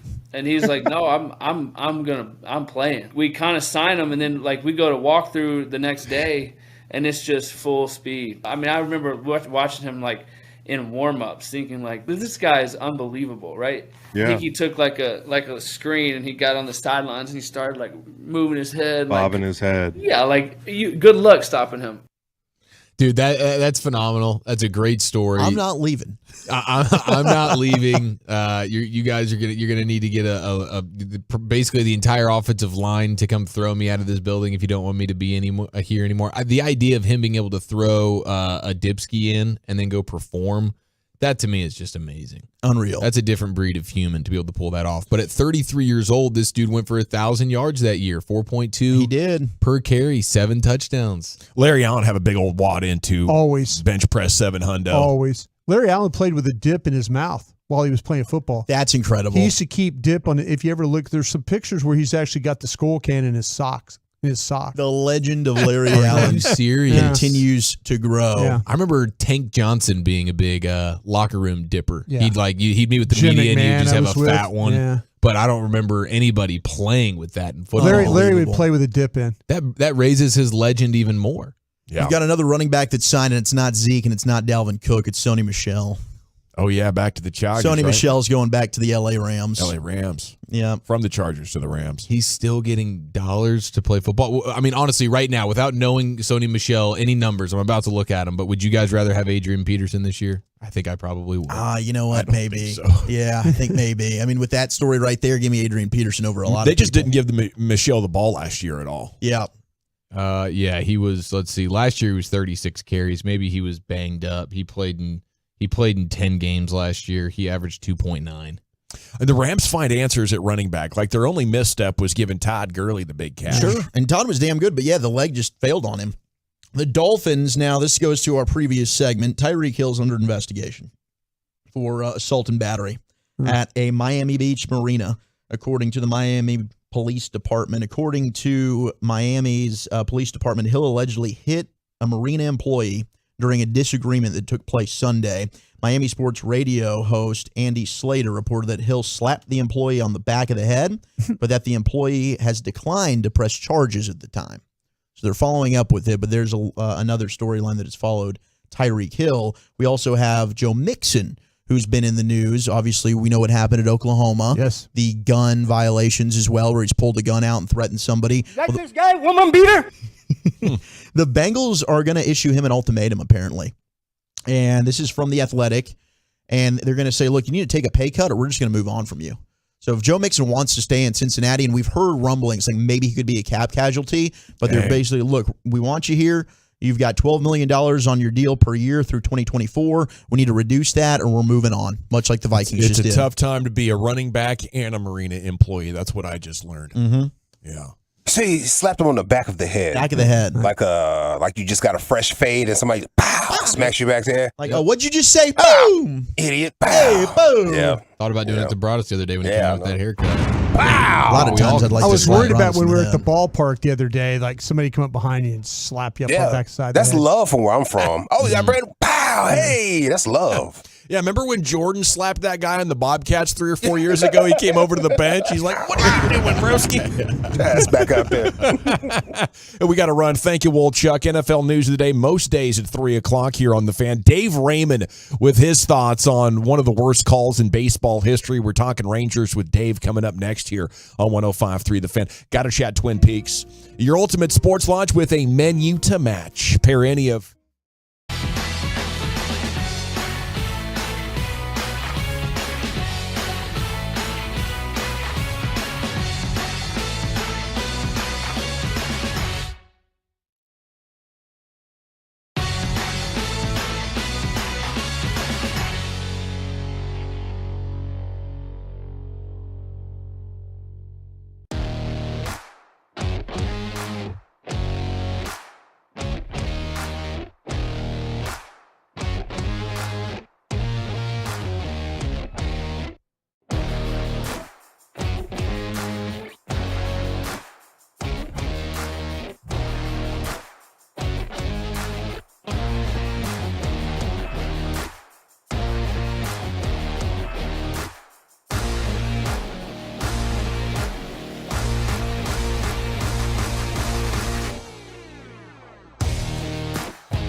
near you.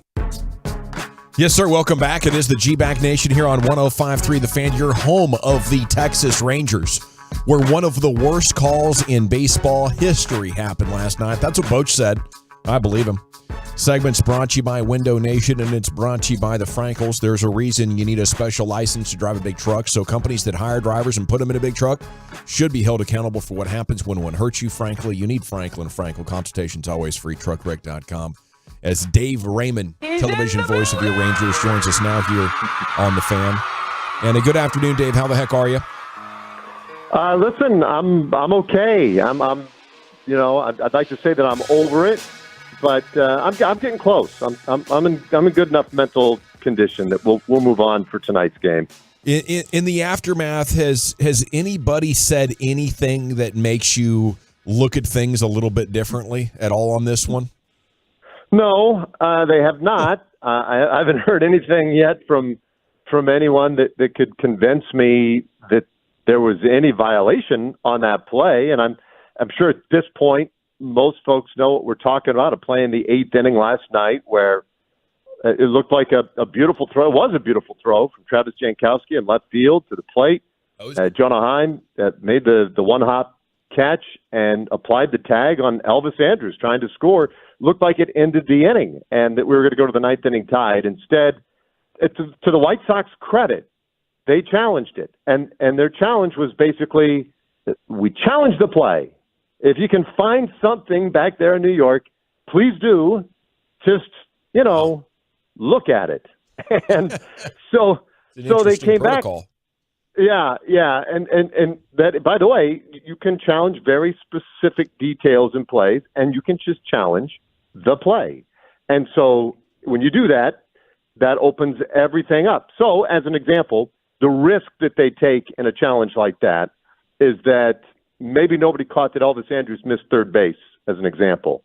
And on replay, they could have caught that, and they could have said, well, it's all moot because he didn't touch third base. So anyway, when you lob the big one out there like that, like they did, they left it up to Major League Baseball. And Ryan Blakeney, he's about 5 years in the major leagues now as an umpire, was back there in New York in a little room by himself, and he looked at it several different ways, and somehow seems to be the only human on the planet who saw a violation there. And I don't mean to take on Ryan. He's a good umpire. I think umpires do a great job in general. I think they're really, really good. But he missed it. There's no argument, frankly, that could explain it to me. And as it is, it was called out. Bochy came out to argue it, and once you do that, you're automatically ejected. And, the Rangers didn't get a run in that 9th inning, so the game's over just like that. So it was a massive play. It was a terrible, terrible interpretation of the rule. And it will be talked about at length, no doubt, today and probably for a while going forward, because I think it's gotten the attention of a lot of people.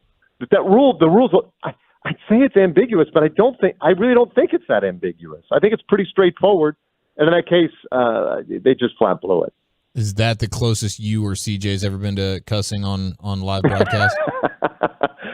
Probably. I mean, I've come plenty close before with some other things. Oftentimes, I will say what's more frustrating is when a team's really playing poorly and a guy makes just a real boneheaded play. And as much as you come to really like the guys, sometimes you just get exasperated. But I haven't had that feeling in a little while. But no, it was maddening last night. And you try to keep a level head, and you try to just be I don't want to say agnostic about it, but you try to look at it with a little bit of clarity. And I just couldn't find it. And for that matter, the White Sox broadcasters couldn't find it. Yeah. It doesn't seem anybody could see it last night. For you, Dave Raymond, is it more likely that the cuss word goes flying in a moment of anger and frustration, or of excitement? No, anger and frustration. Yeah. I mean, that's where I have. That's where I get my vocabulary diminishes very rapidly when I get really upset, and I get down to about 10 words that I use, and most of them aren't great, and it's not one of my great personality traits, but it's a fact, unfortunately. You and me both, Dave. Hey, Dave, is there any chance, though, when you have something like that where it's just like, okay, you can review the play, is there any chance that they say, no, you have to specifically tell us what you're looking for here, and that you don't have, because if the White Sox, they're at the point where they're just gambling. I mean, that they're gambling that you clearly, everybody's watching the play, and it's like, well, no, it looks like there's a path, there looks like an opportunity, there's a tag. I mean, they just throw a blanket challenge on something. Can't you? Does the league need to look at that? You have to specifically ask for, yes, they were blocking the plate or impeding the runner or whatever. I would like to think that would be something that they could do at some point. And when you look at a play like this where there are several layers of rules that can come into play, that's where they allow them to do that. And whatever. I mean, that was the hailest of all Marys last night, right? By the White Sox. You're not going to take that challenge with you and roll it over to tomorrow's game, right. And so it's the eighth inning. You couldn't get a higher leverage spot. So they're like, well, yeah, to hell with it. Let's see. Let's just throw it up against the wall and see what happens. It was stunning. I mean, that's what made it so stunning. Is everyone's like, well, whatever. I guess we understand. Sure. Why wouldn't you just go ahead and try it? But we were all just prepared. Every broadcast upstairs just prepared. Like, okay, well, we'll run a break and then we'll move on here once they come back and tell us what we all know to be the case, which is he was clearly out. The rule. So it's baseball rule 6.01 parenthesis I. Okay, if you want to get right into the nitty gritty of it in the book, and anybody who's ever looked at the Major League Baseball rule book knows it just gets really ponderous, the language and whatnot. But at the end of a lot of sections, especially where there's some ambiguity to things, they will then just put it in regular terms, and it's in this little comment section. And so the comment at the end of this says, a catcher shall not be deemed to have violated this rule unless he has both blocked the plate without possession of the ball. So there's our first problem. He has possession of the ball. And also hindered or impeded the progress of the runner attempting to score. So both things have to be true. And so if you want to say, if somehow contrived that he had blocked the path of Elvis Andrus to the plate, a stretch in my mind, but okay, I'll grant you that. Yeah. But he has the ball. Exactly. He has possession of the ball, and he's trying to tag the runner. There's no doubt he impeded Elvis Andrus and his path to the plate with the ball that arrived 5 feet before Andrus did. So that seems to be fundamental in the point of the play is you're trying to get the ball there before the runner to tag him out. If that's blocking, then we have a real issue. Well, the thing that I would, if I was in the White Sox, what I would have challenged was when you watched Elvis round third, that he's wide coming down the line, and then he has to dart back to the inside. That's where I think that the league looked at it and said, no, wait a minute. You made him have to adjust to find the path. I think that's where they're probably getting the Rangers on this. Because if you go back and watch him, his path is really wide. And then he realizes, like, okay, if I stay on this path, I'm not going to get to the plate. So he has to try and cross. And I think that's what they got the Rangers on last night.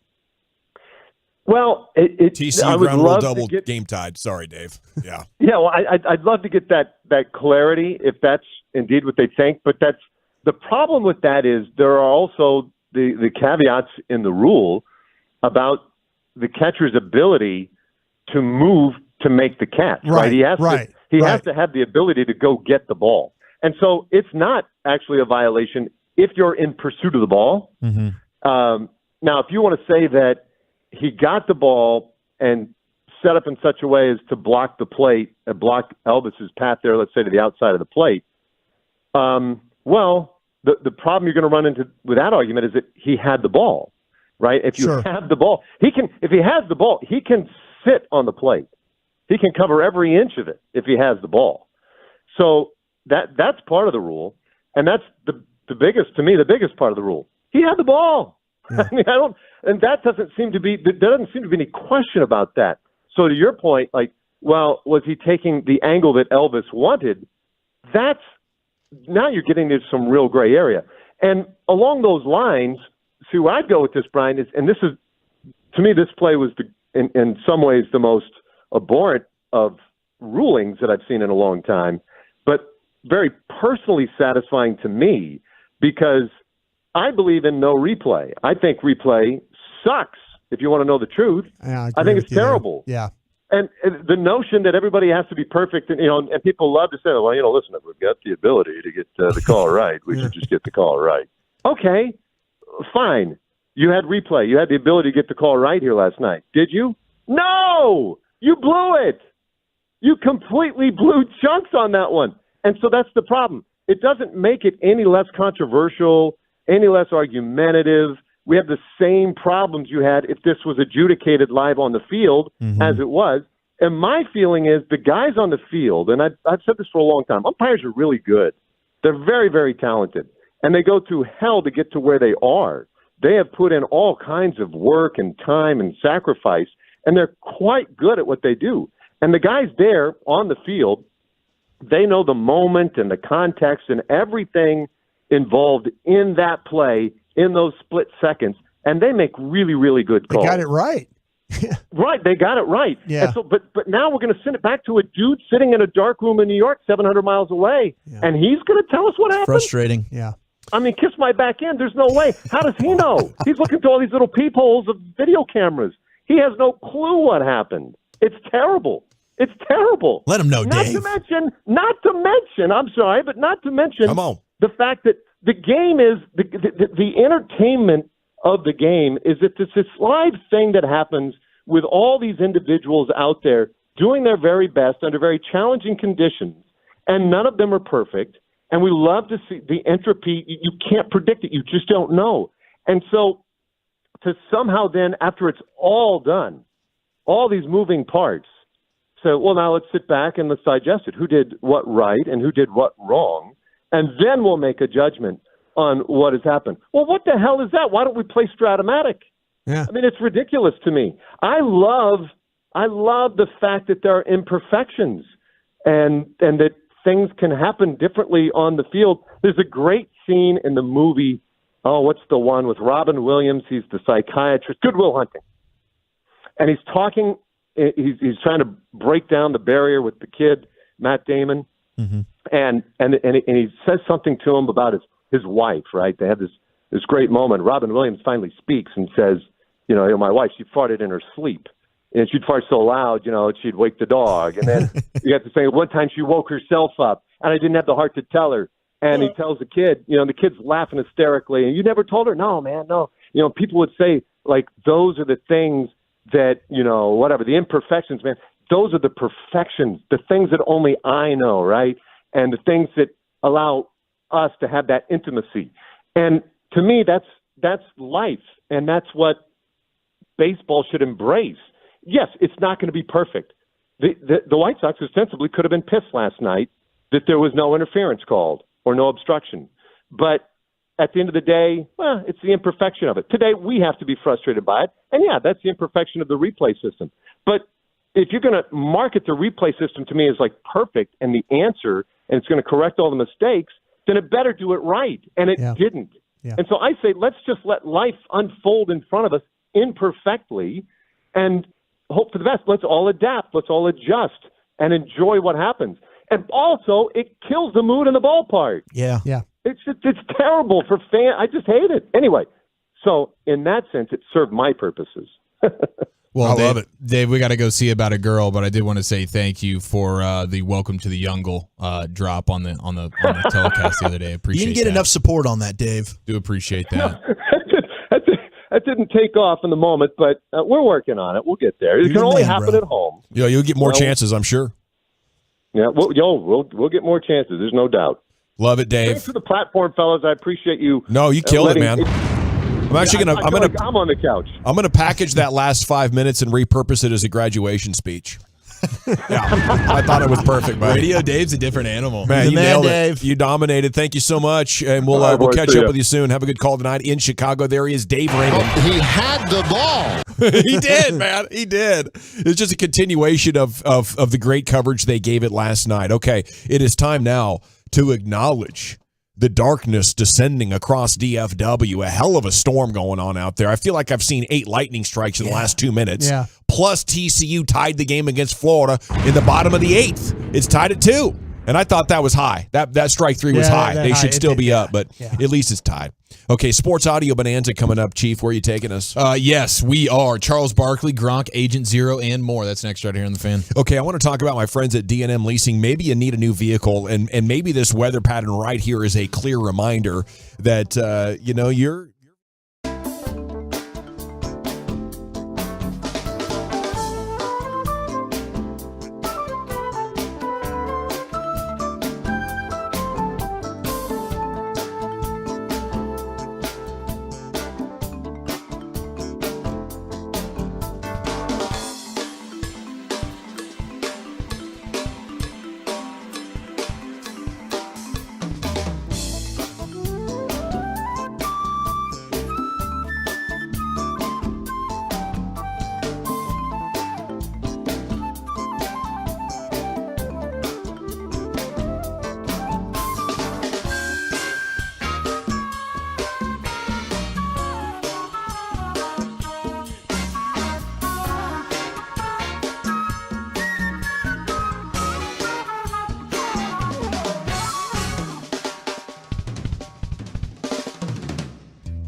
game of their series tonight in Chicago.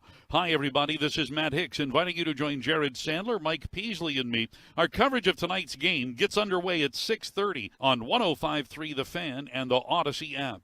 All right, welcome back, man. If you like storms and you're in North Texas right now, you're loving this lightning display right now. Hopefully you're not having to get out and drive around in it, but a lot of people are. I just saw a building get lit up about 4 minutes ago, just to the east of Central here, as you broadcast at 75 in Fitzhugh. And it took the strike, and then the strike spread all around it and turned green. Like if you put a fork in the microwave. Oh, it was yeah. crazy. Man. It was really fascinating to watch.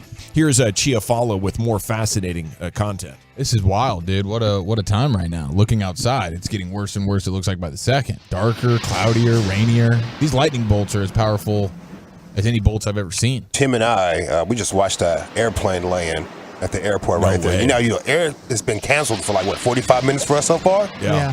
Dude was landing. He must have all these lightning strikes. Been out of gas. Gas. I'm coming down. I don't care what you guys say. Craziness. All right, let's get to the athlete audio bonanza. We got a Gronk story for the ages. We got some Ozzie Guillen action. We got some Charles Barkley. Of course, we got Agent Zero. Do you guys have a preference here? Do you guys have anybody? Gronk? I always like to lead with Gronk. Okay, so this is a story about Gronk from a former teammate of his who was a random defensive end, and if I looked at it, I would tell you his name, but it's really useless to the conversation. He's a no-name player, but he was on the Patriots when Gronk was there. I'll get you the name in a second, but listen to him tell the story. Jake Baguette. There you go. Thank you very much. Thank you. Jake Baguette. Football guy, Lucius. What position was he? Can you tell me what position he was? Defensive end. He's a defensive end. He, how did you know that? Because I know who he is. Where'd he go to school? Don't know that. Akron. Akron? Don't know that Akron. Sounds like you might know that. Akron might be a good guess. I don't know. It sounds like an Akron guy. What do you think, Brian? Jake Baguette? All right. He's going to stop this down. Let's keep going. Here's Jakey B talking about no, I'm just like Gronk's heyday food with the name Patriots. segment again. Yeah, what's up with that? Oh, yeah, baguette. That's a good call. Ooh, that is a good, let's throw that one into the ring. All right, here's the story. So we all had these key fobs that gave us 24/7 access to the Patriots facility there in Foxborough. And during the offseason, Gronk would go out all night with his boys in Boston, stay up till 3, 4 in the morning, whatever it was, and have his crew drop him off at the Patriots facility. And he would stagger into the Patriots locker room, key fob in, and go pass out on the training tables in the Patriots training room. So then an hour or two later, when the trainers would come in to start their workday, they'd come in there and see Gronk just sprawled out on the training table, just fast asleep. They would go over there. They wouldn't wake him up. They would roll up one of his sleeves and, stick an IV in his arm. After a couple of hours, he would just wake up like Frankenstein revived and go out there and just kick ass. How phenomenal is that, dude? Man, Arkansas Razorback. Arkansas I knew it was an Razorback. A school. He had the playmaker gene, the Michael Irvin gene. He did. Yeah. But also the awareness to be like, okay, I got 24/7. Let me just go kick it on the training tables. Yeah. They're going to pump an IV in me as soon as they walk in the doors, and then I'll come back to life. And when I wake up, I will be as good or better than I've ever been, and I'll go dominate practice as I usually do. I don't want to name anybody. I'm usually pretty good at naming people, but this case I can't. But I've seen front office members get IVs. After a night on the town? Before a game. Saturday night into Sunday morning, a noon kickoff. We're on the road. It's you and Lombardi hitting the town. We're on the road. Noon kickoff in New York or something. Yeah, we're on the road, and literally these guys were sleeping. A couple of them were sleeping on where the equipment guys were keeping all the bags and stuff like that for the. They were so hungover going to the game that they just went and passed out in this equipment room. And they had to get IVs, these two front office just to be guys. able to physically watch the game. I'm going to just take a guess. Take a guess. You don't need to confirm, but Trent Baalke is the guy here. No, it's not Trent Baalke. Gosh dang it. No, this is a couple of Cowboy guys. This is Cowboys. Oh, Cowboy guys. It was rowdy. It was rowdy. Yeah. Yeah. Rowdy always has that smile. That's true. I've seen some wild pictures of old Rowdy. I'm saying. I bet you have. Text in your guesses on who you think Broadus is talking about. Yeah, there. dude, text in. I'm interested. Tell me who it is. I mean, Stephen Jerry Jr.? No. But it was front office dudes. Front office dudes. Yeah, That's exciting. They couldn't even answer the bell for the game. Jeff Ireland. They got so hung. They got so tore up and then they had to get IVs just to make the game. Are they playing the Saints or something? I'm down there in New Orleans. Actually, That's trouble there. We were in Philadelphia. Okay, perfect. We were in Philadelphia. Philadelphia. Not a bad place to drink either. It's the same place. It is apparently a good place to eat. Charles Barkley did not want to be a Sixer, and so he went to great lengths in lead up to the draft years and years ago to not be a Sixer. It didn't work out for him, but the story's pretty epic. Can you tell us a little bit about what you were doing on draft day and whether or not you knew you were going to get selected where you did? So I was about 300 pounds in college. That's a big basketball player. Sixers had brought me in for a visit, and the owner says, hey, everybody's concerned about your weight. I think I had like 6 weeks before the draft. He says, I want you to stop back here the day before the draft, before we went to New York, where we want you to weigh 285. So I get down to about 285, and then my agent says to me, they have a hard cap in the NBA, so if you get drafted by the Sixers, you're going to have to play your first year for $75,000. I didn't leave college for $75,000. I could have got that much in college. He says, what do you want to do? So we went on an eating binge. No way. I stop in Philly. I weigh 298. I leave, and I'm thinking like, woo, we dodged a bullet. And if you go back and look at that tape, there's this look on my face when they said, with the 5th overall pick in the draft, the Philadelphia 76ers select Charles Barkley out of Auburn. I got this look on my face like, what the He really does. They showed a clip from draft night, and the look on his face when his name gets picked for the Sixers he was not very happy about it. Legendary story, man. He did everything he could. All right. He must have weighed like 340 towards the end of the NBA then, because he was a big guy in college, but I mean much more lean than by the time that he got to Houston. Right. My phone is blowing up with text messages. Oh no! People is it really? Yeah, people are listening. People are guessing. They're like, "Why'd you say that?" They're telling me. Yeah, he's getting threats. No, it's not threats. Open up your mouth. It's not threats. They're all like laughing because they remember the story. And that's a story you're proud of. They're all right. That's amazing. Oh, they're all right. They know exactly who it is. Yeah. Wow, that's good. All right, I can't wait to get this name from you. Nah.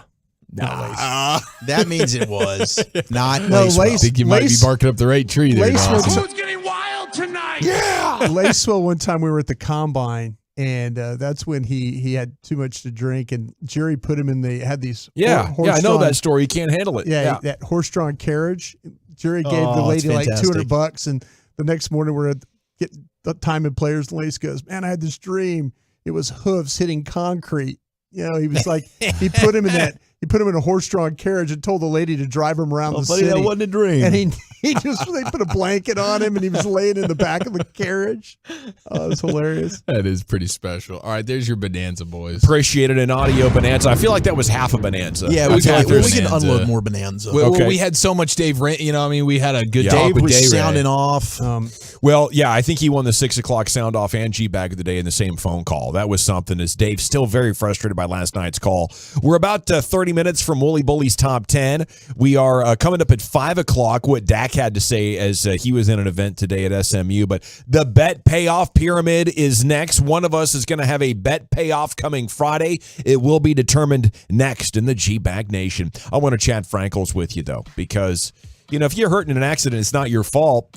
You need somebody you can trust to help.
From our fan studio, secured by DFWsecurity.com, you're rolling with the G-Bag Nation on 105.3 The Fan. It's hour 3 of the G-Bag Nation here on 105.3 The Fan. TCU season has concluded. So did our satellite dish signal, but not before we got the final out, which was quite dramatic as the Florida center fielder goes all the way back to the track up against the wall and he makes the catch. And just like that, TCU's hopes of tying the game again were Dunsky, and they lost 3-2. So great season, getting to the Final Four, an unbelievable year for TCU athletics so far, and I'm sure it's just about to get better and better and better. Yeah, it was a nice run for them. Florida now moves on to the championship to face the winner. LSU has to win twice against Wake Forest in order to get in the championship. If Wake Forest wins tonight, then it's Wake Forest and Florida in your finals. Isn't it amazing how husky a lot of these guys are in this tournament? They're like some big old hosses up there on the mound. LSU's pitchers are like they like to eat. Yeah. Our guys like to eat. You can tell. Yeah, they're big men. The kind of guys you want to take bucket hay with you. Yeah. Because they just stand on the ground and throw hay onto the truck. I got it. Yeah. All right, I'm going to drive the truck, buddy. Yeah. No, these guys eat from a trough. These guys are next Crawfish level. trough, yeah. Okay, it's time now for the bet payoff pyramid. That's right. It's not an immunity pyramid. It is time now for the bet payoffs to be determined. Now, we've had a change up for the first time in a year. Yep. Brian and I are no longer teammates. It's Dawson and Wolchuk against Broadus and Chiafalo. And you guys are going to go first. We have 6 categories. Each pairing will go 3 times, and at the end, the team with the most points will be the winner, and the loser will be looking at a bet payoff on Friday. Okay? Now, later on in the summer, we're going to do instant bet payoff pyramid, which is where you lose, the payoff starts this next segment. Oh, jeez, dude. We got to be prepared. But we have 6 categories. DFW throwbacks. All-timers that never won. What's this? Took America by storm. I was here and I'm still going. Throwing the baseball and the football. Or so many memories in here. Those are your 6 categories. And Broadus and Chiafalo as the openers of this contest. You get to decide which category you would like. Let's go throwing the baseball or football. Okay. Throwing the baseball and the football. And you're going to be given the hints here. I'll go first. Wow. Okay. All right. Very good. Now I've been told. You can't look at the clues yet. Okay. Okay. You will have, once he opens that, you will have 30 seconds to answer 7 questions. Okay, so we don't get to open it. Last time we were doing the opening and perusing before the clock started. That's not happening this time. We're tightening it up a little bit. I've also heard that these answers, these questions, whatever it is, a little bit more difficult than the last time. Going a little bit broader as well, not just super DFW hyper focused, expanding this out from coast to coast here. So this is going to be challenging, but I'm locked in right now with my new teammate. All right, Lucius, I have. Hang on, because there's 2 pieces of paper. I want to it's a little bit challenging. Make sure you're opening this. Okay. Let me make sure it's time. open. Okay, I have it open. I am not looking at the clues, but I can now. I know they're there. Reed. I know they're there. Here we Ready? go. Yeah. And go. Denver quarterback. Peyton Manning. Older. Oh, Russell Wilson. Older. Oh, John Elway. Dallas Cowboys, Michigan quarterback. Drew Henson. Kansas City quarterback. Pat Mahomes. Arizona quarterback. Kyler Murray. New Orleans quarterback. Drew Brees. Chase Daniel. Jameis Winston. Jameis Winston. Denver's quarterback. Denver's quarterback. New quarterback. Oh, Russell Wilson. Old quarterback. Punter. Cowboys. Forrest Staubach. Oh, jeez. Danny White. Danny White. Son of a gun. That was pretty good. Got 6, right? Yeah. Do we think that might have been the easiest category? 1, 2, That might have been. Yeah, That was a good one. If that good call. We got 6 out of 7. That was a good pick of categories there for Brian. Yeah, nice job. Great work, Broadus. That was all you, homie. All right, you want me to knock out the hints, get it out of the way? No, Gavin? I'll do the hints first and last. You'll do the hints in the you guys middle. get- Which Gavin's category? really good at guessing. Gavin's He's fantastic. really I good kind at of want to guessing. tee it But up his for hints him. are the worst. But you're really good at guessing. So Yeah. I'm really happy we got 6 out of 7. I think my now. hints are bad because the answer guy's bad. I don't know. I was present for that. Talk about bad teammate. No, there was alert. one time that I was pretty. If there's there's chili dog in the air. Yeah, speaking of bad teammates, there's a series. Yes. Oh, did you too? Hey, dude, those chili dogs. Lucius, how are you doing back in there, bro? I'm fine. I would not do that. We are awful, bro. You just letting them rip like that? it's Three other cats in there, bro. What are we doing? What do you want me to do? To go up in the middle of a competition and let it fly outside the studio? Listen, bro, I waited till Carter went to a break, then I let it rip. You know what I mean? What the hell? You put up a 6 out of 7, and then you blow ass. Wild, bro. That's exactly. It was the pressure, Dawson. Wow. It's the pressure. It's the competition. You know what I'm saying? And it's the chili dogs, dude. Wow. I smell death around the corner. That's for sure. This is just terrible. Okay, Fight Wolchuk. to the adversity, boys. Thank you. Thank you for the Febreze, Brian. No problem. Butler brought us. This is freaking. Is it I want to be a butler. This is it's getting worse. This is sabotage. What category are we doing? That would be the theme song. Yeah, it's like a sitcom. Butler brought What us. is it? Is that from the is that from the show? Yeah. Mr. Belvedere. Mr. Belvedere. I don't think he. The guy. Okay, Family Affair. Mr. French was a better butler. He was a better butler. Look, he even got butler rankings. This man really loves butlering. He's paying attention. I do. Yeah. All right, we got. Okay. We got. Hey, 6. we need to do Broadus's top 10 butlers at some point for the record. Yeah. I'm down Jimmy for this. Butler might be number And 1. top 10 butters. What a fire! Oh my God! What a dunk right there, bro! Nice What work. a dunk! All right, we got 6. Okay. We got 6 out Yeah, of 7. you did. Okay. DFW throwbacks, all timers that never won, took America by storm. I was here. I'm still going. So many memories in here. Let's go all timers that never won. Here you go. I'm handing you the piece of paper right now. Thank you. I'm going to be giving the hints. Give it to Gavin. Oh, I'm Give it to sorry, Gavin. Sorry about that. He'll do the middle hints. And Yeah. if we Thank have, you for listening to the program. Because you want to get down in the first quarter knowing that you have 3 quarters to come back, right? Is that the I'm strategy? saying we're in trouble think because so. of this guy. He's good with clues. I just We're want in to kind of trouble. avoid the Wolchuk clues as much as possible. I think last week he might have choked a little bit. There was some choking. There might have been some first game like rookie nerves. And I have faith in my guy. I think redemption is here. I just don't want to. I don't want to trust it too much until I know. For the clues, not the answers. Yeah, he's wearing his lucky Cowboys All right. polo. And here we Brian. go. It is all timers that never won in 3, 2, 1. Okay, we go with take the top off the defense. 84 Patriots, Raiders, Vikings. Wide receiver? Brandy Moss. Okay, yes. We just talked with his son last week at the Globe, Tony the Gwynn famous Jr. baseball player. Yes.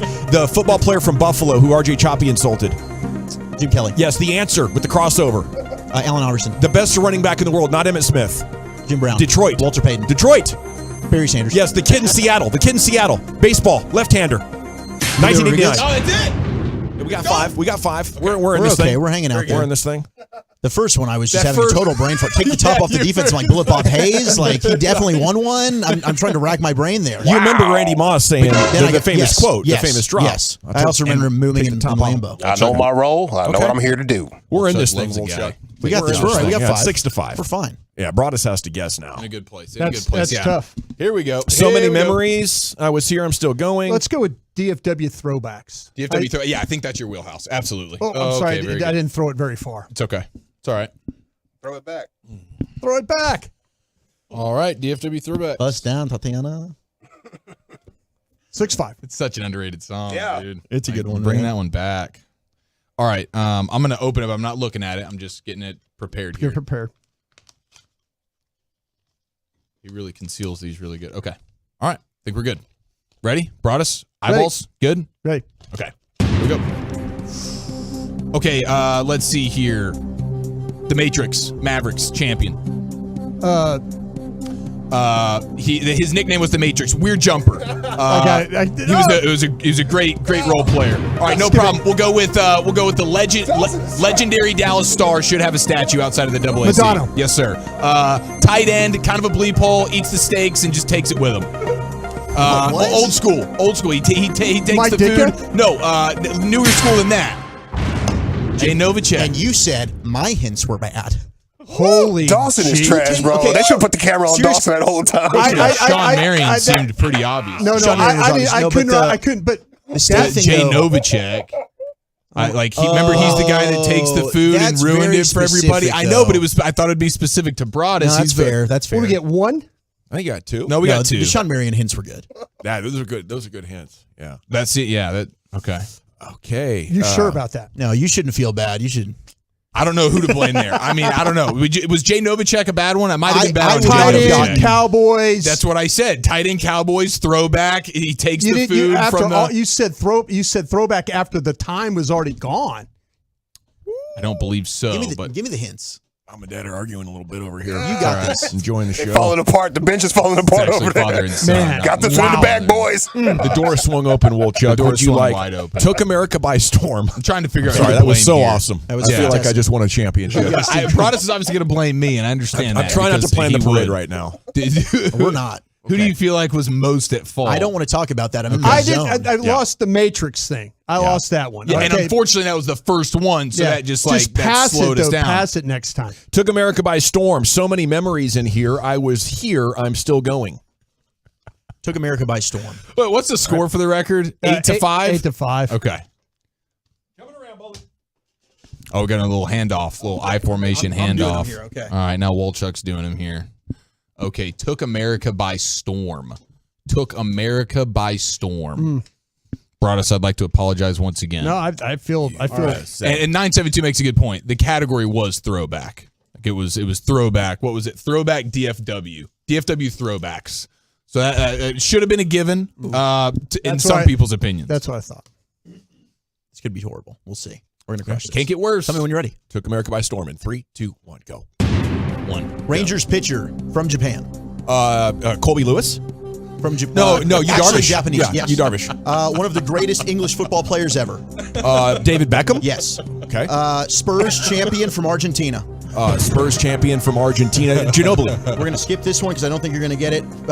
PGA Tour golfer almost just won this weekend. Oh, man. I don't know. Choke Skip it. job. You hate him. You don't like him at all. Rory Yes. McIlroy. Yeah. Rockets, center, tall, Chinese. Olajuwon. No, Yao Ming. Wow, he nailed it. Thank you. Olajuwon took America by storm, too. 5.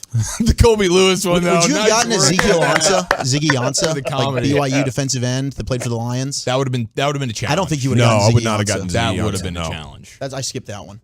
Kobe Lewis from went to China. Japan. That's hilarious. No, Kobe did go to Japan. Yeah, he went to But I Japan was like thinking a like week, yeah. actually Japanese. Oh, okay. No, you're right. You're right. That's Yeah, fine. yeah. I can't believe I didn't think you first. You're just so frantic in that Yeah. moment. No, You're it's just, true. Like It's random true. things are coming to mind. That first question, I went totally brain dead. Well, that was good. You guys got, what, 2 right? Hi, I'm Kobe Yeah, Lewis, 5. and I'm Japanese. So it's 10-8. It's 10-8. Yeah.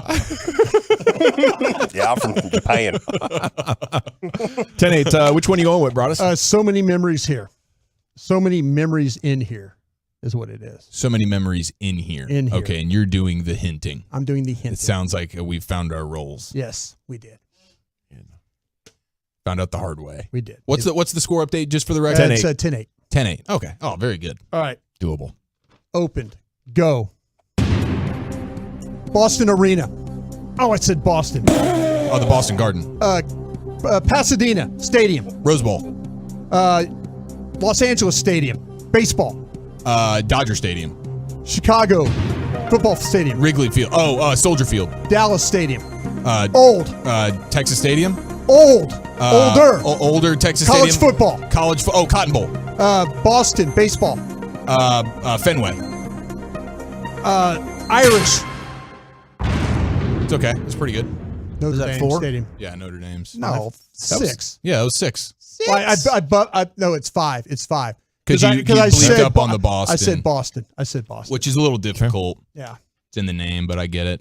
Hey, that was make good, us earn man. it. Which category We're was gonna make that us earn it. That was so many memories. Memories. So many memories in here. Okay, final category. I was here. I'm still going. It is. It's bet payoff pyramid. This is huge, man. There's so much on the freaking line right now. Okay. There's so much on the line right now, specifically for me and Wolchuk. I Like feel the like pressure we were doing now. okay. I mean, if you want to answer, I'll answer. We'll do this. Do you feel the weight of the world on your shoulders? No, I feel fine. Yeah.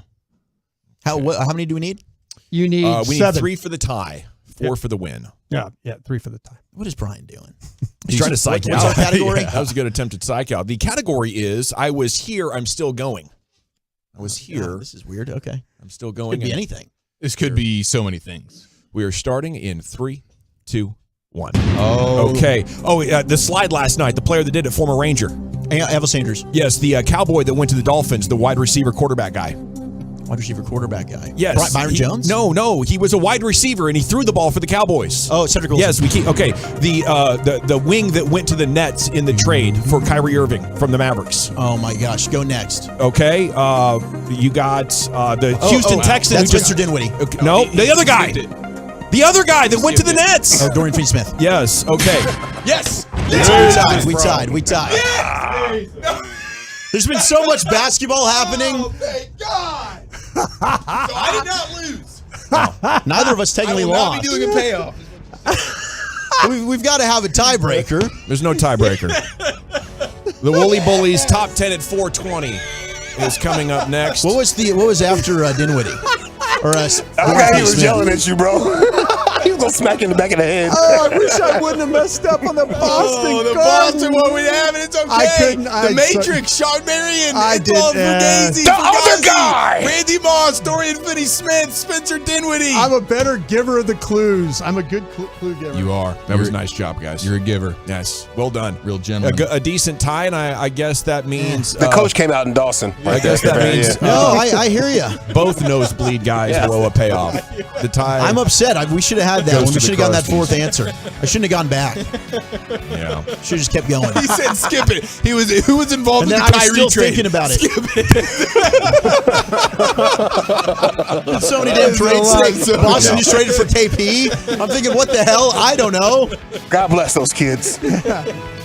What's the top 10 looking like today? I did see it's International Day of Yoga. It is yoga day. Yeah. I don't have anything Your for favorite, yoga. the top 10 body parts to stretch coming up next. No, we're doing top 10 best comebacks in sports next. All right. I do want to tell you about. We have you covered, Stars fans, with exclusive content from 2-time Stanley Cup champion Greg Ludwig and NHL reporter Sean Shapiro. It's Spits and Suds 3 times weekly on the Odyssey app or wherever your favorite podcasts are found. All right. Who's ready for some soccer, baby? We got baseball. We got soccer on tonight. Full Major League Soccer, and our home team's taking on Austin at 8:30. And don't forget, it's a hump day. It's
All right, that psycho Gavin Spittle, he came in during the break there, our boss, our program director.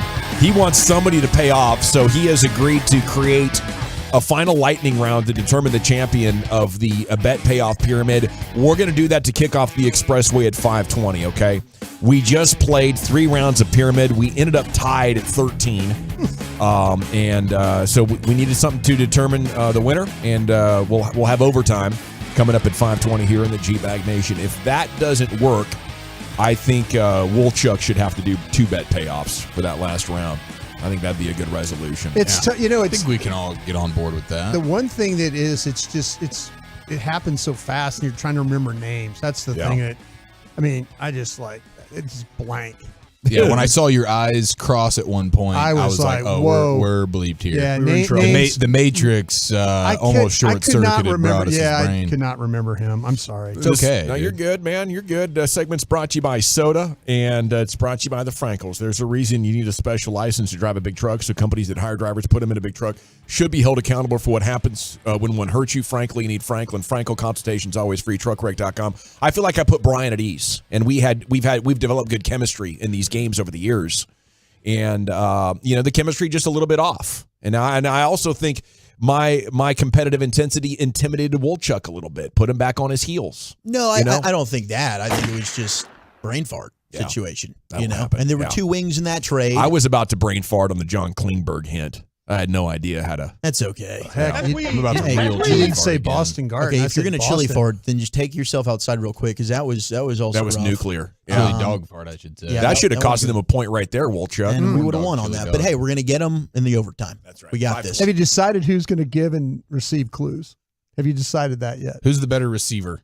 We're going to talk about it at the break. Yeah, I think Woolchuck should give hits. I think Woolchuck should. I don't think it was that bad this past time. I've been working really hard on trying to shorten these. No, you got it down now. Recognizing things. So, and I think you're great at answering under the pressure. Oh, he is good at answering. So I think we're going to have to nail that. Just got to make sure you give him good clues. Okay, we're about to get to the top 10 sports comebacks in history. I don't know who Sean Marion is over here, and how many letters. Mr. I had a chance to get 4 and just completely blew it. We tied, did we not? Bro, you lost that game for them. You're going to talk bleep over here on a tie. It's like kissing your brother. I am absolutely going to talk S, because you had a chance to get 4. That's fine. And you went back. At least we didn't lose. They passed on it, and you tried to still get it. We didn't lose. And I have a segment I'd like to do if we can get to it. You choked. I choked. Admit it. You choked. All right. Okay, Brian. You did. You choked. Right. Woo, it's getting we're going to go ahead for the 520. It's 2 weeks in a row that Bobby, you great job on the receipts segment. We're going to go back and find all Brian's crappy receipts. We're going to air it out a little bit for a future segment down the line this summer. I am all about that. I'll tell you, I didn't like the right tackle very much. I didn't think he could play. Is there anything else you want me to talk about? Please. I mean, I'll admit it when I'm wrong. No, unlike some people I work with. It was a bad. I admit it when I'm wrong. Oh, okay. I do. You're taking a little personal right now. I'm taking it personally. Yeah, you are. You're taking a little personal. What? We tied. It wasn't a great You had moment. a chance to win, and you really didn't do very We had well. a chance to win, but the good thing is we're still going to have an opportunity to win the game. There you go. Yeah. We're not dead yet. And Close. Nobody's dying, if right, you're giving Coach? clues, you are probably. Or getting the clues. You know what? I'm going to give the clues, and we're still going to win. There you go. Good attitude. So we'll be okay. All right. We'll be all right. Okay, let's get to the top 10 comebacks in sports history. And I put this out on Twitter, and I got a lot of good responses because there's been fantastic comebacks over the years. And this week, we celebrated the 3-1 Cavs coming back and winning that championship with LeBron. And Brian also thought LeBron can't play defense, but how they won that championship in Game 7 was an absolute beautiful defensive play where he comes back. Maybe the highlight of LeBron's career, just swatting that thing out of the air, right? But the top 10 here is interesting. And number 1, I think, is going to be a fan favorite here in the state of Texas. But if I go best sports comeback of all time, where are you going? I mean, I don't want to be knee-jerk, but it was that Vikings game. You had a lot riding on that game. I did have a lot riding. I had a payoff on it. Yeah, the Vikings were my suicide pick that week. So it was when I got the halftime update, I was like, "You've got to be kidding me!" And then when I got the end game update, I texted you and was like, "You've got to be kidding me!" Yeah, you did. You did text me. You pointed me in the direction of the deficit. Yeah, it was ridiculous. It was a low stakes. I mean, it was high stakes for me personally, but in general, it was a pretty low stakes game. It's an honorable mention on the list. It didn't make the top 10, but I mean, you put stakes on that. You make that a playoff game or a late season game. Points wise, it's the biggest comeback in NFL history. Okay, so I mean, what's more impressive, the actual just the points comeback or the stakes involved with it? I guess the stakes make it more both. make it cool. Is this in any sport you're talking? Yeah, any sport. How about what the Texas USC game, the Rose Bowl game? I'm glad you bring up Texas USC. That's a great one. Colt McCoy was talking about Texas USC. He was on the field. I forgot about this, right? Because he was started as a freshman. So he's there. He gets to be in attendance, and he's watching Vince Young, and he's going to take over for VY. Here's Colt McCoy telling the story of that game. You were at Texas for the Texas USC game. What's something that people don't know about that game? So I'm sitting there holding a clipboard watching the game. Vince plays like one of the best performances of all time. We score, we go crazy. I had this epiphany, like, I can't play this. Like, I could never do the things that Vince Young, that my eyes just watched Vince Young do. I'll tell you, the night before the game, he's kind of up in his own booth. He's got media every day. He comes up, he puts his arm around me and was like, hey, man, as soon as this game's over, I'm going to the league. It's your show next year, man. You can do it. And I'm sitting there like, okay, like I kind of sleep on it that night. We go to the game. Best performance I've ever seen. You get back on the plane and go home, and I'm thinking like, man, I don't think I can do this. I mean, this is great and all, but if I put myself out there in that situation, like, I ain't ready. From that night after the game till the very next year, literally all I could think about was, I can't let anybody else down. Like, we just went to the national. Like, I have so much work to do. I love that story. Like, I'm watching Vince Young. I can't do this. I'm supposed to replace him. What am I supposed to do? We're going to need a different game plan. It's incredible.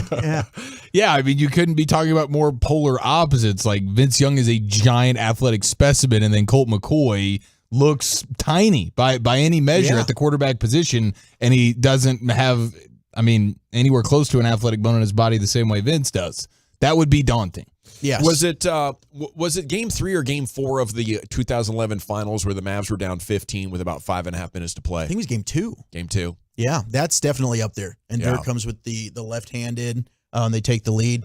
Absolutely gorgeous.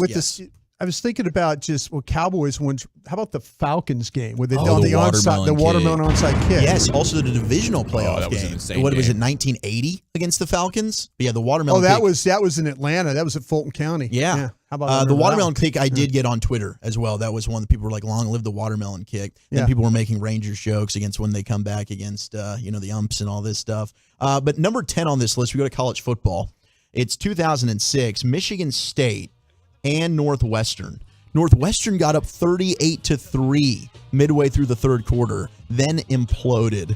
Their ensuing 6 drives ended with a punt, an interception, a blocked punt, a punt, and another interception. They tied the game at 38 in the fourth, did Michigan State, and then they ended up having a Hail Mary at the end, which was unsuccessful from Northwestern, one last heave, as Michigan State came all the way back from 35 points down to win it. And Plaxico Burress, I think, might have been on that team. Number 9 is Billy Conn versus Joe Louis in boxing, light heavyweight boxing championship. The scorecards going into round 13 were obvious as to who was winning, but Conn wanted the knockout.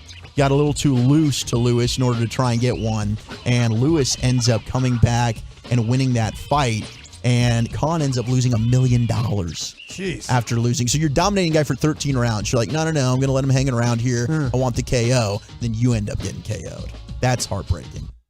Number 8, Golden State, Cleveland, 2016. 3-1. You've got Golden State up. They're on the cusp of another championship. They had 73 victories that season. LeBron wanted none of it. They come back. Draymond Green got himself suspended. Oh, he did. Yeah, the kick in the gonads, no doubt. And I think you had the deli was open. Dellavedova. Oh, Dellavedova. That's right, dude. The little Aussie. He was there. JJ Barea. Yeah. It was unbelievable. So they come back. They shock the world. First time since 1978 that no finals team came back and even forced a Game 7. They come back and they win it. How about number 7? 8 points in 9 seconds? 1995 Pacers and Knicks. Reggie Miller, yeah. Knicks appeared to be on their way to a 1-0 series lead in the Eastern Conference Finals. Reggie Miller ends up with Indiana going down 6, hits a three-pointer, stole the Knicks inbounds pass, then hit another three-pointer to tie the game in front of a shocked Madison Square Garden crowd. Ooh. That is crazy. That's when you think really like we're done here. Yeah, I was watching that. That was one of the most unbelievable things you'll ever see. That was the Spike Lee game, right? Yeah, where he's doing the choke. Oh, that's the choke game? Yeah. Okay, nice. Wow, okay. That is legendary. He threw a guy down, too, way worse than Jordan and Brian Russell. on the inbound play. He was like, boom, Oh, you're push done. off. Rock.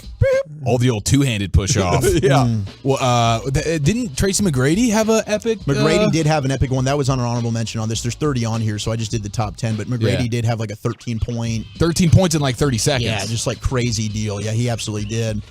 Number 6 is Isaiah had the best one with a sprained ankle. Yeah, I think it was like 16 points in 90 seconds. That's crazy. That's Yeah. unbelievable. Yeah. The A's, the Philadelphia A's, make MLB postseason history. We're going way back. A's were up 2-1 in the World Series, but down 8-0 at the 7th inning stretch of Game 4. They had a 1% win probability. But the opponent Cubs then became seemingly incapable of getting anyone out. 12 of the first 13 A's batters that came to the plate in the bottom of the 7th reached base safely. They had 10 hits. It led to 10 runs. They came all the way back to win 10-8. And the comeback from down 8 runs remains the largest in Major League Baseball postseason history. Number 5. Sorry, Falcons fans. Oh, 28-3. 28-3.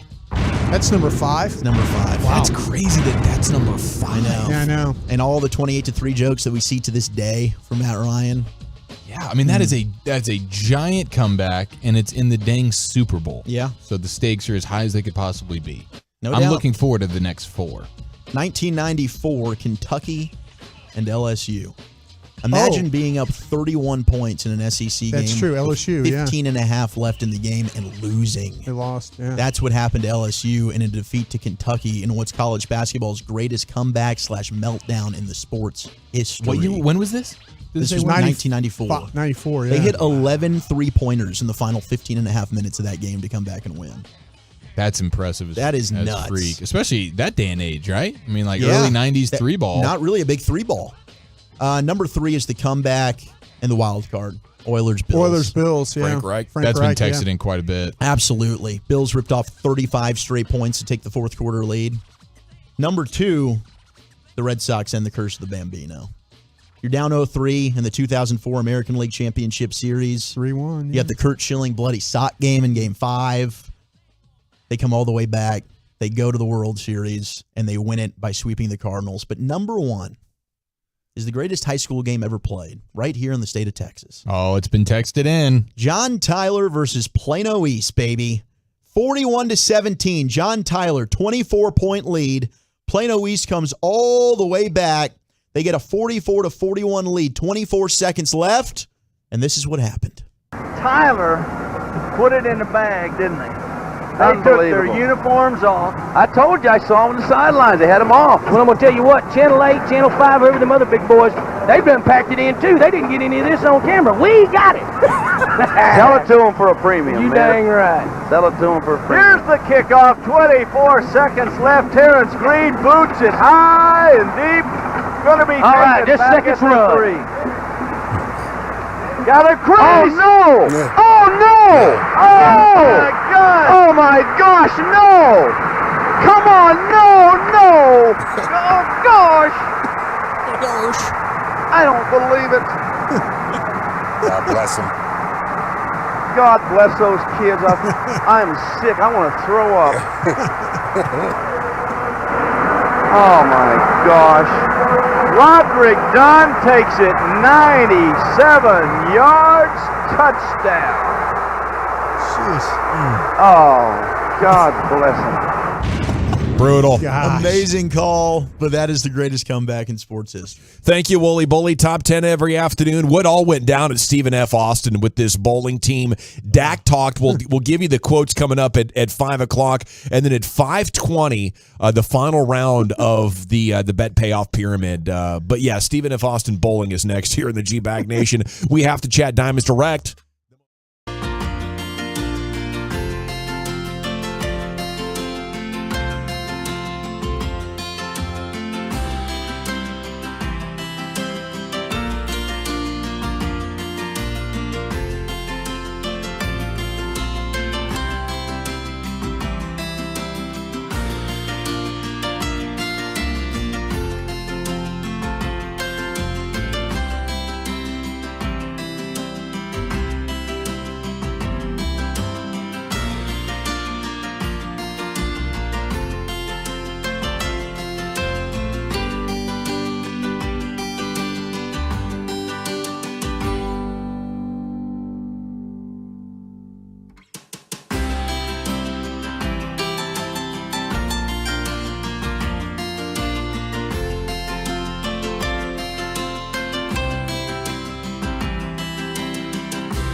Get the top stories, exclusive podcasts, video content, and much more 24/7 at 1053thefan.com. This segment is brought to you by Classic Chevrolet. Thank you, Lucius. Coming up at 5 o'clock, Dak has spoken. Yeah, he spoke today at SMU event. Here's the chief, Eric Chiafala, with everything that went down at Stephen F. Austin's bowling. Okay, so I saw. Who are you imitating there, by the way? I don't know. I think I was Bill Walton, right? I think Was it it was Bill Bill. You were going for Bill. Yeah, that's all I got. I'm a one-trick pony with that. Bill I and can Luck. throw in a little football guy, John Gruden, a little Andrew Luck, which is just a derivative. Let's hear your Gruden. Derek Carr, man, that guy. Guy's a football player, man. Yeah, I tell you what, that's not bad. That's it. It's as limited as it is, That's though. not bad. I got Derek Carr, football player, maybe a Nathan Peterman, man. But that's pretty much all I got. That's good. Headline Hall of Fame, according to Bobby Belt. Let's you get him guys on the phone, see if you can trick him. That would be Grand fun. Wizard. That would be amazing. I'm a Grand Wizard. Wait, get who on the phone? Who am I trying to trick? The Grand Wizard. No, the Gruden. Gruden? Yeah, talk to him. Oh, and just like Talk have to him in his have voice. Gruden versus Gruden. Yeah. Like we had Choppy versus Choppy earlier funny. at 9 a.m. with Sean and RJ. That was amazing. But yeah, I saw this. Bobby tweeted it out, and he said, headline Hall of Fame right here. See if you guys agree. Now, the story, just so you guys know, just a little synopsis, and it's one of the crazier stories I've heard as of late, outside of course, the people potentially dying on the Titanic in 2023. But it's an assistant bowling coach. The Titan. At Stephen F. Austin. He had to resign because he was caught in an affair with one of the players on the team. And the crazier part is that his wife is the head coach of the team. So it's a husband-wife coaching duo. Now, the quotes in the story are crazy, but here is the bowling infidelity headline. Spare relationship causes awkward split. Ooh, well played. Good headline right there. That's good New York, headline. that's New York Times worthy right there. Oh, yeah. It is. Yeah, I think Yeah. this person's about to get the call up for sure. Shout out to Nathan Hogg of the Nacogdoches Daily Sentinel. Nacogdoches? Yeah. It's a try hard right there. Hogg? For sure. Nacogdoches. Some of the best work you'll see is at the small newspapers. People trying to get the call up. No question, dude. Yeah, this guy's grinding. And he's been on the, he's had his investigative journalist hat on, I imagine, for months now. Beast. Trying to get to the bottom of this. Yeah, I think so. And what you'll read, it's old Steve Lemke. So this is how the story is written. Stephen F. Austin Coach State. Lemke? Yeah, Coach Lemke. The assistant bowling coach, Why Steve they're Lemke. having trouble. He chose to resign rather than be fired earlier in the spring after the university discovered he had an affair with a student athlete. He's 38 years old, and of course he's married to the bowling head coach, Amber Lemke. And so the program, I mean, they were pretty good. 2 national titles, 2 second-place finishes. So the Lemkes, they know their way around coaching up some bowlers. They sound like a good bowling family. Yeah, the Lemkes. Yeah. That's a long lineage of bowling dominance. Yeah. But the quote from Steve Couple of is, spares. I knew it was kind of a no-no in regards to, of course, sleeping with one of the female bowlers. He said, I knew it was kind of a no-no. Yes. There's fringe. There's gray area here, right? Hey, but have you seen this gal? I mean, come on. Actually, I have, and You heard I couldn't about this decide NIL which one stuff is. I have to come up with? I'm blown away that somebody looked at that roster and thought, yeah, this is worth punting on my marriage and my job for. Reminded him of his wife. We all have our different tastes and flavors. Quote, I knew it was kind of a no-no, but there's not a rule saying it can't happen. There's not a law saying I'm going to jail for doing something like this. There's nothing in stone. I guess it's just an ethics code, like we frown upon it, but there's no rule. There's no law broken. So there's one of the quotes. He's describing it as like just an ethics code. It's frowned upon, just like doing certain things on an airplane might be a bit frowned upon. And is Stephen F. Austin known for their ethics? I mean, he's probably just trying to get in where he fits in, Yeah, that's a good point. He says, I was the stay-at-home dad for 5 years with the kids. See, so now he's giving you a window into what his life's been like. He's trying to paint you a picture of, hey, be sympathetic towards me. I'm a man, I'm 40, and I'm at home with the kids, while Amber got to go off and coach the team. And when she'd get back, I'd be the one running the practices on top of taking care of the kids while she was back. This is a statement to the media? Yes, this is He's just like Steve's throwing the quotes. wife under the bus. See why I did this? It's justified, damn it. They got a team picture. I know. What do we think? Tell me Ryan? which one you would risk. Is there What's the scouting report? Is there any risk it alls on that bowling team? I'm gonna say no. Well, your taste is a little bit highfalutin. He says, when they'd travel again, I would sit back and take care of the kids. Yeah. Then when I got hired on and was no longer just a volunteer, she almost forced me to run the practices. Oh my! That sounds fun. The nerve. He's winning, dude. He's a stay-at-home dad that gets to coach every now and then. Where do I sign up, bro? He says, I was a volunteer the entire time before that, trying to help out Amber. Once I got hired on, one thing stemmed from another, and I felt like I was doing too much for what I was being valued at. So and I took it out. So yeah, exactly. So the next logical thing to do was to sleep with one of the players. Gosh, I feel underappreciated at home, so I cheated is usually a wife line. Right. And it's pathetic. But it's even more pathetic coming from this dude. Was it Denise? I appreciate his honesty. It's the redhead in the middle, right? The back row. Is that the one? Oh, I don't know. I don't know if we've identified the. Oh, Broadus was just picking out his favorite. Broadus was picking out the one he'd I risk thought it all Wolchuk was for. the redhead guy on the show. That's what I was doing, Dawson. I was trying to point, and you're kind of like, oh, is that her? You know, kind of Well, like. I mean, It's okay, but yeah, they've got the team picture up. They've got a fifth year senior on the team. They've got a senior, but man, they're kind of a young team. They're kind of a young team here. Yeah, it is unfortunate. Yeah, they got a a sophomore, a fresh. They got a sophomore. Man, they got 2 freshmen, 2 sophomores on this team. I hope it was at least a senior. Yeah, I hope it was somebody not older. too bad exploitation. Yeah, 100%. Yeah, like the 214 said, he's got to clean this up. He's got to keep his balls out of the gutter moving forward. 100%. That's the line of the segment right there. Salute to you out there at the 214. Thanks, 214. Okay, Dak has spoken, plus the 6 biggest Cowboys training camp battles to kick off the C-Note. Cowboys news of the evening is next year on 105.3 The Fan. I want to chat D&M Leasing, though, because they've won big awards for exceeding customer expectations across the board again. It's unreal how D&M Leasing just dominates this thing, but when you have the product of the Easy Lease, it's easy to just keep rubber stamping those awards. Dealer Rater Leasing Company of the Year goes to the leasing company that consistently exceeds consumer expectations across all dimensions of the leasing experience, speed and transparency and trade-in and financing experiences, and so much more. D&M does want to thank their loyal clients and the local community for their years of support. Honor would not be possible without you guys, and if you've done an Easy Lease over the years, you know how amazing it is. Just call them and tell them what you want. They deliver it and drive off with the old one. So if you never have, now it is your turn to find out why D&M Leasing is the best leasing company in the nation. Get any make, any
From our fan studio, secured by DFWsecurity.com, you're rolling with the G-Bang Nation on 105.3 The Fan. Okay, we're now 20 minutes away from the unplanned final round of the bet payoff pyramid. We played it back there at 4 o'clock, and we were locked at 13. We said we were going to call it a draw. Spittle insisting, because he's a sick program director that wants bet payoff craziness on Friday. So he's insisting that we settle this, and we will do so coming up at 5:20. A general at your service. There is Brian Broaddus as we open hour number 4 of the G-Bag Nation. Lucius Alexander's in the Pimp Cup. Woolchuck and Chiafalo here in studio. He's looking at me. I'm sorry. You threw me off right there. No, it's You're all staring good, me man. down. It's all something, good. something crazy happened out there in the hallways? No, nothing crazy in the hallways. Right on. Carter Freeman's coordinating the video. 105thefan.com, Twitch, and YouTube. You okay? He's went down the wrong way. Choking on a cough there. Did he get? He might have got choked up on a cough, or those spicy nuts. Oh, it's the tapito. It was a hottie. The tapito nuts, a little too spicy. They go down the wrong pipe. Oh, man. The eyes start watering. Woo! I think that's tapatio. Yeah, there it is. Yeah, that'll get you a little bit. Great flavor, man. It's all good. Wake up the innards. Yeah, can't wait to see everybody tonight at Baby Dolls. Yeah, go see him. 10250 Shady Trail. Shady? Yeah, Shady. Like Shady Okay. McCoy. Like Shady Aftermath. So Dak was at the PWC SMU Athletic Forum luncheon at the Hilton Manitoba today. It got emotional as he was asked, "What do you hope your legacy will be?" Which is an incredible question to ask a guy. And he answered, "A man my mom would be proud of." Doesn't get better than that, Dak, does it? Tearing me up right now. Dak always has the best answers. Getting you emotional over there. Story as old as time, trying to make the parents happy still. No, man. I mean, it's funny, like his whole thing though with where he came from and his family and all that and the situation. Gut-wrenching. It's insane. It really is, man. Yeah, it really is. If the more people you go and talk to, I know, with DallasCowboys.com, we did that documentary on him and learned a lot. People, this guy, there's a lot of people that he's affected lives in a super positive way for how he's carried himself. And we'll be objective and give strong opinions on his game. And I always try to be respectful as much as possible.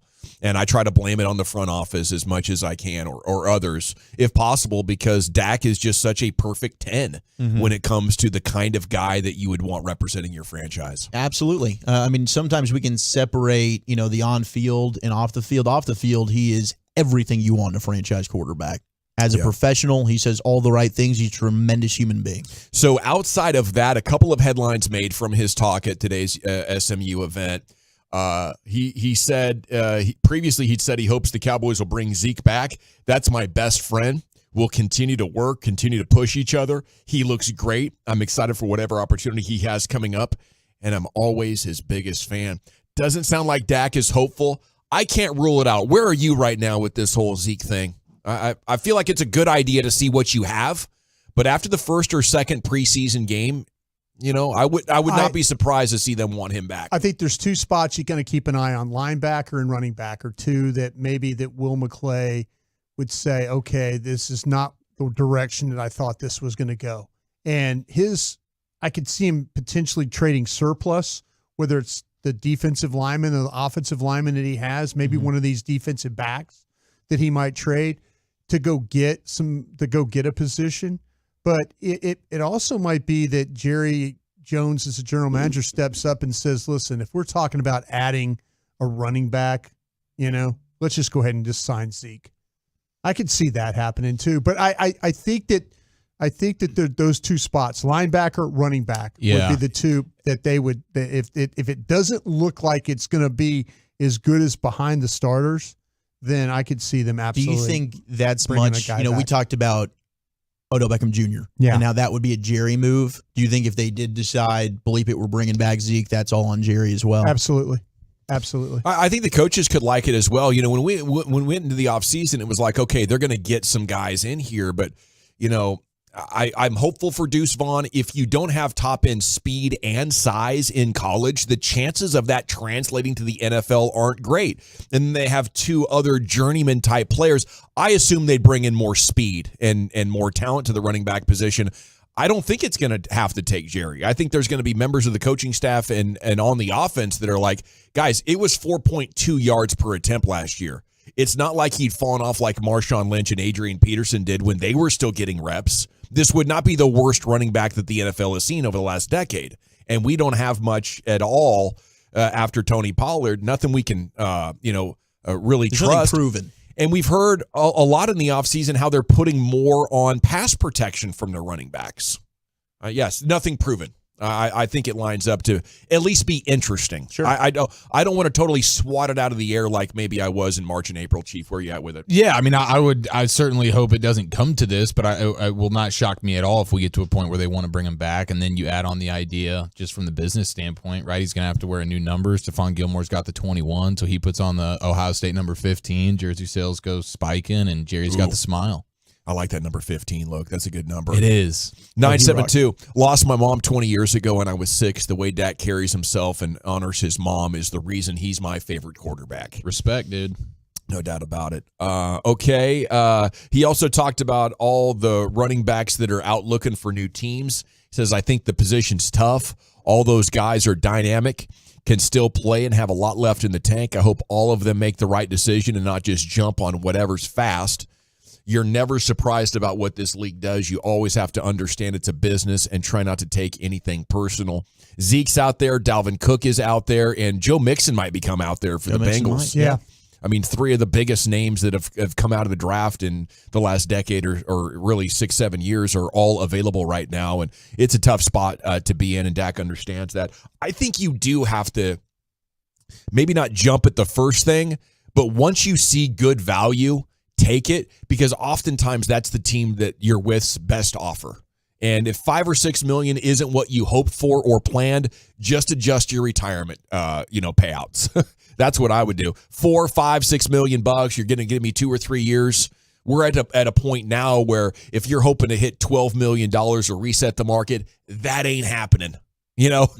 Some things don't continue to go up and up, and I think running back pay is one of them. And there have been some players like Le'Veon Bell who end up costing themselves $10, $15 million bucks in total career compensation because they wanted to sit out a year and find somebody that will respect their value. It's just so rare to find right now. Okay, Dak's thoughts on Jalen Tolbert. He's itching to get better. Anytime I ask, he's the first one responding.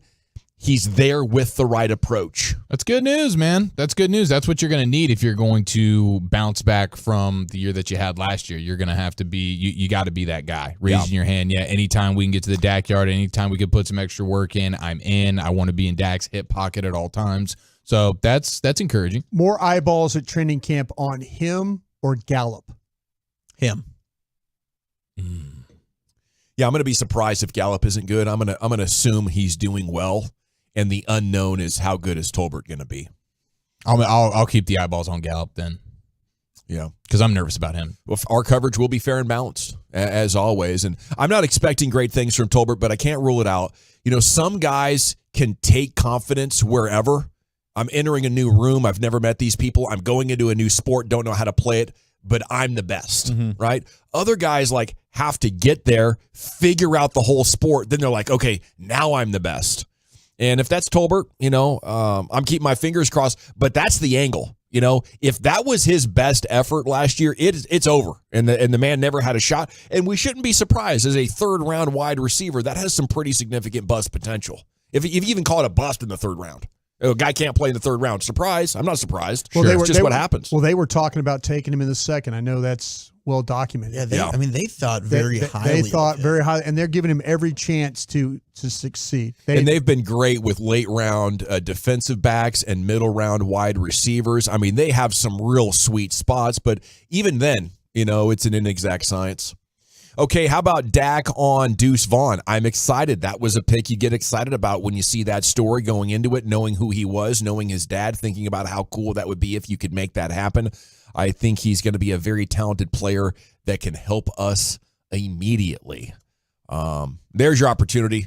What do you think about the top end speed and how important that is, Brian? You're not wrong about that. And I know, Zach, you watch the same. I mean, you'll see him, he'll break a run and then he'll get fetched. You know, I mean, but once he gets through the hole, that quickness, the ability to make people miss, and then he tries to extend on you. He's finished some runs in his time, but he's also been fetched at times too. I don't think he has that any type of. I think he's got rare kind of quickness, and balance. Yeah, but I don't think his long speed is really good. Like an 80-yard touchdown run, I don't know if he's going to be able to pull that off. He's got, a safety or a corner could chase him down there, but he's a guy that can rack off some big chunk plays for you, 10 to 30-yard runs. I think he's going to be a really good player. Yeah, I mean, if he had more top-end speed, you don't get him in the 6th round. But I think that... Well, I think the lack of height... It was mainly the size, I think the height is the biggest problem with him. I mean, but Gavin's right, though. You have a shorter guy that doesn't have that, that extended... that speed that you see him running. He's got the shorter legs, right? Yeah, running away from people. You see him that first 7, 8, 9 yards of him running, man, it looks great. And then he starts to get into space and you start to see people get the angles and stuff on him. Yeah, you can still be a really, really good back without the super long speed for sure. You got the vision. He is he's a born to be a football player dude. Yeah, so he's got the feel, the vision, the balance, as you mentioned, the quickness. So I think he's got the skill set to make up for it for sure. How many rushing yards in college last year? Oh gosh, he was all of them, over right? 1,500. I mean, that dude's had like over 2,000 all-purpose yards. Well, he's gotten better every year. They've given him the ball. I mean, Bassick said it earlier. In basketball, rebounding translates from college to the pros. Yeah. At running back, speed, size, and production. So I guess he has one of the three. But it is really, really tough to stay off these defenders in today's game. Yeah, 15-58. These defenders are getting smaller and faster. And as a running back, your edge isn't there anymore. You used to be the most talented physically player on the field, and that's why the game kind of revolved around you. It was much more physical. The game's evolved. The speed has, the speed advantage has been diminished from these running backs. And now, if you don't have that speed, linebackers and safeties are catching you. Hell, some defensive ends are going to run him down. Quite a few defensive ends would beat him in a foot race. I guess what made me feel better about Deuce was when you watched the Sugar Bowl tape against Alabama. Yeah. And I think we all agree Alabama's churning out NFL pros on the defensive side of the football, and he did not have an issue when it came to speed and making chunk plays in that football game. He looked right at home, man. Okay, and then Dak at this event today at SMU also talked about just in general the upcoming season. You're able to take 2 12-win seasons over into this one and build. It's the first time in my career I can say I feel like consecutive seasons are building. Going back to 21, we've been able to build. We built that year, and we can build again. And I think that's the best real chance that you have of making it. You got to give it knocks. You got to see what it feels like. Us having that now, you feel a lot more comfortable. You're excited about the details, the changes that we've had on the offense and just the team. I'm looking forward to it with a lot of excitement. They have had continuity quite a bit through Dak's career. They've held on to similar coaches, but they've never had the chance to have back-to-back seasons and the sort of momentum that can create. I don't know if that has value moving forward and projecting into the future, but I know if you can do that in back-to-back years, you're doing a lot of stuff right. The NFL is just not set up for you to win 12 games in back-to-back seasons, so you usually have a great quarterback, a great personnel department, and really good coaches if you're able to do this. And I think right now you would say all those things apply to these Cowboys. Really good quarterback, great personnel department, and really good coaches. Like Mike McCarthy's above average and Dan Quinn's top 5. Together, the entire staff, I would put them in the upper 20-25% of the league at bare minimum.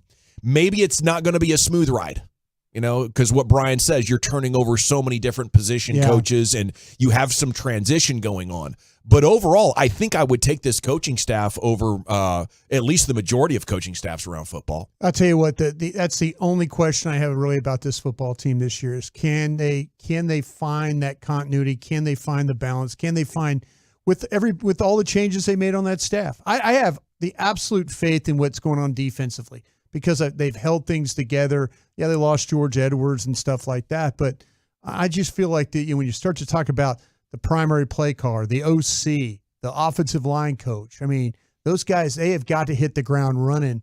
They can't, be giving games away because they're not all on the same page, like Dax even talked about himself. All right, we got to run. We'll step aside just a minute early so we can get to the final round of the Pyramid Bet Payoff. If you're with us last hour, it ended in a tie.